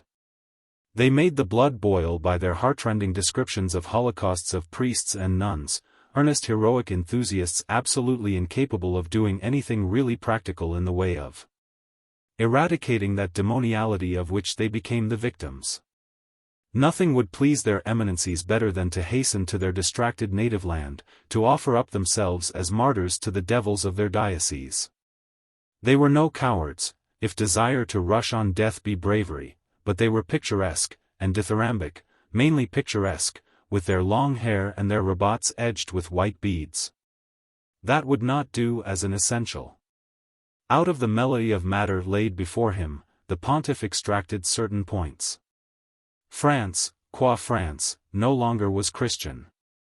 The devil was in power. Christians who were able to cross frontiers, did so. Spain, Italy, Switzerland, Germany, received them. England, America, Japan, blockaded Toulon, Brest, Cherbourg. Their liners tapped the coasts and carried thousands into freedom. Poverty afflicted the emigrants, those left behind were butchers, or subject to butchery. Dom Jaime de Bourbon having perished, the Pope sent for the Duke of Orleans, and dismissed him with austere disgust. He subsequently withered away. His Holiness gave audience to a score of the French nobility, and spent some days picking the brains of emigrants fortuitously collected. Then, he again convened the French cardinals, and declared the pontifical will. They all were deposed from their episcopal sees, and nominated apostolic missionaries. Their charge was the cure, first of the bodies, second of the souls, of Frenchmen everywhere. The cardinal missionary of Paris would go to London with the Cardinal Archbishop of Pimlico, having powers to draw 1,000,000 sterling from the pontifical treasure in the Bank of England, which sum, in halves, was to be the nucleus of two funds, an English and a German, for French Christians in their need. Each cardinal missionary also received a breve authorizing him, and persons delegated by him, to collect money in every Christian country for the said funds. It was not to be a clerical charity. The Lord Mayor of London and the German Emperor were willing to administer it, each independently. Further, their eminencies were to use their own discretion about adventuring themselves in the diabolical dominion. If they best could serve God there, then in God's name, and with God's vicegerent's benediction, let them go, but they most straitly were bidden to keep one only object before them, viz. the service of God through the relief and comfort of his servants. Nothing was to prevent them in that. The world began to concentrate the corner of its eye on Hadrian. Holland and Belgium fell into the arms of anarchical France. The vigorous, bold, brilliant young Sultan Ismail, having failed to win Morocco to his pan-Islamic scheme, was intriguing for an alliance with the other great Mohammedan power, England. His Majesty's murdered predecessor, by the aid of Germany, had formed an army of 1.5 million, full of fanatical valor and the wonderful natural adaptability of the Turk. The rawest recruit of which had a greater fighting value than was possessed by the conscripts of any other nation. This force was available for active service at 15 minutes' notice. The Turkish alliance was worth anyone's while, and was coveted. Germany had trained the Ottoman squadrons, but was not to profit thereby. Teutonic stolidity had been outwitted by the wily Oriental. Islam could only and only would mate with Islam, as might have been foreseen. The rest of the continent of Europe ringed frontiers under arms. Each nation feared the other. And all feared France and Russia. Hadrian watched the diplomatic processes with interest. He knew that England was quite capable of taking care of herself, with or without the Mussulman. He grasped the theory that Mohammedanism, arising 600 years after Christ, justified the wisdom of God in Judaism, proving that the Oriental mind could bear nothing more perfect. And he conceived a sort of sympathy with Islam. His conversations with ambassadors became known in courts. The King of Prussia's legate wrote amazing things to the German emperor from courts, descriptions of opinions, tastes, habits. Descended until they were discussed in clubs and miscellaneous congeries. Hadrian's custom of walking about unattended, looking at the excavations in the Forum, visiting the sick in hospitals. Sensuously delighting himself with the glories of sunset seen from the Pincian Hill, were the themes of common conversation. And when, one evening, he got in a left-hander, from the shoulder, on a socialist, who spat at him in Borgo Nuovo. And then, on the filthy beasts bursting into tears and collapsing with the effects of the blow upon semi-starvation, pressing upon him his pectoral cross and chain, his gold spectacles. And all the coins left in his pocket after a couple of hours in Rome, then the English race began to find the Pope observable. And English newspapers started columns called Rome Day by Day. How the special correspondents spread themselves. She of the Pall Mall Gazette got the usual exclusive information of the Borgo Nuovo affair. And split 9 infinitives in describing the myopic pontiff narrowing his eyes to slits, groping his way along the colonnades with his fainting assailant. His passionate denunciation of the farce of organized charity, which had let a man become so degraded, his agitation until Cardinal Carvale came running with his spare pair of spectacles. His strangely pathetic thankfulness for the gift of sight which they afforded, his anguish at the defilement of his garment. And his tender invitation to the starving socialist to be his guest in Vatican. All this suited the English temper to a T, being English. But there was created a profound and perdurable impression. The King of Prussia's legate wrote more amazing things to the German emperor. Hadrian became regarded in cabinets and chancelleries as one who cared or strove neither for loss nor gain. Neither for life nor death, as the one potentate who rightly or wrongly knew his own mind, as a power with whom a reckoning might have to be made. After all, it merely was the effect of simplicity upon complexity, of felinity upon caninity. He was sitting alone, thinking, and carefully unraveling a woolen antimacassar. It had been crocheted in 5 bossy strips, 3 of orange hue and 2 of grey, alternately arranged. He had unraveled 2 orange and 2 grey strips. And had the wool neatly rolled in 4 balls beside him. The next time he should go into the city, some little girl would be made happy with 2 nice balls of grey wool and a lira to buy knitting needles. And, the time after that, another little girl would have 3 balls of orange wool and a lira also. And pontifical eyes would not be scorched by ghastly antimacassars any more, nor would the kind heart of anyone be wounded. He finished the job, and went to talk to his socialist. That one turned out to be a goldsmith, with the ideals and the brains and the fingers of Cellini, but not the acquisitiveness. Hence straits, socialism, sophistries, starvation. They walked about the sculpture galleries for coolness, and spoke of beautiful things. Hadrian revelled. His guest was a man of taste. And talked on a trot with wonderful gestures, making and moulding ideal images which the mind's eye could see. They came to the Apoxiomenos, stood, raved. And became dumb, feasting on the lithe majesty of perfect proportion. The artificer first spoke. "Holiness," he said, "can you see that body and those limbs crucified?" Hadrian's mind caught the idea. The splendid forms of the marble seemed to rearrange themselves in the new pose. His eyes came slowly round to his questioner. "Yes," he answered, "but soaring and triumphing, reigning from the tree, not drooping and dying, and not the head and bust." He took the goldsmith's arm and hurried him to the Antinous of the Belvedere, and began to speak very quickly. "Sir," he said, "you will be pleased to stay here. And, with the materials which will be provided, you will make a new cross for us.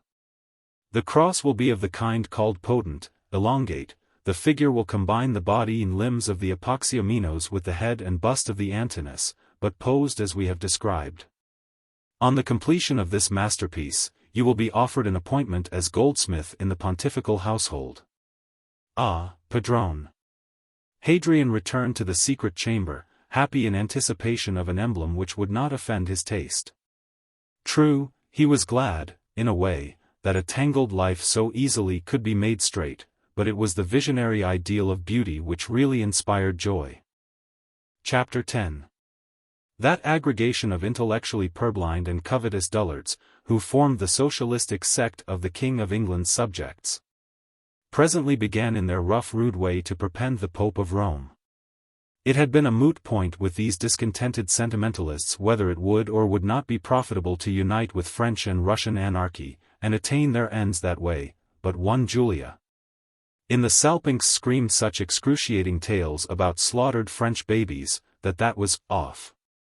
Also, it was remembered that a certain Comrade de Mock, the only capable fighting man ever possessed by socialism, had been sponged upon for 15 years by socialistic cadgers, sucked dry, ruined, and cast out, a victim of socialistic jealousy and treachery. In the plans laid for a social revolution, towards the end of the 19th century, that man had been named commander-in-chief. Now he was not available. And his place was vacant, for a military expert rarely errs into the purlieus of socialism. But one thing had been done. The Social Democratic Federation had been induced, at the National Liberal Club, to coalesce with the Independent Labour Party. The coalition called itself the Lib-Lab Fellowship, the Salpinks and Reynoldses were its organs, and a parcel of Bobs and Bens and Bills and Bounders its prophets. It concluded that it would score by toadying the Supreme Pontiff. The brainless monster of socialism always was hunting for a brain to direct its forces. By some perverted process, it arrived at the feeling that a pope, who could indite the epistle to all Christians, would be likely to lend himself to the furtherance of its crude designs on other people's property. A week later, Cardinal Whitehead called Hadrian's attention to the current issue of the aforenamed journals, which contained an open letter to the Pope praising the enlightened humanitarianism of His Holiness's recent utterance, inviting him to have courage of his opinions, and to bring his epistle to what was called a logical conclusion by a formal authoritative declaration of the doctrine of equality. Popes, as a rule, do not notice open letters. Hadrian, however, had learned from the Pall Mall Gazette that the fashion was for copious artists in words to lecture the Roman pontiff. He anticipated the being told by that elegant journal that he knew as much about the true inwardness of Catholicism as a cow knows of a clean shirt. But he privately was of opinion that more harm may be done by leaving some things unsaid. But, love. Was it possible that he could love, could like, even, hyenas who screeched such ditties as this on the same page? They will tax the baked potatoes. They will tax our blessed swipes. They will tax our blooming hot pea soup. The leather, and the tripes. They will tax the coster's donkey. They will tax the Derby horse. And they're going to tax the devil, when he lives at Charing Cross. Alf. No. It was quite impossible. Yet, there were people whom he could like, if not love, people in his own environment. These he would make easy, happy. To these he could set an example. They, in turn, would do as much for the rank below them, and so on, and so on. Thus, perhaps, by nature's own method, might love be brought down among men. So with a stern and trenchant rebuff he rebuked presumption. On the following Sunday, a pontifical breve was read from every Catholic pulpit in the Kingdom of England at home and beyond the seas. It proclaimed the dogma of equality as scientifically, historically, and obviously false and impracticable, as a diabolical delusion for the ruin of souls. Hadrian did not soar away in metaphysical intricacies, but confined his argument to the broad highway whereon the ordinary man might walk at ease. Infinite difference, he said, was the note of the divine Creator's scheme. Not equality, but diversity, of physique, of intellect, of condition, was man's birthright. One man was not as good as another, he generally was a great deal better, as every man well knew. The claim to equality was so indecently unjust that it only could emanate from inferiors who hoped to gain by degrading their superiors. Socialists, who claimed equality, solely were actuated by the lust of improving their own condition at the expense of their brother. That was selfishness, and unchristian, and, by consequence, damnable heresy. The servants of God were bidden to avoid it. The Vicar of Christ repeated Christ's commands: love one another, love your enemies. Only by love could be attained the happiness which all desired. That the classes did care for the masses, feudal and indolent though their method might be, was undeniable, but the attitude of the masses to the classes was unmitigated hatred. The accident of birth to poverty or wealth was not a fault, for it was inevitable. The principle of Aristos, the best, was to be upheld. The strength of Aristos was incalculable because it acted through the relations of private life, which were permanent, whereas the political excitement of socialism was essentially ephemeral. Rights, inherited, meritorious, conferred by legitimate authority, were sacred. Only the holders of such rights of their own free will could depose themselves or abdicate their rights. And, as Christians, they were expected to behave themselves Christianly, but to deprive them of such rights, at the will of those who did not confer them, would be an outrage. The socialistic idea, which suggested such iniquity, was essentially selfish and venal. Hadrian severely denounced the newspapers in which the open letter to the Pope appeared. He said that the thoughtful reading of a newspaper was one of the most solemn and painful studies in the world, for it was little more than a category of sin and suffering, of incitements to sin, of efforts to acquire filthy lucre honestly and dishonestly. He copiously quoted the advertisements, the cyclorama page, the motor notes page, the stage land, the woman's letter, and the leaders, of the one, in order to show that the socialistic outcry by no means was the bitter groan of oppressed poverty, but rather the grumbling vituperation of envious discontented mediocrity anxious to effect an appearance, which was sham and not its own, and to wallow in luxurious conditions which it had not earned. Especially he noted the socialistic program. We suggest that the nation should own all the ships, all the railways, all the factories, all the buildings, all the land, and all the requisites of national life and defense. As a plain declaration that robbery of private property created by individual industry and genius, robbery, pure and unadulterated, was the basis of the socialistic scheme. He denounced the paper as being written for amateur agnostics by dilettante atheists. He pungently derided attempts made, by pseudo-scientists of the obsolete school of Haeckel, to popularize among mistaken but serious secularists the science of yesterday and the destructive criticism of the day before that. As for the other paper, he likened it to a cloaca wherein filth of all kinds is committed and collected. The news of the day was reported only in so far as it was susceptible of filthy presentation. Pages were devoted to diffusing refuse from police courts, and, under the head of secret history, to calumnious inventions or distortions of fact connected with any and every man or woman who was not of the dregs of humanity. As a method of earning a living by journalism, this pandering to the basest passions was disgraceful, and damnable in the full sense of the word. Not by such means were the bodies and souls of men to be improved or profited. Not by such means could happiness, here or hereafter, be attained. Let men raise themselves if they will. And let each man help himself by helping his brother to the utmost. There shall be no limit to your resurrection, well-beloved sons, if ye rise, not on other men but, upon your own dead selves. The Pope concluded.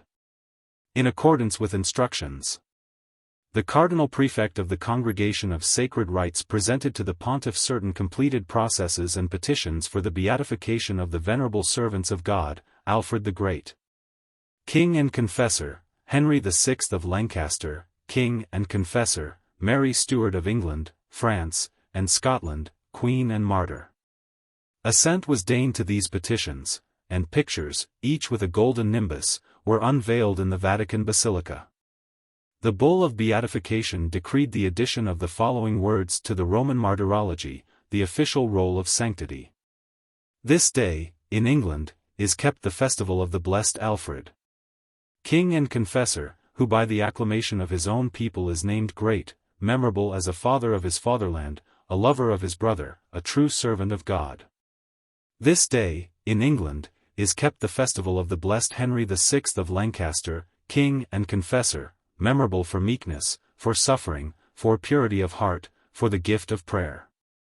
This day, in Scotland, is kept the festival of the blessed Mary Stuart, queen and martyr, memorable for womanly fragility, for 19 years' atonement in prison, for choosing death rather than infidelity.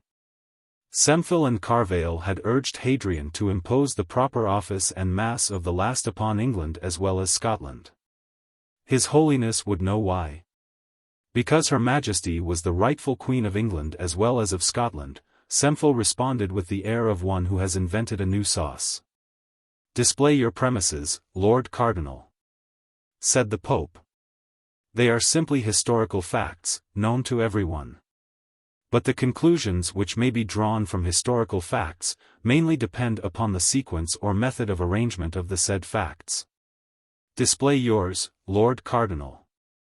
The blessed Mary Stuart was heiress of James V, who was heir of Margaret Tudor, wife of James IV of Scotland and daughter of Henry VII of England.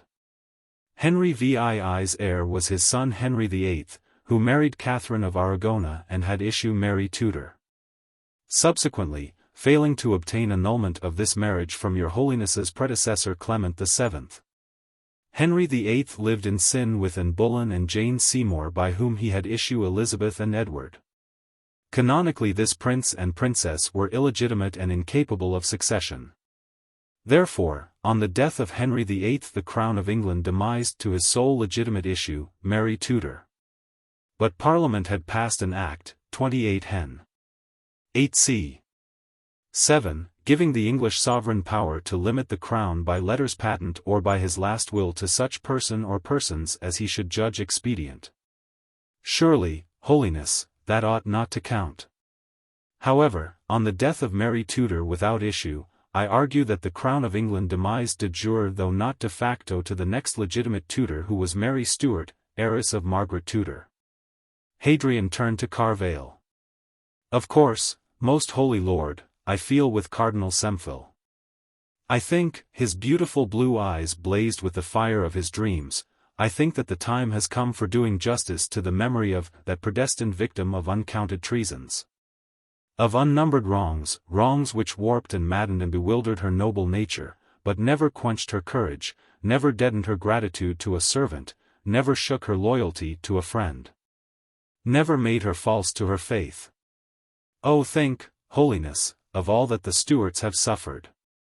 Hadrian himself had a very tender and romantic feeling of attachment towards the Stuarts, but he responded, "Our office is not to stir up strife. We Englishmen happen to have made an ideal of Elizabeth. With that delightful capability for making our own ideals and maintaining them in the teeth of realities, we have chosen to forget the fact that no sovereign of ordinary intelligence could have helped being gilded by the really abnormal galaxy of talent which illumined the age of Elizabeth. It was those gigantic geniuses who made the glory of England then. England happened to be personified by Elizabeth. Therefore, in English eyes, Elizabeth was great and glorious and all the rest. No 1 inch," he turned to Semphil, "can quarrel with your statement of blind and naked fact, and no one, who is right-minded, will. But, we desire to reconcile, not to exasperate, though we never will refuse to exasperate upon an apt occasion. Therefore we will not assert now that which need not be asserted. Be content that we raise your lovely martyred queen to the honors of the altars of your country. Ask Almighty God to look upon your land with favor for his Son's sake, and for the sake of her who in the strength of that Son was faithful unto death. Call upon Mary in heaven to add her prayers to those which ye offer to God on earth. Precious in the sight of the Lord. If it be his will to confirm with signs and wonders these your invocations." Their eminencies gazed at the Pope with ecstasy. That he, whom they had known before, not always agreeably, that he, "Really," said Semphil to Carvale as they left the presence, "I don't know whether I'm sleeping or waking. And Hadrian, alone, rolled a cigarette, saying to another than himself, "Is that what you wish me to do in this case?" Simultaneously with the beatificatory bull Laudamus Insignias, was issued the Epistle to the English. The Pope affirmed that the English race naturally was fitted to give an example to humanity. In particular, he categorically distinguished its solid worth, its dignified good sense, its deliberate tenacity, its imperturbable habit, its superb impassiveness in reverses, its stoical firmness under the most cruel deceptions, its unshaken determination to conquer under any circumstances. In general, he noted its faculties of self-restraint, of construction, of administration, and, among the upper and middle classes, of altruism. He indulged no vain regrets, but dealt entirely with the present and the future. He addressed the race, as the race would wish to be addressed, with perfect sincerity. In spite, he said, of the scum which floats, and is called smart, in spite of the dregs which goes a-mafficking, and is called hooligan, the English people at heart were as sound as ever. Millions, rich and not rich, gentle and simple, in town and country, led clean and wholesome lives. No newspaper paragraphs proclaimed that these good souls were bringing up their children to be ladies and gentlemen, were solicitous for the welfare of their inferiors, had respect unto themselves.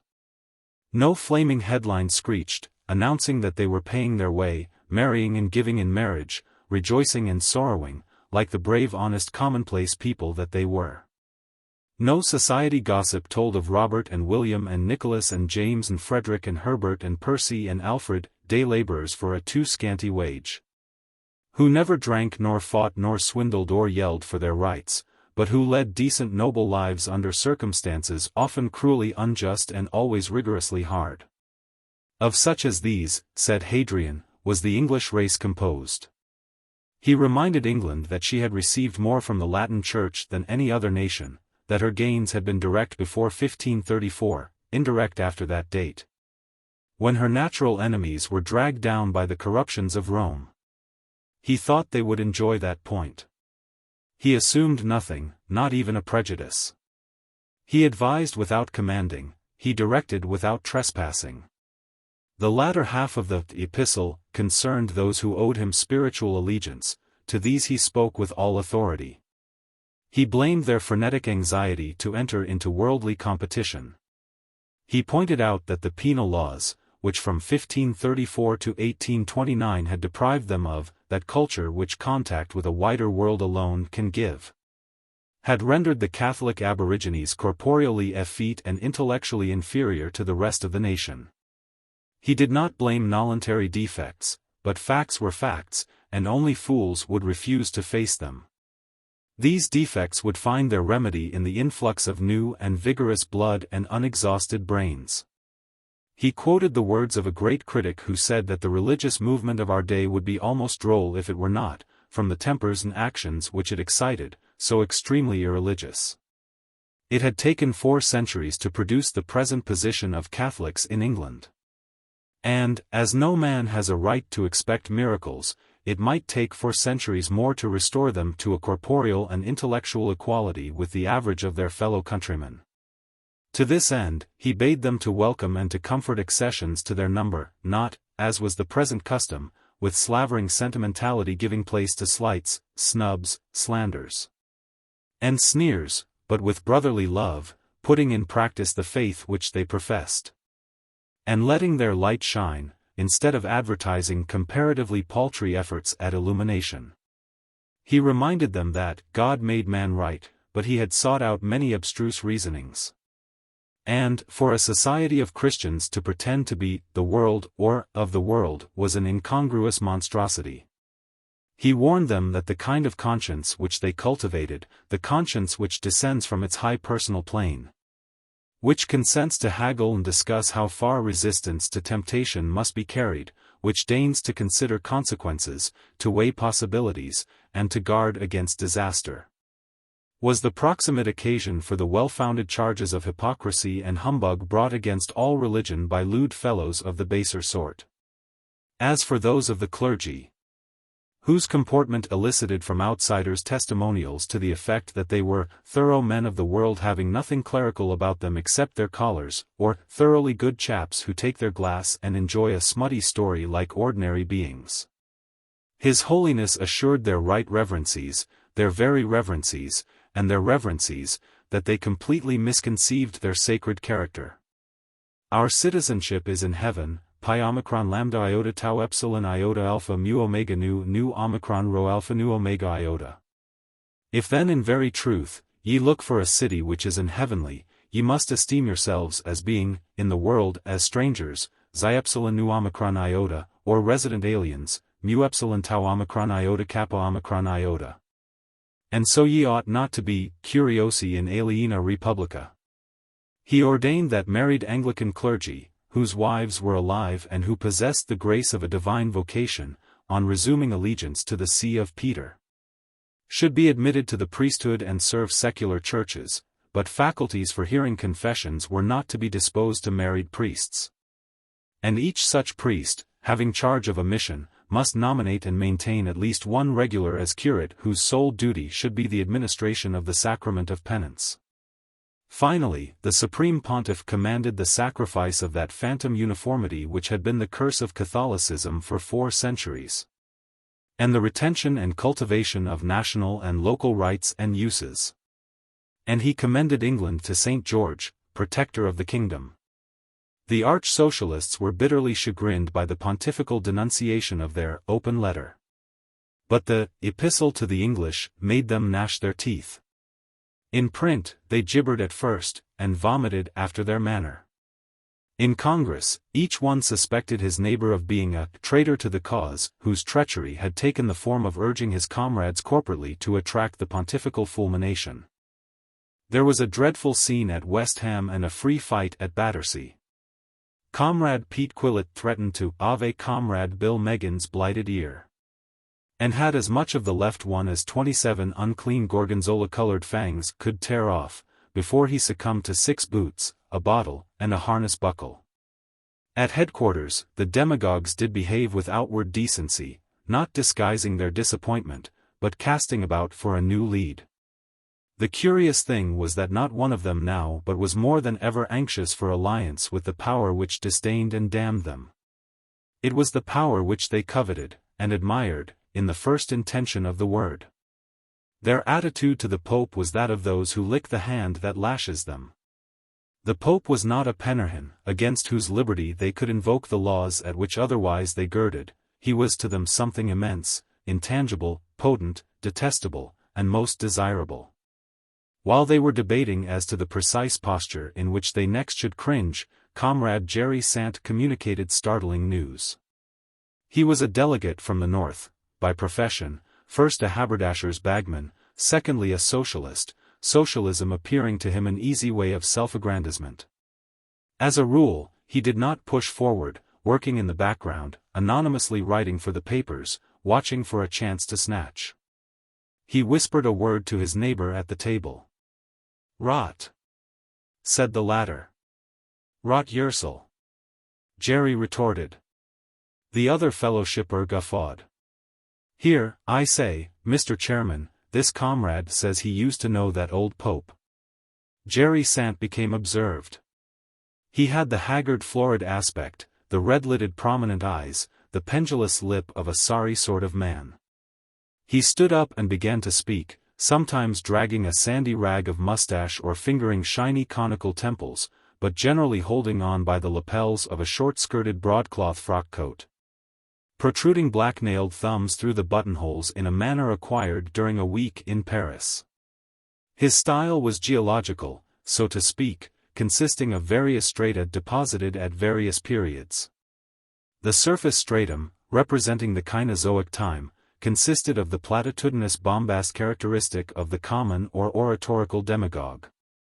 Below that, corresponding to the Mesozoic time, came the ridiculous obsequious slang of the bagman of commerce.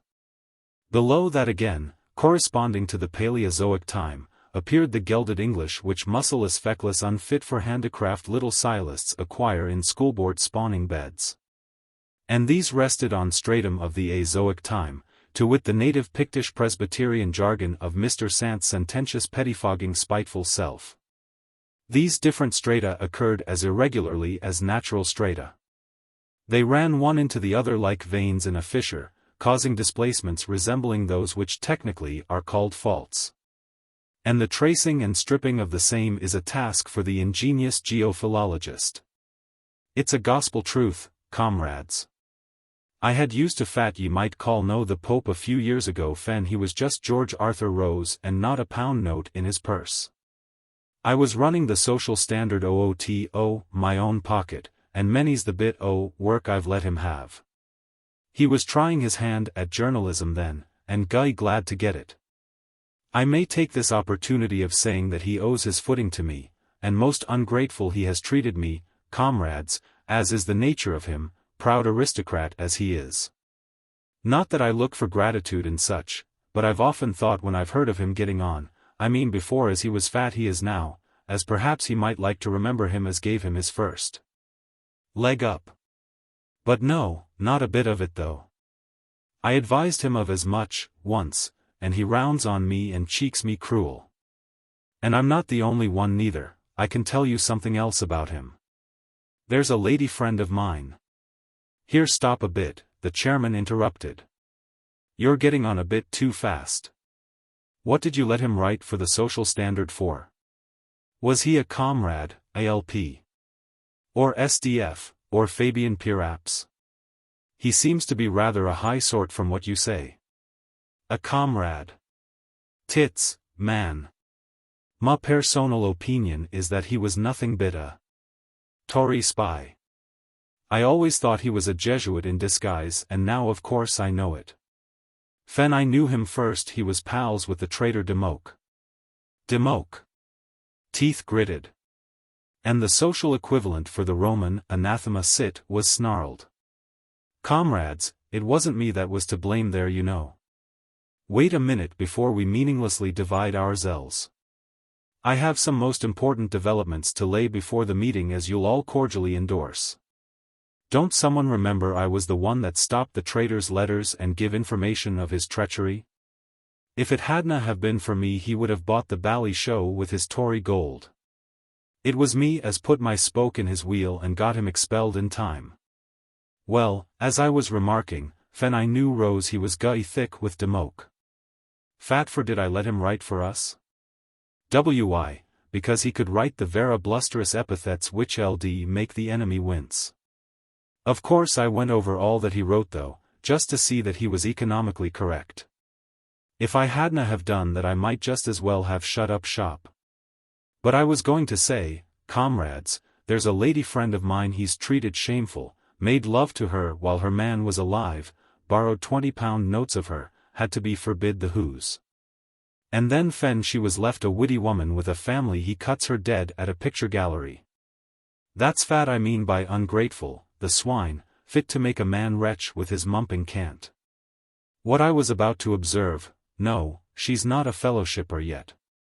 I met her in the way of business if you know what I mean, but I expect she'll join before long.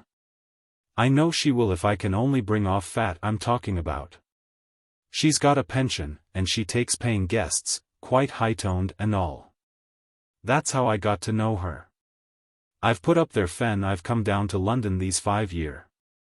Well, the moment I first come ben her best parlour I spots his photo on the chiffonier. Heck, says I know that chap. Then you know a very mauvais sujet, says she, for she knows the French fine, and a thing as genteel as you can think. So we had a bit crack. And fat with fat she told me and fat I knew about him before. I may inform you that if we want to get anything out of him now I'm the man that can secure his entire acquiescence to any proposal we like to submit to him. Here's my plan, comrades, and if anyone's got a better let him out with it or else forever after hold his peace and stand out of the way of them that has. Comrades, the hour has struck when tyranny will be no more for I've got the tyrant between my legs and am going to squeeze him off my own bat, supposing as I'm properly supported. Cautious though, very cautious we must be, for Rose fen I knew him was fine and slippery. Artful? Yeah. Dinna ye talk about his artfulness. Aye, and proud too. He was the most haughty don't-care sort of chap ye can think. I mind his eyes were like lowen coals someone's. You shouldn't nail him anyhow. Insolence I call it. And I'd have pulled his nose for him many times, only he wasn't worth it. Starving I've known him, yet if you'll believe me he'd give himself a wash and a brush up and go out of an afternoon looking as smart as you please in his old clothes and with a fag always in his mouth like the masher he is. That fag. I'll let ye know it was the same fag. He hadna used to light it ever. He lit it once and put it out directly after. And then he used to stick it in his face every afternoon and show himself as usual, so that no one should know he hadna had a bit fight fish. Na nathing to see a muthfu o fleshers meat why his peace the week past. He felled at me himsel when I got to know him. And now, comrades, there's that feller sitting on the 7 hills of Rome with 3 gold crowns on his head, as has been put in the papers, damning us for all he's worth.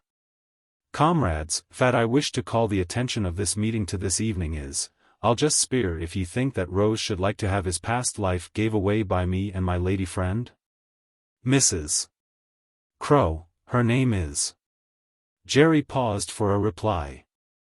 And realized that he had possession of the meeting's ear. He mopped the lumps on his forehead, helped himself out of the chairman's whiskey bottle, gulped a dram, and continued.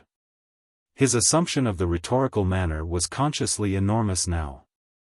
Comrades, as in the East when the golden light of dawn shows that sunrise is about to come, so this poor feeble voice of mine shows that the tyrants' thrones are tottering to their overthrow. But, comrades, we maun beware. Snares beset our path.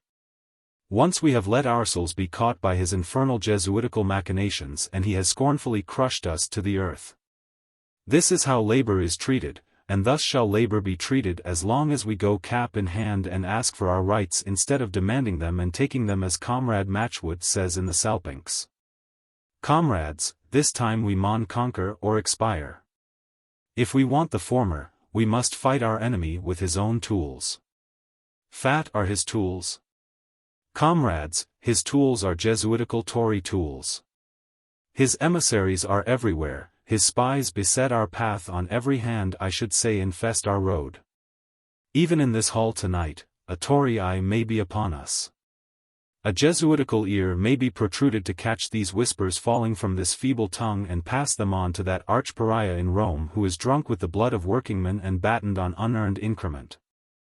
Comrades, we maun take a leaf out of his book. We maun hoist him up on his own Jesuitical petard. We ourselves maun become Jesuitical for the sake of the cause. Comrades, there in Rome sits the abominable desolation, and I'll let ye know ye'll find him fat ye may call a fikey customer. Day by day his satellites prostrate their forms before his so-called holy toe, and let him know things which they've found out by base and underhand sneaking means. That is what way he is so powerful. His slaves tell him so much that he knows everything. Look fat with an entire lack of consistency he said about the Salpinks. Could he have said that if he hadna been informed? No, I repeat, 1,000 times no. Comrades, we maun do the same. He knows our secrets and uses them against us most unfair. We maun worm his out too, and use them to bend his proud knee to the people's will. Comrades, me, know his secrets. I am the man, and Mrs. Crow is the woman. Fat shall shame him before all his silken harems and cardinals and potentates, upset his apple cart, if I may use a colloquious impression. We only have got to show the despot our 2 faces, and I'll let ye know he'll quail as sure's death. We shan't need say a word. At the mere sight of me and my lady friend the monstrel howl for mercy. Then we will be able to have our revenge for his recent most insulting remarks. We will dictate fat he shall have to do to win our favor. All the starch and haughtiness shall go out of him like steam out of a toddy jug when he sees us too. And he shall pay any price to gain our smile. And then I'll let you know what my plans are. Comrades, we're agreed, aren't we, that the only way in which the cause can triumph over capital is by having a Labour majority in the House of Commons? What I mean by that is this. At that magnificent demonstration of Labour's irresistible electoral might, in the words of the Salpinks, we can make the Tories and our friends the Liberals pass our bills to pay us our proper salaries. And we will wrestle from the reluctant rich the mines and the railways and the mills and all the paying industries. And we shall even nationalize the land itself which our bloated aristocracy have robbed us of and mafficked in and wallowed in our gore. Comrades, I shall not detain you much longer, for I see the hour is getting on. What I mean to say is, this is the point. There are, in this Great Britain and Ireland of ours the night, no less than 8,452,637 deluded papists with parliamentary votes. I obtained those figures carefully from statistics. You have to be careful about details like this if you mean to do yourself any good at a. Now, comrades, all those 8,452,637 papists shall gladly drop their 8,452,637 votes into candidates' ballot boxes which will be put forward by the Lib-Lab Fellowship. They shall do it at one word from their Pope, at one penstroke of his, such is the besotted state of slavery in which they exist. Refuse they dare not, or they should languish in the horrors of the Spanish Inquisition or light the fires of Smithfield and the massacres of the so-called St. Bartholomew. Comrades, it is that one word and penstroke which the sight of me and Mrs. Crowe shall squeeze out of their haughty Pope. We'd better have a proper deputation to go to wait on him with us for safety's sake. And happen we'd better have a sort of address to present, explaining how matters stand, just to make things look pleasant and polite, as it were. That's only a matter of form though. The main thing'll be to see him fall back toes over tip on his judgment seat like him as was struck with worms when he sees who's in the deputation. Laugh? I won't ever have laughed like I will laugh at him then. Well now, comrades, I've said my say and I say no more, leaving the matter to your esteemed consideration. Comrades, think of all the insults which he and his myrmidons has made us groan under so long. Revenge is now at your disposal. This weak hand of mine has pointed out whit way.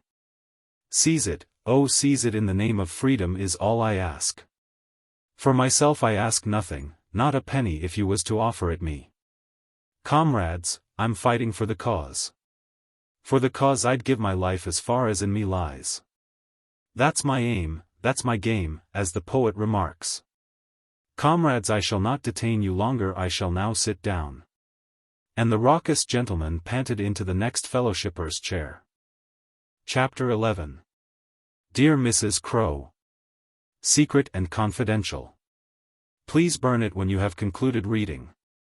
Referring to our numerous enjoyable conversations on the subject of socialism in which you have evinced entire acquiescence.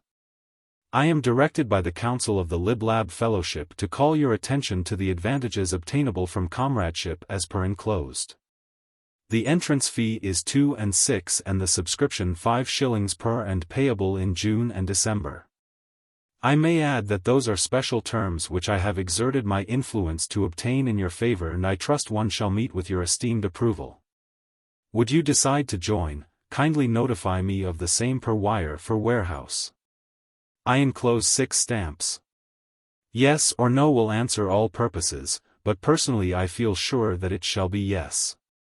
On receipt of your anticipated favor will at once propose and have you seconded at our evening meeting to take place on the night of the same day when you get this letter.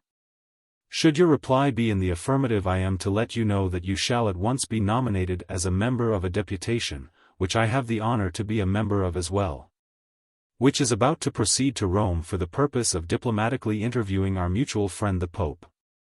The expenses of the trip will be borne by the Lib-Lab Fund, so there is no need to worry on that score.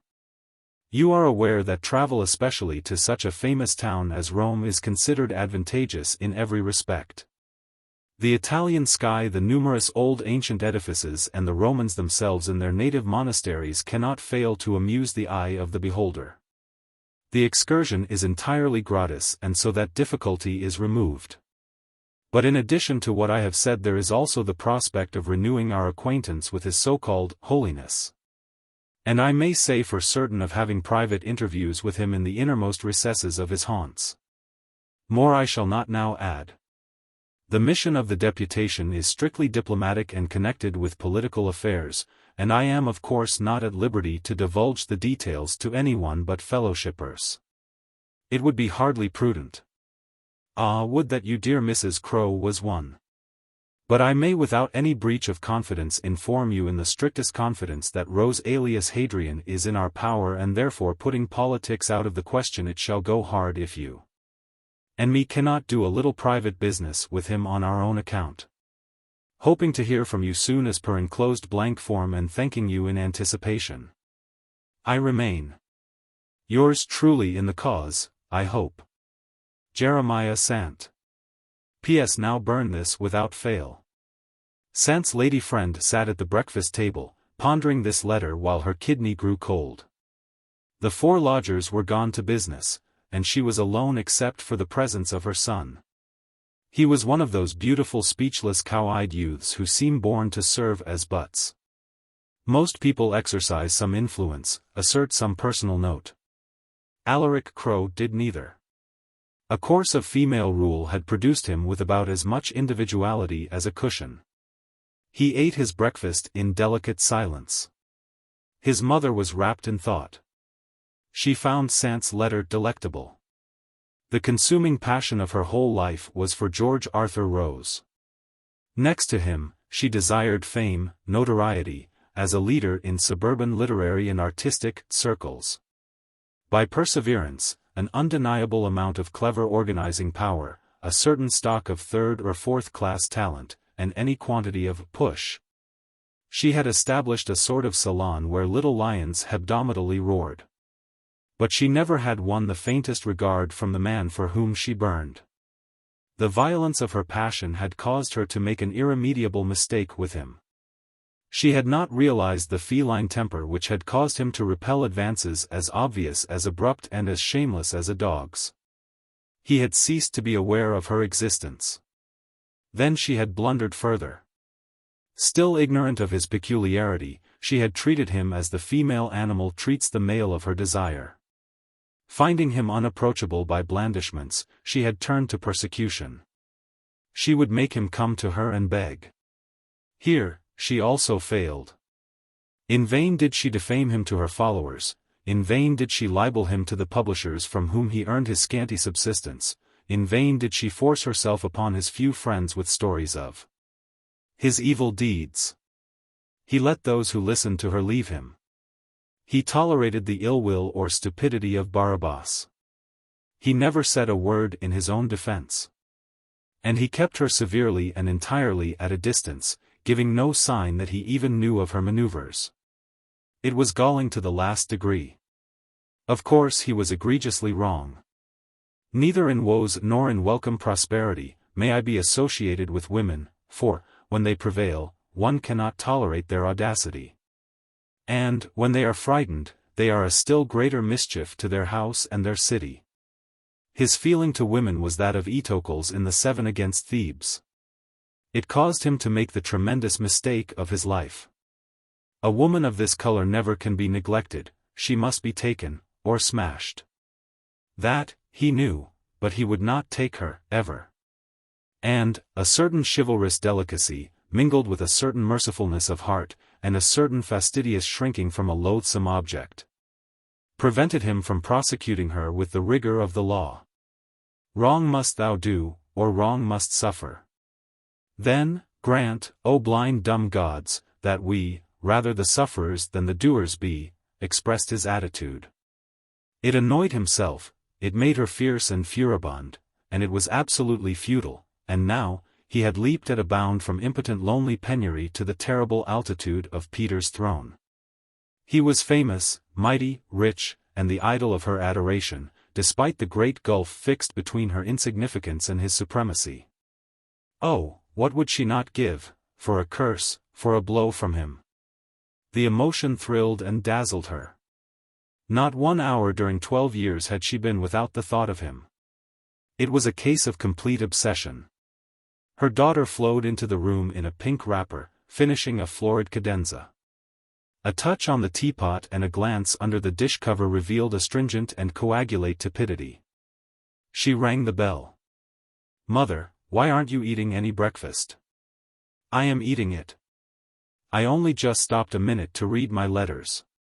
"A pretty long minute, I should think. Everything's stone cold." "Why, you've only got one letter." "Who's it from?" "Mr. Sant. He wants me to go to Rome with him." "Oh, Mother, you can't, you know." "I'm sure I don't know anything of the kind. In fact, I think I will go. There'll be a party of US. "Well, if it's a party, but what's going to become of the house?" "I'm sure Big N is capable of looking after the house, Amelia. If I can't have a fortnight's holiday now and then I might just as well go and drown myself. I'm sick to death of Oriel Street. I want to go about a bit." "Yes, I will go. And the house must get on the best way it can. Anybody would think you were all a pack of machines that wouldn't work if I'm not here to wind you up." "Oh, all right, Mother, go and have a fling by all means if you like. But what about the cost? I'm sure I can't help you as long as I only get these 3 guinea engagements. And I simply can't wear that eau de Nil again. The bodice is quite gone under the arms. You're not asked to help. Mr. Sant pays all expenses.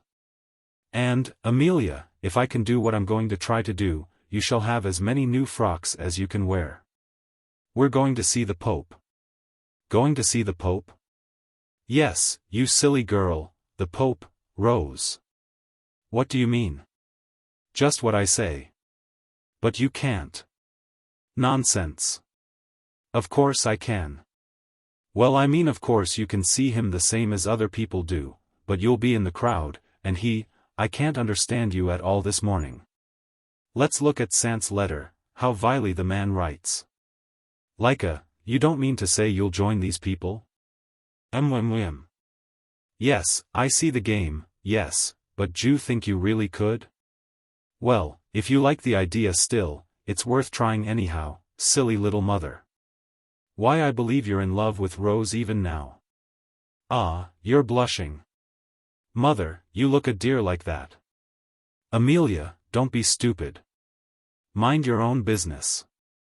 "Oh, I'm not going to interfere. You needn't be jealous of me. I'm sure I never saw anything particular in him myself." They spoke as though they were alone. Alaric went quite unnoted. He folded his napkin and rose from the table. And, Mother," he mooed, slowly, with a slight hesitation, in a virginal baritone voice, resonant and low, "if you go to Rome, don't be nasty to Mr. Rose?" Both the women whirled round toward him. They hardly could have been astounded if the kidneys had commented on their complexions. "Alaric! How dare you, sir? And I only say if you go to Rome I hope you won't be nasty to Mr. Rose. Did you ever hear such nonsense, Amelia?" "Why not, I should like to know." And he taught me to swim." "So he did me. At least he tried to." "And what of that?" snapped the girl. And I don't think it's fair. I liked him.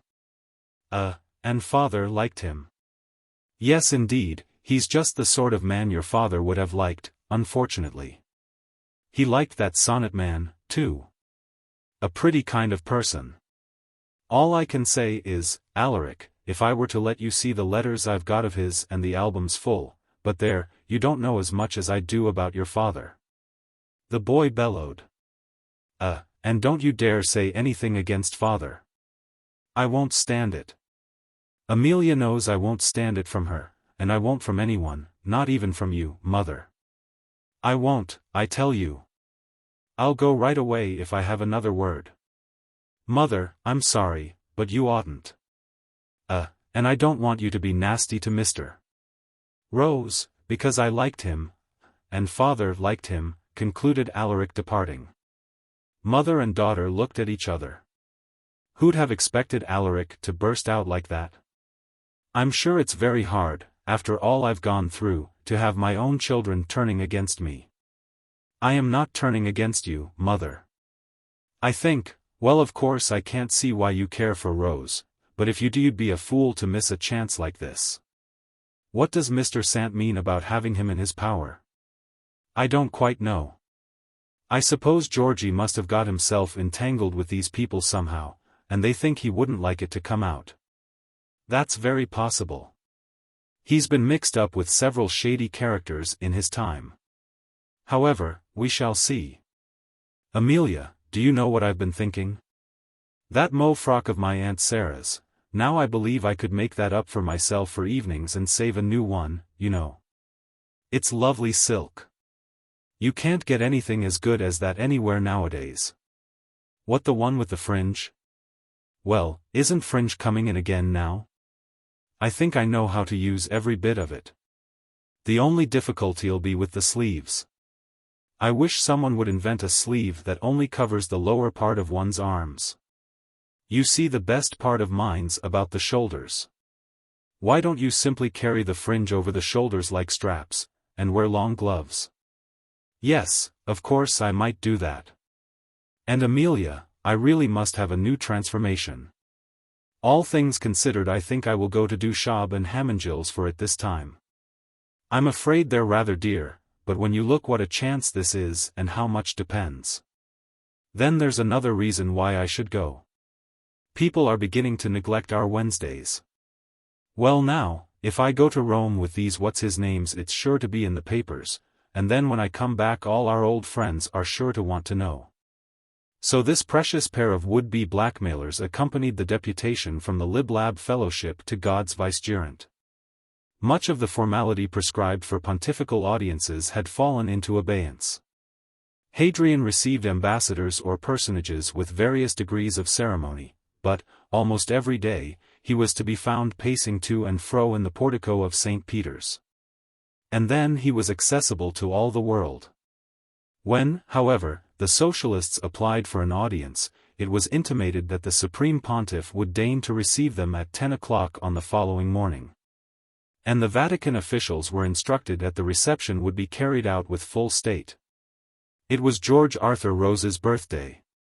For 20 years no one had cared to remember it. Now there were scores who cared, and none who dared. Hadrian was more remote than George Arthur Rose had been. A nervous little group of 20 obvious plebeians, male and female, awaited him in the ducal hall. Superb chamberlains showed them the door by which the Pope would enter, and instructed them to approach the throne when he should have taken his seat. The great red curtains at the end of the hall were drawn back, and cardinals, prelates, guards and chamberlains flowed in like a wave whose white crest was Hadrian. As the procession passed, Sant growled to Mrs. Crowe. "Does himself well, don't he?" "Oh, isn't he just splendid," she yapped. Then chamberlains maneuvered the liblabs into position at the foot of the throne steps. Jerry by common consent had been chosen spokesman. And the united intellect of the fellowship had drawn up the address which he, with ostentatious calmness, began to read. The Pope's ringed hand lay on his knee, his left elbow rested on the crimson chair and the hand supported the keen unfathomable face. He had prepared his plans, but he alertly was listening, lest unforeseen necessity for alteration should arise. He was watching with half-shut eyes and wide-open mind for an opportunity. None came. His prevision had been singularly accurate. The Liblab Fellowship really had nothing to say to him, beyond turgid sesquipedalian verbosity expressive of its own disinterestedness. And fulsome adulation calculated, according to the fellowshippers' lights, to tickle the conceit of any average man. It would have been funny, if it had not been terribly tiresome, impertinent, if it had not been pitiable. Sant's tongue clacked on his drying palate. To himself, his voice sounded quite strange in that atmosphere of splendid color and fragrant odor. Mrs. Crowe quivered, and wondered. The others were in a torpor. No one listened to the reader, except the Pope. The curia rustled and whispered, exchanging jeweled snuff-boxes. The guards resembled tinted statues tipped with steel. "We have the honor to remain, in the cause of humanity," concluded Jerry Sant, reciting the commonplace names of the signatories, on behalf of the Liblab Fellowship. He refolded the foolscap sheets, and drew them through his fingers, looking as though he were about to hand them with a flourish to the Pope. A frilled black velvet flunky took them from him, gave them to a purple prelate, who passed them to a vermilion cardinal, who kneeled and presented them. The stately Cardinal Van Christen moved from the side presenting a second manuscript. Hadrian unfolded it and began to read his reply.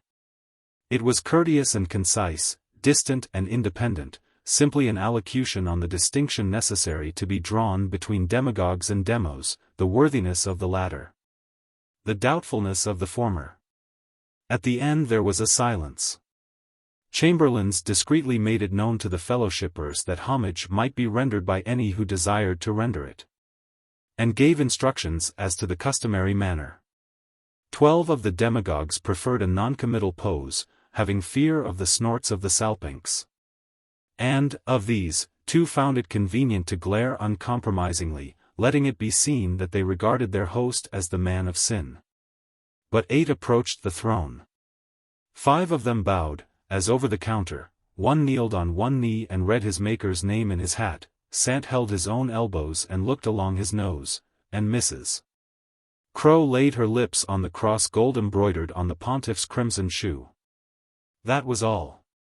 These people were bewildered, almost inebriated by the magnificence of the scene, by the more than regal ceremonial, by the immense psychical distance which divided them from the clean white exquisitely simple figure under the lofty canopy, by the quiet fastidious voice purring unknown words from an unimagined world, by the Delphic splendor of apostolic benediction waved from the sedia gestatoria retiring in a pageant of flabellifers.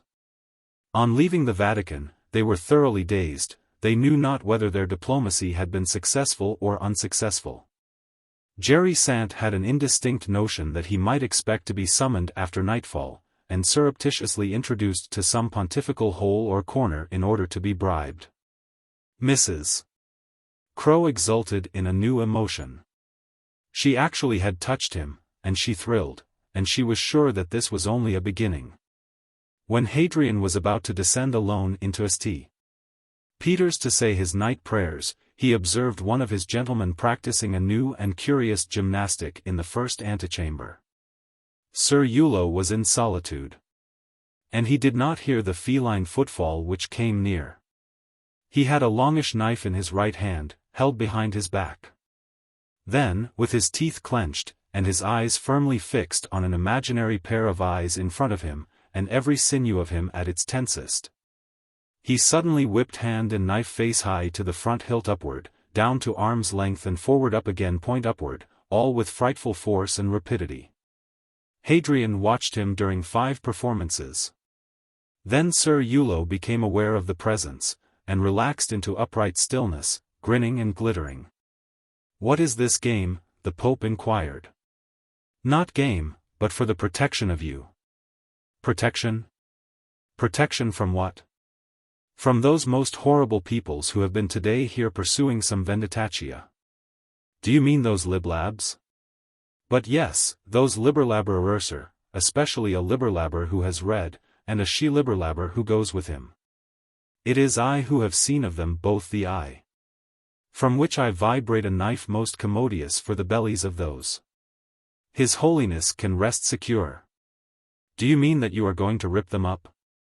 "But yes, in the manner which I have learned of the chef from Naples. Now I watch them. When I shall have seen them make a movement, behold the tripes of them sliced precipitatissiment." Eulo. "No.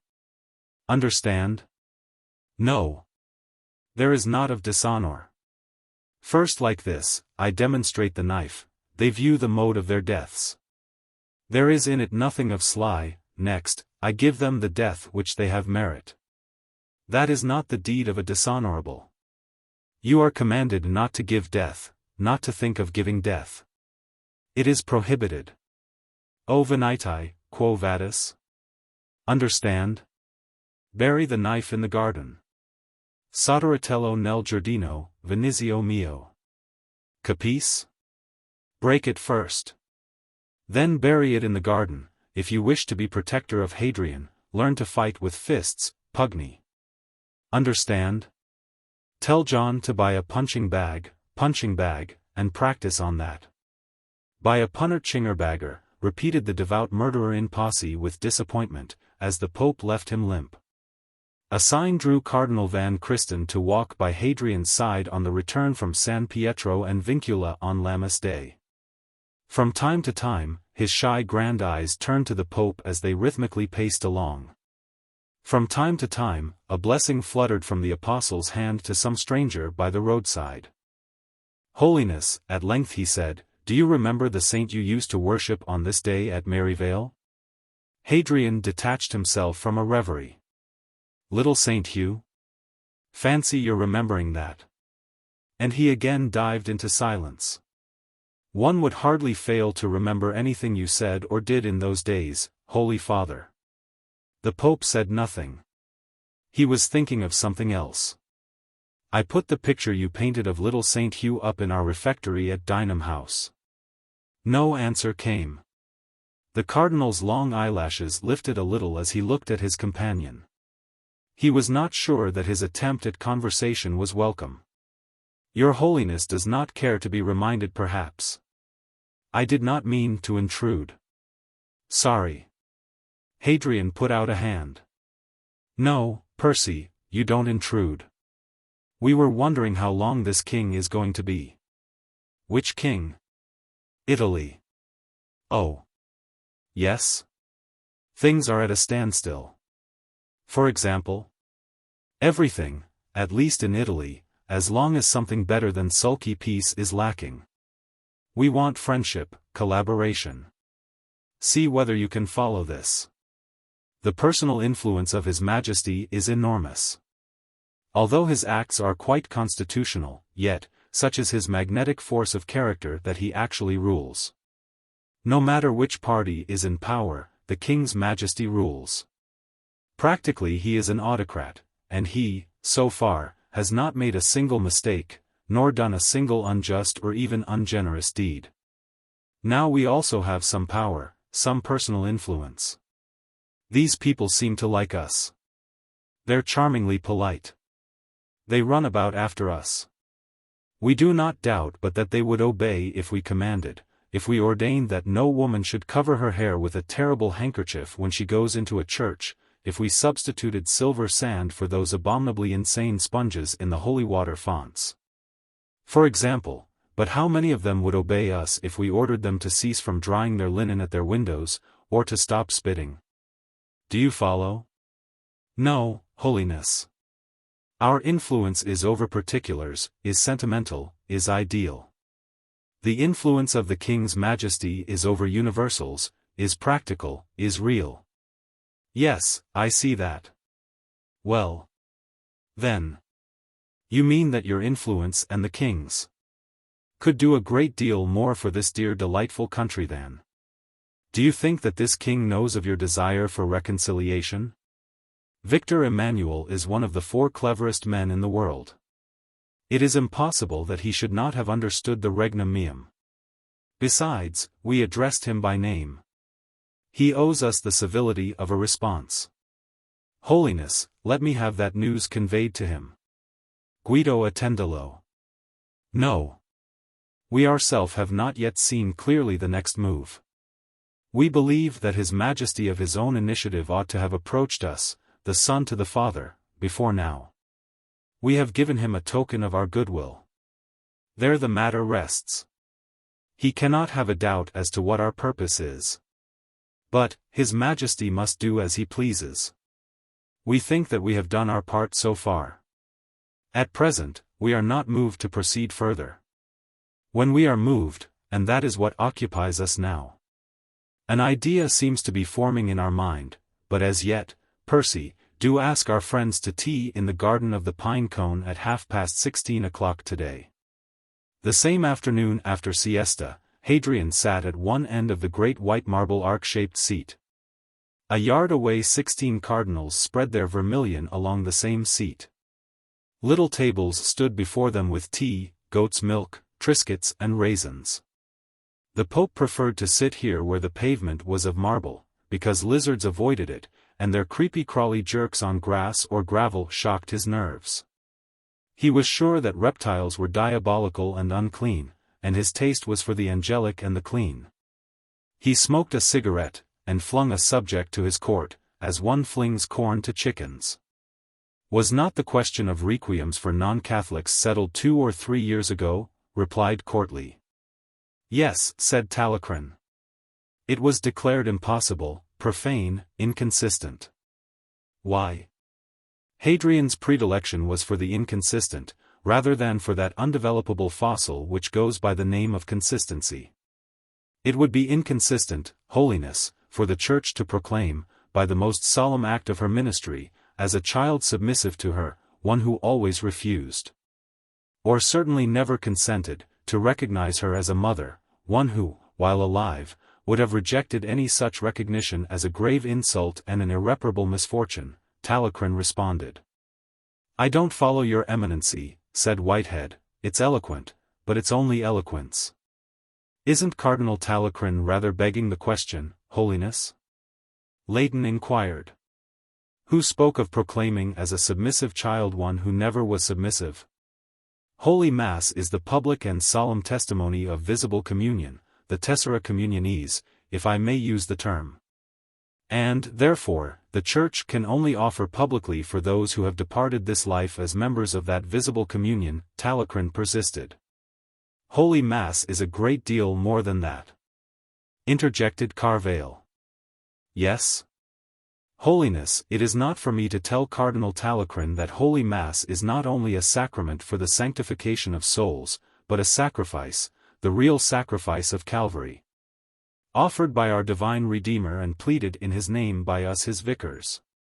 It is not another sacrifice, but the sacrifice of the cross applied. It is the clean oblation, offered to God for all Christians quick and dead, for all for whom Christ died. Would not the bona fides of the non-Catholic in question come in? Said Semphil. Take for instance the divine Victoria. Divine? Queried Della Volta. Yes, divine. You say, Divus Julius and Divus Calixtus, meaning, the late Julius and the late Calixtus. Very well, then I say the divine Victoria, for a more thoroughly worthy woman. Well, but that would mean that on the death of such and such a non-Catholic, we should have to institute a process of inquisition, and adjudicate on his or her life and career, Ferreo ventured. Hadrian threw his cigarette end at a lizard on the gravel, and laughed shortly. Pippity pew, me mammy me slew, me daddy me ate, me sister Kate gathered a me banes, he quoted with deliciously feline inconsequence. How you theological people do split straws, to be sure. Go on, though. You're intensely interesting. The Patriarch of Lisbon slapped his knee.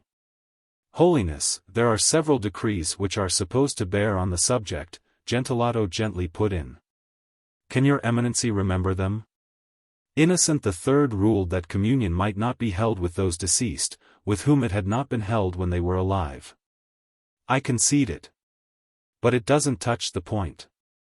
I distinguish. Holy Mass is more than mere communion. Besides, we don't communicate with, but on behalf of, the deceased. It's not a concession to the deceased. It's our duty to God and to our neighbor, Carvale persisted. Then there was the case of Gregory XVI and Queen Caroline of Bavaria, Gentilato continued. The argument is the same, but perhaps it has been expanded a little. It definitely prohibits persons, who have died in the eternal and notorious profession of heresy, from being honored with Catholic rites. Another point occurs to me, Talleyrand went on. Supposing that we sing requiems for non-Catholics, we should imply that one religion is as good as another. I guess I deny the consequence, Grace retorted. Of course people would infer all sorts of things which ought not to be inferred, but I can't see that that need concern us. One might imperil the salient and sacred aloofness which marks off God's work from man's work, the Church's unmistakable contrast to the whole world, said the Cardinal of St. Nicholas in the jail of Tully. And her complete discordance from the world by all the difference which separates the divine institution from the human, the Church of God from the churches of men, Savioli appended. All the same I think I go with the Cardinal of St. Cosmas and St. Damian, said Mundo. There would not be any real ground, Sterling continued, for suspecting one of disloyalty to the Church.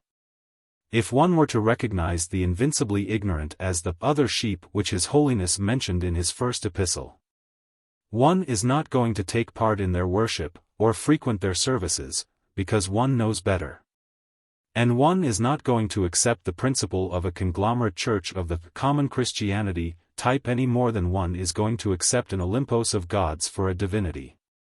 But one confesses that one can see no reason why one should not pray for outsiders, offer Mass for outsiders, recognize them in short, as His Holiness seems to ordain. They don't know us. And, naturally, they invent a caricature of us, as things are. Yes, on the whole, perhaps one ought to support Carvale. Well, if we're taking sides, I'll follow you, said Semphil. Their eminencies rose and surrounded Cardinal Carvale. Talleyrand was left alone at the other end of the seat, and Percy moved a few inches nearer to the Pope. Now Percy, said Talleyrand with invitation. The youngest cardinal shook his grand head in the negative. And will not you yourself join the majority? Hadrian inquired of the single minority. I shall follow your Holiness, Talleyrand answered. The others looked their interest. The Pope smiled. Note please, that we are not uttering infallible dogma, but the fallible opinion of a private clergyman, weak-kneed perhaps, or worldly. We know no more than this, that Christ died for all men. Rising he began to throw on his white cloak, for it was the hour before sunset and the air was cooler. Eminencies, he continued, we learn much from you. This discussion was an accident, due to our negligence. The case which we intended to submit to you was not the case of an outsider, but, while you have been talking, we have reached the solution of our problem by another road. We request you immediately to publish the news that tomorrow at 10 o'clock the Supreme Pontiff will sing a requiem in St. Peter's for the repose of the soul of Umberto the fearless King of Italy. An English Catholic painter came to paint the Pope's portrait. Hadrian knew him for a vulgar and officious liar, detested him, and, at the first application, had refused to sit to him. His Holiness was not at all in love with his own aspect. It annoyed him because it just missed the ideal which he admired, and he did not want to be perpetuated. Also, he loathed the cad's Herkimeresque cum camera-esque technique and his quite earthy imagination. From that palate, the spiritual, the intellectual, the noble, could not come. But, he thought of the man's pinched asking face, of his dreadful nagging wife, of his children, of the rejection of all his pictures by the Academy this year. Of the fact that he was being supplanted by younger grander minds. Ousted from livelihood. Horrible. Love your enemies. Auf. The pontiff would give 6 sittings of 1 hour each, on condition that he might read all the time.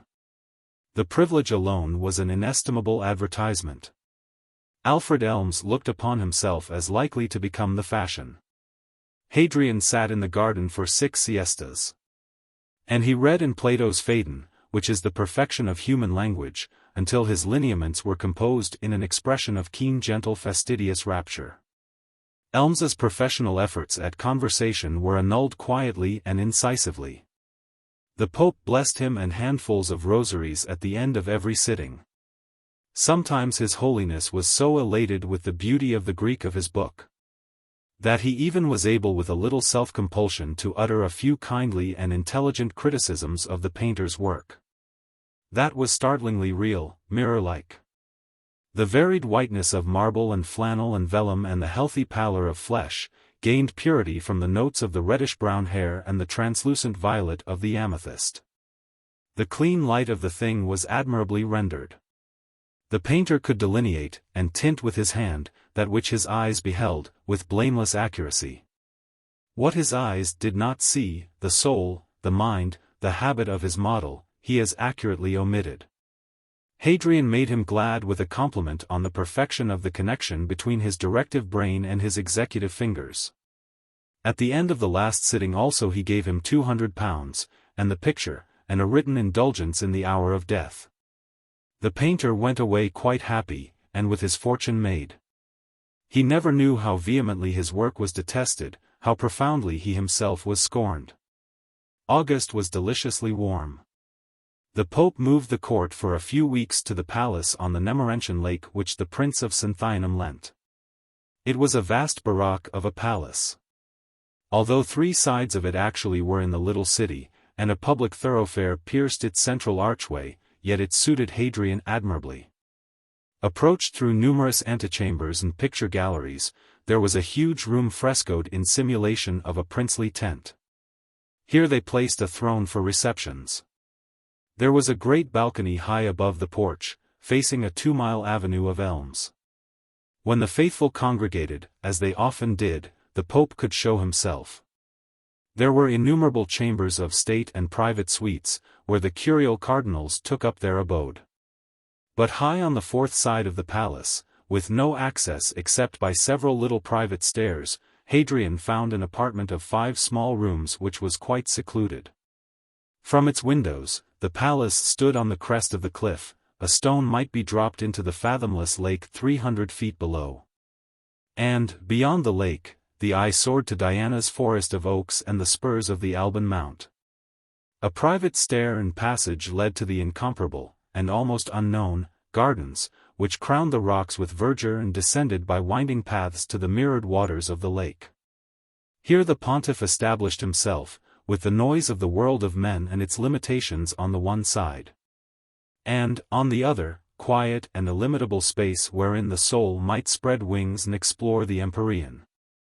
Halfway down the cliff, a little ruined shrine stood in the garden. The broken grey-brown tracery of the window framed an exquisite panorama of water and distant hills, brilliantly blue and green. The nook stood away from the main path, and was quite enclosed by sun-kissed foliage, and canopied with vines and ivy.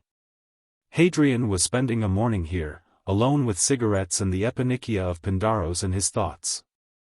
The air was fragrant with the perfume of southernwood and the generous sun. He rested in a low cane chair, soaking himself in light and peace. His eyes were turned to the far distant shore ere the great grove of ilex cast deep translucid shadows in the water. A tiny slip of pink shot from sunlight to shade, another followed, 2 tiny splashes of silver spray arose, and vanished, 2 blue-black dots appeared in the rippled mirror. Hadrian envied the young swimmers. He remembered all the wild unfettered boundless sensuous joy of only a little while ago. Was the fisherman still down there with his boat and the brown boy who rowed it? He wondered what the world would say if the Pope were to swim in sunlit Nemi, or in moonlit. Ah, the mild tepidity of moonlit water, the clean cold caress of moonlit air. Not that he cared jot or tittle for what the world might say, personally. No. But, no. If he were to ask for the use of the boat, tongues would clack. And he could not go alone with the deliberate intention. Still, didn't Peter swim in Galilee? Weren't the Attendolo gardens private? Some night he might stroll down to the shore. The water was fathomless at once, there need be no waiting with the ripples horribly creeping up one's flesh, yaff. But the toads on the path, and the lizards and the serpents in the grass, oh no. Then, thus it must be, the Pope must not go to seek his pleasure. If God should deign to afford his vicegerent the recreation of swimming, an opportunity would be provided. Otherwise. Little footsteps pattered down the glade. His retreat was about to be invaded. 3 children burst through the shrubs, and stood transfixed. They were a couple of black-eyed black-haired girls, and a very pale-colored very delicately articulated slim and stalwart baby boy with dark star-like eyes and brows superbly drawn. All Hadrian's fearful terror of children paralyzed him. These limpid glances made him feel such a hackneyed old sinner. But he showed no outward tremor, looking gently and genially at his visitors, and wondering what, in the name of all the gods, he ought to say or do. 3 nurses and an athletic tailor-made lady added their presence. "1,000 pardons, sir," a nurse exclaimed, "O Santissimo Padre." 6 knees flopped on the ground. "Missy," the boy announced, "I have found a white father." "Why have I seen a white father before? Never." His utterance was very deliberate, and his English quite devoid of accented syllables. The tailor-made lady rose to the occasion with an intuition which only could be feminine and a self-possession which only could be English. She bowed to the Pope, saying, "Your Holiness will pardon the intrusion. The children escaped us at the fork in the path." "But it is a pleasure," Hadrian hypocritically put in. "It is a pleasure," he repeated, seeing that she was about to withdraw her charges. "And it would be a greater pleasure to know the names of these little ones. The Prince Filiberto, the Princess Yolanda, and the Princess Mafalda," the lady replied. "The Queen is giving a children's picnic in Lady Democede's woods. And we took the liberty of trespassing here in search of wildflowers. Of course we had no idea." "Missy," said the boy again, "I wish to speak to this white father." He was standing with his exquisite fair little legs wide apart, his little body splendidly poised, and his glance was the glance of a young lion. "Is it permitted?" Hadrian inquired of the governess. "Oh, surely," she assented with perfection of manner. "I wish to ask this white father whether he can speak English words like me." The youngster proclaimed, keeping at a distance until he had reconnoitered the position. "Don't be silly, Berto, of course he can. This is Papa Inglese, I think," said the Princess Yolanda with the daintiest air of regality. She was a very stately little person, and quite aware of herself, and her great black eyes were wonderful. Her younger sister sucked a silent thumb. "Then I wish to know whether I may kiss that ring, the big one." "I always kiss rings when fathers wear them," her brother continued. He quite ingenuously offered his little token of regard, giving reasons for the same in the manner of one who is too noble to take advantage of ignorance or even of blind good nature. Hadrian had not the faintest notion of what to say. He never in his life had spoken to a royal highness, and the childhood of the child had tied his tongue. He would not have hesitated for one moment to converse with an angel, indeed he would have been rather more than garrulous. But with a human baby boy. He extended his right hand. The princelet took it, looked at it, looked from the great gold little Peter in a boat to the great amethyst, and pondered them. "I think I will kiss them both," he said at length. The full soft rose leaf of his lips flitted from the pontifical to the episcopal ring. He lifted his bright head and boldly looked into the Pope's eyes, with a smile disclosing the most wonderful little teeth, with a gaze which told of a pact of friendship sealed. "God bless you, little boy," said the apostle. "Oh, he can speak my English words," the youngster shouted with delight. "Yolanda, come and kiss these rings, and hear him say, 'God bless you, little boy,' again, no, girl I mean, Missy dear." With a side look at the governess. The princess came forward like a lady, and paid her respects. Her brother intently watched. "God bless you, princess," said the apostle. "Oh, but listen," the Prince of Naples shrieked, jumping up and down, "he knows all the words exactly, just like my own father. He said to me, 'boy,' and to Yolanda, 'princess.' Now go you too, Mafalda, and I will listen again." The tiny maid went. "God bless you, little princess," the apostle said.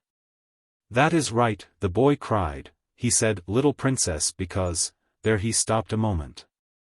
Then, "White father, why for have you, no, why did not you say, prince to me? I am Prince Filiberto, aged 5, Quirinale, Rome. Do you know that, white father?" "Yes, prince." "But you are a boy." "Well, I think so. Also I am a sailor, like Uncle Luigi. Cannot you see that, white father? Do you know what thing is a sailor?" He stood by the chair, leaning against Hadrian's knee, deliciously rosily maritime in white flannel. "Oh yes, we know many sailors," the Pope responded. "Are they English?" The question possessed importance. His Royal Highness evidently was by way of verifying certain information. "Most of them are English." My father says that all good sailors are English, or like English. And are you a good sailor? The Pope switched the argument away from the majesty of Italy, for reasons. But yes, I am very good this morning. But I always am a sailor, even when I am not quite good. The candid baby said with a little hesitation. Do you like being not quite good? Oh, but yes, I should say, sometimes. I think I like it then, but not now. No, I do not like being not quite good. He settled the matter like that, and nobly lifted himself upon it. Won't you try to be a good sailor? Hadrian hated himself for preaching. But such a chance. To make a white mark on the heir to a throne. But of course I always try, except, and there seemed to be the difficulty. The child drooped a little. You always do try to be a good sailor, and to give no trouble. Give no trouble? What not to father? The prince inquired, as though the very notion clashed with his preconceived idea of the uses of fathers. No, not to your father. Nor to Missy. The round face became a little longer. No, never to ladies on any account. To whom then may I give trouble, if I may not give it to father nor to Missy? He felt that he had put a poser. Don't give it. What not to anybody? This was a matter, a dreadful matter, which anyhow must be pursued to the bitter end. Not to anybody. The child's great brave eyes considered the apostle attentively, then they wandered to his sisters, to the governess, to the nurses, and came back again. Hadrian returned his gaze, very gently, quite inflexibly. The boy must learn his lesson now. Prince Filiberto pondered the novel doctrine from all his little points of view. And at last he grasped the consequence like a man. Ah well, then I suppose I had better keep it myself. I am sorry that I gave it to you, Missy, yesterday. Hadrian experienced the strangest possible rigor of the throat. Another moment and something in him would have spoiled all. He rose, blessed his visitors, and passed swiftly away through the trees to the left. Missy, I am liking that white father. When shall I see him again? Came after him in the incomparable voice of innocence. He quickly went up the winding path, along the private passage, up the stairs to the terrace. He dragged a chair out there and sat down. God! He exclaimed aloud, with tremendous expiration, to the wide expanse of water and earth and sky which yawned before him. Tears welled in his eyes, and the constriction of his throat was relaxed.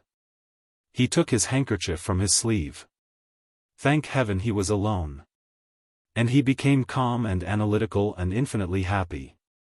Verses of Milagros of Gadara streamed through his mind. Our Lady of Desire brought me to thee, Theocles. Me to thee. And delicate sandaled love hath stripped and strewed me. At thy feet. A lightning flash of his sweet beauty. Flames from his eyes he darteth. Hath love revealed a child who fighteth with thunderbolts? The splendor of twin fires did scorch me through and through. One flame indeed was from the sun, and one was love. From a child's eyes. His ecstasy was admiration of the lovely little person and the noble little soul. The clean and vivid candor, the delicate proportion, the pure tint, aroused in him a desire to own. The frank selfhood, the unerring truth, the courageous tranquility of self-renunciation, aroused in him a sense of emulation. He, the supreme pontiff, was prostrate before the seraphic majesty of the child. And, as though a curtain had been lifted, he had a peep into the human heart. Now, he thought that he could see and understand one cause, perhaps the chief cause, of human society, the ability to say, "This is mine, mine, for I did it." He began to understand that the human mind must have external as well as internal operation, and much beside. As for himself, he was making experiment of the first personal emotion of undiluted enjoyment of human society which he could remember. Then I can love, after all, he reflected. Though he mixed freely and absolutely independently with all men, yet, in the tender inner soul of him, he shrank more shudderingly than ever from the contact. Every single act of urbanity, of courtesy, was a violent effort to him. His feeling for his fellow creatures was repugnance pure and simple. But, in the case of this yellow-haired mannequin, there was a difference. He would like to own such a radiant little piece of the divine human as that fair Prince Filiberto. He would appreciate the honor and the joy of tending such a treasure. But he could not seek, and it never had been offered. Perhaps he would shrink if it were offered. That was his peculiar nature. Had he ever wished to exert for intimate relations with anyone? No, plainly no. He was a thing apart. More, he was a thing to be avoided. He remembered how many times he aimlessly had strolled through London, watching his species gambling in Piccadilly. Or at the Marble Arch on a Sunday where the fierce lanky spiky sallow anarchist raved, and the coy Catholic barrister cracked correct jests out of a shiny black exercise book. And the bright-eyed clean church army youth spoke with genuine conviction. He had moved through partner-seeking mobs everywhere, lazily, vigilantly, studiously, yet no one ever had addressed him. He was seen. He was avoided. Yes, he was a thing apart. That was his trouble. And, what did the boy say? I had better keep it myself. The content of that saying was to Hadrian just like a thunderbolt. It was love, yes, that was quintessential love, from the clear eyes and the stainless lips of childhood, to keep one's troubles oneself. For in that way one relieved others. And the servant of the servants of God must, he continued to sit in the sunlight in a sort of rapture. The lake and the hills and the turquoise sky faded from his vision. He was alone with his thoughts, his ideals, his soul. After the noon angelus, he went into his solitary meal. Later in the afternoon, when he had slept and washed, and put on fresh garments, he descended to chat with his court. His demeanor was observed to be more warm, more human. His eyes had an unusual and more usual glow. He did not seem to be so very, very far away. "I guess the air of this village suits you, Holy Father," said young Cardinal Percy. "You look like 20 cents this evening." "Yes, the air is delicious enough, but it is not the air." Hadrian narrated the incident of the morning, ending, and we have recognized in ourself a new and unknown power, a perfectly strange capability.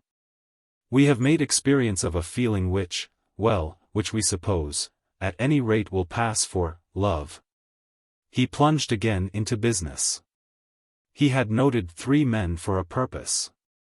Archbishop Ilario della Valle was a young and exquisitely polished prelate, son of an ambassador, thoroughly expert in the English language and habit. Senior Gargoyle Grice was one of those nondescripts devoid of divine vocation, who fondly are believed to occupy an important place at the pontifical court. Equivalent at least to the English office of Lord Chamberlain, but which in reality is that of a flunky. Prince Guido Attendolo was a young Italian of very generous birth, who, as younger son of a younger son not overburdened with wealth, led an inconspicuous impotent uninteresting life. With the idea of giving these 3 a chance, the Pope dispatched them to America with the red hat for the American Archbishop Adrian, whom he named Cardinal Presbyter of the title of St. Mary of the People. It was merely an incident, intended to keep them from stagnation, to give them that scope which human nature must have if it is to do itself justice, if it is not to become a public nuisance. At the same time, he was satisfied that the sympathy of the prelate, the antiquity of the decurial chamberlain, and the urbanity, to say nothing of the perfect Greek profile, of the prince, would recommend them as ambassadors from the oldest power to the newest nation. On the arrival of the Apostolic Ablegate in New York, Hadrian published the Epistle to the Americans. He praised their exuberant vigor and individualistic unconventionality, while he warned them of their obligations to their race and of the evils of oligarchical tyranny. He begged them not to live in the desperate hurry which was instanced in their carelessness in details. He advised them not to be too proud to learn from the history of other nations, dwelling on the principle of the intermittent tendency of human nature. He pointed out that, as effect is due to cause, and as the scope and quantity of human ideas is very far from being illimitable, so, as human types recur, human ideas and the situations produced by them are bound to recur. Yet, he continued, human nature itself, when inspired by divine grace, being so very fine and so very potent a force, is capable of immense development. It has will, free will, which, rightly directed can rule itself, can control natural laws, can dispose events. Wherefore, he admonished the Americans to divest themselves of juvenile arrogance and selfishness, in order that, having learned the causes which produce effects, they might know the rules and play the game. He spoke to them, not only with the authority of his apostolature, but with the affection of a comrade who wished to serve them from the experience, inherited and acquired, of a member of the older nations. He concluded with delicious slyness, the young ones think the old are fools, the old ones know the young ones are.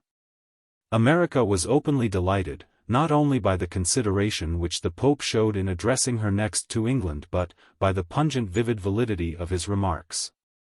She said that he had a dead cinch on things, that he was on to his job, that as a sky pilot he suited her to a gnat's bristle, and she began to regard him with close attention.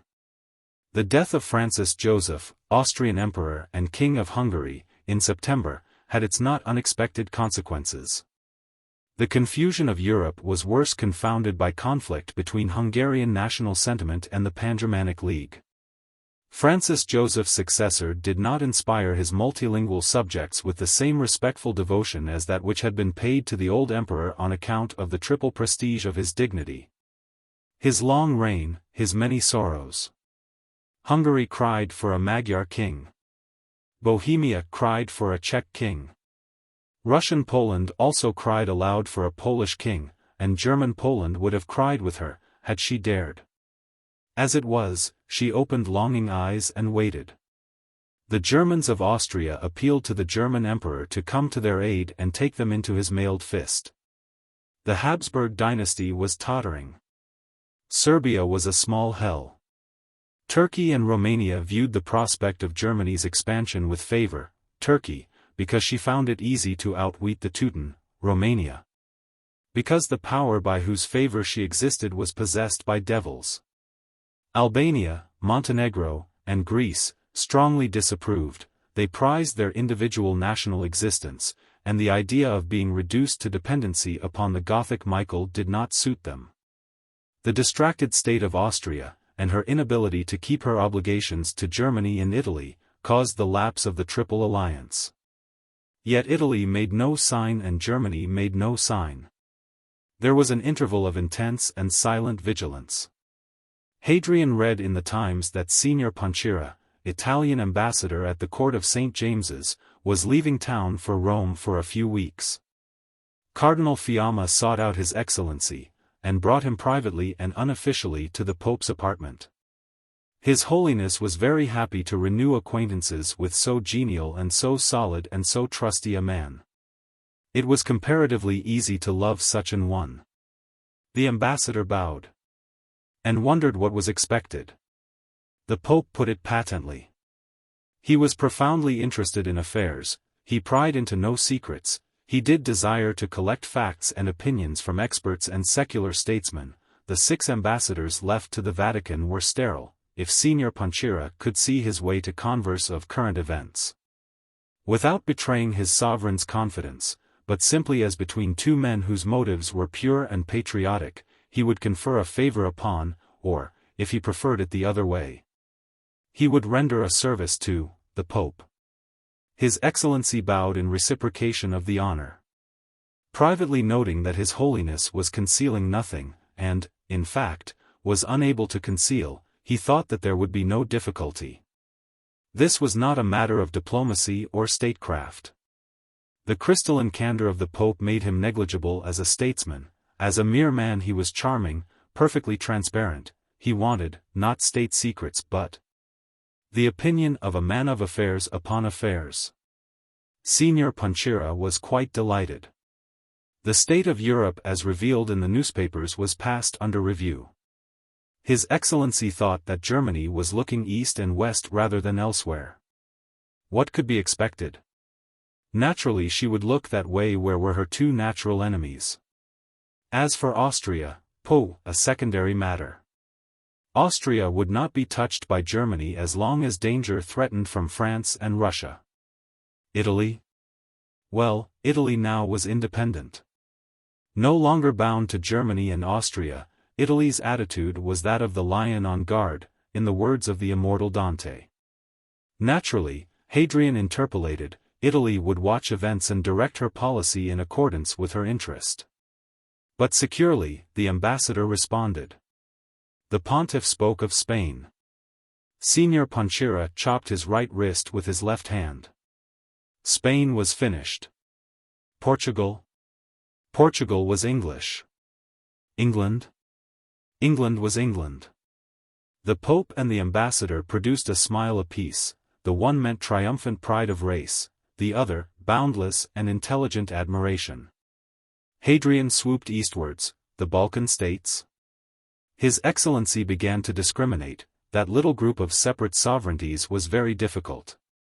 He seemed to hesitate, to pick his words, of course the subject interested him very greatly. The Pope was quite singularly still. Now and again, as his massive dark guest passed him in pacing, he plumped in a question. The Balkan states? Signor Ponchira strode on toward the window, as though seeking the response there, came back, began a reply, returned to the window, came back again with a fresh half-dozen of unilluminating words. Hadrian went to one of his cupboards, took out two little brown bagatelle balls, and placed them in the royal ambassador's hands. Your Excellency's aid to conversation, he purred with a recondite smile. Don't be discomposed. All men have some trick of this kind. Ours is to play with our rings or to push up our glasses. Your friend Fiamma plaits the fringe of his sash. The Cardinal Dean strokes the mother-of-pearl disc which stands on his wig for the tonsure. The Secretary of State munches his new teeth. And you like to click a pair of bagatelle balls, if we rightly remember. You were saying that that little group of separate sovereignties was very difficult. Because of their present autonomy? Click click click went the balls on the brown palm, and the ambassador trailated their clicking. Yes, Holiness, for that reason, but also, I think, because they are racially distinct from the nations with which they expect to be incorporated. Russia, Germany, Austria, Turkey, for example. Click, I think we may neglect Russia. Yes? In the case of Romania? I think that Romanian sentiment has veered round toward Germany. Well now, let us ignore opinions. And go to these racial differences of which you speak. I am of opinion that the Romanian people find themselves in sympathy with the German peoples, Signor Ponchira persisted.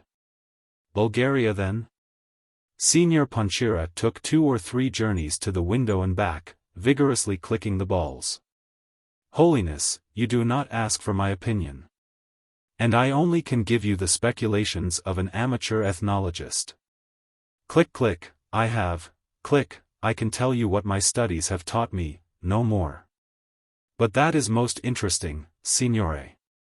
We are all students. Some are anxious to learn, some are not, but both are better off than the man who knows that he has nothing more to learn. Tell us what your studies have taught you.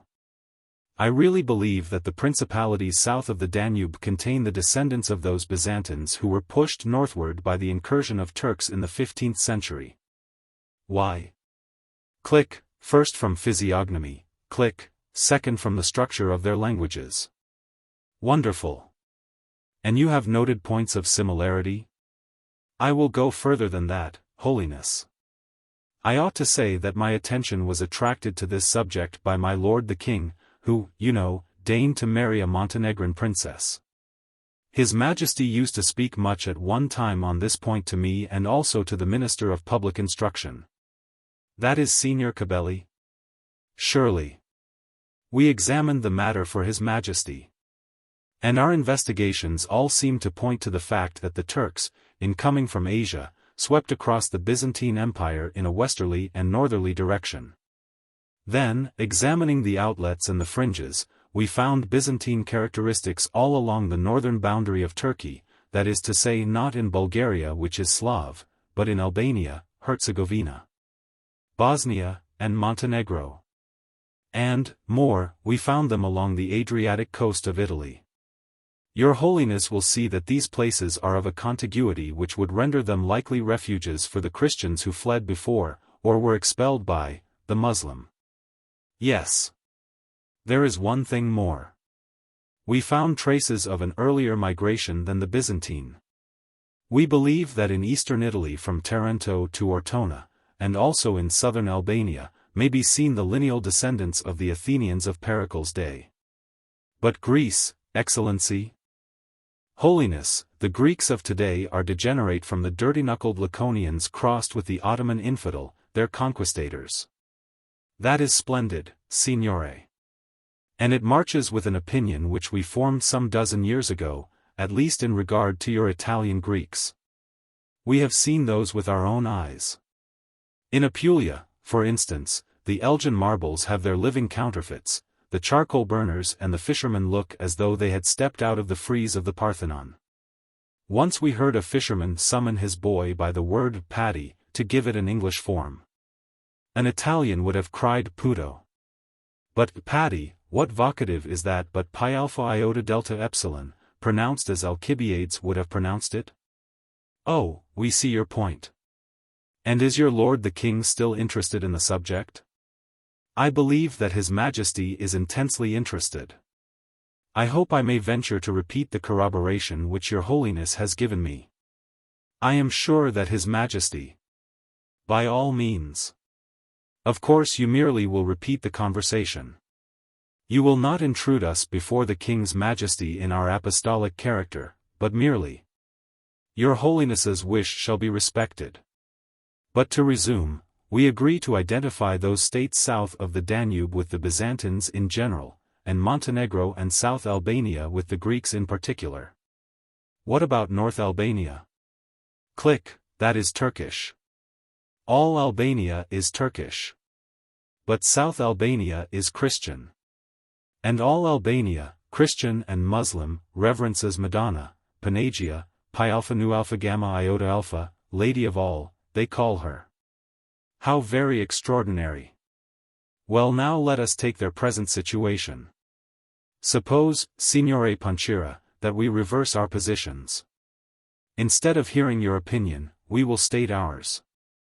And you shall comment on it. Is that fair? Is that agreeable? Most fair, most agreeable. I always learn from Englishmen and I shall learn from your Holiness. Good. We believe that Montenegro is happy and contented under the paternal rule of Prince Nicholas. Click click click, that is so, Holiness. We hear that Albania is shaping well under Prince Gincastriotis. Click, a walk to the window and back. And more clicks, since the murder of Abdul Hamid, and the erection of Albania into a principality, progress has been astounding. The beautiful country, click, the splendid people, are a prize to any ruler. Sultan Ismail is the only cloud in the sky. He does not approve of the loss of that slice of his empire. But Albania will take care of herself. Serbia, and her yearning for the restoration of the Serbian Empire? Impossible. A nation which murders 2 kings in 4 years cannot be an empire.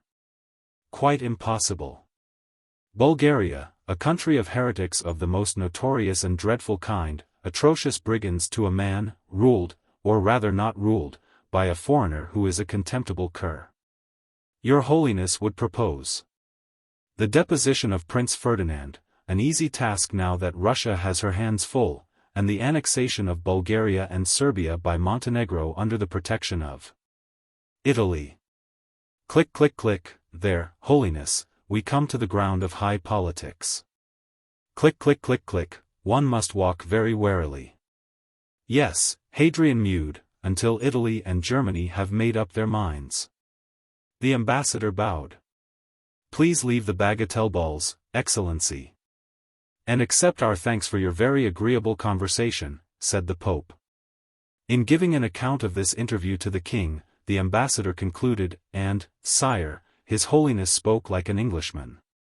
Oh, did he? Said Victor Emmanuel. In what way? Majesty, he was profound and limpid, he was large and particular, he was bold and careful. Basta. Go again as often as you please, and let me hear more of this Englishman. With the favor of your Majesty. Chapter 12. The Liblab deputation had returned to England, but Jerry Sant and Mrs. Crowe hung on at a decent little hotel in 2 Shambles Street, which was convenient to the English quarter. Their idea was to wait for an opportunity to push their scheme of blackmail. Most of each day, Mrs. Crowe was in the square of St. Peter's, looking up at the Vatican, hoping for the apparition of Hadrian at his window. In the evenings, she saw him walking to and fro on the steps of the basilica. There always was something of a crowd there. The poorest of the poor, by the common consent of the most courteous of nations, were placed in front. And she used to see the Pope giving words and gold to persons whom she deemed disreputable. She would have sacrificed her new wig for one of those coins. Once, she pushed into the front row and kneeled with the riffraff.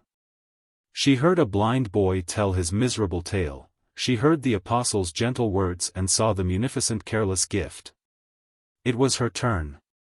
She felt the distant inflexible eyes on her bent head, God bless you, daughter, go in peace, dropped on her, and Hadrian passed on. The poor girl on her left bitterly wept, the police doctor had refused her certificate, her occupation was gone, Hadrian's kind of charity did not appeal to Mrs. Crowe, she called it disgusting and highly improper to the table d'hôte. There were several quaint visitors at the Hotel Nike. They chiefly were English. And they listened in silence, with shy strange eyes, when she vented her views. Afterwards, though, she used to find herself the recipient of the confidence of weird old maids and worn-out matrons, who drew her into corners of the garden away from the cabin where Sant smoked. And nervously whispered, my dear, I'm sure you'll excuse me addressing you, but I feel bound to say I think I'm right in saying that I owe everything to him whom you're speaking about. I hope you don't mind me saying this, but I feel sure you wouldn't wish to do anyone an injustice. You see, I used to know him years ago and, I hardly know how to put it, but a certain sum was named between us which would make me safe for life. And just now, since last April you see, that very sum, a regular income all my days, my dear, has come to me through the Bank of England. And I feel sure it's him, for there isn't another soul in the world able to do such a thing, and, my dear, although of course I can't approve of the indiscriminate charity you've named. I thought I'd just mention this to you because the fact is I've come here to try and see him and let him know how thankful I am. Tired wan clean men, with corns on their right middle fingers and jackets bulging along their lower edges, addressed her as a madam and mentioned similar experiences. And, when 2 straight-limbed straight-eyed boys of 16, twins, orphans, were fierce with the same story, she began to feel uncomfortable, envious. That he should do these things for these scarecrows and nothing for her. People avoided her, and she was lonely. Sant, and the cosmopolitan bagmen with whom he fraternized, were no companions for her. She expected something a little more select in the way of society. She conceived the notion that she would stand a better chance of coming into contact with the Pope by means of some of the English in Rome. And, would it not be as well if she became a Catholic? The hotel people told her that very few English were in Rome, they began to come in October and to go away in June, July, August, September, saw no English except at the colleges and a few residents. She found her way to St. Andrea del Frat, where she had heard of some Englishwoman's tomb, and saw no one who looked like an Englishman. She had the same experience at the church by the GPO. Then she discerned a little English affair in Little Sebastian Street, a convent of sorts, and she made herself conspicuous to the sisters. Those good creatures were only too happy to discover a chatty Englishwoman, and, when Mrs. Crowe quite accidentally let out that she had known George Arthur Rose, they precipitately produced candied fruit and orangeade. Mrs. Crowe gossiped with discretion. She won hearts by listening attentively to monasterial rhapsodies. When she was permitted to slip in a word edgeways, she took care that it was a telling word. In all their lives the sisters never had heard anything so edifying as her description of the Holy Father's former predilection for white flannel shirts, white knitted socks and nightcaps. They thought it heavenly of him to have refused to wear any colors but white or black while he was living in the world. And the details of a black corduroy shooting suit filled them with ecstatic rapture. In the course of these improving conversations it came out that Mrs. Crowe herself was an agnostic, an unwilling agnostic. She whined, oh, if only she could believe what her audience believed, it would be such a comfort to her. Naturally the sisters gladly would help her to that kind of comfort.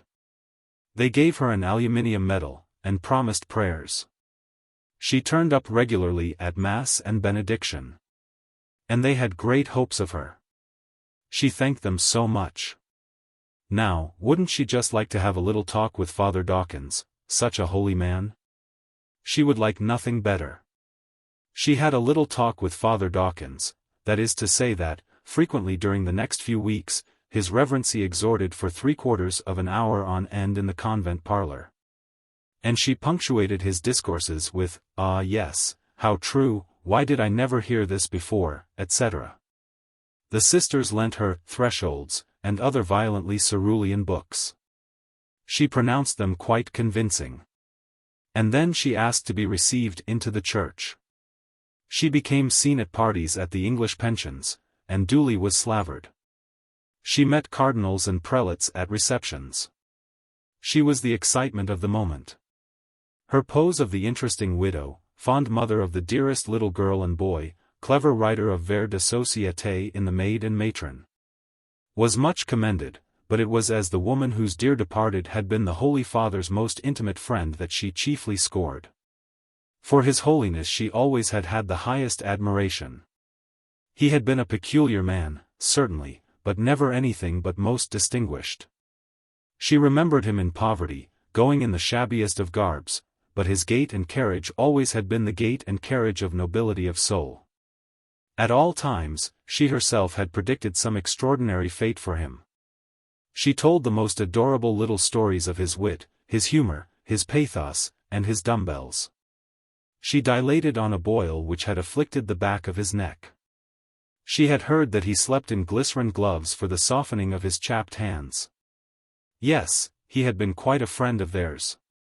He was so earnest, so brilliant, so learned, that she never had been able to understand why a man of his ability should be a Catholic.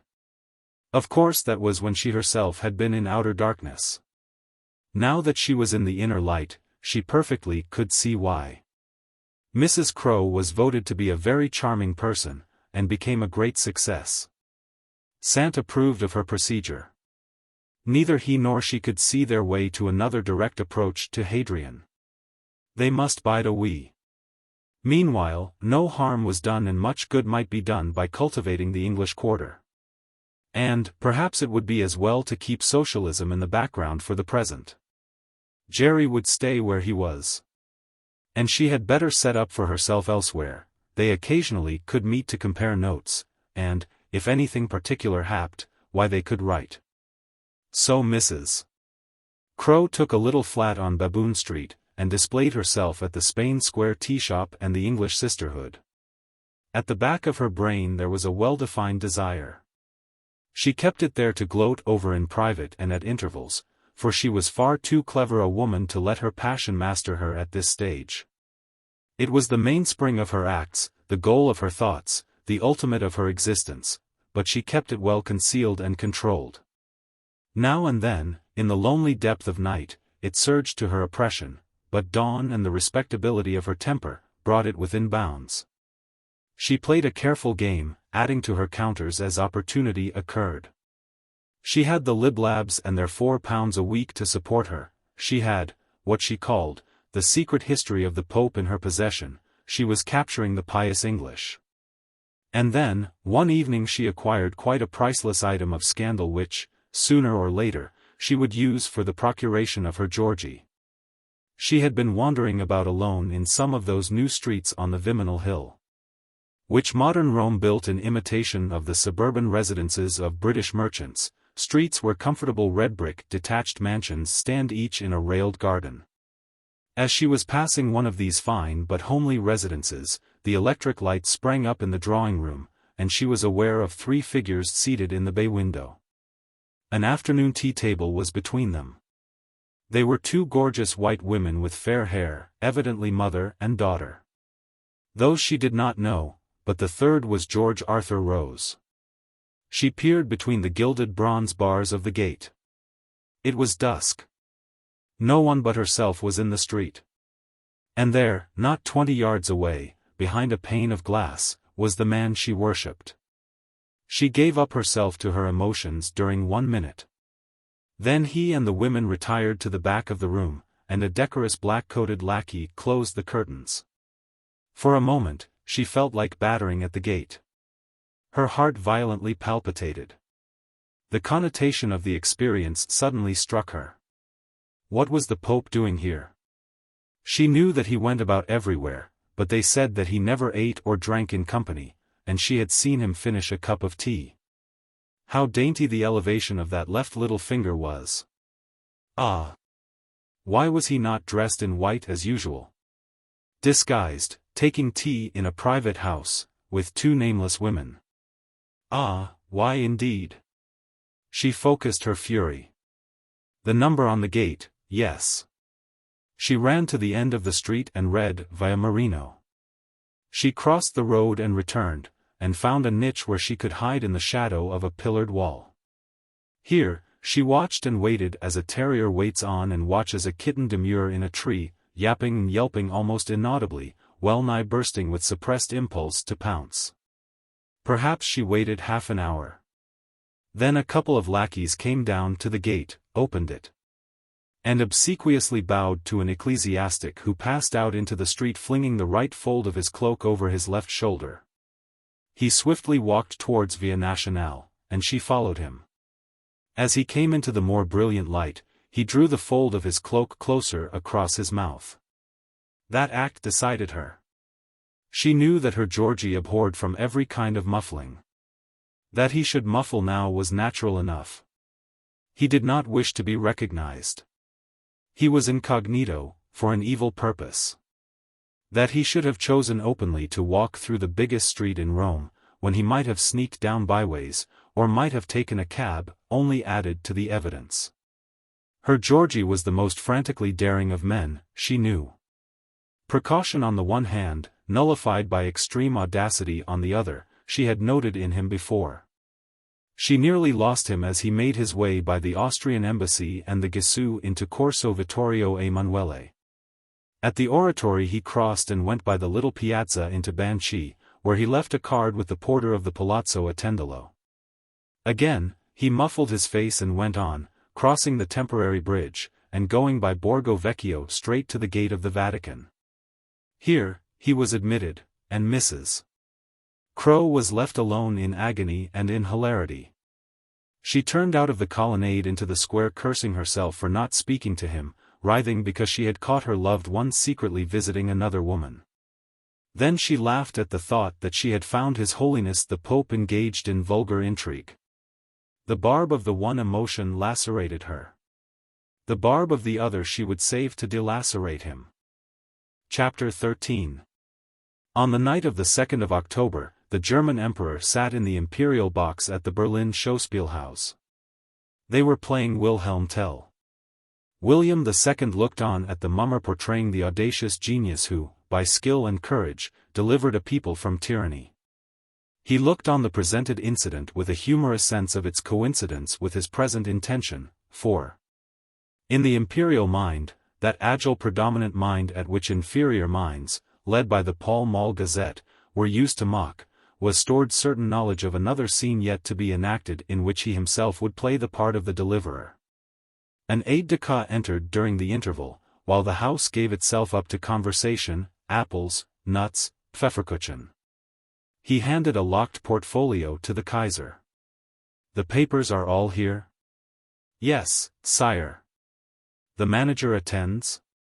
"He is at the door, sire." "He has received my commands?" Your Majesty's commands have been executed. Good. I will follow him. Go now to the newspaper offices, and bring the specials to me after supper. Mahlzeit. The curtain went up for the last act. The audience was stricken with sudden paralyzed amazement. On the stage, actors, scene shifters, the whole theater staff, were grouped in an immense semicircle. In the chord of the semicircle, one figure stood alone, grimly dominant. At first, it was taken for a daringly realistic caricature of the emperor, and fear of the penalties of lèse-majesté dawned in the minds of the beholders. But the figure spoke, and doubt fled. It was the emperor. Everyone knew that vigorous vocative Germans. The said Germans were used to manifestations of their ruler's omniscience and omnipresence, and they automatically stood to listen. He quoted the assertion of Herr Bismarck in the Reichstag, that every speech by the Kaiser against socialists meant a socialist gain of 100,000 votes at the elections. Then he flung out a challenge. He said that the ensuing elections meant war to the knife, not between him and his people but between him and the handful of venal demagogues unworthy to bear the sacred name of Germans who led his people astray. He opened his portfolio. Socialism, he said, commanded 4 million votes. 1/3 of the German army was socialist. Socialism was the largest political party in the empire, and increased each year at the expense of every other party. It was a vast and important body. A body needed a brain to direct its functions. Who, after all, was the head? The demagogues, or the Kaiser? At a moment like the present, when the fatherland was menaced on both sides by anarchy and hereditary enemies, the glorious German nation must not be harassed by intestine feuds. Hitherto, a great part of his people had been taught to obstruct his schemes for German welfare. Thereby they had hurt themselves. They had had the pleasure of opposing him, but they had delayed their own betterment, for his alone was the will which should rule Germany. Yet, he would not blame his people. They had been betrayed by liars, deceived by treacherous pseudo-philanthropists. He would not blame the tempted, but the tempters. The names of the tempters, the human Satans, were August Bismarck, Turner, Grillerbergen, Locksmith, Rau, Güllermoken, Raystem, Sadlers, Varmel, ex-post official, Steinbern, lawyer, Vokenberg. Territorial magnate, Singenman, capitalist. He arraigned these men on a charge of having deluded the good heart of 4 million German people by professions of disinterestedness, of benevolence, by promises of universal betterment. He denounced their professions and their promises as false, and their practices as corrupt enough to have obtained the attention of the police. The socialist demagogues were traitors to the very cause which they professed to serve. Their object was not the improvement of the social conditions of the people, it was personal aggrandizement. He brought proofs from his portfolio. Bismarck, Grillenberger, Varmel had accepted bribes of M 100,000, M 45,000, M 40,000 respectively from the Communist government of France. Rau, Güllermoken, Raystem had accepted the post of Sadlery contractors to the French army. Each of the foregoing had given a written promise to influence the socialist vote. The Kaiser read and exhibited the promises, and continued. Steinbern had sold the minute books of various socialist committees in Hanover for M 300,000. The books were produced by an imperial aide. Vokenberg had scouted the proposal to municipalize his own vast possessions. Singenman was proved to have derived his riches from ill-paid sweated labor. These be thy gods, O socialism, the emperor cried, the mere possession of important private property, of what is called a stake in the country, has revealed their brazen faces and feet of clay. The mere offer of the price of blood has revealed the Iscariots of the fatherland. He commanded his hearers to remember that in 1890 he himself had abrogated the laws against socialism and had dismissed the persecutor Bismarck, saying Die Sozialdemokratie überlassen sie mir. Mit der Werdich ganz alien fertig. He said that his method had been to leave them free to work out their own salvation, but in vain. A bad tree does not bring forth good fruit. It had not been socialism, nor parliamentary majorities and resolutions, which had welded together the German Empire, but the army and he, the emperor. The representative of that power in the state which, not only created German unity in the teeth of those who pretended to represent the people but thereby carried into every German home the sense of national power. Finally, he demanded, did the innocent industrious great-hearted dupes of the socialist demagogues intend in this crisis of German history to follow and obey the behests of low-born traitors? Never sufficiently to be damned and despised sweaters, infamous rabagasses, or would they give loyal allegiance to him, their divinely appointed and legitimate Kaiser? The heir of Friedrich the Noble and of Wilhelm the Good and of Friedrich the Great, to him, the father of the fatherland, whose whole life and energy was devoted and consecrated to Deutschland über alles. With that, he left the stage and the theatre. The audience, a typically middle-class one, the very class of all others to which such an oration would appeal, was stirred down to the depths of its phlegmatic Teutonic soul. As the Kaiser departed, not a "Hoch" was uttered, but multitudes of stem-faced converts poured out, silently saluting him with the fire of loyalty lighted in their eyes. Germans are logical by nature. Display indefeasible premises, and it is not a German who will err from the just conclusion. All night long, all the newspapers except the Vorwärts issued special editions containing the emperor's speech. During the next few days William II himself repeated it in the great cities of his empire. At Essen and Breslau his reception partook of the nature of an ovation. Everywhere the press spread his epoch-making words to all who actually did not hear them. German good sense preferred honesty, vigorous masterly honesty, even hair-brained honesty, to the base treachery which is actuated by no motive except personal gain. German good sense could see that the Kaiser himself was the hardest working man in the empire, that his simply amazing diligence and toil were absolutely unselfish, absolutely impersonal, that he gained no tangible reward whatever, that his life, which quite easily might have been one of irresponsible pleasure and ease, was an incessant round of mental and physical exertion for the good of others. German honor admired and German generosity repaid. The fascinating personality of William II at last was recognized as the chief element of the nation's power. His splendid and unique confidence in himself and his imperial vocation inspired his subjects with confidence in him. The device of the secret ballot, and the now unfettered ability of every German to vote according to his conscience, had the calculated effect. The elections showed that the enormous prestige of the emperor had won the socialist vote, and the Catholic vote, and the votes of the right and the left, in support of his paramount authority. The English newspapers ceased from jeering, and the Pall Mall Gazette split subjunctives as well as infinitives in applause of success. The lay majordomo of the Apostolic Palace found occasion to invite Cardinals Talleyrand and Semfil to inspect certain accounts. "I feel it my duty to call your eminency's attention to the fact," said he, "that our most holy Lord consumes about 7 and 6 worth of food and drink a week upon the average. It is shocking. Also it is ridiculous. Kindly cast your eyes over these documents. They are the accounts covering the past 6 months. Note how many times his dinner consists of 3 raw carrots and 2 poached eggs. Meat, you see, he eats not more than twice a week. Fish, he refuses. I understand that he will take the lean of beef, the fat of pork, the breast of a bird, and chew them for an hour. That accounts for his magnificent digestion," said Talleyrand.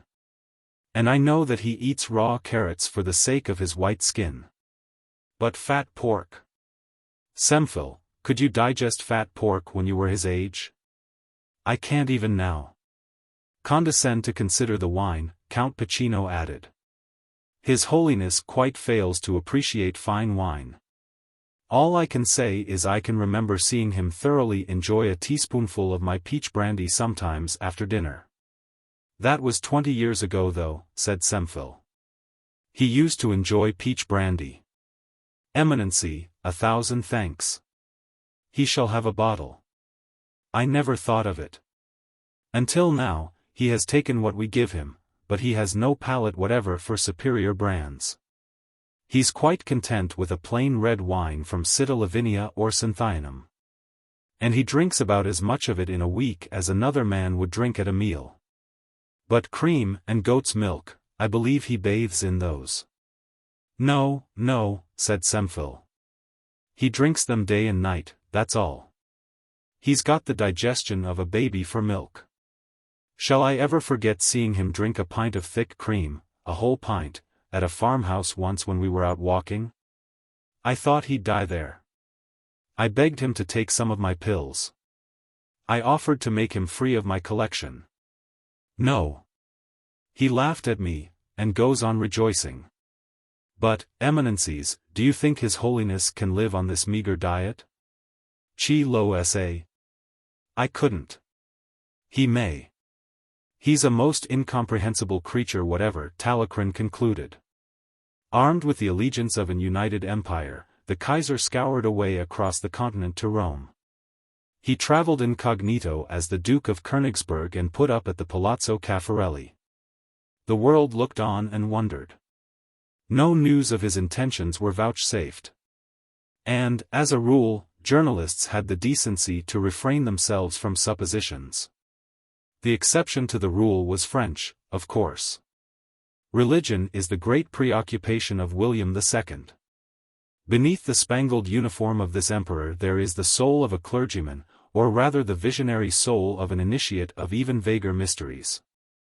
The Kaiser only waits for an opportunity to achieve in Rome what he has already achieved in the East, that is to say, to oust France, shrieked Jean de Bonifant in the Paris Éclair. La Patrie instantly yelled in comment, let Germany take the Holy See. It will be the end of Germany and the beginning of revenge for Sedan. The Paparchy is an acid which will dissolve the badly cemented parts of an empire which is still too new. But it was not precisely religion which dictated the Kaiser's movement. He had the sense to know that religion is personal. And, though he never lost an opportunity of asserting his personal religious opinions, the idea of making them the rule for all men never entered his eminently practical mind. No, he had other plans. And he was seeking material wherewith to build. He conferred long and secretly with the King of Italy, a man after his own heart, a born ruler, a natural autocrat, who himself had been a slave. They discussed needs. William II wanted room for a population which had increased by 20 millions in 30 years. Victor Emmanuel III wanted money and time, money to make easier the life of his people, time to mature improvements. Give him those and he could laugh at Italy's enemies, the secret societies. And the clergy. Clergy? The Kaiser demurred. Now are you really sure that the clergy are your enemies? Yes, in their heart of hearts. Don't you understand that we robbed them? Don't you know that this very palace of the Quirinali, in which I am receiving your imperial majesty, is stolen property? Yes, yes. But this Englishman? Surely he makes a difference? To some extent. But he cannot extirpate in a moment the hatred and envy with which my house and I are regarded by the clergy whom we dispossessed. For nearly 40 years, to hate us has been part of the clerical education. A weed of that kind cannot be rooted up at once. It is ingrained. Perhaps in another generation, basta. Meanwhile? Meanwhile what? Well, hasn't the Pope made things easier for you? Yes, in a way. But what is his object? What concession, for example? He doesn't seem to have left himself any opening for extorting concessions. But did your Imperial Majesty ever hear of a priest who gave something for nothing? One of my cardinals tells me that this is a madman, whose pose is to be primitive, apostolic. Ha! For a primitive apostle he has a singularly dictatorial method. Have you read his epistles, and his denunciations of the socialists, for example? I have. I entirely approve of them. They have assisted me greatly in dealing with some rebels of my own. Oh, no one could find fault with his sentiments, so far. But they are so unusual, so extra-pontifical, that one wonders what they are concealing. Is your Majesty sure that they conceal something? No, I'm not. Of course I have no means of arriving at certainty. That could only be obtained from the Pope himself. And only from him if he were willing to give it. Has your Majesty asked him? Certainly not. We continue to misunderstand one another. Your Imperial Majesty knows that there is no means of communication between my government and the Vatican. All we get is hearsay, and all they get is gossip. Why do you not request Hadrian to receive you, you yourself? I imagine that he would not refuse. Perhaps not. I believe that he has been preparing for me some such trap as that. But I distrust the Greeks even when they bear gifts. They say he says his prayers in Greek, by the by. I am about to request His Holiness to receive me. Your Imperial Majesty's case is different. You are not likely to have fresh insults and fresh humiliations offered to you. What do you mean? I mean that I cherish the memory of all ecclesiastical pinpricks which formerly were administered to my father and grandfather. Pinpricks? What do you call pinpricks? For example, in 1878, Pio IX, from his own deathbed, sent to reconcile my excommunicated grandfather, who was enabled to die in the embrace of the Lord. A little later, died also Pio IX. My father voluntarily returned the courtesy, sending his adjutant to offer condolence to the conclave. Leon, who then was chamberlain, ordered the Swiss guard to refuse entrance to the royal envoy at the bronze gates, to refuse the message even. Very clerical, the emperor said. And pondered a moment. Then, will your Majesty go to the Vatican with me? No, sire, I never will go to the Vatican, the king replied. A telegram signed, Wilhelm IR. Addressed to the Prince Bishop of Breslau brought Cardinal Popke to his sovereign at the German embassy in Rome. On hearing the Kaiser's intention, he did his very best to persuade him away from it. And curtly was required to explain himself. Majesty, said His Eminency, no good can come of such a meeting, and much harm may. Our most Holy Father is English. And, being English, he has the English quality of cynicism. With him it is iti petro iti nobis in the highest degree. He is a man of strong likes and dislikes, fervently patriotic and therefore fervently anti-German. Your Eminency knows that? I have no explicit information, but, seeing the estimation in which those islanders hold us, I judge so. Sire, I beseech you to pause. I beseech you on behalf of your loyal Catholic subjects, that you will not expose your imperial person to the risk of an affront. An affront, indeed. Majesty, remember what happened when you first visited Pope Leo. William II laughed. Cardinal, you are a very good German, and a, well, queer Roman. Sire, I distinguish. I implicitly obey Hadrian as Vicar of Christ, I dislike him as a cynical Englishman. I am anxious that your Majesty may not have occasion to dislike this Englishman who is the spiritual director of your loyal Catholic subjects. Your Eminency's solicitude is most creditable. But I have met Englishmen whom I immensely admire for certain qualities which they possess and which we Germans lack. What you have said piques my curiosity. I wish to meet this particular Englishman, and I wish your Eminency to arrange it. I promise you that, whether he affronts me or not, I will not afflict my Catholic subjects with another Kulturkampf, if that is what you fear. However, if you still hesitate to oblige your Kaiser, I will apply through my legation, or, better, I will apply through the Cardinal Bishop of Albano who used to be at Munich. The Cardinal Prince Bishop of Breslau went to the Vatican without any more ado, and the Supreme Pontiff consented to receive. Hadrian endured an hour of terror. The task of dealing with an emperor, he was inclined to put it from him as being too great a thing for him. But he felt inquisitive to know what the Kaiser wanted. He who sits upon the throne of Peter looks at all the world, knowing that he will see either enemies, or suitors. Hadrian also was inquisitive to see the person and the mind of the man whom he invariably had defended as being the only sovereign in Europe whose conduct indicated belief in his own divine right to sovereignty. And as being one of the few delightful persons in the world who can contemplate their own minds and behold they are very good. Hadrian was interested in William II as an extremely fine specimen of the absolute type. Yet, he hesitated to come to close relations with him, because, well, for one thing, because he disliked being domineered over. And this military Michael from the high Hohenzollern hilltop was certain to smack of the barracks. All the same, popes had received emperors before now, and it had not always been the emperors who had domineered. But could he love him? Well, at any rate, he could try to save him trouble. Then what was the Kaiser's object? He knew that something or other was wanted of him.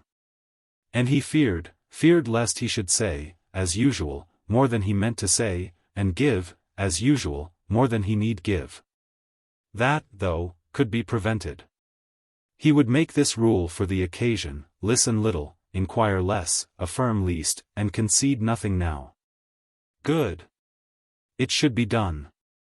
He had a couple of easy chairs placed in the throne room, and a small table with cigarettes, cigarette papers and tobacco, the crab mixture which George Arthur Rose had invented.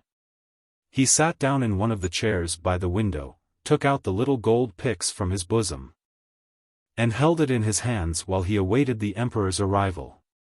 His eyes became still and grave. His lips moved swiftly. A singular serenity inspired him. The introducer of sovereigns announced, the Duke of Königsberg. "Your Majesty's visit gives us great pleasure," was the apostle's greeting to the Kaiser, uttered in that clear young minor voice which was so well known in Rome. The two potentates took each the other's measure in a glance. The emperor, smartly groomed in plain evening dress with ribbon, cross, and star, had that slightly conical head which marks the thinker and the single-minded obstinate man. The Pope, a year his junior, gave an impression of clean simplicity with his white habit and his keen white face. There was a distance, a reticence, in his gaze. He had remembered William's Teutonic osculation of his indignant predecessor. And, as the Kaiser approached him, he took the imperial hand and shook it in the glad-to-see-you-but-keep-off English fashion. Spring dumbbells had given the Pope a grip like a vice and an arm like a steel piston rod. The emperor blinked once. "I am grateful to your holiness for receiving me in this informal manner." The Pope inclined his head, motioned his guest to a chair, and offered cigarettes.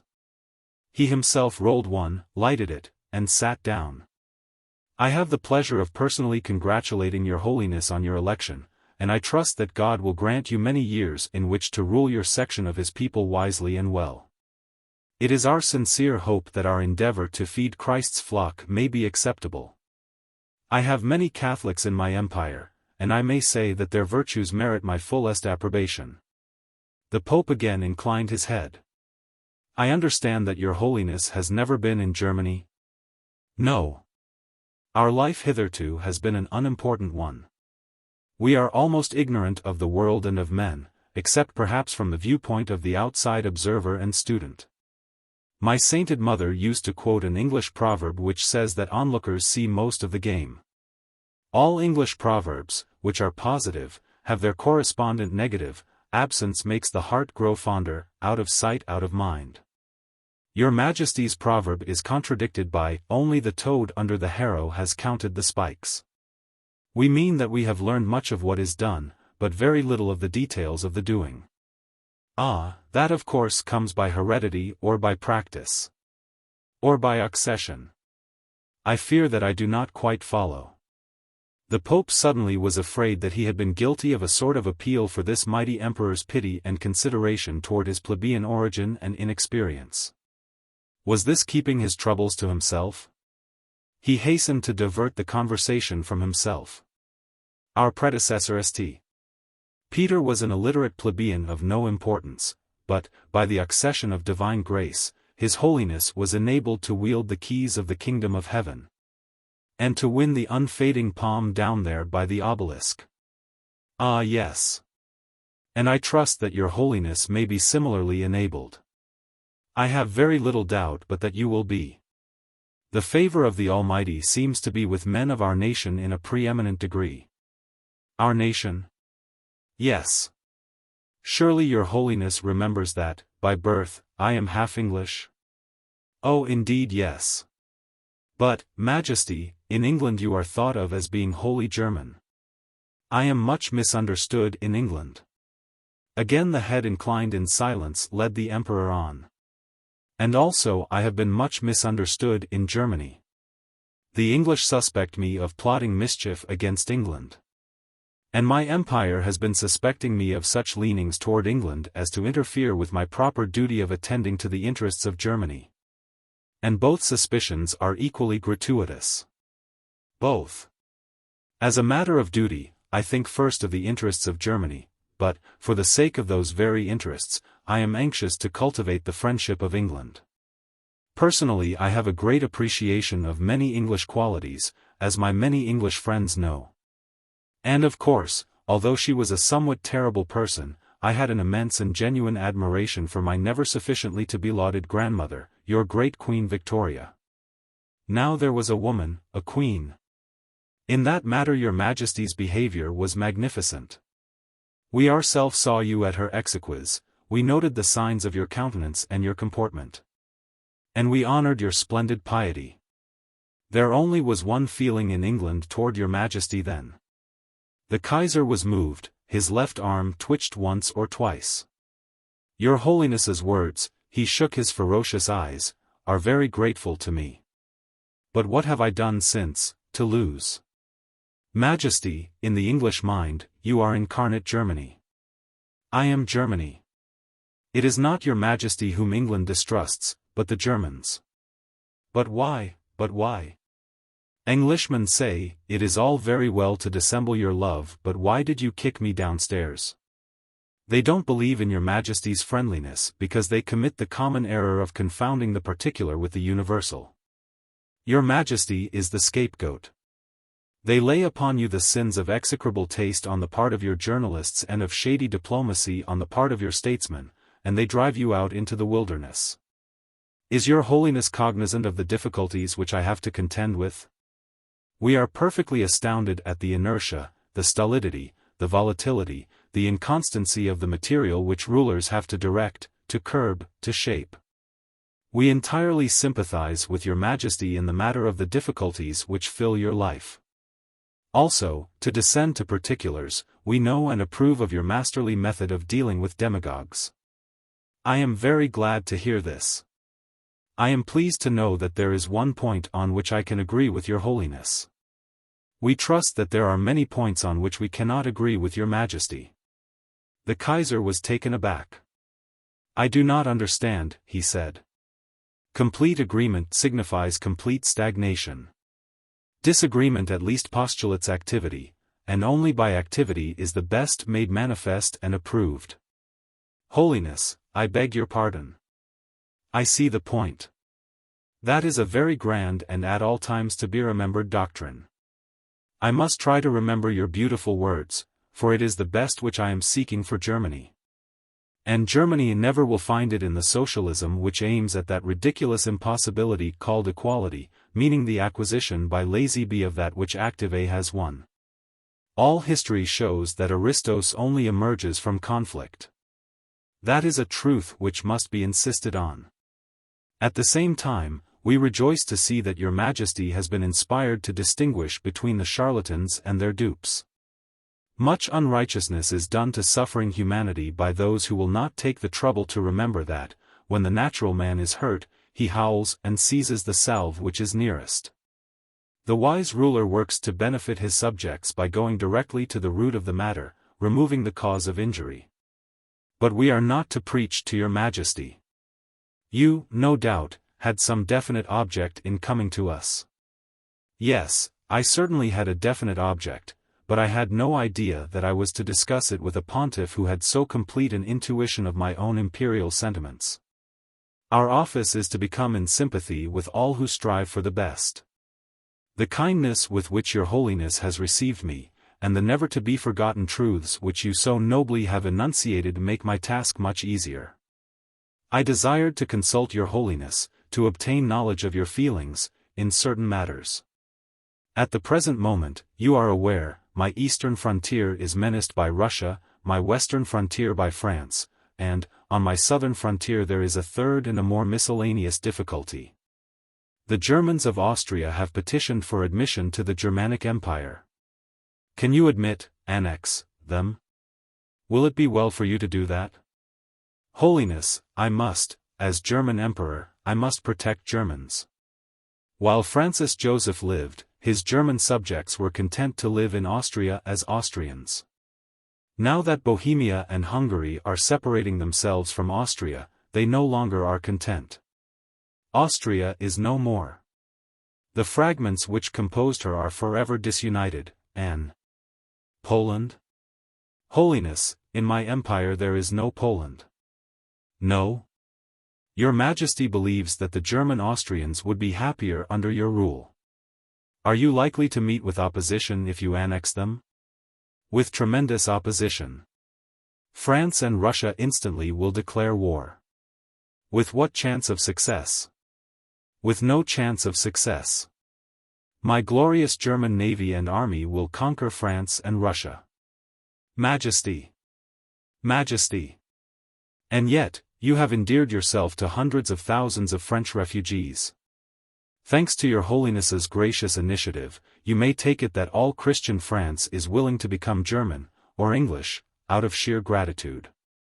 But Russia is immense, immensely powerful. Pardon me, Holiness, but do you read the English newspapers? 19, studiously, 37, from which cuts are selected for our perusal. The English newspapers are well-informed, trustworthy? Penny and threepenny dailies, threepenny weeklies, shilling and half-crown monthlies, generally are well-informed, generally are trustworthy. So. Then I shall tell your Holiness, from an English penny daily, that Russia is not powerful in a military sense. The large majority of her officers are abjectly incapable.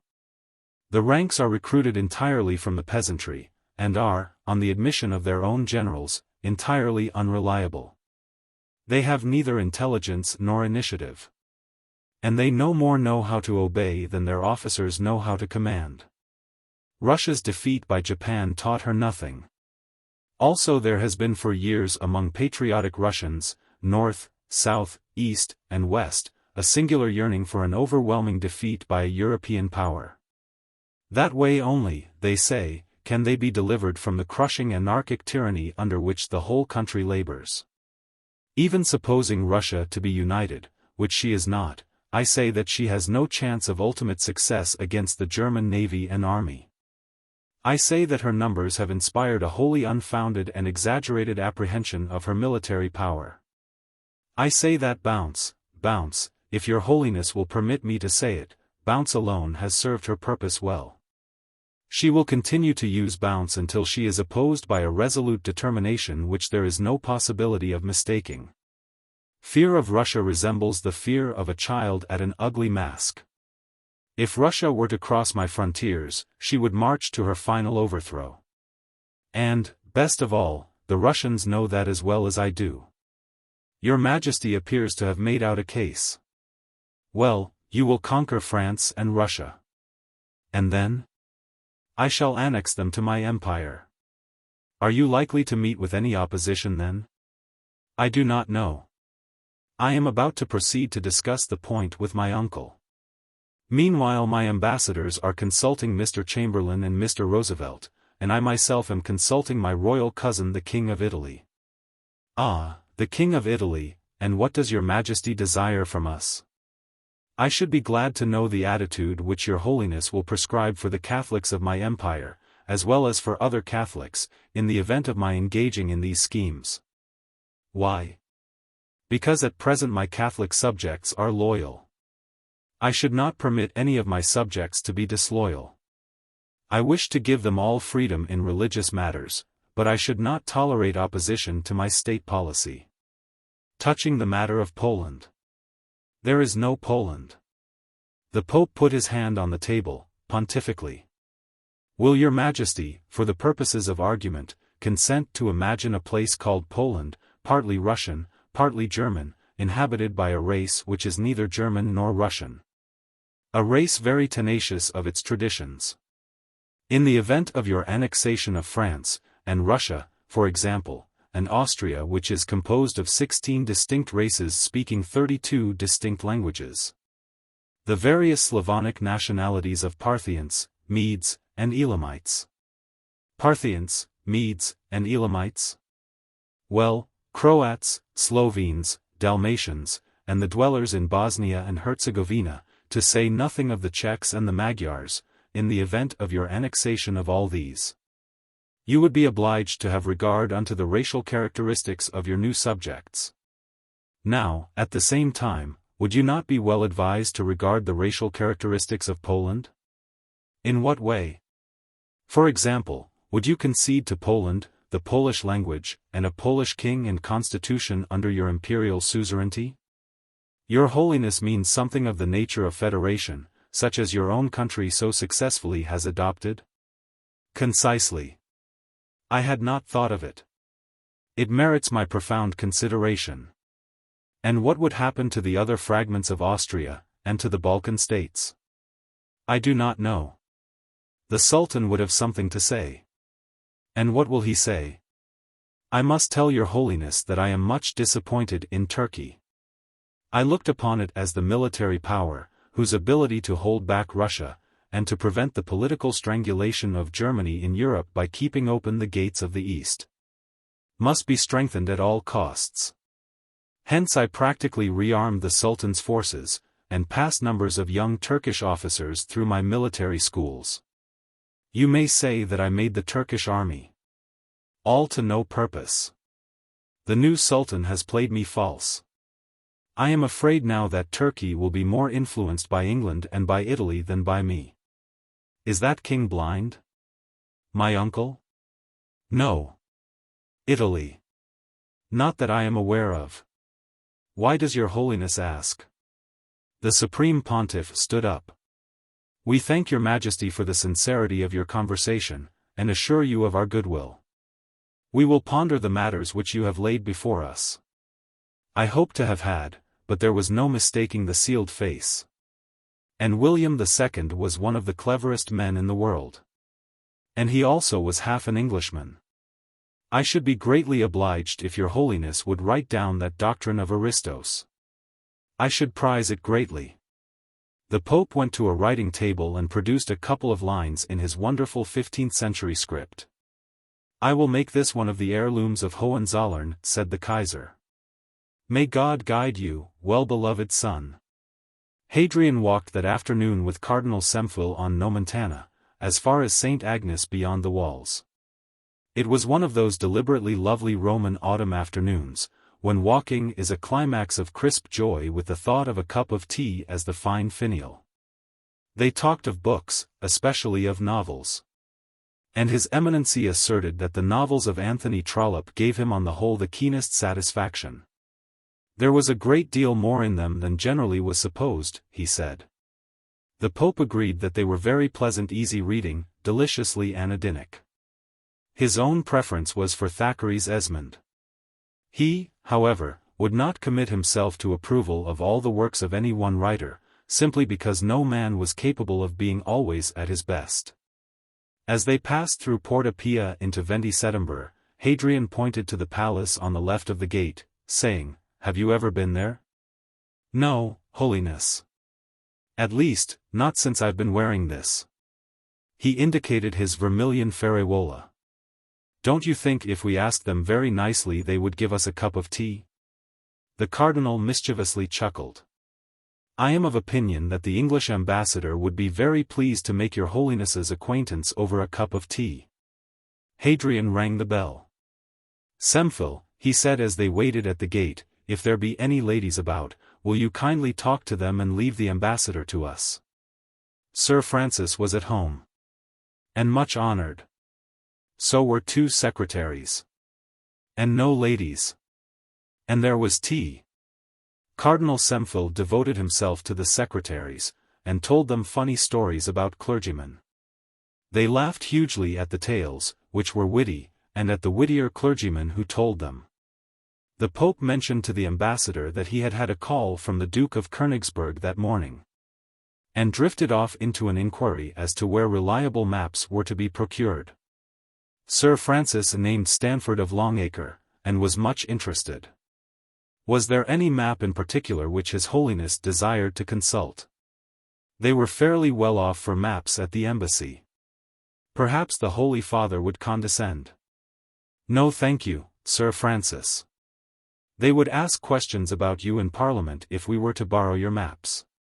Why, Lady Wimborne will have a fit as it is, when she hears that you have entertained the 10-horned beast with tea. I am not afraid of that, Holiness. No, of course not. But Stanford will give us all the information which we need, unless you will tell us, the interest concentrated, what England is going to do in the present crisis.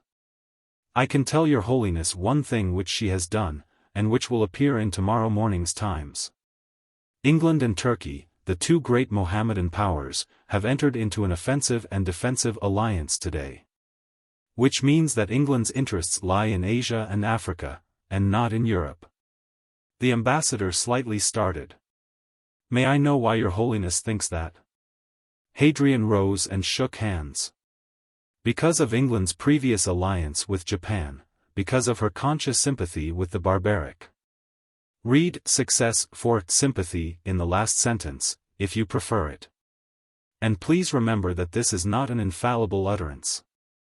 It's an astonishingly smart one, all the same, said the ambassador with a genial grin. Thank you very much for your tea. Stanford, you said? Goodbye. And, Sir Francis, there are no closed doors in the Vatican. Hadrian chattered at large during the remainder of the evening. And industriously dreamed all night. First of certain portents connected with Emperor's knuckles, then of tremendous maps on which one crawled, and finally his usual and favorite dream of being invisible and stark naked and fitted with great white feathery wings. Flying with the movement of swimming among and above men, seeing and seeing and seeing, easily and enormously swooping. In the morning reaction supervened. He was listless, he wanted to be alone.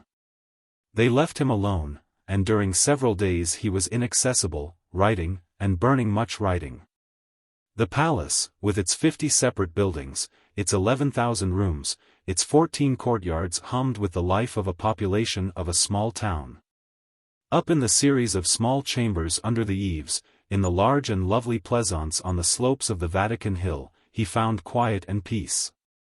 He thought for hours at a stretch, smoking cigarette after cigarette, gazing out of the window or across autumnal lawns. Sometimes he remained wrapped in contemplation of the perfect beauty of his new cross, gently stroking it with delicate finger. A portfolio of vast maps arrived from London. He pinned them on his blank brown walls and pored over them. In the night he often would rise and stand before them till his breast ached and his arms were stiff with the weight of the lamp. He sent a holograph letter to the King of Spain, and received a reply which lightened his brow. He concentrated his mind on the future. He began to form his plans. At the beginning of November, he signed the decree of canonization of Madame Jehanne de Lys, commonly called Joan of Arc, and simultaneously issued the Epistle to the Germans. Very few perceived the true inwardness of the paradox. Those Frenchmen who remained Christian were so overjoyed, at the honor accorded to their national heroine, that they failed to appreciate the significance of the epistle. The Germans were so occupied with the contents of the epistle, that the glorification of a French woman passed unnoted. In England, it was thought that the pontiff was feeling his way.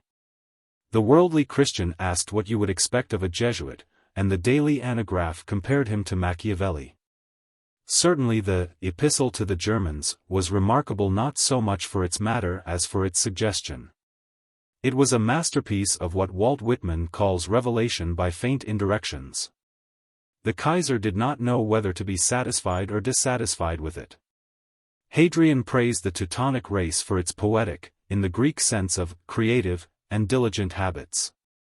He dwelled with admiration upon the many benefits which civilization owes to the German constructive faculty.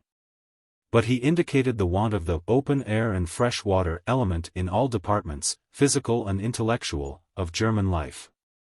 Scope is what ye need, free movement of mind and body. Stagnation breeds purulence, rancorous, suffocating, sour. Brooding never can bring satisfaction, nor can iron, nor can blood, but only the gold of love. Wherefore, well-beloved sons, seek your salvation in love.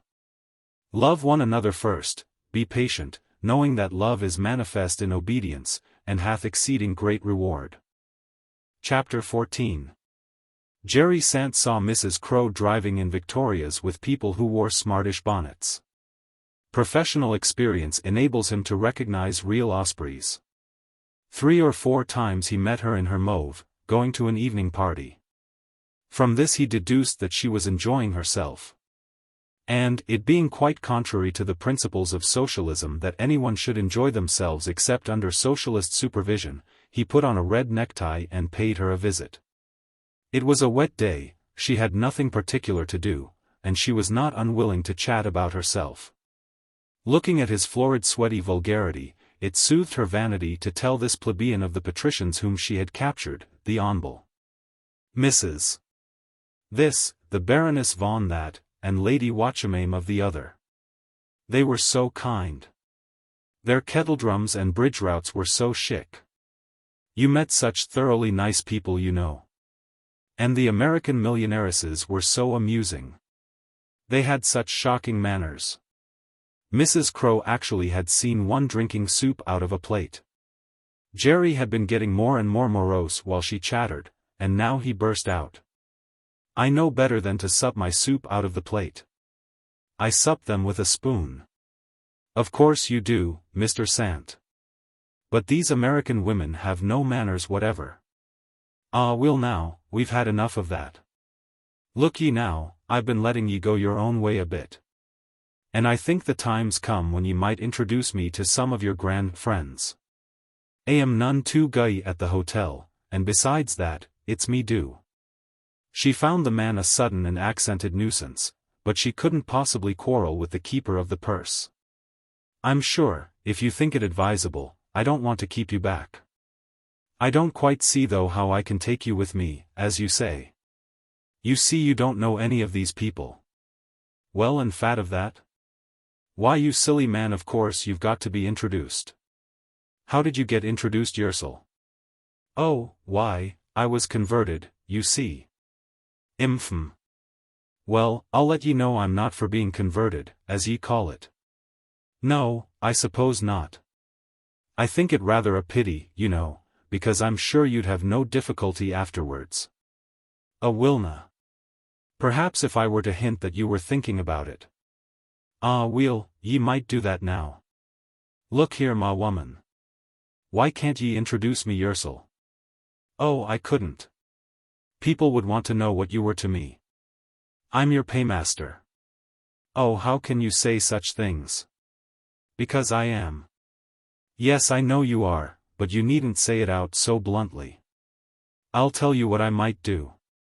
You be at the tea place in Piazza de Spagna every afternoon from 4 to 5.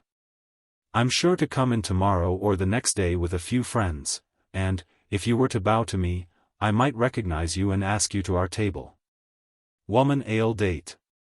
Who pays for the tea, though? Sometimes I do, and sometimes whoever I come with. Well then, I'm coming. And I'll let you know to have a good blowout, plenty o' scones and bit cakeys and that. I'll pay. And I don't mind if it costs me 3 shilling, so long as ye introduce me to some of these mashers. Very well. But remember, you're thinking about becoming Catholic. I am not. Dear me, Mr. Sant, but you must be. Then they'll take an interest in you and ask you to their parties. Ah, well then, I am. Who is this Mr. Sant? Said a Pict to an Erse, who called himself the before his surname. The italicized question was asked at a reception in Mrs. Ojda's flat on Palazzo Campello, about a fortnight after the previous confabulation. I really don't quite know, beyond that he's a friend of that Mrs. Crowe who was converted the other day. Is he a convert too? No, not yet, but they say he's likely to be. They're both lib-labs, you know. Oh, yes, of course, I read about them in the papers. What a score it will be for the church. Well, what do you make of him? Oh, he seems earnest enough, but he's hardly got a word to say for himself. And I don't think he's quite a gentleman, you know. Hadrian sat at the end of one of his long bare tables. On both sides of him were two great numbered baskets. At the other end of the table was a huge leathern sack containing the pontifical mail. At the sides of the table stood the two gentlemen of the apostolic chamber with stilettos. The Pope unlocked the sack. And Sir John and Sir Eulo in turn drew out a handful of letters and displayed them before him. He scanned the handwriting of each, and named a numbered basket into which the designated missive was cast. When the sack was empty, the contents of the baskets were dealt with. All the letters in the first were addressed to His Holiness the Pope, Prefect of the Holy Roman and Universal Inquisition. Hadrian took the stiletto from Sir Eulo and slit open each envelope which Sir John presented. Thus they were returned to the basket, and sent to be perused by the Cardinal Secretary of State. The two gentlemen seated themselves at the table, cut open the envelopes of the second basketful, and pushed them within the Pope's reach. These were addressed in known handwritings. Hadrian read the letters, and sorted them in separate heaps before him. Each heap was weighted by a miniature ingot of pure copper, the color of which he immensely admired. 2 letters were placed face downwards by themselves. The envelopes from the third basket were opened, and the letters extracted by the gentleman. Hadrian only looked at and arranged them. The fourth basket contained newspapers, which Sir John opened and examined for marked paragraphs. If any such were found, Sir Eulo folded the paper open and placed it, otherwise the paper was torn and returned to the basket. Meanwhile the Pope more closely inspected the letters which he had retained. The gentleman placed a couple of phonographs on the table, inserted new cylinders, and retired. Hadrian got up and locked the doors.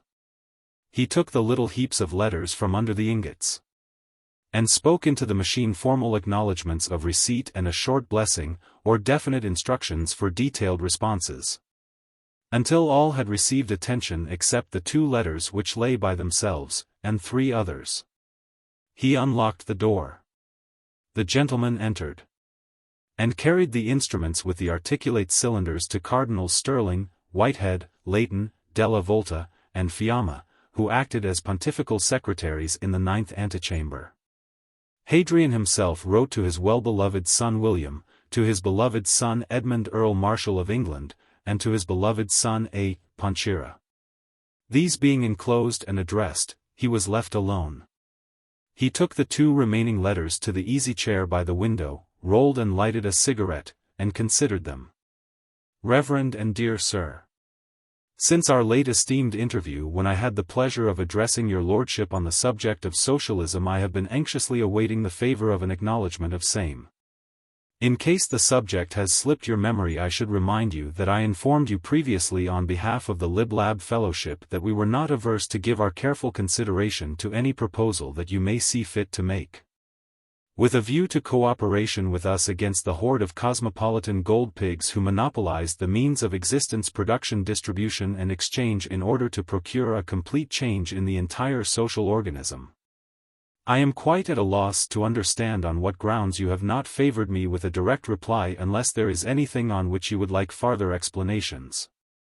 In that case I will be most happy to call on you per previous appointment, for which I am now waiting at the above address, neglecting my business at considerable expense and inconvenience to myself, which a man in my humble position compared with yours cannot be expected to incur, and common courtesy demands should be made good.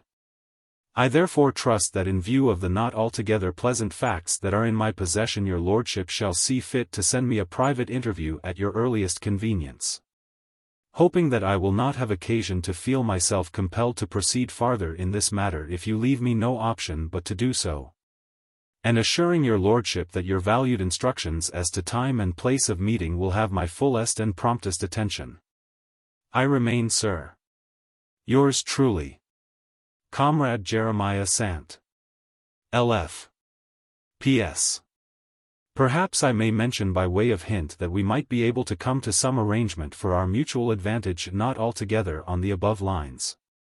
And I beg to advise your most reverend lordship that I would be willing to meet your wishes if the terms are suitable. Asking to hear from you soon and hoping that any misunderstandings may presently be cleared up. J.S. Dearest Georgie. For although you have no more the old sweet name, my heart is ever faithful and will not let me call you by any other. Does it not remind you of that day of long ago when the floods were out in the meadows and you and I and Joseph were coming home from the Bellamys? And you lifted me in your strong arms and carried me through the water that covered the path. How Joseph laughed! He never thought it worth his while to take care of me as you did. But I knew that it was because you loved me, and my heart went out to you then and never has been my own since. If only you knew how deeply I regret the unpleasantness which arose since then, I think you would pity me a little. Georgie, do forgive me. It is my love which made me mad. I hate myself for what I did and would give the world to undo it. I was a mad fool then. I did not know what I was doing or how you would take it so seriously. Georgie, you were always good and I was wicked. But haven't you punished me enough? Think of what I have suffered all these years apart from you. Every time you have refused to notice me has been like a stab in my heart. Georgie, take pity on me. Do you know that I watch your window every day and watch you walk about the town? Several times you have brushed against me in the street without knowing it, for I will do nothing to damage you any more, dearest Georgie. I know very well that ladies are not admitted to your palace, for I have had myself made a Catholic in order to get a little nearer you, but all priests have housekeepers. Georgie, do let me come and be your housekeeper. I promise on my word of honor that I will serve you faithfully in any and every way. We might be so happy. Nothing would give me greater joy than to work my fingers to the bone for you. Georgie, do believe me when you see how I am willing to humiliate myself so for you.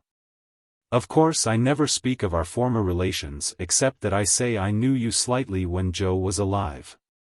But as for love, I never mention it, for it was nipped in the bud by my wickedness and never has been anything but a trial to me, and I should not wish my love to do you any harm. Don't think that last sentence means anything spiteful, it is not so indeed, but I know you distrust me. I only mean that it would be better for both of us if you would not go on being so cruel, heartless, dreadful and neglectful of your devoted and distracted N. P.S. I have a suspicion that the man who is with me is no friend of yours. Georgie, be wise and let me see you at least and tell you what I suspect. It is only your welfare I have at heart. Don't refuse me, Georgie, don't. Hadrian read these letters through 2 or 3 times, noting the yapping and the yowling of the one, the panting and the whining of the other, the barking of both. He turned to the window and looked at nothing until he had finished his cigarette. His thin lips stiffened in scorn and drew downward into the straight inflexible line. His impulse was to make an end of the male animal in a tank of aquafortis, if such a convenience only had formed part of the pontifical paraphernalia.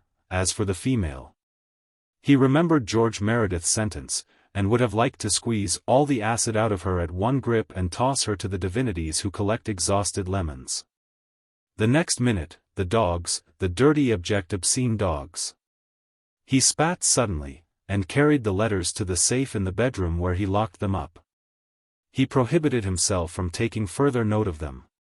He was conscious that this course was quite wrong. But there it was. He had a busy afternoon before him. And he diligently read in his breviary to prepare for himself a convenient frame of mind. Pursuing his policy of emphasizing the difference between the Church and the world, he had summoned the generals of religious orders. To each of these he wished to say some words of admonition, words which would remain in the memory, and be passed from mind to mind, from mystic to thyrsos bearer, from general to postulant.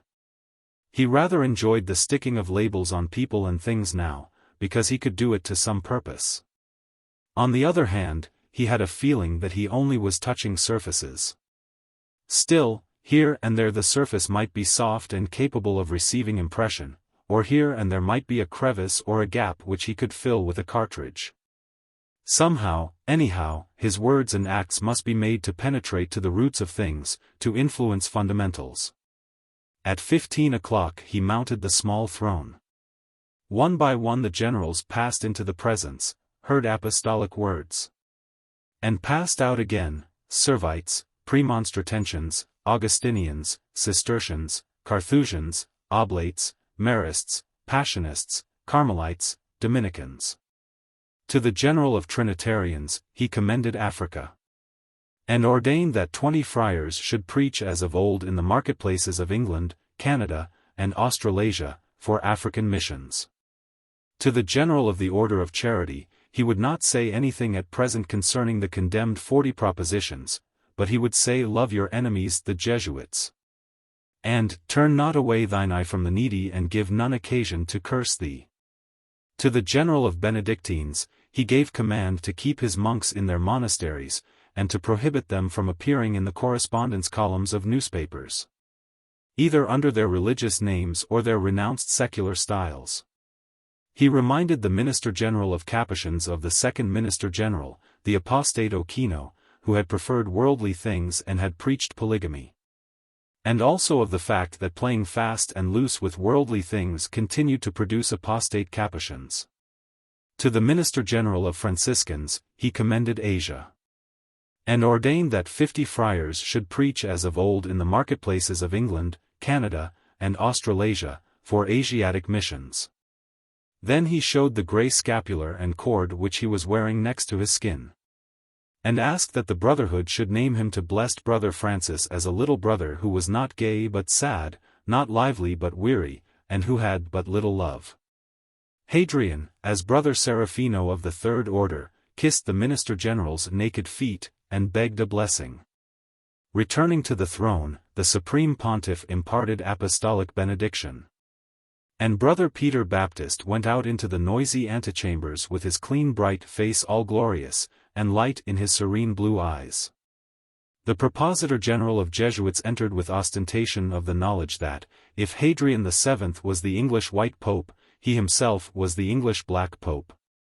He had that benevolently truculent manner which women deem adorable. As he made his obeisance, Hadrian noted a little lacquered snuff-box in his hand and a frightful bandana oozing from the pocket of his cassock. His Holiness instantly carried war into the camp, by reminding Father St. Albans of the bulls of Urban VIII and Innocent X which prohibit snuff-taking on pain of excommunication. No doubt those bulls are obsolete, but your reverency will have the goodness to abstain from practicing the filthy habit in our presence.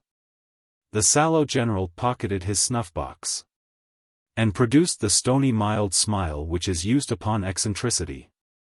The Pope remarked that the Company of Jesus appeared to be in a very similar position to the Wesleyans, in that they had departed a very long way from the will and spirit of their founder. He used his slowly biting monotone, because he wished to save this general the trouble of misunderstanding him. He said that, with the word Borgia and the word Nero, the word Jesuit perhaps was the eponym for all that was vilest in the world. That was very undesirable. Not that the good opinion of the world was desirable. Far from that. But Christians ought not to enjoy anything, not even an evil reputation, under false pretenses. He wished to do something to rectify the erroneous opinion which the world had formed about the Company of Jesus, to straighten out the tangle, correcting and directing. And, as men were wont to judge more by actions than by words, he did not propose to beat the air with vain expostulations, explanations, expositions of virtue, and so forth. It had been done 1,000 times before. Historic calumnies had been refuted from pulpits and in pamphlets with unanswerable logic, but still the man in the street said Jesuit when he meant a foxy wolf. The pontiff was not going to try to persuade the world away from its nonsense. He wished the Company of Jesus to give the world a proximate occasion of persuading itself. Therefore, he proposed to the general, in private, a return to the observance of the good old rule and a cultivation of the saintly spirit of Saint Inigo López de Recalde. He wished the Jesuits to reconsider their position. As it were, to surcease from the, not always mortally sinful, not always tangibly illegal, but perhaps, generally shady transactions. The general interrupted. He was prepared to bully. Hadrian froze him with a glance of blazing supremacy. "Make no mistake," the Pope said, "we are not intending ourselves to punish your company, nor to degrade your companions who so diligently degrade themselves, nor to confer fictitious and unmerited importance upon you by decrees of dissolution or suppression. We do not forget the badness of the agents in the goodness of the cause nor the goodness of the cause in the badness of the agents." He was looking through his all-observant half-shut eyes straight at the bridge of the general's fine nose. That is the most exacerbating form of regard, for, while it holds the hearer rigid and intense, it effectually prevents retaliation. Much may be done with the eye in wordy warfare. You may challenge, you may intimidate, you may quell, but you may do none of these things while your opponent refuses to lend his eye to yours. So this sleek general found. The pontiff held him with an eye which gazed so nearly into his, that he perforce was obliged to lie in wait for the flicker when his own could seize it. Hadrian knew the dodge. He had not watched and dichotomized men and Jesuits from the observatory and in the dissecting room of his loneliness during 20 years for nothing. At the end of his sentence, his gaze swept right away. He rose and went to the window. Looking out over the roofs of golden and immortal Rome, he continued in a milder tone, "We have cited your reverency only to hear our paternal chiding of your naughty ways. To the end that ye may amend the same, returning of your own free will to the observance of the spirit as well as of the letter of those rules of life and conduct which your father, St. Ignatius, made for you." He paused. The general, who would have preferred wheeling manure in a barrow at the behest of a novice, AMDG. Of course, to listening to this rodent exhortation, took it that the audience was ended, and made shift to get on to his knees. But the Pope went on. "For, it is of the nature of all human things to deteriorate, and ye have made yourselves a scorn and hissing among men. The Nouvelle Review states that ye are in great decadence. The statement may be one of your own devices for distracting the attention of the world from your nefarious machinations. Or it may be a fact. In both cases it is damnable and damnatory." He paused again. "Ube, Domini, benedicere," the general intoned, with a determination to force the apostolic benediction, and to get back to the Via del Seminario as soon as possible. He felt that he had some very important things to say to his socii. But the pitiless voice probed him again, "Wherefore we admonish you that ye set your house in order while ye have time." The general's oval jaw took an extra-lateral crease. His hands twitched and pattered down and up and down in a talpine manner. Suddenly the inflexible fathomless eyes flashed on him. Axioms like sleet tersely lashed him. "Remember that ye only exist on sufferance. Dismiss delusions, and see yourselves as ye really are. Strip, man, strip.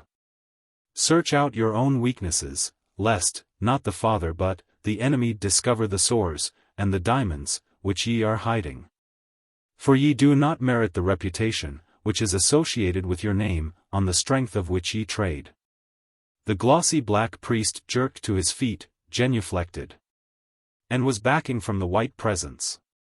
The pontiff, whose mood had become quite Pythian, stepped up to him, laying a firm hand on the bow of the ribbons of his ferraiuola. "Wince not, dear son.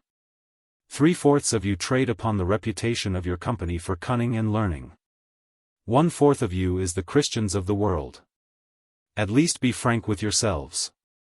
Let us have more of the flower of your Christianity. Let us have less of your false pretenses. Your erudition is showy enough. Oh yes. But it is so superficial. Your machinations are sly enough. Oh yes. But they are so silly. Ye are not geniuses. Ye are not monsters either of vice or of virtue, but only ridiculous mediocrities, always pitifully burrowing like assiduous moles, always seeing your pains misspent. Your elaborate schemes wrecked, except sometimes, when, to complete the metaphor, quite by accident, ye chanced to kill a king. This is not to the greater glory of God. Then stop. Stop, here and now. They were by the door. The Black Pope had one hand under the blue linen curtain, and was fumbling for the handle. The White Pope quickly clinched his admonition. Don't pretend to be superior persons. Don't give yourselves such airs. Don't gad about in hansom cabs quite so much. Don't play billiards in public houses. Don't nurture jackals. Try to be honest. Don't oppress the poor. Don't adore the rich. Don't cheat either. Tell the truth, or try to. Love all men, and learn to serve. And don't be vulgar. Father St. Albans had got the door open. He looked like a flat female with chlorosis. He was green and quite speechless. But he bowed profoundly as the decurial chamberlains came forward to escort him through the antechambers. Benedicat te omnipotens Deus. Go in peace and pray for us, purred the Supreme Pontiff, rubbing his left hand with his pocket handkerchief and returning to the window. Chapter 15. Hadrian was mooning about in the treasury one morning, wondering why people will persist in using diamonds by themselves instead of as a setting for colored gems, grieving at the excessive ugliness of most modern goldsmiths' monstrous work, turning with disgust from huge brazenly vulgar masses of bullion shaped like bad dreams of chalices. Pyxes, staves, croziers, mitres, tiaras, dishes, jugs, not beds, and basins. He bathed in the beauty of sea-blue barrels, corundums, cat's eyes, and chalcedonics. A vast rose alexandrolith mysteriously changed from myrtle green to purple as he turned it from sunlight to candlelight. He moved to a great round table moonstone, transparent as water one way, brilliantly clouded with the ethereal blue of a summer morning sky, the other. These two stones had not the blatant ostentation, the inevitable noisy obviousness of rubies, emeralds, diamonds and pearls. They were apart, chaste, recondite, serene, and permanent. He enjoyed them. His glance again passed over the flaring cupboards. A plan began to crawl out of one of his brain cells. He took the alexandrolith and the moonstone in his two hands, and sat down profoundly meditating, gazing into the lovely silent mystery in the stones. So he sat for half an hour, while his plan unfolded its convolutions. To him entered Cardinal Semphil, rather ruddier than a cherry, carrying the day before yesterday's Times. "Holiness," he said with some animation, "I hope I don't interrupt you. Thank God we've got a King of England at last." He read from the paper. "The King's Majesty has been graciously pleased to send autograph letters to all the European sovereigns and prime ministers inviting them to assemble with the President of the United States and the Japanese Emperor at Windsor Castle, in order to concert measures for terminating the present lamentable condition of affairs." That explains the length of the Japanese Emperor's visit to England, and Roosevelt's arrival last week. Yes, it's very king-like. Statesmanship is all very well up to a point.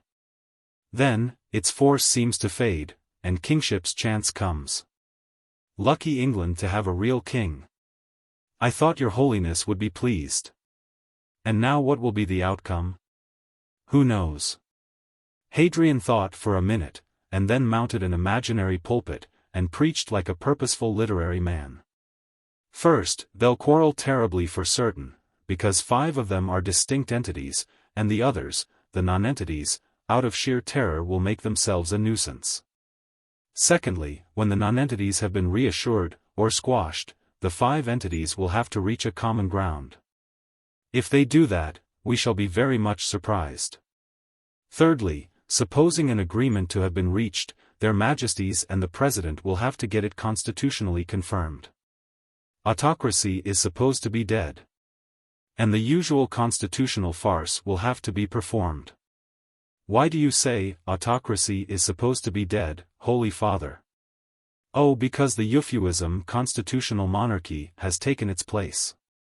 The 20th century doesn't like the word autocrat, and pretends that the thing does not exist. But it does, not in the old hereditary form, but Aristos, the strong man, invariably dominates. It's in the order of nature. And Demos likes him for it, only the silly thing won't say so. That's all. Semphil, you might send a Marconigraph to the Earl Marshal. We require news of this Congress of Windsor at least once a day. The Pope returned the gems to the beneficiato in attendance, took the Times with him and went across the basilica into the gardens. A tramontana bit him to the bone. And he tightly wrapped his cloak round him, facing the wind and the blinding glare of the sun. He briskly walked a couple of miles, until blood warmth stung his mind into activity. By Leo IV's ruined wall, he met Cardinal Carvale engaged in a similar exercise, his delicate cheeks fervid and flushed, and his grave eyes blazing. Good priests generally retain their bloom through the full 45 years of youth. Hadrian invited his companionship and conversation for the return to Vatican. They were a pair, these two medium-sized slim athletic men, the one in white and the other in vermilion, both very brilliant in the sunlight, with vivid aspect and vivid gait.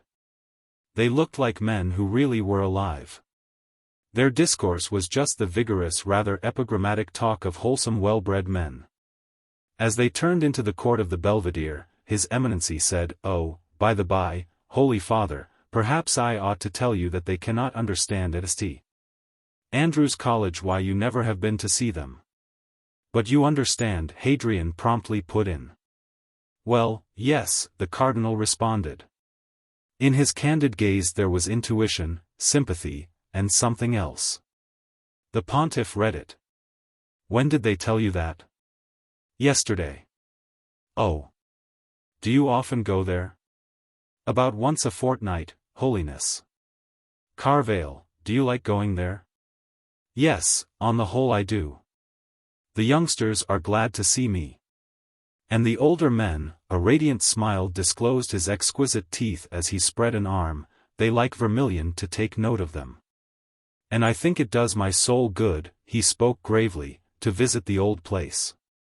I put it off as long as I could, I would have been glad to forget the horrors. Strange to say, I forgot them after I had been there a few times." Hadrian's heart informed him. He understood it all quite well. "Carvale, let us go to St. Andrew's now. We can get there in time for dinner." The Cardinal instantly looked happy, and the two continued to walk swiftly through the city, going by Tordinona, Orso, Piazza Colonna and the Trevi Fountain. As they passed the crucifix at the corner of an alley, Hadrian bowed. His Eminency did not. "Why don't you salute our divine Redeemer?" the Pope inquired. "Well, of course I always raise my hat to the Lord in the tabernacle when I pass a church. And you bow to us, and even to our handwriting, but, listen. Carvale, it is idolatry to talk about Holy Church and Holy Father, to bow to fallible sinful man. If you do not bend knee and lip and heart to every thought and image of God manifest as man, is that explicit enough?" "Well, it was a Protestant parson who wrote it, one Arnold of Rugby." "He was right, Holiness," said the Cardinal turning back and bowing. They walked on in silence. The Pope was doing a thing which he could not away with. It might be thought that he, a former student, was come to the college, which had expelled him, to swagger. Of course it would be thought. Let it be thought.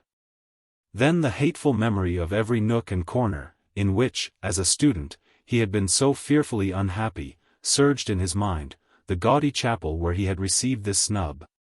The ugly refectory where he received that, the corridor where the rector had made coarse jests about his mundity to obsequious grinners, the library where he had found impossible dust-begrimed books.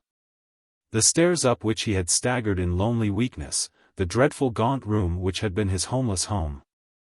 The altogether pestilent pretentious bestial insanity of the place, he knew and winced at every stone of it. And wrenched himself from retrospection. They were going up the narrow Avaganassi. 50 yards in front, a double file of students in violet cassocks and black sopranos preceded them.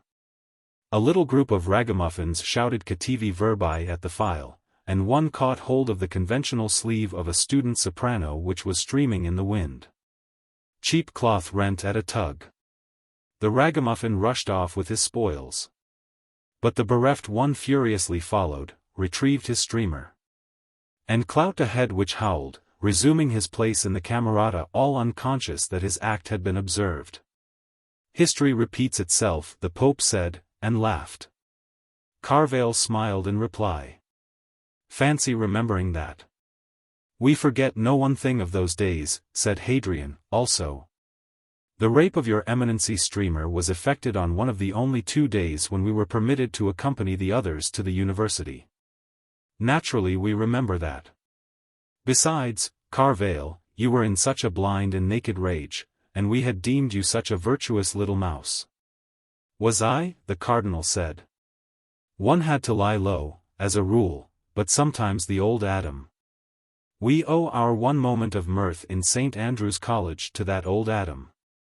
I had to keep in call. For a week though, afterwards. The boy's father was waiting for me with a knife. Yes. Italy had not got over her taste for steel.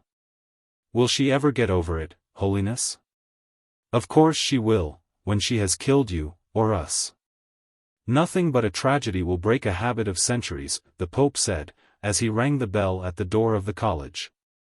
The old porter Aurelio opened, gasped, dropped on his knees. Hadrian and Cardinal Carvale entered. A long corridor extended right and left. In front, on the right, a wide stone stair ascended, on the left, another stair descended a little way to a glass door leading to a shabby shrubbery. Some students were on the stairs, others were in the shrubbery, 2 or 3 lingered in the corridor. At the pontiff's entrance they all inquisitively turned, gasped, and flopped. It was awfully funny. They resembled violet hares on their forms, rigid, goggle-eyed, ready to bound. At the turn of the landing, a sturdy black-of-iced gale fled upstairs to summon the superiors. The apostle blessed the others with a shy smile which would be kind, and a wave of the hand which emptied space, except for an obese little spectacled sharp-nosed creature like a violet sparrow who hopped about pertly obsequious. Down came flying the superiors as a bell began to ring and intonations sounded in the upper corridors. The rector was annoyed at being taken unawares, but he presented his vice-rector, a mild anemic of 30 with the face of a good young woman. We are come to accept your hospitality, Monsignor, without any ceremony, said Hadrian. They passed into the refectory to the high table. 29 students followed, and arranged themselves in 2 lines down the sides of the center, and in a 3rd line across the end. The dean of students intoned the grace, the rest responded. The Pope placed himself on the rector's right, with the vice-rector on his own right. Carvale supported the rector on the left. Soup, boiled meat, vegetables, baked meat, cheese, apples, appeared and disappeared. The rector conceded to Hadrian the right of signaling to the reader in the pulpit. The Pope kept him reading, because he did not want to talk platitudes, and because he did want to look at the men. He ate little. The food was abundant in quantity, indelicate in quality. They offered him the best black wine from the college vineyards, but he preferred a student's little cruet of red. A coarse wine with some body and no bouquet whatever, an unsophisticated wine such as Fabrizio Colonna might have used at the end of the 15th century. Most of the diners assiduously and emphatically dined, with one eye on the high table, a nose in their own plate, and the other eye in their neighbor's. Hadrian noted all their physiognomies, and began to select those with whom he would have a word. He passed the weak young thin-nosed dean at the top of the right table, the tall quiet man in black who looked already sacerdotal. The old bald amiability with an air of conventionality who might have been a parson, yes he would speak to him of the others, the blubber-lipped gorger who mopped up gravy with a crumb wedge and gulched the sop, no, the fastidious person who ate bread and drank water and looked so hungry, yes, the florid giant with the fiery wiry mop, no, the dark man with the cruel face of a redemptorist, no. The sallow lath who had the manners of an attaché, no. On the left, colorless mediocrities, no. Across the end, youngsters, His Holiness distinguished a black-haired white-skinned one with wet black eyes. Certainly an Erse, a crisp brown-haired muscular hobbledehoy with shining gray eyes and a tanned skin, who would look well in a farmyard, a big bloom of boyhood yellow-haired, blue-eyed, scarlet and moist-lipped, ardent and modest. The Pope tapped on the table. The reader, to whom no one had listened, ceased, and came down to his dinner. A low murmur of conversation arose. Everybody began to think furiously of what he would do or demand if he had a chance. "This is a great day for the college, Holy Father," the rector said. The Pope slightly bowed. "Had we known that you intended to honor us, Holy Father, a proper reception." "Unnecessary," Hadrian quietly interrupted. "We do not wish to disturb. Our children expect to see us. And we are here to be seen. They all shall be able to say that they have seen and heard and handled us, if they please." He spoke lowly, and, the rector perceived, unwillingly, but very officially. They were eating wind-fallen apples. The rector offered an enormous silver snuff-box. Hadrian passed it to the vice-rector, who took a pinch with blushing alacrity. It went the round of the tables, and returned on the rector's left. Hadrian carefully noted the takers. Some took snuff perfunctorily, some customarily, others horribly. The fiery wiry giant stood up and ostentatiously absorbed it with a cringe to the high table. Those to whom the Pope was resolved to speak took none, the fastidious person disdained it. The meal was finished. The students ranked for grace, and all proceeded to the chapel to visit the Lord in the sacrament. After 5 minutes' silent prayer, they emerged on the first corridor. There seemed to be uncertainty, the men congregated on the descent expecting directions. In the ordinary course of things, some would be going to propaganda for lectures. Others, to their own rooms for study or siesta, but, for the next few moments, perhaps a dozen would enjoy horseplay in the shabby shrubbery. A group of the last collected at the stairhead, by the reception room, with the red velvet settees and the sham Venetian glass chandeliers, into which the rector was endeavoring to entice the Pope. But Hadrian was looking at the students, mischievously smiling at them. "It is to be hoped that you are not going into the garden to murder a cat," he said. Everybody instantly became as red as a scalding hot capsicum, some with shame, one with disgust, others from sheer fear.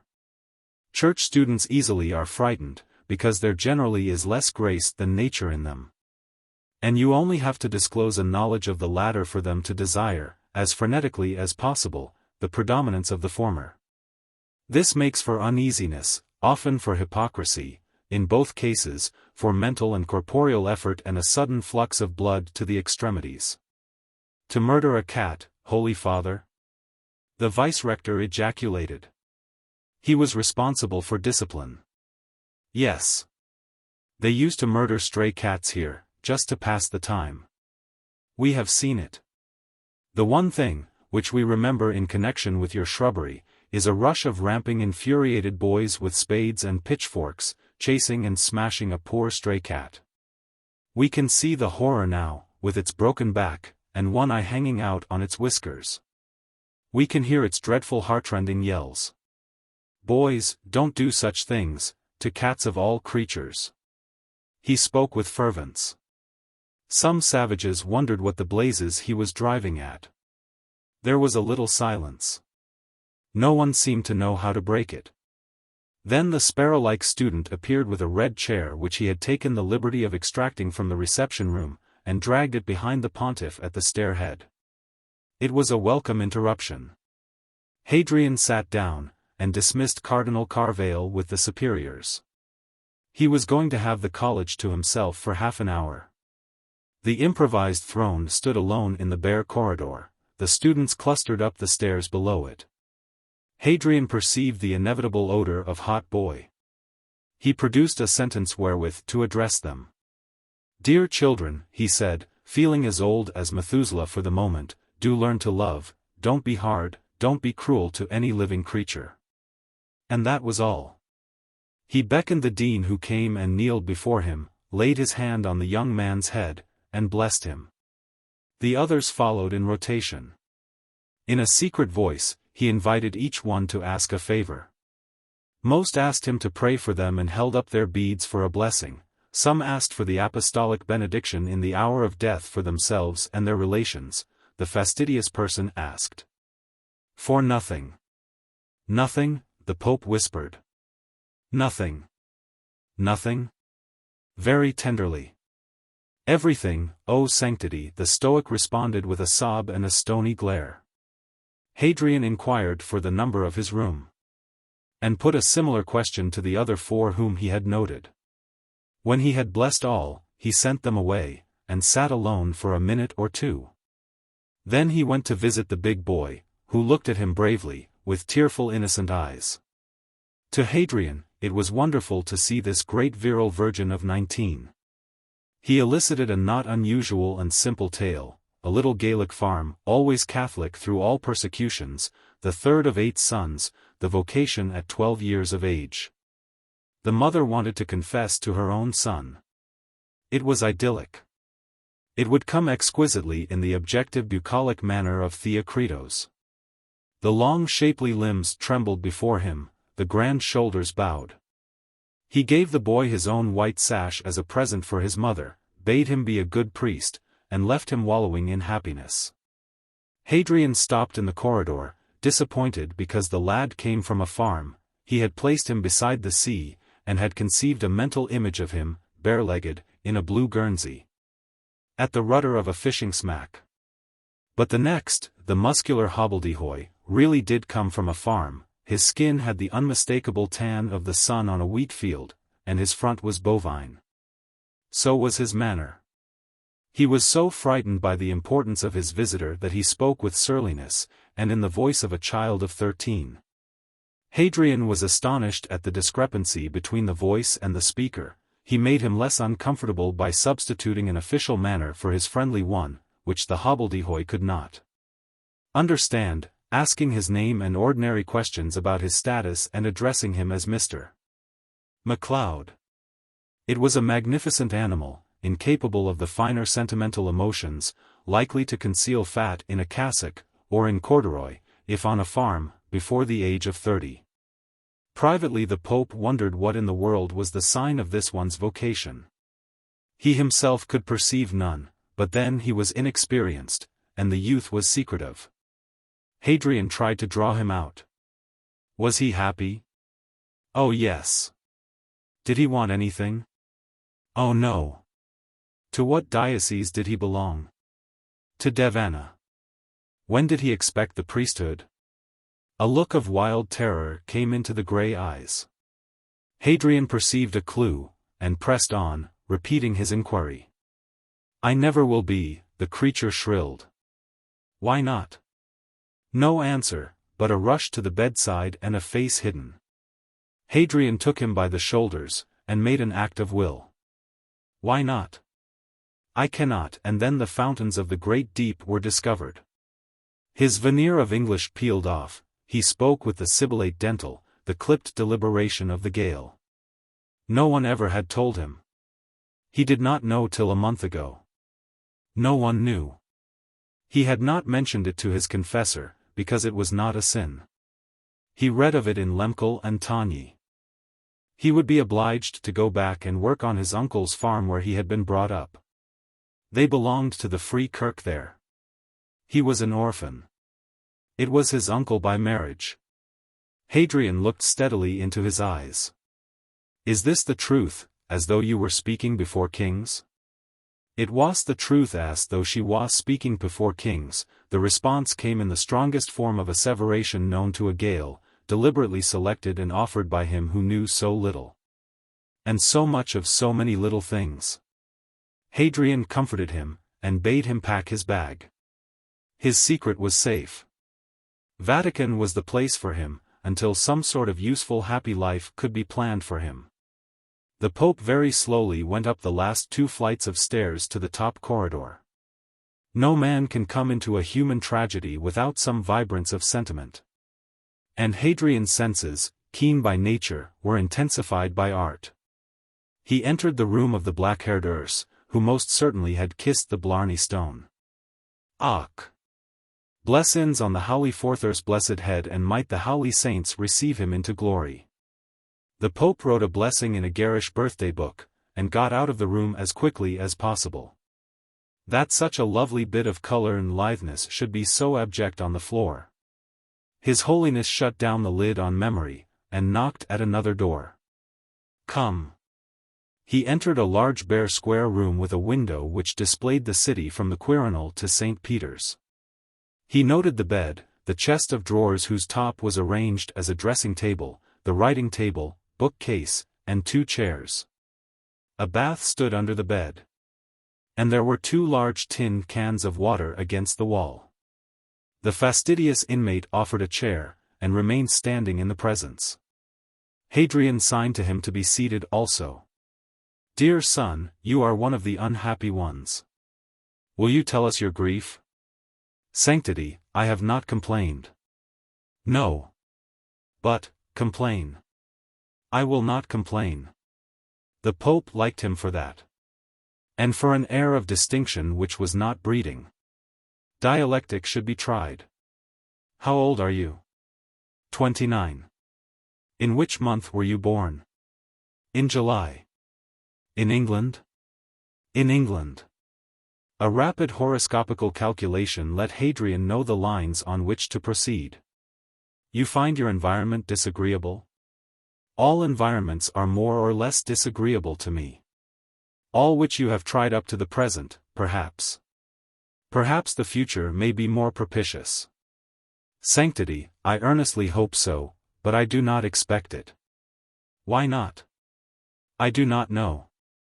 "Don't you find that your circumstances influence your conduct? Don't you find that they prevent you from doing yourself justice?" "Always." "In this college, you have found no kindred spirit?"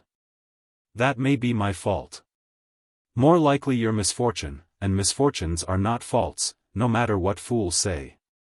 Note that. Note also that misfortunes may be overcome. But, they do not understand you here?" "No. They mock you, they do." "Why did they mock you today?" "They did not mock me today." "Yesterday?" "Because I carry those 2 cans full of water up 202 steps every day." "Do you mean to say that there are no baths in this college yet?" "We may have footbaths once a week, if we apply to the infirmarian. There is nothing else. And I like to tub decently." "No doubt they say that you must be a very unclean person to need so much washing." "Sanctity, you are quoting the rector." The Pope abruptly laughed. "Have they ever put a snake, in your water cans?" "No, they have not done that." "They did in ours." The distance between the two now became considerably lessened. The fastidious person began to feel more at ease. His fastidie evidently was only a chevaux de frise for the discomfiture of intruders. And this delicate tender inquisitor was no intruder, but a very welcome apostle. The Pope continued. "Isn't it very absurd?" "It is very absurd. Also, it is very disconcerting." "Of course you try not to let it disconcert you?" "I try, but I fail. My heart always is on my sleeve, and the daws peck it.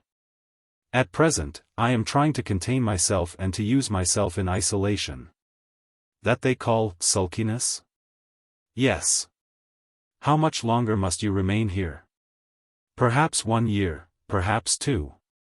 "Can you persecute, can you hold out so long?" "Oh, I will hold out. Nothing shall deter me."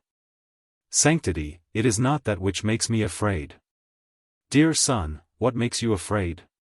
"The afterwards. These people are to be my superiors or equals, colleagues for life. I am not afraid of poverty or wickedness among the people to whom I am to minister, but, my brother priests, I shall be at the orders of some of these people, my rectors, my diocesans even. That makes me afraid." Did you not know what kind of people? Yes, I did know, but I did not realize it till I came here. Yet you choose to persevere? Sanctity, I must. I am called. You are sure of that? It is the only thing in all the world of which I am sure. Do you always live on bread and water? Yes. Why? I think the food beastly. I have been into the kitchen, and I have seen things. I am afraid to eat anything except boiled eggs. They cannot deposit sputum inside the shells of boiled eggs. But the servants complained of the extra trouble in boiling eggs, especially for me. The bread is not made in the college. In order not to be singular, I eat and drink what I can eat and drink of that which is set before me, and I am deemed more singular than ever. Have you said this to the rector? Yes. Do you like bread and water?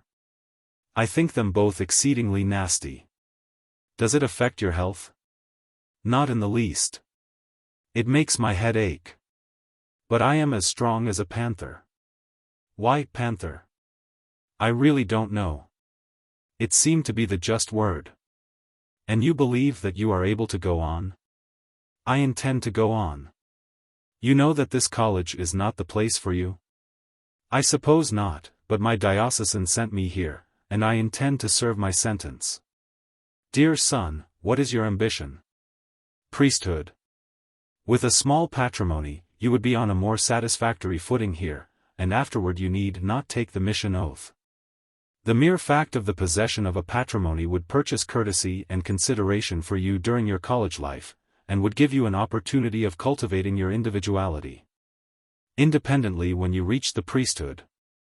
Oh, yes. But I am a church student. So were we. And your sanctity persevered? Yes. So will I. What is your name? William Jameson. Hadrian took a sheet of paper and wrote the apostolic benediction to William Jameson. You will like to have this? Persevere, dear son, and pray for us as for your brother in the Lord. And, do you know Cardinal Sterling? Well, come to Vatican whenever you please and make his acquaintance. He will expect you. Goodbye. God bless you. The Pope went down to the bald old amiability, who was correct and mild enough in expressing a profound sense of the honor. Hadrian spoke to him of himself. And found that a public school, university, and Anglican parsonage, had dulled what capability of emotion he ever had had, or had taught him the rare art of self-concealment. He was a capital specimen of the ordinary man, stinted, limited, one whose instinct prevented him from asserting an individuality. But he was a gentleman. And a Christian of a kind, actuated by the best intentions, paralyzed by the worst conventions. We wish to speak to you of Jameson, at length the apostle said. Ah, poor fellow. Now why do you say that, Mr. Guthrie? Well, Holiness, I'm afraid he's in a most uncomfortable position.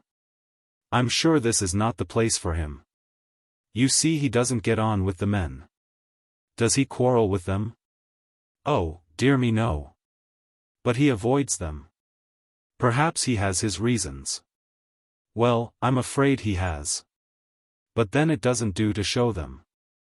I often tell him so, try to chaff him into a more comfortable frame of mind, you know, Holy Father. That hardly would be the way. No, I'm afraid it wasn't.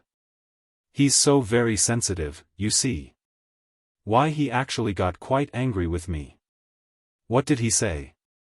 Well, he said that he really did think I ought to have known better. And what did you say then? Oh, I called him but I couldn't possibly tell you what I called him, Holy Father. Why not? Well, really it was too dreadful. I've been regretting it ever since. What did you call him? Oh, it's quite impossible that I should repeat it to you, Holy Father. I should never be able to hold up my head again. Nonsense, Mr. Guthrie. We desire to know it. I'm sure I don't know what you'll think of me, Holy Father, but the fact is I went so far as to call him no. Really I cannot. Well, I'm sure I can't think what possessed me to use such an opprobrious term, but I was excessively annoyed, you see, at the moment, and the word slipped out before I was quite conscious of what I was saying. What did you call him? Well, really, if you must have it, Holy Father, I called him a goose. Oh. And what did he do to you? Burst into a roar of laughter and shut his door in my face. Did you feel pained? Well, perhaps just a little at the time, but not when I came to think it over. You see, I really can't help feeling sorry for him. Why? Well, because really he must be very unhappy, you know, Holy Father. In your opinion, Mr. Guthrie, he himself is the cause of his own unhappiness? Quite so, Holy Father. You see, he doesn't seem to be able to rub along with the other men. He can't come down to their level, so to speak. He keeps himself too much to himself, won't or can't conciliate the least little bit.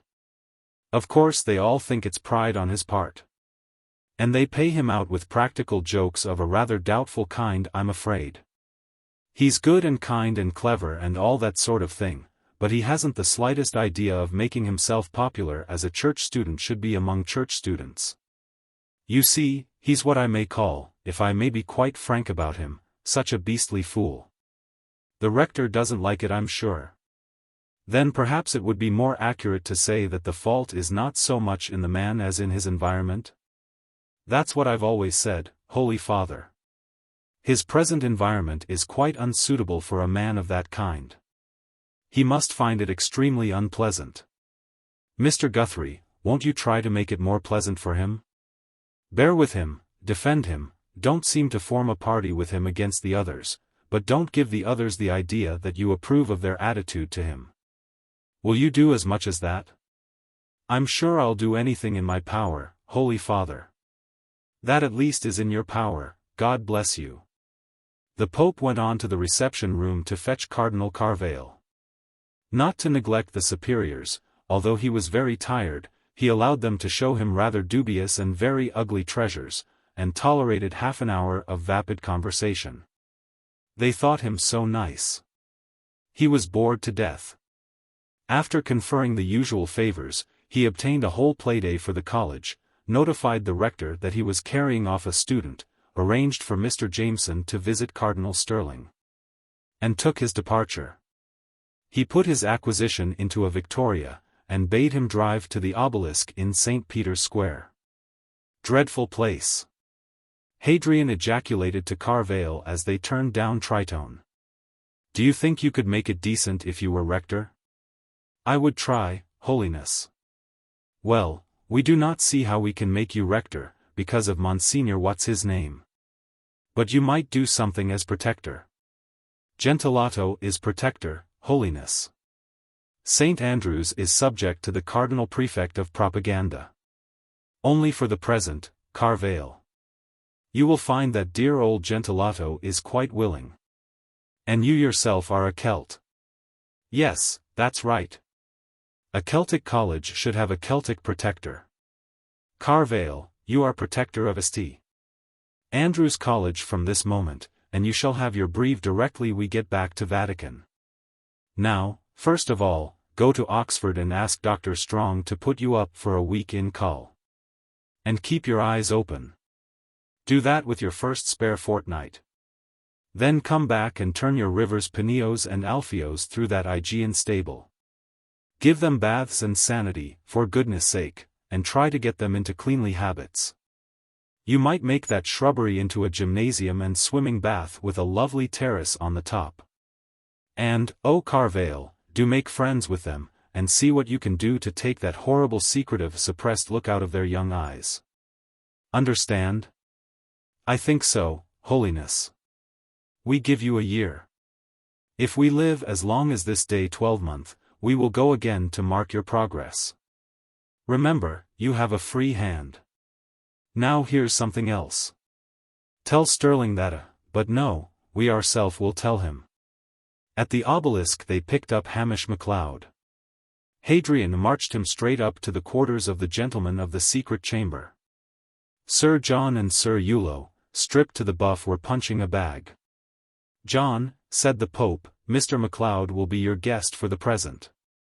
Get him a room near your own and make him comfortable." He drew the young man outside while Sir Eulo was lavishing his lovely English on the visitor. "And John, reorganize his wardrobe on the scale of your own, and teach him your business." To Cardinal Sterling, who came to the secret chamber, Hadrian explained the case of William Jameson. "You have your opportunity," he said to His Eminency. "And one will not repeat one's previous mistake, Holiness," was the remarkable and thankful reply.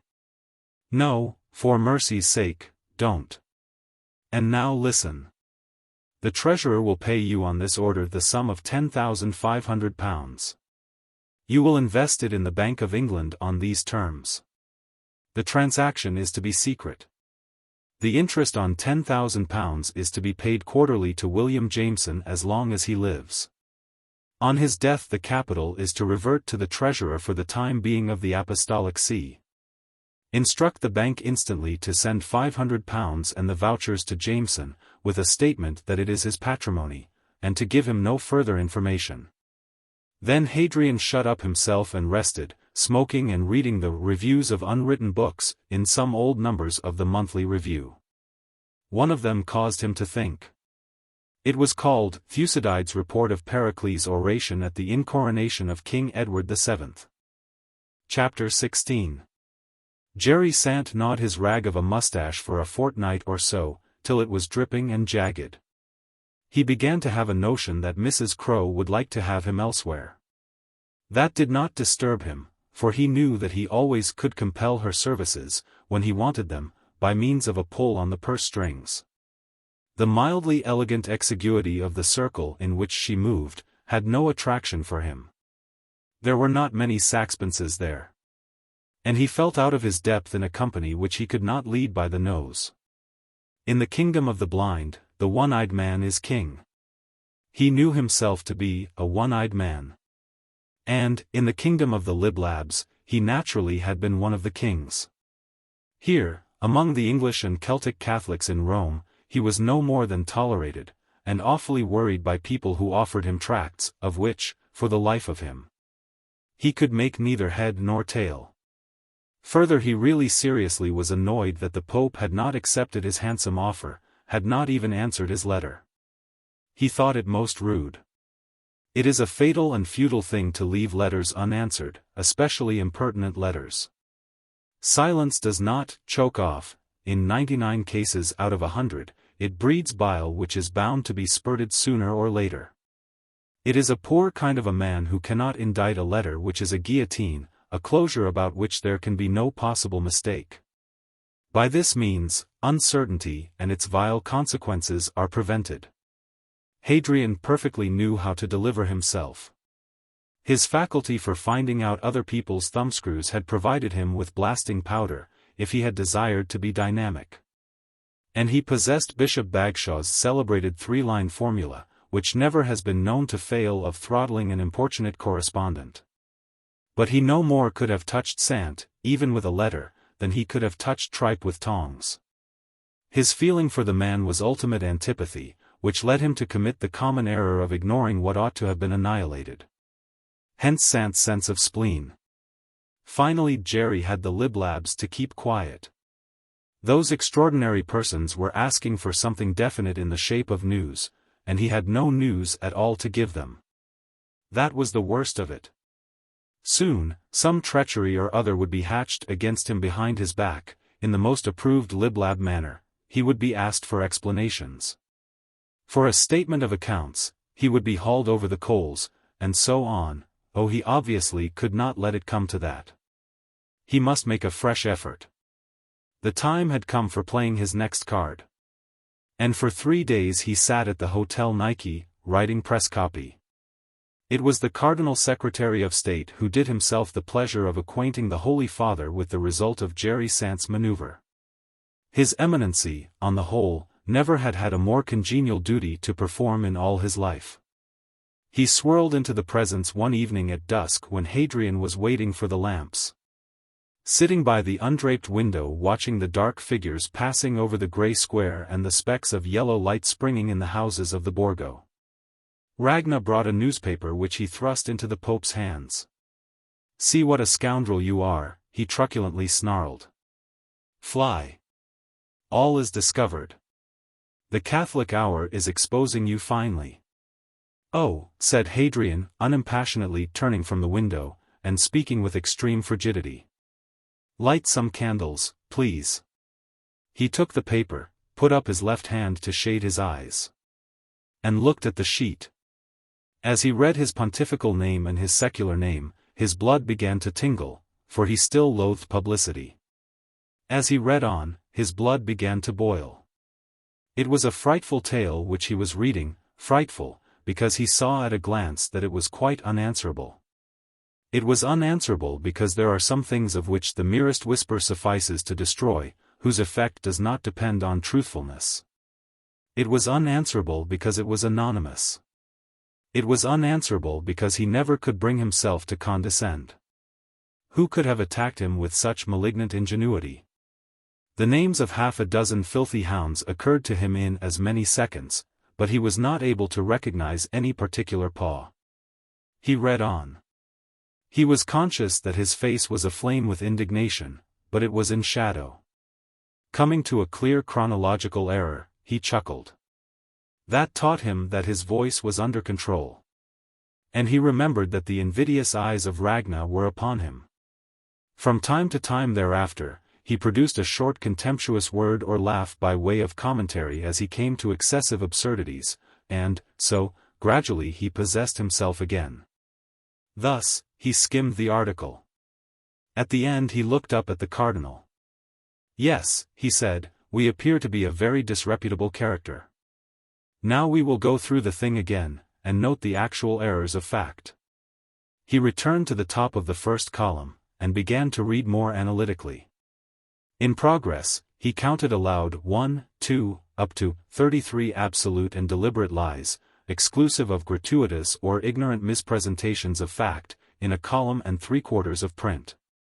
"Well?" he inquired, with a full straight gaze at the attendant cardinal. "What are you going to do now?" "We will ponder the matter which your eminency has submitted to us. And at a convenient time we will declare our pleasure. The paper may be left with us. Your eminency has permission to retire." Ragna strode towards the door. At the threshold, he turned and bade, "Abdicate." "No, we will not abdicate," said Hadrian. The Secretary of State rushed away. As he went swishing, snarling at all and sundry, through the antechamber where the gentlemen were in waiting, Sir Eulo suddenly shot out his arms straight and rectangularly level with his shoulders. Swung up a stiff right leg in a verisimilar fashion, rigidly sank on his left toes till he sat on his left heel, recovered his first position with a jerk.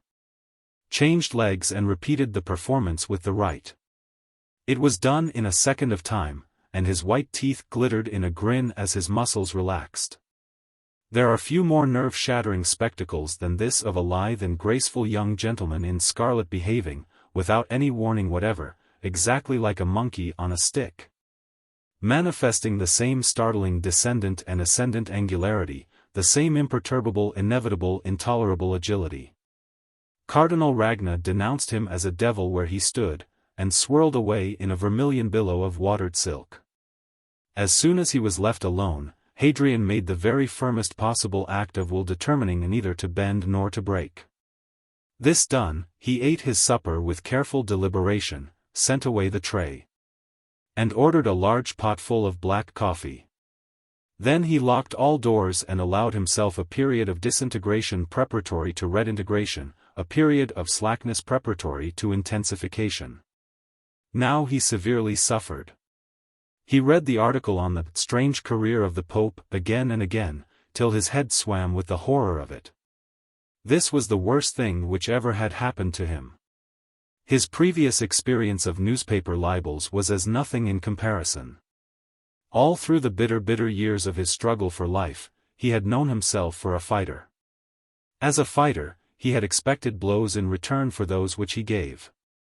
And, when all was said and done, his fighting had not been to him a source of unmitigated pain. For one thing, he had had pleasure in knowing that he scrupulously fought unscrupulous foes, that he fought a losing battle, that he fought 1,000,000 times his weight. That he fought bare-handed against armed champions all the time. That knowledge it was, the knowledge that he had contended, not as a hero but, as heroes have contended, which alone had upheld him. And now, but this, it depicted him as simply contemptible. Inspection of the image of himself, which the Catholic hour with such ferocious flocculence delineated, brought him to the verge of physical nausea. But it was not true, real. It was not himself. No, no. It was an atrocious caricature. Oh yes, it was an atrocious caricature.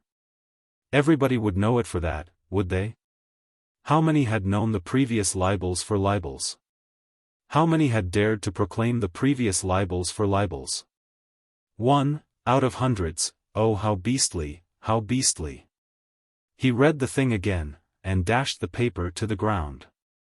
If it only had made him look wicked, or even ridiculous. But no. He categorically was damned, as despicable, low, vulgar, abject, mean, everything which merited contempt. Only a strenuous effort kept him from shrieking in hysteria. God, God, am I really like that? He moaned aloud, with his palms stretched upward and outward and his eyes intent in agony. He lost faith in himself. Perhaps he was such an one. Perhaps his imagination after all had been deluding him, and he really was an indefensible creature. It was possible. Oh, have I ever been such a dirty beast? Have I? He moaned again. And then all the being of him suffused, and whirled, and outraged nature took him in hand. The blow to his self-respect, the shattering onslaught on his sensibilities, were more than even his valid virile body could bear. He lay back in his low chair, and swooned into oblivion. After the lapse of an hour, he began to revive. It would appear that he instantly knew what had happened, for he staggered to the open window that the cold night air might reinvigorate him. Full consciousness by slow degrees returned, and, with it, some measure of serenity.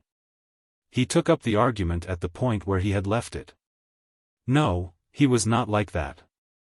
Before Jesus in the pyx on his breast, he was not like that. So he gradually calmed himself.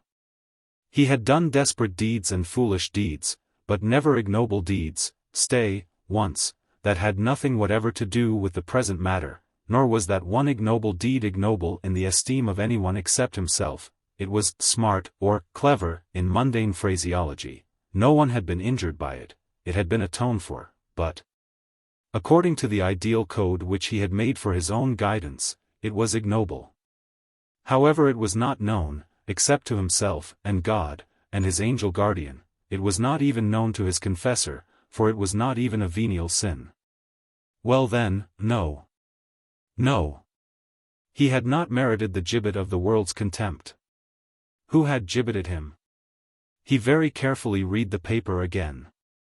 Who in the world could have collected such a mass of apparently convincing evidence? He was beginning to study the question from his usual standpoint of personal unconcern.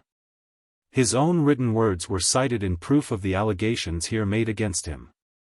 He knew them for his own written words. Who in the world so ingeniously could have distorted their signification, so skillfully could have mispresented him? At some time in his life, he, perhaps inadvertently, must have trodden upon some human worm, and the worm now had turned and stung him. He sought for a sign, a trace, and found it, of course. And the motive simultaneously leaped to light. It was payment of a grudge, owed to him by a detected letter thief, a professional infidel, whom he had scathed with barbed sarcasms about 10 years ago. There was something more than that. Again he studied the paper for corroboration. How came the Catholic Hour, of all papers, to publish a denunciation of him? He noted that the Catholic Hour pretended its denunciation as being copied from the Devana Radical. And the letter thief resided at Devana. And engaged in job journalism, also, he had access to more than much of the information here misused. Not to all of it though. Here and there in the article, Hadrian's literary faculty enabled him to perceive a change of touch. Here and there were technical opinions and technical modes of expression which could not have emanated from that one. Who was responsible for these? The Pope, of all men on God's fair earth, was qualified to recognize the fine Roman hand at least of one of his own contemporaries at St. Andrew's College, whom he had afflicted with a ridiculous label. A harmless jibe simply composed of the man's own initial and surname joined together, the fine Roman hand of a pseudonymous editor with whom he had refused to have dealings. Yes, and there too was the obscene touch of the female. Spridi injuri formae, over again. At last, he summed up. Material cause. Information, possessed, the gods knew by what means, by the detected letter thief and the female. Opinions, collected from, perhaps proffered by, spite desirous of stabbing scorn in the back. Formal cause. Calumny, that is to say slander which is false. Efficient cause. The pontifical treatment of the representatives of the Lib-Lab Fellowship now in the city. Final cause. A. Intimidation. B. Revenge. It was as clear as daylight. Hadrian sat back in his chair, and blamed himself. His mind went straight to the root of the matter. It was his own fault. He had not loved his neighbor. He had been hard, unkind, austere. He had cultivated his natural faculty for rubbing salt upon his neighbor's rawest and most secret sore, salt in the shape of biting words, satire, sarcasm, corrosive irony, labels which adhered. But, he had done this when fighting, stark naked and alone, against long odds. No matter. It was part of the struggle for life. No matter. But he would have been killed, not metaphorically but, literally killed, long ago. How did he know that, like all men, he had been trusting in himself, not in the maker of the stars? As a matter of fact, he did not and could not know, in his own eyes, as his own judge, each point of his defense failed. He pleaded guilty. He had not loved his neighbor. His soul fled up to the divinities who severely sit upon the awful bench, but there was no solace to be obtained from them. He took the beautiful crucifix from his neck, the pyx from his breast, laid them on the table, and kneeled before the sovereign of the seraphim. He made an act of contrition.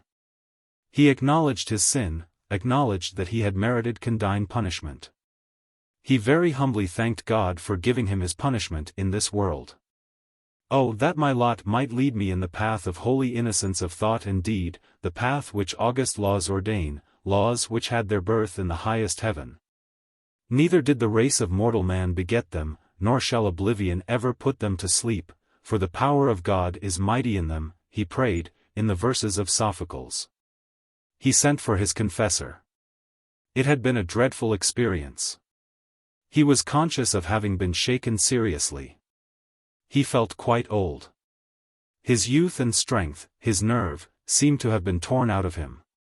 The world seemed to have slipped away from under him. Yes, the world. How should he meet the world? With equanimity and fortitude. What should he say and do? Nothing. Nothing. His confessor arrived. And he confessed that, since his last confession on the previous day, he had been guilty of the sin of anger. Also, he renewed his sorrow for a sin of his past life. He had not loved his neighbor. The barefooted friar absolved him, and commanded him to say, for his penance, one Mass for the present and eternal welfare of all whom he had offended. Hadrian laid open the Catholic hour on a table where it was not concealed and whence it would not be removed, tried to turn away his thought and to leave the incident behind him. That the effect of it would become manifest, that the memory of it would recur, he knew, but neither memory nor effect ever should delay his progress. He spent the rest of the evening in meditation on the future. At bedtime he did not go down to St. Peter's, but said his prayers by his bedside with childlike simplicity and feebleness. And care dispersing sleep lit on his eyelids, unwakeful, very pleasant, the nearest like death. Chapter 17. In the morning, Hadrian summoned Gentillato, Stirling, Whitehead, Carvale, Della Volta, Semphil, Van Christen. He fancied that the gentlemen of the chamber curiously eyed him. That was so. He guessed in a moment that now he always would have to stand the fire of curious eyes. To overhear the ostentatious whispers of people who wished to be known for nasty thinkers, of people who wished to see the Roman pontiff wriggling on a white-hot gridiron. Very well. He would stand fire, perhaps, up to a certain point. He would answer questions of general, but not of particular, interest. But there should be no merely human contortuplications. Their eminencies came into the throne room, where the Pope was sitting rather rigidly in a hieratic attitude, his hands on the arms of the chair, his feet and knees closed. His back straight and his head erect. He was a shade more pallid than usual. They each paid their respects in a different manner. Gentilado's mild pure visage expressed compassion mingled with a sense of personal injury. The assailants of the Pope also had wounded him. Sterling's dark face was locked up with the look of one who is determined to be righteous under all circumstances, while willing to forward to the proper quarter a recommendation to mercy on behalf of the prisoner at the bar. The Cardinal of St. George of the Golden Sail contained himself in personal innocence which precluded him from prancing to believe in the guilt of others. Della Volta's pose indicated ordinary but sympathetic curiosity. Carvale was white and Semphil was red, with impatient indignation. Like Gentilado, they both were hurt by the attack on their superior, but they were up in arms. Van Christen was very, very sad. His great melancholy eyes swam in a mist of commiseration. And Hadrian noted that his lips rested just an instant longer than usual on the cold pontifical hand. Chamberlains placed stools for the cardinals and retired. The Pope began to speak in his usual swift and concise tone.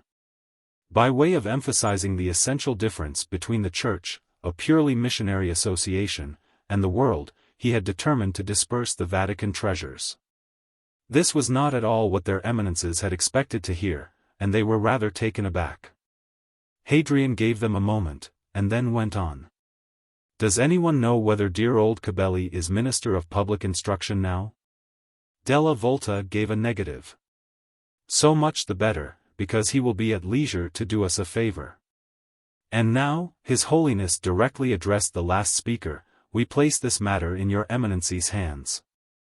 You shall have a breve of commission, and this is what you will do. First, you will collect Cabelli and Lonhi and Manciani as your board of advisers. Secondly, with their assistance, you will procure the services of the chief experts of the world, say 5.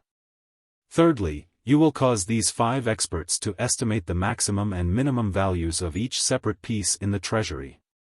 This list of values you will submit to us. Fourthly, you will have the pieces arranged, and the arrangement must be indicated on the list of values, in 3 divisions, the historic, the artistic, and the merely valuable on account of weight or character. Fifthly, you instantly will publish everywhere a note to the effect that the sale at fixed prices of these things will take place here from the 1st to the 6th of January following. He paused, for he saw that people wanted to speak. He conceded the word to Gentilado. Has your Holiness considered, said the Red Pope, that most of the treasures are consecrated to the service of the Church? Yes. We also have considered that the Church exists for the service of God in His creatures, that she does not serve either by keeping pretty and costly things shut up in cupboards, that the Church which set these things apart by consecration also can restore them to usefulness by desecration. Technically things consecrate can become desecrate by tapping them with intent to desecrate. We soon will descend to the treasury, and will tap all the sacred things into gems and bullion. That can be done, the Cardinal Prefect of Propaganda said. His heart pulled him one way, heredity and ecclesiastical prejudice, the other. There is one thing which I think it right to mention, put in Della Volta, the present officials of the treasury, and the buildings, what will become of them? The officials will continue to enjoy the stipends of their benefices. They will have other and more useful occupation than the furbishing of plate provided for them. As for the building, when the cupboards are empty they will be removed, and, the treasury being no longer there, the building will remain the sacristy. I should like to get a word in edgeways if I may, said Semfil. Doesn't your holiness think that the Italian government will interfere?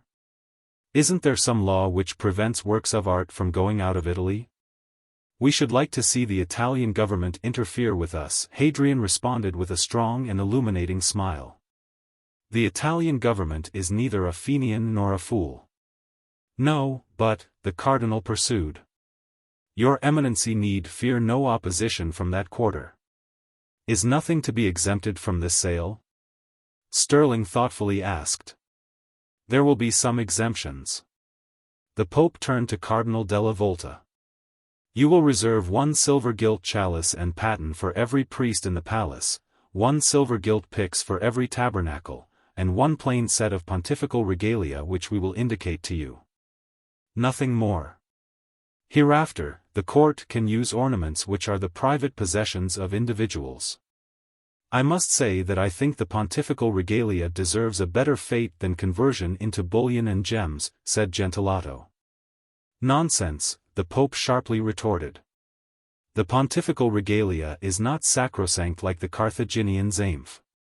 The frayed edges of his nerves showed themselves. I concede it, the cardinal admitted. Hadrian rose. We have summoned the sacred consistory for tomorrow morning, when we will issue our decrees in this matter. Semfil no longer could contain himself. He exploded with, "Of course your holiness has seen the Catholic hour?" Hadrian thought that he particularly liked this cardinal today for some reason. Yes, of course, his eminency looked better during Advent. The ordinary vermilion made his chubby rubicundity appear too blue. That was the reason. Oh, yes, the pontiff replied. Well, really, I never read anything more abominable in my life. Nor did we. All the cardinalitial eyes were directed toward the Pope. He remained standing on the step of the throne, and seemed to be changing into alabaster. Semfil, lashing himself to fury, continued, I should like to think that something will be done about it. So should we. Semfil prolapsed and stared. But surely your holiness will do something? No. What? Not answer them? No. One would have thought that there would be some canonical means of bringing the Catholic hour to book for aspersions against the Pope, Sterling said. There is the bull Execrabilis of Pius II. But it is not the Pope who is aspersed. It is George Arthur Rose, imperturbably said Hadrian. That's drawing it rather fine, Whitehead said, looking up for the first time. Fine enough, Carvale put in, with appreciation of the distinction. Excommunicate the editor, printer, and publisher, by name, I say, ejaculated Semfil. Sterling went on, one finds it difficult to understand what can have persuaded the Catholic hour to insert. Hadrian interrupted, just ask yourself this. Is it likely that an Urs periodical, and, when we say an Urs periodical, we mean a clerical periodical, for, according to McCarthy, the Urs clergy hold the Catholic press in the hollow of their hand, is it likely that an Urs periodical, which has the infernal cheek to dub itself the organ of Catholic opinion, and which once called Cardinal Semfila, what was it, eminency? Ah yes, assented Masher, could be expected to forego an opportunity of increasing its circulation at the expense of the Vicar of Christ? Oh, very good indeed! Exclaimed Semfil, with a hearty reminiscent shout of laughter. But, Holiness, Sterling gravely continued, one knows that the statements are not true. One knows that the article mispresents you entirely. They are not wholly true, and the article entirely mispresents us. One would recommend that that should be made known. It is known. Hundreds know it. They are not prevented from saying what they know, if they dare. Hadrian came down from the throne. A grey shadow hardened the sharpness of the face. The brows and the eyes were drawn into parallels, the latter half shut, and the thin lips were straight and cruel. Their eminencies mindfully retired. Van Christen lingered till the others were gone. Holy Father, he said, I guess that you're feeling it about as bad as the next man? Hadrian pressed the slim brown hand, on which the cardinalitial sapphire looked so absolutely lovely. "Perhaps, Percy," he said. "I think I won't go back to Dynam House this fall," the cardinal continued. "They can do without me, Holiness. If I'm any good to you here, I'm no quitter so long as my eyes remain black." "You always are good and useful to us, Venerable Father," the Pope very stiffly said, as he quickly passed through the curtains of the secret antechamber. Now the world had something to talk about beside the chances of universal war, and the inferiority of the present Pope. When the dispersal of the treasures of the Vatican was announced in the sacred consistory, 5 cardinals walked straight out to swear, or burst into tears. 8 spoke their minds quite freely and, in the case of 2, at the top of their voices, and the rest were dumb. Ragna, Burstein, Cacciatore, and Vivalli came to the conclusion that Hadrian's new move was a pontifical red herring intended to divert the scent from the newspaper calumnies against George Arthur Rose. They went about trying to make people see the thing from their point of view. Celts and Catholics throughout the world set up howls, and compared Hadrian to Honorius to the advantage of the latter.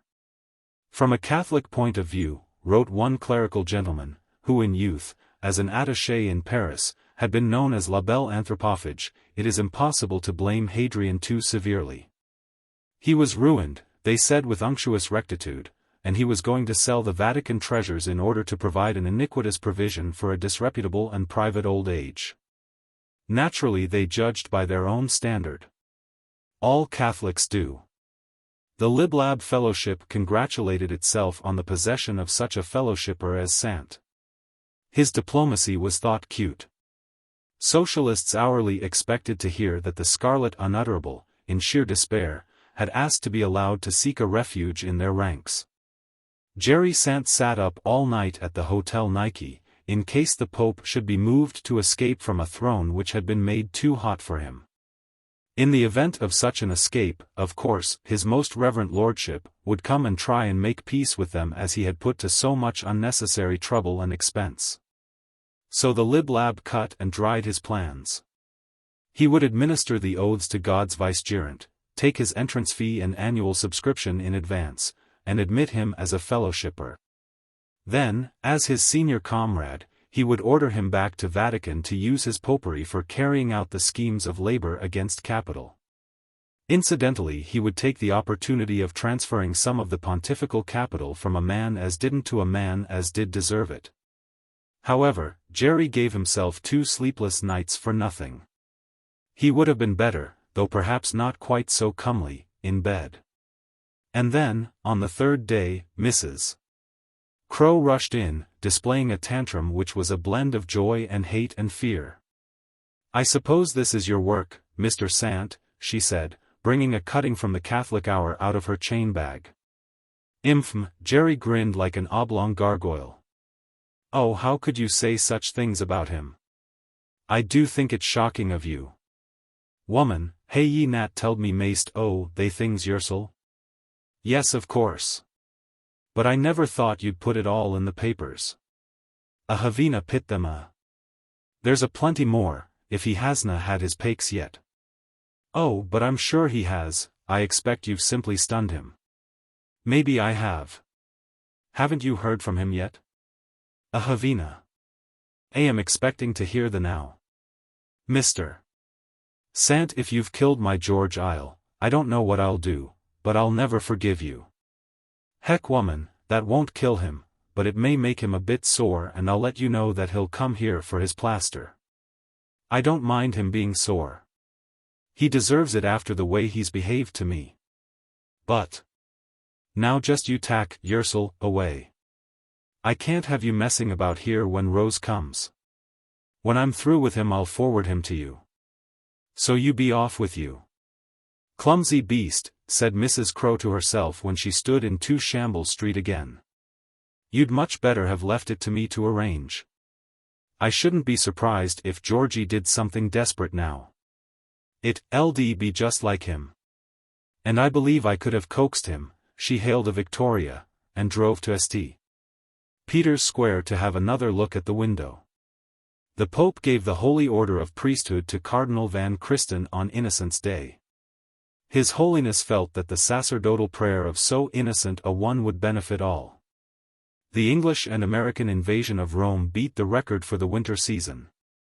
At a carpan-punch supper at Palazzo Caffarelli on Christmas Eve, it was remarked that the city just then contained all the world's multimillionaires. If war had been carried on in the antique manner, i.e., for ransoms and spoils, and if any power had possessed a sufficient military equipment, a new sack of Rome would have been an exceedingly lucrative undertaking. However, as it was, Rome sacked the multimillionaires. Despite the fact that the coming spring was likely to see the dawn of Armageddon, an astonishing number of people was unable to resist the temptation to purchase the treasures of the Vatican. The list of prices assigned by the experts had been submitted to Hadrian, who struck the mean between maximum and minimum. Greatly to the disgust of curialists who, when once the idea was grasped, were anxious to drive good bargains. They suggested an auction, which the Pope incontinently refused, saying that he was going to compete neither with tradesmen nor with brigands. He made it easy for museums to acquire historic specimens, the merely artistic chiefly went to private collectors, and the world acquired the valuables. The collection of lace alone fetched £785,000. And the total takings, amounting to £430 million sterling, were deposited in the Bank of Italy. Signor Ponchira made it a great deal more than convenient to accept another invitation to the Vatican. This time, it was a short visit which he paid, and a fairly momentous one. The Pope did all the talking.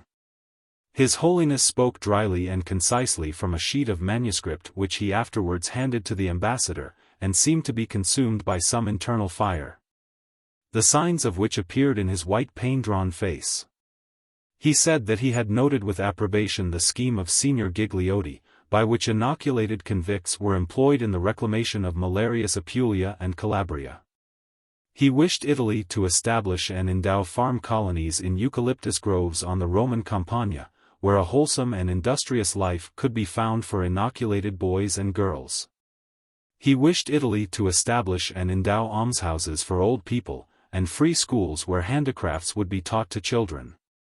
He wished Italy to establish and endow scholarships for the study of Italian archaeology, the idea being to foster a spirit of enthusiastic patriotism. By excavating and studying and preserving the buried cities and monuments and treasures of antiquity with which the sacred and glorious and inviolate soil of Italy simply teems. Lastly, he wished Italy to give rewards, say of 1,000 lire in cash to every man and woman between 20 and 30 years of age, who had served one master or secular firm since Lady Day 1899. And who cared to claim such a reward.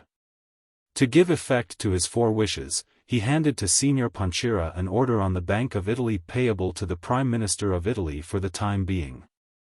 The value of the order was 33 million sterling. It was an offering in honor of the 33 years during which God as man had labored for the love of men. It was to be the nucleus of a national fund which was to be called the Household of Christ. This fund was to be administered, on the lines stated, by one male member of the royal family of Italy, the Prime Minister, and the Minister of the Interior for the time being, and by 9 trustees drawn in rotation from the list of nobles in the Golden Book. The first of these 12 was to hold his trusteeship for life, and was to be nominated by the King's Majesty within 1 year from the present date. The second and third were to be ex officio trusteeships. Of the 9 nobles 3 would retire each year, and the next 3 on the roll would succeed them. No ecclesiastics were to be concerned with the fund in any way, unless they were nobles eligible for trusteeship, or unless they were paid servants appointed as chaplains by the trustees. Hadrian's particular desire was that the Household of Christ should become in every sense a department of the government of Italy. Signor Ponchira came out reeling, and furiously drove in the direction of Monte Sitorio. Here, he picked up Signor Zanatello, and the two carried their little basketful of news to the Queen Regent in the Quirinale. 11 minutes in Her Majesty's music room sufficed to send the 3 quickly through the Hall of Birds, and upstairs to the Marconigraph office. by which means they announced the scheme to Victor Emmanuel at Windsor Castle. The sovereign's reply was characteristically Italian, and, therefore, splendid. I add 1,000,000, the Queen adds 1,000,000, the Prince of Naples adds 1,000,000, all sterling. The Prime Minister sent the nation's thanks and asked His Majesty to nominate himself as trustee. He got this gorgeous answer. The trustees will be nicknamed the Pope's 12 Apostles. The Voce della Verita and the Osservatore Romano instantly would assign to me the role of Judas. Signor Ponchira sent this message, Sire, there was a 13th apostle. The king retorted, but he was an afterthought. That made Queen Elena laugh. The king continued. Zanatello, take this money, give a receipt in the name of Italy. The Queen Regent will issue a royal decree constituting the Household of Christ as a government department. I nominate the Duke of Aosta as the royal trustee. This scheme is just what Italy wants at this moment, give it effect at once. Zanatello implored His Majesty to become trustee. No, came the final response. I will assist most strenuously in an unofficial capacity. When there is room for a 13th apostle, I will perpend. Meanwhile I engage to double the fund within 1 year. The King of England will assist. Hadrian first read about the acceptance of the gift to Italy in the next day's Populo Romano, one of the most respectable papers in the world, he used to say. He felt that he had achieved another step, and instantly proceeded to the next. He summoned the Syndic of Rome, and made over to him, as a free gift to the city, all the movable sculpture, paintings, tapestry, and archaeological specimens then present in the Vatican. Simultaneously, he canonized Dom Bosco and Dante Alighieri and published the Epistle to the Italians. This document was mainly hortatory, and directed against disbelief and secret societies. He bade Italy to consider herself as the temple of art in Europe, and to set herself, by the contemplation of masterpieces of human workmanship already in her possession, or to be added to her possession by future discovery. To produce herself as a country and a people prepared for the Lord who is altogether lovely. He spoke of the Mafia with admiration and with horror. It was a brotherhood rather than a society, he said. It was a brotherhood of individualists each devoted to the service of his brother. Its essential virtues were honesty, mutual help, self-restraint. Nothing could be better. But the devil had distorted the operation of so excellent a scheme. His iniquity tempted the mafiosi not only to help each other in good deeds, but in evil, chiefly in evil deeds. They murdered and screened murderers, and forgot, thou shalt do no murder. They robbed and screened robbers, and forgot, thou shalt not steal. They alleged that Mazzini had welded them into a corporate body for political purposes, and had given them for a motto Mazzini autorizza furti incendi avvelenamenti, from the initials of which phrase they drew their corporate name. In place of that wicked and abominable sentence, he gave them Madonnina applaudi fraternita individualita amore. Let the Mafia flourish with that motto for its ruling principle. Italy was seeing the burden of poverty removed from her children, was seeing her youth enabled to cultivate talents, was seeing the honest labor of her manhood and womanhood rewarded, was seeing refuge and provision prepared for old age. Rome set herself nobly to work at housing the treasures of art which Hadrian had given. Immense and splendid palaces were planned for them and began to rise on the Esquiline and Sicilian hills. And the gracious forms of the old gods were to stand beneath arcades of marble, white and pure as lilies without, mosaic of bright gold within, amid the groves upon Janiculum. Honest men came by their own. There were no unemployed. Consequently, no hearts were soured while hands were used, and anarchy began to fade away into the obscurity of bad old rubbish rejected. The Epistle to the Italians, too. They were in the mood to listen to anything and everything from that dear little piece of omniscient omnipotent omnipresent aloofness whom they called Papa Inglese. To the strong and simple Italian temper, his words carried conviction by reason of their own essential simplicity and strength. He speaks like one's own conscience. said Caio and Tizio and also Sempronio. Hearken and obey him, then, invected Maria and Elena and also Margarita. Chapter 18. Italy was not first in the heart of Hadrian. She was third. He served her, because he saw her instant need. The second of his loved lands did not know herself to be in need of him, hence, he offered her no more than courtesy. He did not want America to tell him not to monkey with the buzzsaw. And England was first. And what could he do for England? The thought, that he might do something, alone sustained him now. Life among the millions of articulately speaking men had become an ever-present horror to him. He frequently wondered what prevented him from hurling himself from the windows on to the stones of Rome. He actually sent for a case of safety razors, and banished knives from the pontifical apartments. Oh, for the wings of a dove, then far away, would I fly. There was a boy named Roebuck who sang that, in New College Chapel in Commemoration Week 25 years before. The golden voice, the incomparable young voice came back to him in golden Rome where he was longing to be at rest. A scarlet arm held back the blue linen curtain of the door, and Cardinal Archbishop entered. "I think we missed this, Holy Father," he said, and offered a more than a month-old copy of the Catholic Hour. Hadrian in a moment dragged himself erect physically and psychically. He took the paper and read. "We have received a long letter from D.J. taking us to task for exposing George Arthur Rose in a way which he calls savagely cruel. He says, I thank God that I cannot appreciate the humor which speaks gaily of a man enduring 18 months of semi-starvation, and at the same time struggling hard to earn a livelihood by his pen. For the honesty of his strugglings I can vouch. Whatever his past may have been, and I believe that your article is in the main erroneous, surely it is better to leave it as past. As a convert, he had to endure for the faith that is in him. Once before in his checkered career, at a moment when he had a means of living by his own hands within his grasp. A gratuitous newspaper attack snatched from him the support which he had made himself to lean on. At the present time he is leading an existence which is bitter enough to himself and quite harmless, not to say beneficial, to others. And I feel compelled to tell you that I look upon your onslaught as both criminal and disgraceful. Another correspondent writes, I was much grieved at your article called, Strange Career, etc.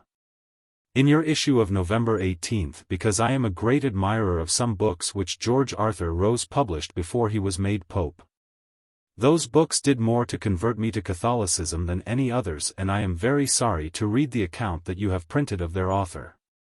Yet another correspondent writes, it may be well to inform your readers that the Austin White who wrote the very offensive letters headed Rhypocondylos Religion in the Jacorian Courier some few years back is the George Arthur Rose alias the Pope of Rome about whom your readers were so amply enlightened in the columns of your issue of November 18th.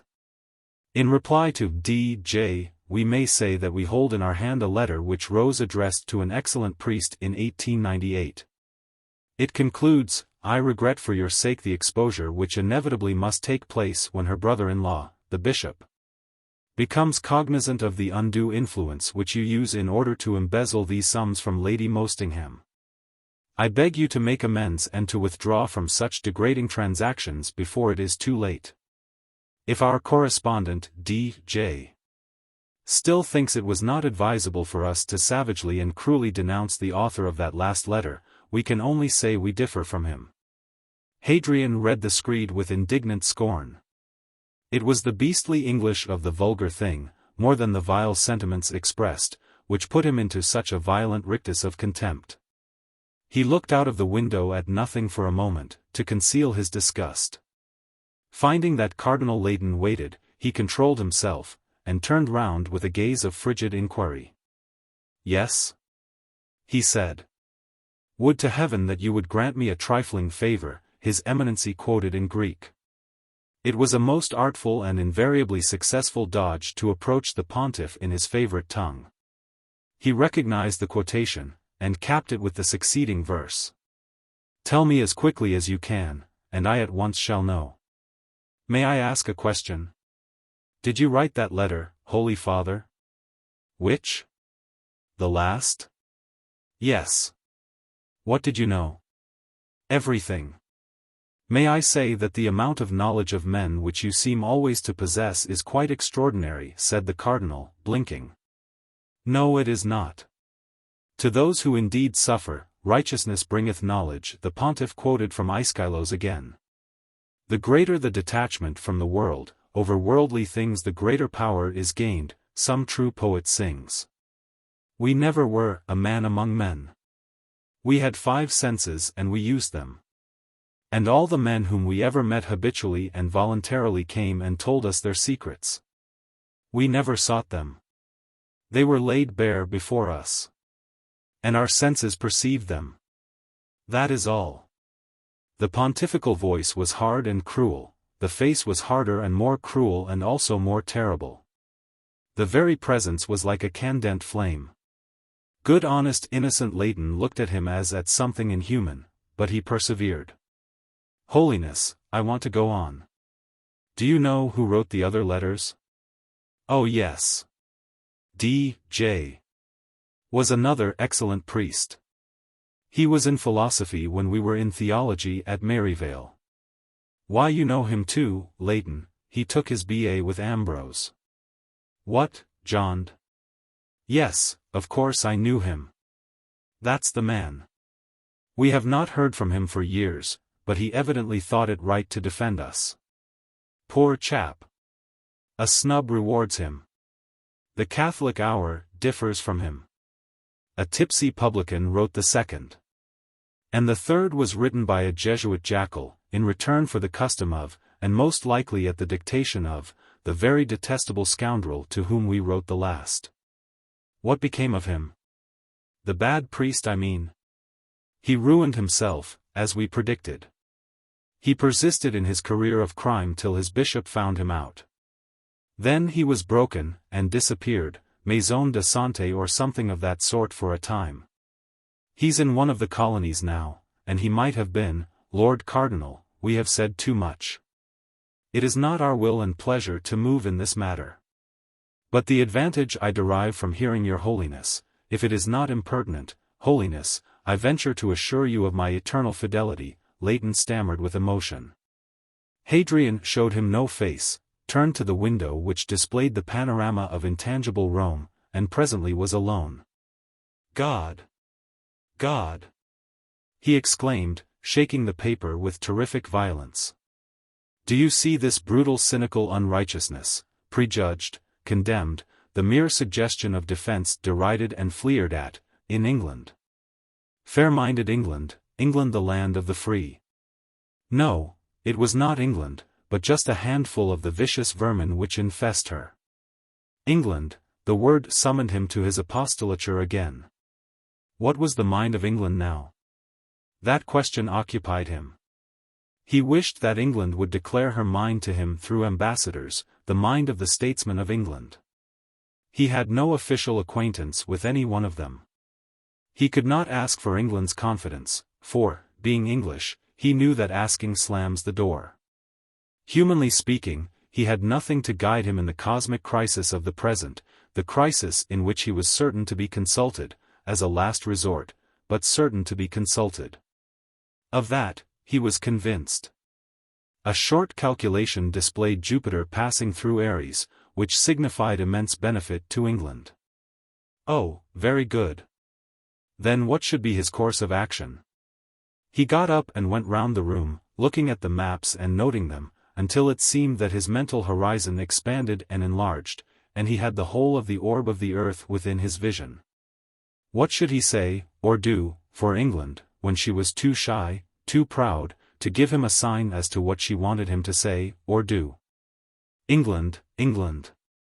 Land of hope and glory, how shall we extol thee who are born of thee? Wider still and wider shall thy bounds be set, God, who made thee mighty, make thee mightier yet. He would say and do that which was given to him to say or do. As an Englishman, he had his intuitions. And he required no confidences. England, the shy, the proud, should be served by her shy proud son, the servant of the servants of God. The divine afflatus of patriotism inspired him, brightening his eyes, erecting his head. He sat down again, took his writing board on his knees, and wrote. Anon, he rang the bell and gave some orders. Also, he sent some written slips of ciphers to the operators in the Vatican Marconigraph office. On the 22nd of January, the Supreme Pontiff descended to the Basilica of St. Peter by the Vatican, and sang Mass for the repose of the soul of Queen Victoria, the Great, the Good. The same day, the English newspapers announced that His Holiness had sent a cardinal obligate to place the Golden Rose, the pontifical tribute to virtuose queens, on Her Majesty's tomb in the mausoleum at Frogmore. Chapter 19. The Italian socialists having been won for Italy, and the German socialists by the German Emperor, the British socialists began to wonder where they themselves came in.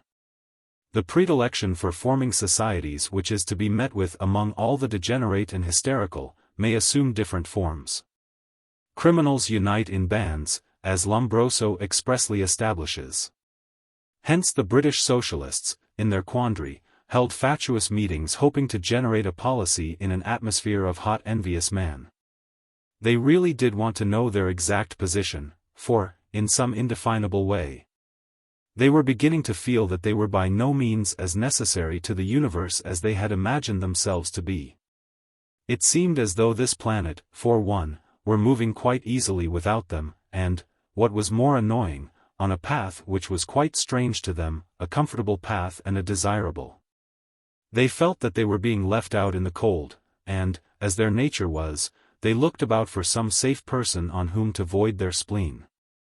They began with the Roman Pontiff. That an archaic potentate of his caliber should prove to be fresh and actual and vigorous, struck them as something of a nuisance. They had deemed him hardly worth consideration, a decayed relic of antiquity, useful perhaps as a monument of the bad old days when the world was drowned in damnable idolatry, but nothing more. That any man whose reputation so publicly had been besmirched as his had been, should dare to hold up his head, to live and move and have his being, to dispose of millions of money and of the minds of nations, struck them as simply atrocious. He had refused the honor of their alliance, had scorned their overtures with contemptuous silence. They would return him scorn for scorn, they would show him what he had lost. If he flattered himself that his so-called epistles to this, that and the other would have any influence, the sooner he was undeceived the better. The Lib-Lab fellowship soon would let an unhappy old drawler of platitudinous flapdoodle like Hadrian know his place, quoth the blameless comrade Bob Matchwood. All the same, amid all the rhapsodic rhodomontade of sound and fury signifying nothing, there remained among the fellowshippers just enough intellect to perceive one thing. Comrade Frank Canallan put on his pince-nez, and, with a spasm of jerks and twitches, was delivered of the opinion that the Lib-Lab fellowship could not hope to recover anything like a respectable position in the popular estimation as long as it remained where it was. He said that to blink the fact that Lib-Labbery had taken a false step in approaching the Pope of Rome was not a bit of good. Lib-Labbery had courted a snub, and had been smitten with the snubbiest of snubs. If he might use a metaphorical expression, he would say that Lib-Labbery had been enticed into a bog and made to look unspeakably silly. If he might use a poetical expression from Shakespeare, he would say, like unbacked colts they pricked their ears, advanced their eyelids, lifted up their noses, and calf-like followed through toothed briars, pricking goss, and thorns, which entered their frail skins, into the filthy mantled pool, where, dancing up to the chins, the foul lake o'erstunk their feet. It began to dawn upon the Lib-Labs that the comrade was doing the very thing desired. He was leading up to the customary denunciation of some traitor. He was about to provide them with the name of the usual scapegoat. They prolonged pleased ears in his direction. He would go further. He would say, still using the expressions of the immortal bard of Avon, your fairy, which you say is a harmless fairy, has done little better than played the jack with us. This was something like. The meeting's ears positively flapped. And then, being unable to keep on his pince-nez any longer by reason of a steamed nose, he brought his climax to an abrupt term by demanding the instant and public expulsion of Comrade Jerry Sant. That was voted nem. Con. The Lib-Lab Fellowship shook off the dust of its dirty feet at the traitor, and Comrade Matt Matchwood said some very slighting things about him in the Salpinks. No one is so facile and energetic about believing evil as a pessimist, that is to say a socialist, and, when one traitor is detected, what could be more natural than for others to be suspected? It happened so. The mutual jealousy, the flaring incompetency, the sordid selfishness, which always infected the socialist demagogues. And, of course, the essentially sandy foundation upon which the socialist system was based, led to further and more fatal dissensions. Suspicion mated with baffled purpose. Recrimination was the offspring of the match. The fellowshippers, who had connived at the scheme of Jerry Sant, found themselves accused as his accomplices, and denounced and expelled in turn. From dissension it was no more than one step to disunion. Each demagogue, fearful lest he should have to take up an honest trade for a livelihood, devoted persuasive loquacity to the attracting of personal supporters. Burnson battened on Battersea. West Ham went a-whoring after strange bills. Glasgow got into the galley of Carity. And Devana succumbed to a split-thumbnailed and anarchistic plumber. Schisms within schisms ensued. Dens and caves received the remnants of the Lib-Lab Fellowship. Mutual damnation was the order of the day. The socialists were almost Christian. The ranks were thinned by internecine war. Then came desertions. Socialism didn't pay, and socialists openly asked conservative agents for Tory gold. When it was refused, they swore, after their kind. Labour, without the U, looked about for the patronage of capital. And British socialism was in a fair way to perish of its own radical fatuity and instability. Hadrian watched the process of disintegration from his tower in Rome, watched the natural absorption of the more respectable socialists by the more respectable community, and he was glad. Very soon now the silly obscene heresy would die and disappear, with the obsolete delusions of gymnosophists, Anabaptists, Picards, Adamites and Turlipans. Hadrian was glad.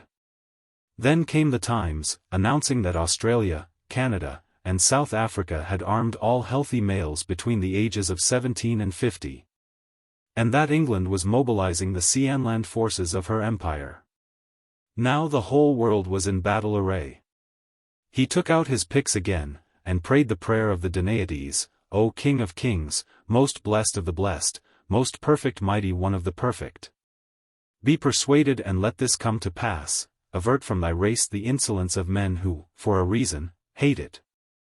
And plunge the black-benched pest into the dark abyss. It was a pagan enough prayer for a pope to utter. It was a fierce enough sentiment for an altruist to express.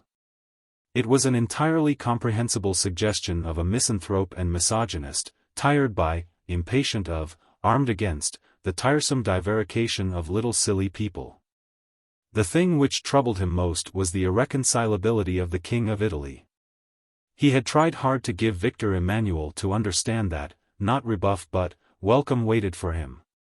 He knew the benefits which cooperation of Pope and King would bring.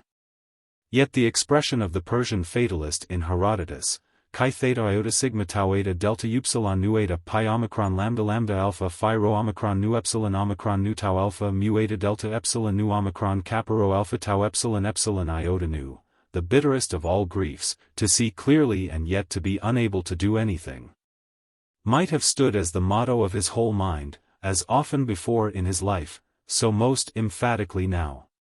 He recalled the Cardinal of Caerleon. The blameless Sant and his companion were in a pretty pickle. Expulsion from the Lib-Lab Fellowship included, not only the withdrawal of funds but also, a threat of prosecution on a charge of obtaining money on false pretenses. The last they could afford to laugh at. No English court of law could or would convict upon the evidence producible. The first was tiresome, but of course they had a little put by. And with regard to the future? Mrs. Crowe now was quite certain that Jerry had made a mess of things. She began to think with longing of her lodging house. What was the good of staying on in Rome? Yes, and who was going to pay her expenses, she would like to know. She impatiently put that point before her paymaster. He did on a forensic air, and asked for time to advise himself of the matter. She demanded how long he would require. He remarked on the feminine propensity for kicking a man who has been knocked down, and ramped and raved till he thoroughly frightened her. Your Pict is a truly awesome figure when he is red with damp rage. She shrank into a corner whimpering, for she thought he was going to strike her. Instead of that he cooled to sudden wheedling. And anon he cuddled her. She permitted. It was better than nothing, and she felt as though she really needed something of the sort. How could she so misunderstand him? Of course he was not going to desert her. They both were in the same boat, and must sink or swim together. For his part, he intended to swim. She might have known that he was not the man to give up when matters had proceeded so far. But, she urged, what could they do? Do? They could do a fair lot of things. To begin with, they could go and wait on a lot of the old cardinals and make their zells a nuisance. They went to Ragna, and told him very pretty stories. Their statements were as a treat of almonds to him, but he gave no sign of that. He was suave, polite, said that he would see what could be done, and bowed them away. They went to Whitehead and got no satisfaction.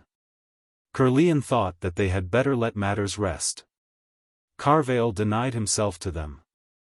Stirling listened to them with judicial gravity and gave them no response.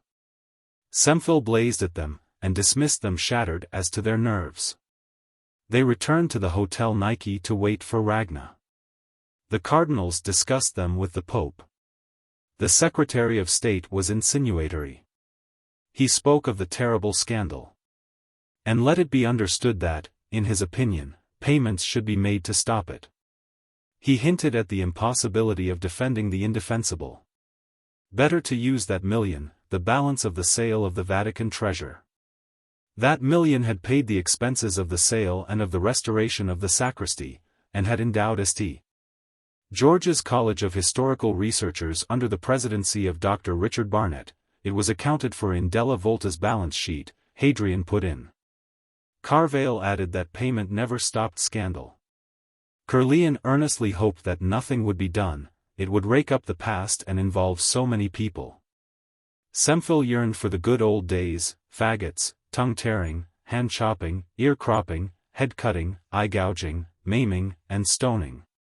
And the groaning with much wailing of those impaled by the spine, and all that sort of thing out of the Aemonides. He loudly said so, and was silenced by a look from the pontiff's scornful anguished face. Discussion languished. Then Hadrian said, "Bring them here." Sir Eulo pitted across the city on a motor bicycle, and burst into Via du Macelli, a scarlet Hermes, with the Annunciation. "You are summoned to attend our Most Holy Father in the Vatican." Mrs. Crowe hiccuped at last, and bolted upstairs to put on her most fetching hat. Jerry Sant grinned spikily through a tattered mustache. The two got into a hired Victoria, and followed the gentleman of the secret chamber. Hadrian received them in the throne room. He did not occupy the throne, but the central chair of a semicircular group of 5. Ragna, Stirling, Leighton, and Prooimion used the others. The latter had a pigskin portfolio on his knee. In front of the ecclesiastics were 2 chairs of equal importance. The man and woman lounged there. It was quite a family gathering. But between the church and the world, Sir John stood by a little table furnished with the pontifical phonographs. "We have summoned you, in order that ye may speak your minds to us." The Supreme Pontiff said, "But ye shall know that we will not hold any communication with you except our utterances and yours be recorded by these instruments." His voice was very frigid, but there was neither menace nor offense in it. His quiet tone totally was at variance with the furious defiance of the matter of his words. The paradox disconcerted his hearers. Sant went magenta with wrath, remembered how much he had at stake, and was canny enough not to demur. With an attempt at an easy laugh, he said that it was a little unusual, not quite what he expected, but he didn't want to be unpleasant to his lordship, and so he had no objection, he was sure. And he lolled in his armchair, as who should say, "Am fair easy." Mrs. Crowe bit her upper lip, but said that she had no objection either. Hadrian waved his hand. And the pontifical gentleman sat down and set the machines in motion. The Pope put the woman to the question, "Madam, what do you want?" Face to face with that, she failed to put her want in words. It was an acrid, pungent, permanent want, not to be named. She bit at her upper lip again, and looked at Jerry for a lead. He proceeded, "I think, Reverend Sir, that it will be more advantageous for all parties if I was to speak for Mrs. Crowe. We will concede the point." "Sir, what do you want?" the pontiff said. Then the virtuous Jerry also began to flounder. Want? But he wanted several things. "Name them," the Pope commanded. "Well, reparation, damages." "For what?" the Pope inquired. "For ma loss of time whiles I've had to be here, and for ma business which ye may say's gone ta th dogs, and for the loss of ma lib-lab fellowship." "To what extent have you suffered?" "To fat extent." "Well, I'll let you know. I've been here since last July, say 8 months, say 40 weeks, say 300 days. And I take ordinarily £1 note per day on journeys for expenses, but it's cost me a heap more than that this trip. Ye can call it £500 for out-of-pocket expenses. Then there's ma business which I've had to neglect, 8 months, better say a year at 150 for salary, and commissions, say another 50. There's 800s. Then they've had the cheek to expel me as a fellowshipper, as I suppose ye've heard. Of course that's very damaging to ma prestige, say to the extent of a couple of thousands.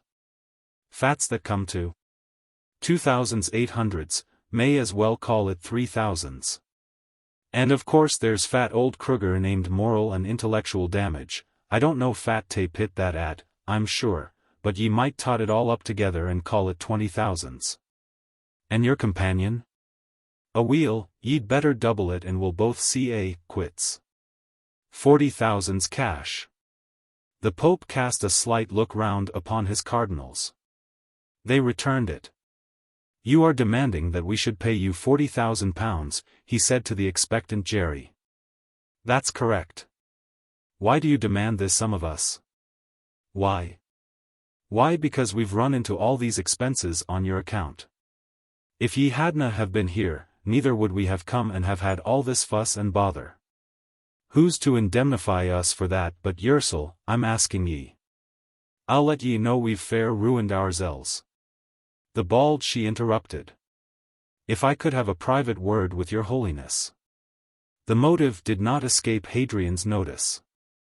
"Daughter, your conduct and your notorious proclivities debar you from a private interview with any clergyman, except in the open confessional."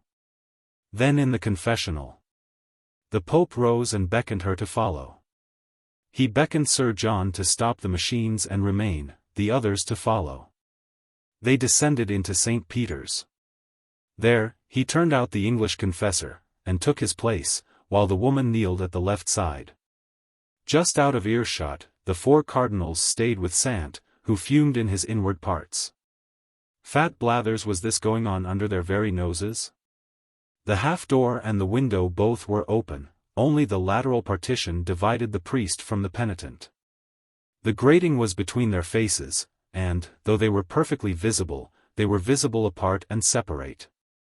Hadrian in a low tone recited, "May the Lord be in thine heart and on thy lips," and put himself to listen. Through the grating there came a whine. "Georgie! My child, there is no Georgie here, but only your judge. Confess your sins, if you will, only to Almighty God. Show contrition. And, by his authority committed to me his minister, I will absolve." Then the devil entered into her. She incoherently spluttered, "I have no sins, if I had, I wouldn't tell you. You reject me, oh I'll make you regret it, I'll make you suffer as I have, I'll show you up for what you are, she stiffened and rushed across to Jerry. "Now do your worst," she said. And her face was livid. Sant gripped the lapels of his grotesque frock coat and approached the white figure which emerged from the central compartment of the confessional. "I should like to make an end of this matter," he said. Hadrian led the way to the throne room, the phonographs were set to work, and the conference was resumed. "Now," said Jerry, "I'm thinking that your right reverence had better let us know definitely what ye intend to do." The Pope spoke rather more slowly and with more singular mildness than before. "You demand that we should pay you £40,000 in reparation for damage which, you say, we have caused. That's so. It is useless to point out to you that we did not ask you to waste your time in Rome. I should have been surprised if ye had have. And that we did not force you, or induce you, to neglect your business. Nay. Ye never thought I'd have dared to face ye as I have. And that we were in no wise concerned with your expulsion from the Lib-Lab fellowship. But ye were. If ye'd have had the civility to give the deputation a satisfactory answer, or even to have satisfied the fellowshippers afterwards, or to have made it all right with me so as I could have settled them, then there wouldn't have been all this trouble and unpleasantness, my lord. Some men are gifted with an abnormal capability for making the greatest possible fools of themselves. For the credit of the human race, it must be said that indecent exhibitions of this kind are rare. Mr. Sant, does it not occur to you that you are engaging in a very foolish and a very dirty business? Dirty business yourself. Who are ye talking to? My hands are as clean as yours any day. Who owes £20 notes to this lady I'm brought with me? We do not know. Infam. Well, suppose I was to say it was yourself? You would tell an officious lie, Mr. Sant. The Pope turned to the woman. Madam, do we owe you £20? You owe me a great deal more than that, she barked. Mr. Sant alludes to a specific sum of £20 odd which was due to this lady's deceased husband for books, newspapers, and stationery. Supplied some years ago when he kept a shop, the Pope explained to the cardinals, with a gesture to Talleyrand. The Cardinal of Prooimion extracted a slip from the portfolio, and read a receipt for the amount named plus 5% interest. This document was dated the 31st of the previous March. The Pope continued, "You know, madam, that we paid this bill the moment we were in a position to pay it. You also know that payment was long delayed solely because you yourself, by calumniating and libeling us to our employers and to those who called themselves our friends, prevented us from earning more than a bare sustenance." Jerry burst in, "Well, if ye paid her, why shouldn't ye pay me? Because we do not owe you anything. Then ye mean me to put some more about ye in the papers? Listen, Mr. Sant. We look upon you as a deeply injured man. Heck. Now that's something like. We look upon you as a deeply injured man, injured by himself. You have been your own enemy. You have suffered loss and damage simply because you have allowed yourself to persist in doing silly things and wicked things. Now, is it useless to ask you to change all that? Will you turn over a new leaf and begin your life again? You shall not be left alone. You shall be helped. I want my money. If you wish to do well for yourself, if you wish honestly to earn a better living than you ever have earned, you shall have the opportunity. An appeal to a goodness which is not in him is, to a vain and sensitive soul, a stinging insult. Jerry's face became wetter and redder. And fat about damages for the past, he barked. You shall have a chance for the future. Then ye will na pay. Ye want me to show ye up in the papers again? You may put what you please in the papers. We will not pay even a farthing to prevent you, Mr. Sant, not one farthing. Then I'm not to get anything? At a threat? No. Nothing. Defiance hurled denial at the brute. Fat are we waiting here for, woman? Sant snarled at Mrs. Crow. Here, let's get out of this. He makes me fair sick with his holy preaching. At the door, he turned round, bragging boldly like a cock beside his partlet, and waved his bowler hat, but ailmac, ye squirm, ye, inzek, he foamed. Ragnar was furious. Holiness, why don't you shoot them at once? You are sovereign within these walls. Give order for their arrest before they leave the palace, Holiness, and have them shot. It is our will that they be left to the common executioner, the Pope disdainfully ordained, sitting very hieratically in his chair, young, rigid, and terrific as the Flamen Verbialis. The audience had been a fresh phase of agony to him. He had tried to merge his humanity in his apostolature, and had failed, and the failure was torment, physical, poignant. He was indignant. And he was dangerous. Their eminencies inquiringly looked at him. Leighton blinked, and thought it a dreadful pity. Talleyrand was for running out and trying to persuade the blackmailers even at some cost. Anything was better than scandal, he said. The Pope told him not to be a stupid fool with his infernal hankerings after compromise. Fancy paying for silence. His Holiness scornfully adjoined. No, but Holy Father, I think if you were to leave them to me, I could find some way of silencing them. Silence is what we want indeed, whatever. Your Eminency is well skilled in the art of silencing people, bad and good. It is by no means an honorable art, and you are prohibited from practicing it. We believe that you had ceased to practice it in 1899. Were we in error? No, indeed, Holiness. It was merely a suggestion of mine, indeed, the Cardinal burbled. Drop it then. The Pontiff slammed at him. Indeed I do, Holiness, indeed I do, whatever. One would hardly have believed that such blatant wickedness could have existed in the world, Sterling gravely meditated. Holy Father, it will all begin again, Leighton sadly sighed. Let it begin again. Hadrian challenged, white flaming, irate, retiring to the secret chamber. Their eminencies went out through the other door. They were not at all pleased with the Pope. In the first antechamber several cardinals were congregated anxious for news, Arezzo and Courtly each in a sedan chair, Percy, Fiamma, Della Volta, Semple, Carvale, and Whitehead. Ragnar was of opinion that the charges ought publicly to be answered, that is to say if they could be answered, but, could the accusation satisfactorily be disposed of? No one put the question, but the aroma of the idea of it was in the air. There was so much mystery about His Holiness, Arezzo said. There always has been. He is a most incomprehensible creature, indeed, Talleyrand pronounced. One might expect anything, everything of him, the height and depth of good and bad, extreme virtue, extreme vice, one almost could believe him to be capable of anything, Sterling adjudicated. Oh yes, until you have heard him explain, little Carvale put in. Did none of your eminencies ever watch him in his talk? I have. Shall I tell you the difference between our Holy Father and ourselves? We see things from a single viewpoint. He sees things from several. We decide that the thing is as we see it.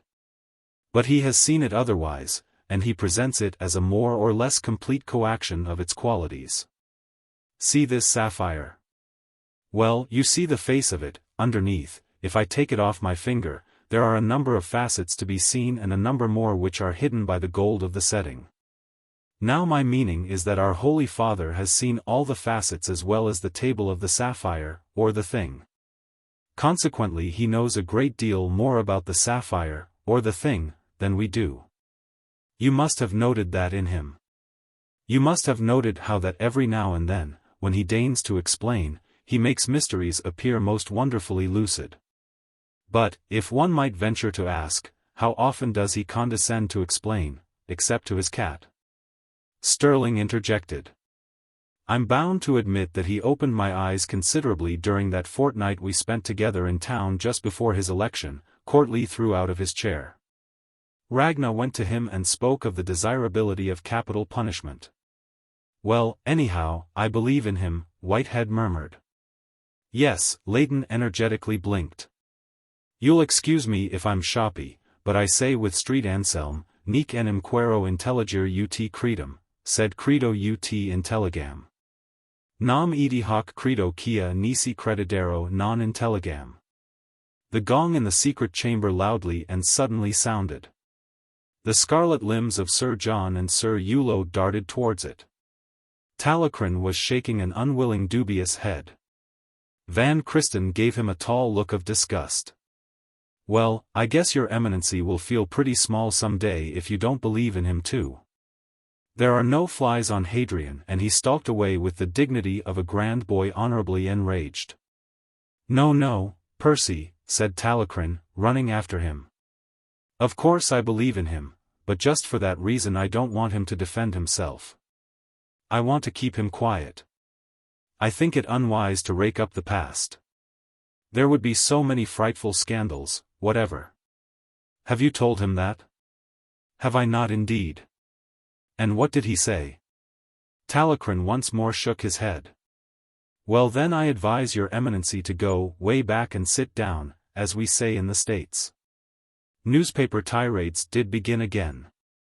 The previous attacks on the Pope almost were forgotten, horribly pungently palate-tickling though they were, at a time when men's minds were filled with wars and rumors of wars. But the Fleet Street fishers, who knew their business, were aware that the public appetite is capricious and must be tempted with a variety of bait. Even wars and rumors of wars are apt to pall. One must not cry wolf too often. Tired of black gnats, trout must be tried with mayflies, for newspapers must be sold, or the soap and cocoa people will quake. And newspapers will not sell unless their news are new. So, when the editor of the Daily Anagraph received a couple of letters from Jerry Sant and Mrs. Crow, proffering certain tasty information, and asking for an offer for same, he consulted his proprietors. The subject certainly was not entirely novel, but what had gone before merely had been so to speak an appetizer. This was the strong meat, the piece de resistance in the banquet of garbage. Sant was in possession of exclusive information. The publication of it would mean a boom for the paper. Editors cannot afford to be curious about the morals of their contributors, or indeed of anything bar the quality of their contributions. Neither proprietors nor editor were actuated by any sort of malice, personal or professional, in defaming the Pope. Their motive was merely commercial. Therefore, they offered £4,000 apiece to Sant and his accomplice, and they invested a similar sum in amateur investigations. At intervals during the next few weeks, the Daily Anagraph published articles reflecting on the character of God's vicegerent. And 2 columns daily were set apart for anonymous ex parte statements concerning his career. Oh, it all began again. The points insisted on were that he was, and never had been anything but, a lazy luxurious. The second intention was, debauched, Jesuitical Machiavellian and false pretentious ignoramus. Oh, it all indubitably began again. Mediocrities, entrusted with power over their fellow creatures, invariably develop into tyrants. All history proves it. The tyranny of the clergy was bad enough, but it was as nothing in comparison with the sordid tyranny of the press which we now complacently tolerate. Calumny culminated with a concoction of the Calvus crows. It was admitted that the high-water mark was reached. Hitherto, the very virulence of the assaults had engendered a certain amount of unexpressed sympathy among stockbrokers, naval, varsity, and other thoughtful men. Our representative had called at Archbishop's house, had interviewed Monsignor this and Monsignor Canon that, inviting the candid expression of opinion on the subject of pontifical infallibility, as viewed in the fight of recent journalistic enterprise and research. The distinction between infallibility and impeccability had been impressed upon our representative, but that was all. No defense was offered either by the Pope or by his poor benighted papists. Then, by slow degrees, the elect, the intelligent, began to persuade themselves that, after all, the early misdemeanors of George Arthur Rose, if they were as stated, were altogether apart from the pontifical acts of Hadrian the Seventh. The latter distinctly were admired throughout the world, the former, well, they were a pity.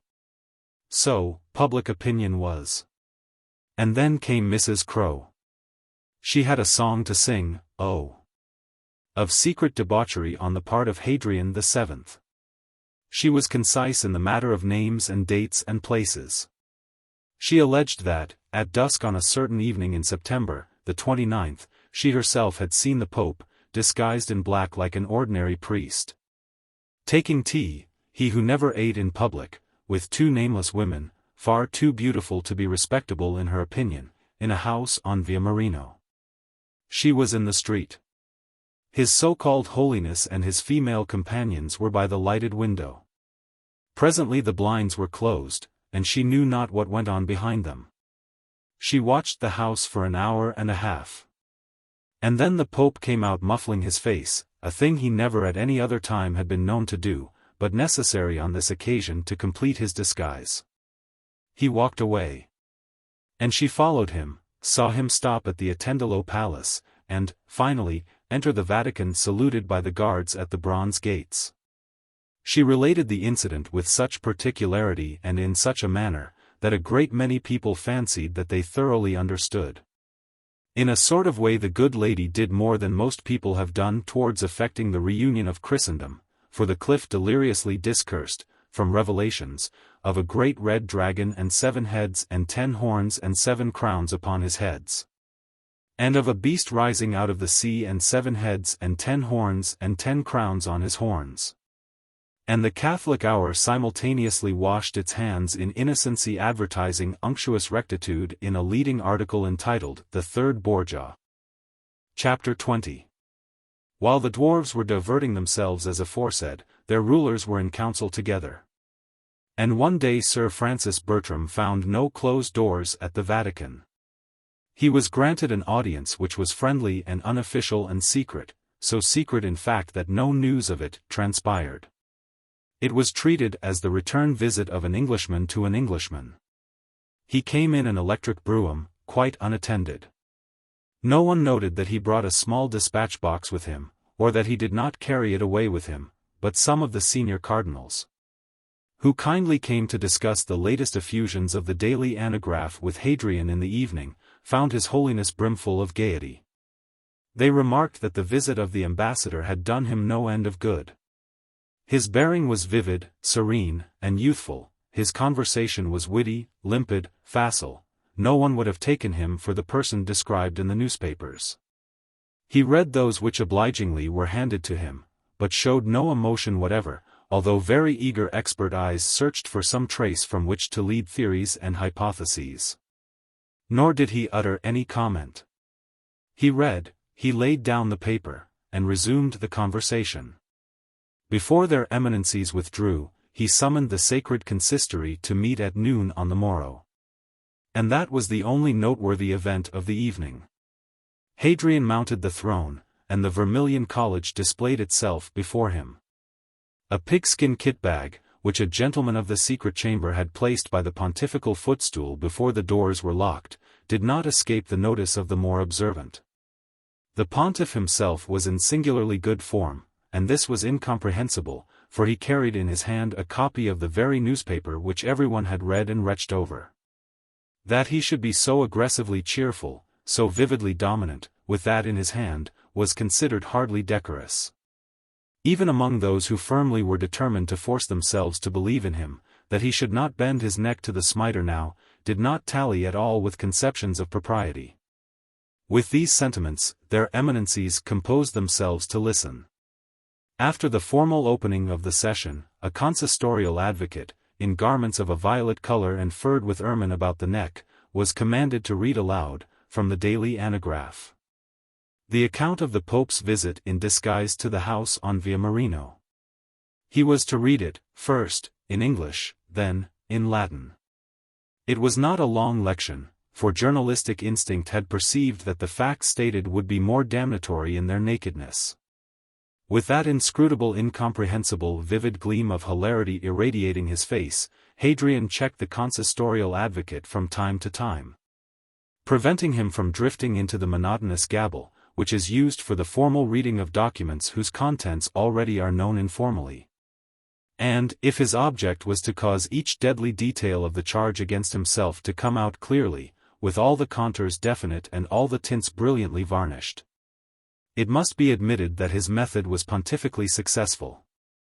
Ebene Dunque, muttered Cardinal Ragna. Hadrian darted a word at the Cardinal Prefect of Propaganda. Will your Eminency have the goodness to describe, to the Sacred College, your acts of the afternoon and evening of the festival of St. Michael Archangel?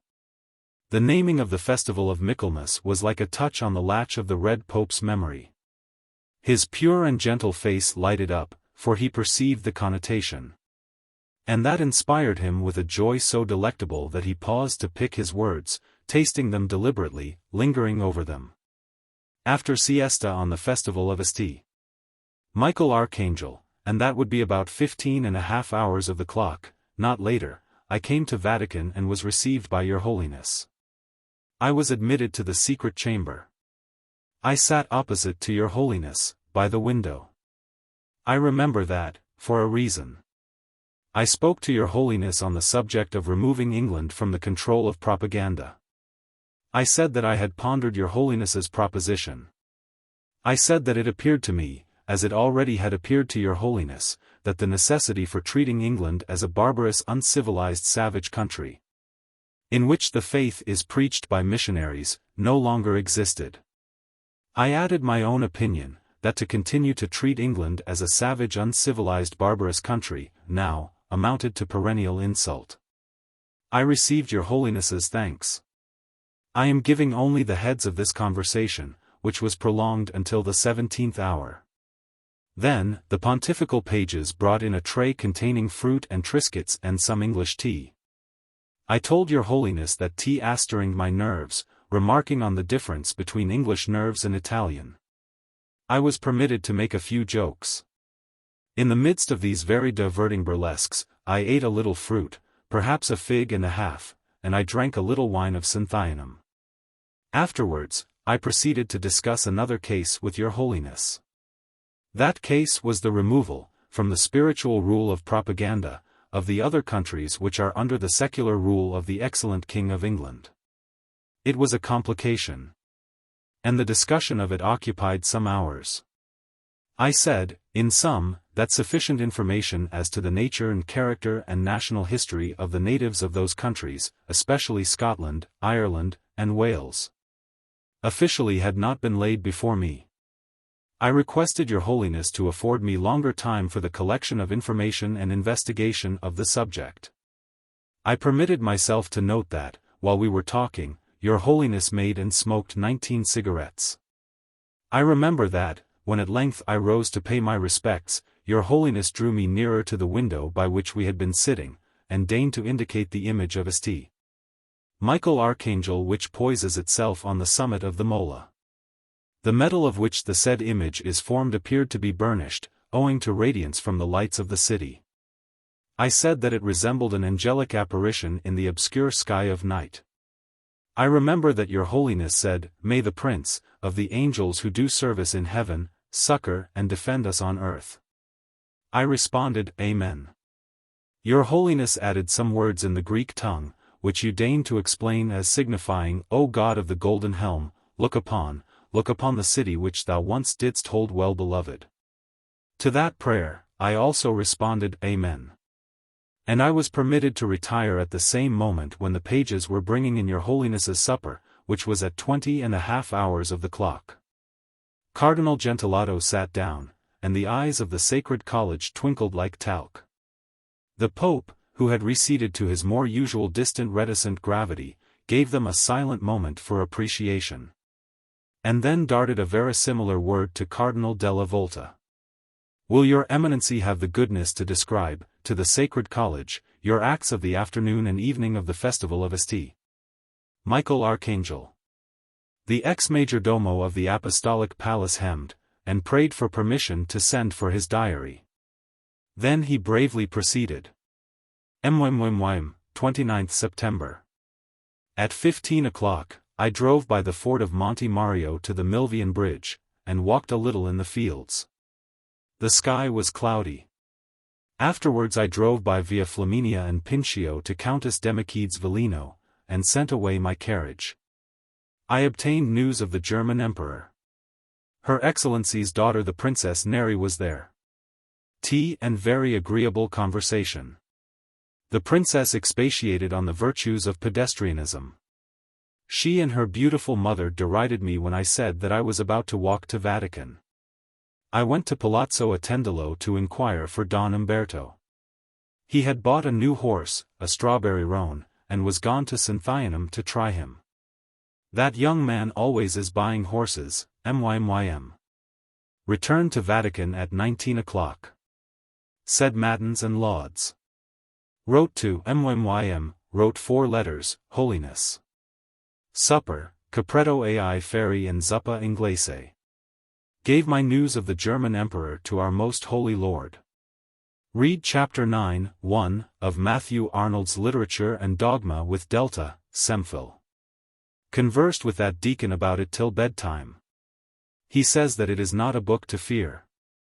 In my opinion it is a wonderful book but shocking, and likely to cause misunderstanding except among the English, but it is not damnable, though many will think so. Saint Francis, ora pro me. He was about to sit down. And the college was about to open 23 mouths, but Hadrian with the left hand signed him to approach the throne. And with the right simultaneously beckoned a master of ceremonies in a red habit and a violet cloak. Cardinal Berstein interpolated with a recondite sneer, the phenomenon of bilocation, as exemplified in the case of Saint Philip Neri, is well known. But this is not the case of a saint. Hadrian wiped the floor with the sneerer. Nor was the case of Samian Pythagoras, divine, golden-thighed, if your eminency ever heard of him, the case of a saint. Yet, inasmuch as Pythagoras was heard to lecture at Metapontion and Prooimion on the same day and at the same hour, he would appear to have been an exemplification of the phenomenon of bilocation. However, this is neither the case of a saint, as you so acutely have observed, nor a case of bilocation, as you so hilariously would pretend. He flung the retort at the cardinal with such force that Berstein sought his seat with not innocuous concussion. Lord Cardinals, the voice of the snake and the voice of the goose are one and the same. They both hiss, the Pope added before moving again. A feeling that His Holiness was dynamic, picric, dangerous, pervaded the assembly. Each most eminent lord wondered who would be the next victim of that quiet shrill velvet claw which tore the brain. The pontiff bent his head to the master of ceremonies, signifying that he should remove the mitre. Also he unclasped the morse of his cope, and addressed Cardinal della Volta. Can your eminency remember what habit you wore during the afternoon and evening of the 29th of September? Yes, Holy Father, I wore the plain habit which we commonly wear. Like this? Hadrian stooped and opened the kit bag, and drew from it a black cassock with red buttons, a red sash, and a black cloth cloak, and a black three-cornered beaver hat with thin red cord and tassels. But yes, precisely like that. Would your eminency do us the extreme favor of putting on these garments now? Della Volta smiled, but he made the change, and stood on the throne steps pulling out the folds, stretching his arms in the new sleeves. The Pope took another and a similar suit from the kit bag. And changed his own white for black. Then he descended to the cardinal's side, and faced the college. They were as like each other as 2 blots of ink. And the college roared. Of course, everyone instantly remembered Courtly's allegation that Della Volta was the Pope's double, but no one until now had seen the two side by side and garbed alike. And the college roared chiefly with delight at dismissal of tragedy by comedy. The Pope and the Cardinal resumed their proper habits, and Hadrian again enthroned himself. His aspect had become very cold, very hard. He spoke a few words in the dry incisive tone which slapped like sleet. From the far distance of his misanthropic soul snatched away to that remote place shared with wounded beasts who creep to die alone. He began swiftly, and intensified the value of his words by the gradual monotonous deceleration which marked their close.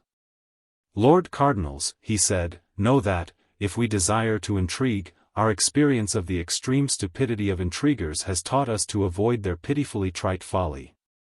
Know also that intrigues, disguises, tricks, artifices, stratagems, and deceptions, are repugnant to us.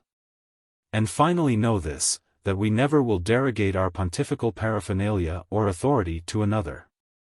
After a moment, he changed his manner, and in a formal tone announced that the Congress of Windsor had invited the intervention of the Roman pontiff as supreme arbitrator. It was the appeal of Caesar to Peter. He made known the contents of the dispatch, which Sir Francis Bertram had brought, and read the names of sovereign and presidential signatories. And, without waiting for comment, he uttered the ceremonial form which closed the consistory, and was borne away. Acclamations followed him. Vermilion tumbled over ermine in an effort to get at him. What a number of things everybody urgently desired to know. What was he going to do? Would he not take this magnificent opportunity of reclaiming Peter's patrimony? He could not be denied it now. That was Ragna's notion. The two Vagilei agreed with it. Italy could be compensated by the cession of Italia Irredenta, said Serafino. Little minds expatiated on an infinity of little things. Then, some began about the calumnies. What was he going to do about them? Oh, for certain he had disproved the charge made against Hadrian the Seventh, and most likely he could disprove the others. Could he? Burstein cynically guffawed. Well, was he going to publish this disproval? Who knows? Asked Fiamma. The English and American cardinals energetically asseverated that, for their part, they neither were going to consult His Holiness on the subject, nor to consider themselves bound to secrecy in regard to the refutation which they had heard and witnessed. It was Carvale who hurriedly collected and expressed the opinions of his colleagues. What d'ye mean? Neighed the long-faced Capuchin. I'll tell you what we mean, said Semphil.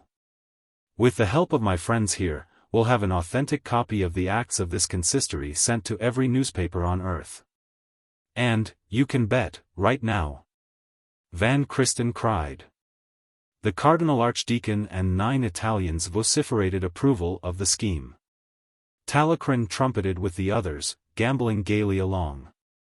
Then he put down an elephantine foot. He was not quite sure that it was advisable. Down at the back of his heart he felt the old distrust of Hadrian.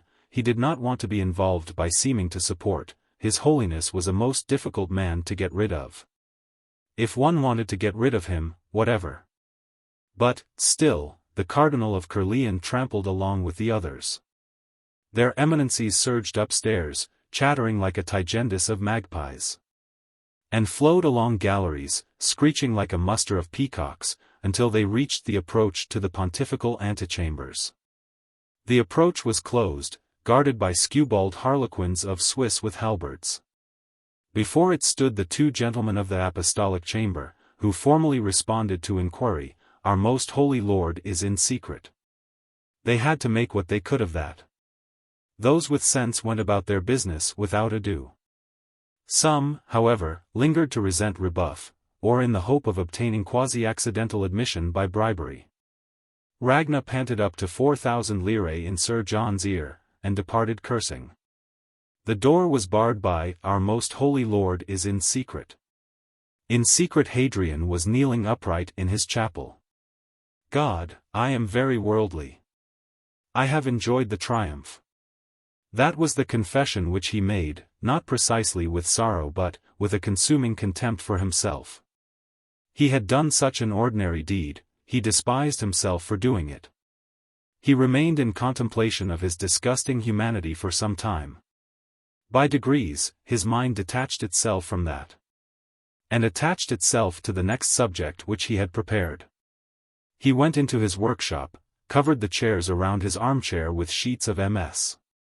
Notes, drew the writing board on his knees, laid out blank paper, rolled and lighted a cigarette, and began to read and amend his notes.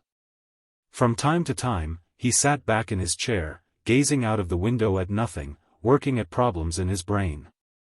Now and then, he scribbled a note, a word, a phrase, a sentence.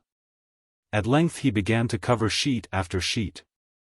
He wrote for hours and hours together, day after day, burning most of what he wrote, amending more, rewriting much.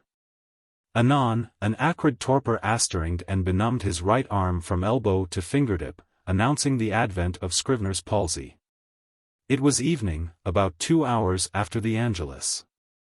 He put down his pen and summoned the first gentleman of the secret chamber. Sir John sat in front of him, rolled up the sleeve, and gave the arm and hand a gentle friction. Hadrian silently watched his busy hands. They were beautiful hands, very white, very slim, very soft, yes, singularly soft and soothing. Yet they were strong hands, firm and lissom. They did not tire with that continued searching movement, molding and defining tired muscles and aching sinews, working the fatigue and ache gradually downward to dismissal at the fingertips. Also the bent head was a good head, small and round, covered with close-cropped hair, black-purple, hyacinthine. And the healthy pallor of the face, the delicately cloven chin, the extremely fine grey eyes, the vigorous form. The exquisitely chaste and intelligent aspect, fancy expecting such an one to roll pills and fill capsules forever in a chemist's shop. No, he was better as he was. John, the Pope inquired, how do you get on with MacLeod? Oh, very well. I think I like him very much. Is he comfortable? Oh, I think so. He seems so at any rate. Has he got anything to say for himself? Oh yes, now. He was a bit frightened at first, but he's got over that now. To whom does he talk most freely? Oh, to me. Not but what he has plenty to say to Eulo too. But he'll tell me anything. What do you mean by anything? Oh, everything about himself.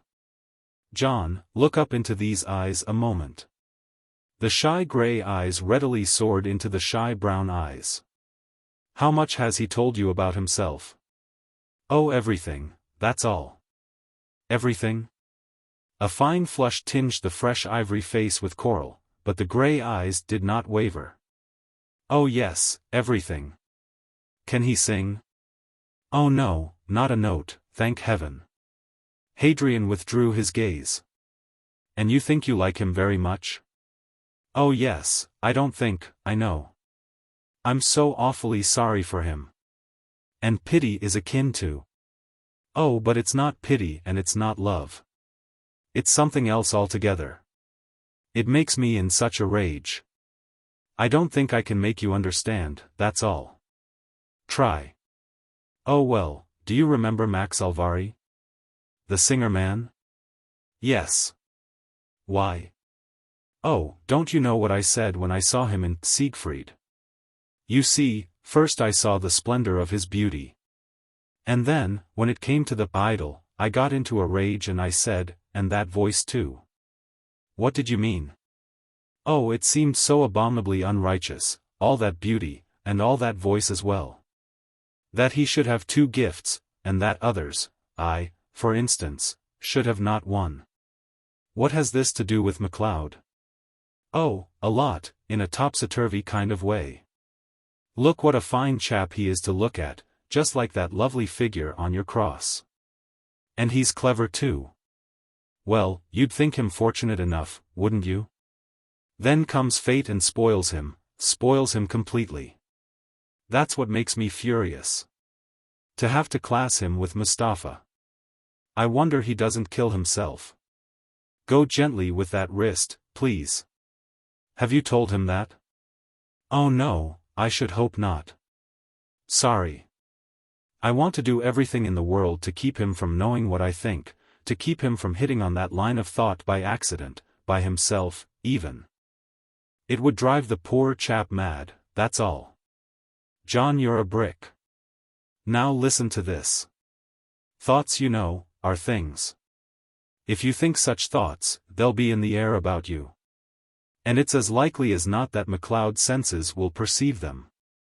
So you'd better extirpate them hic et nunc, if you like him and want to help him. Oh, do you think so? Well, I will then, because I really do want to help him. Good. And now what's to be done with him? Oh, but why should anything be done with him? He's very happy here. Thanks to your goodness, John. Silence. But first of all we must give him a reason for being here, and then we must remember that, here we have no continuing city. Now listen attentively.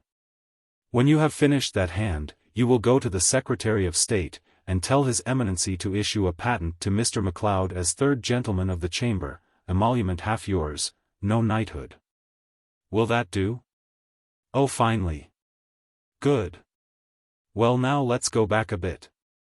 Suppose MacLeod wasn't here.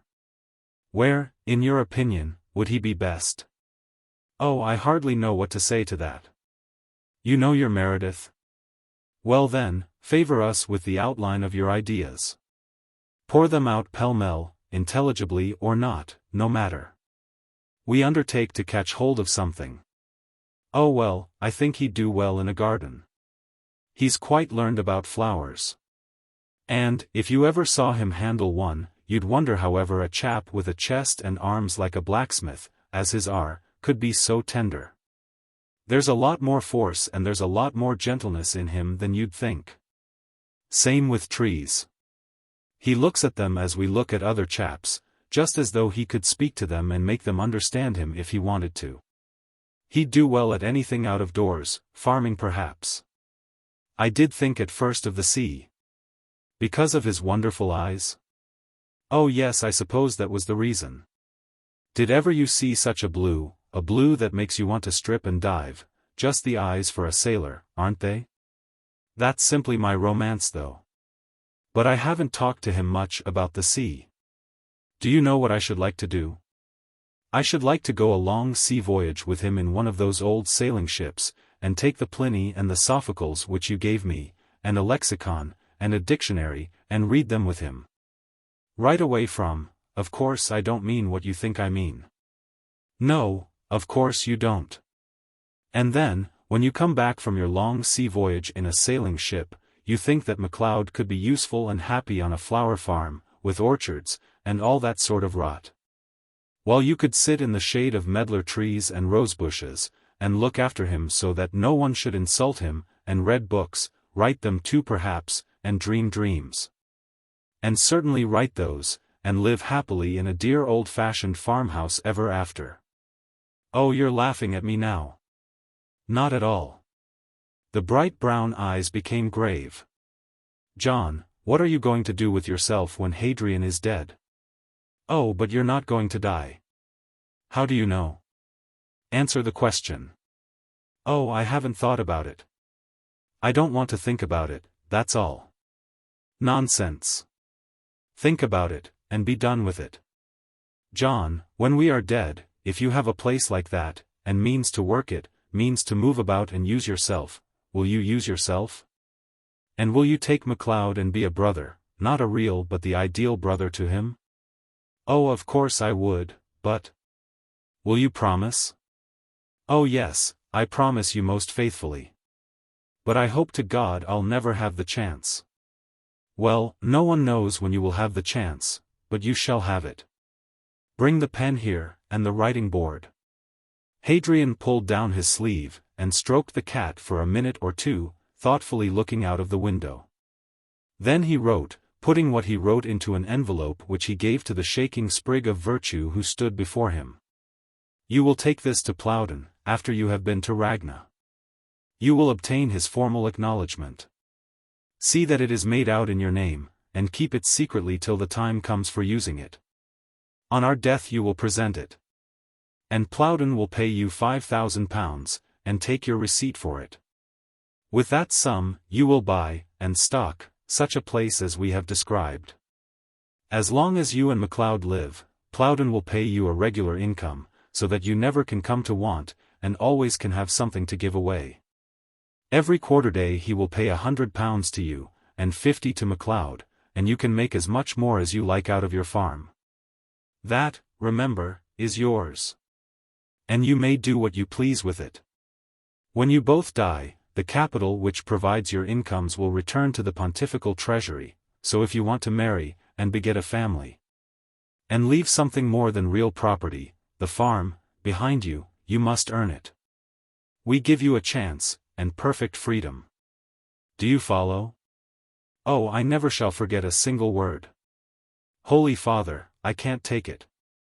What have I done to deserve it? What could I ever do to deserve it? Boy, you have done this to deserve it. You have wished to bear or to share another's burden. You shall have your wish. And you shall have a little reward here and a very great reward, there, if you carry out your wish. That's what you have done and what you can do. You are good, and you are trusted. And that's all. Now go away at once because we have a lot of writing yet to do. John, cried Hadrian, just before the door closed. By the by, you had better tell MacLeod of his appointment. And see about his uniforms at once, but keep the other matter to yourself till, you know when. Oh, and please make him understand that we shall call him James. That Gaelic Hamish is a little too much. And he had better be Mr. James to the others. Outside the closed door, Sir John struck his own hands together. And the maddening thing is that there is nothing in the whole world that I can do for him. If I were to give him a little present, like a bocce pouch, 10 to 1 it wouldn't be precisely to his taste, anyhow it'd only be like giving him a calf of his own cow. Oh damn! It's like a wax match offering a light to the sun. He suddenly faced to the door again, and his words came in the form of a solemn pledge. Lord, I promise. He remained entranced for several moments, and anon went on his way with steadfast brow.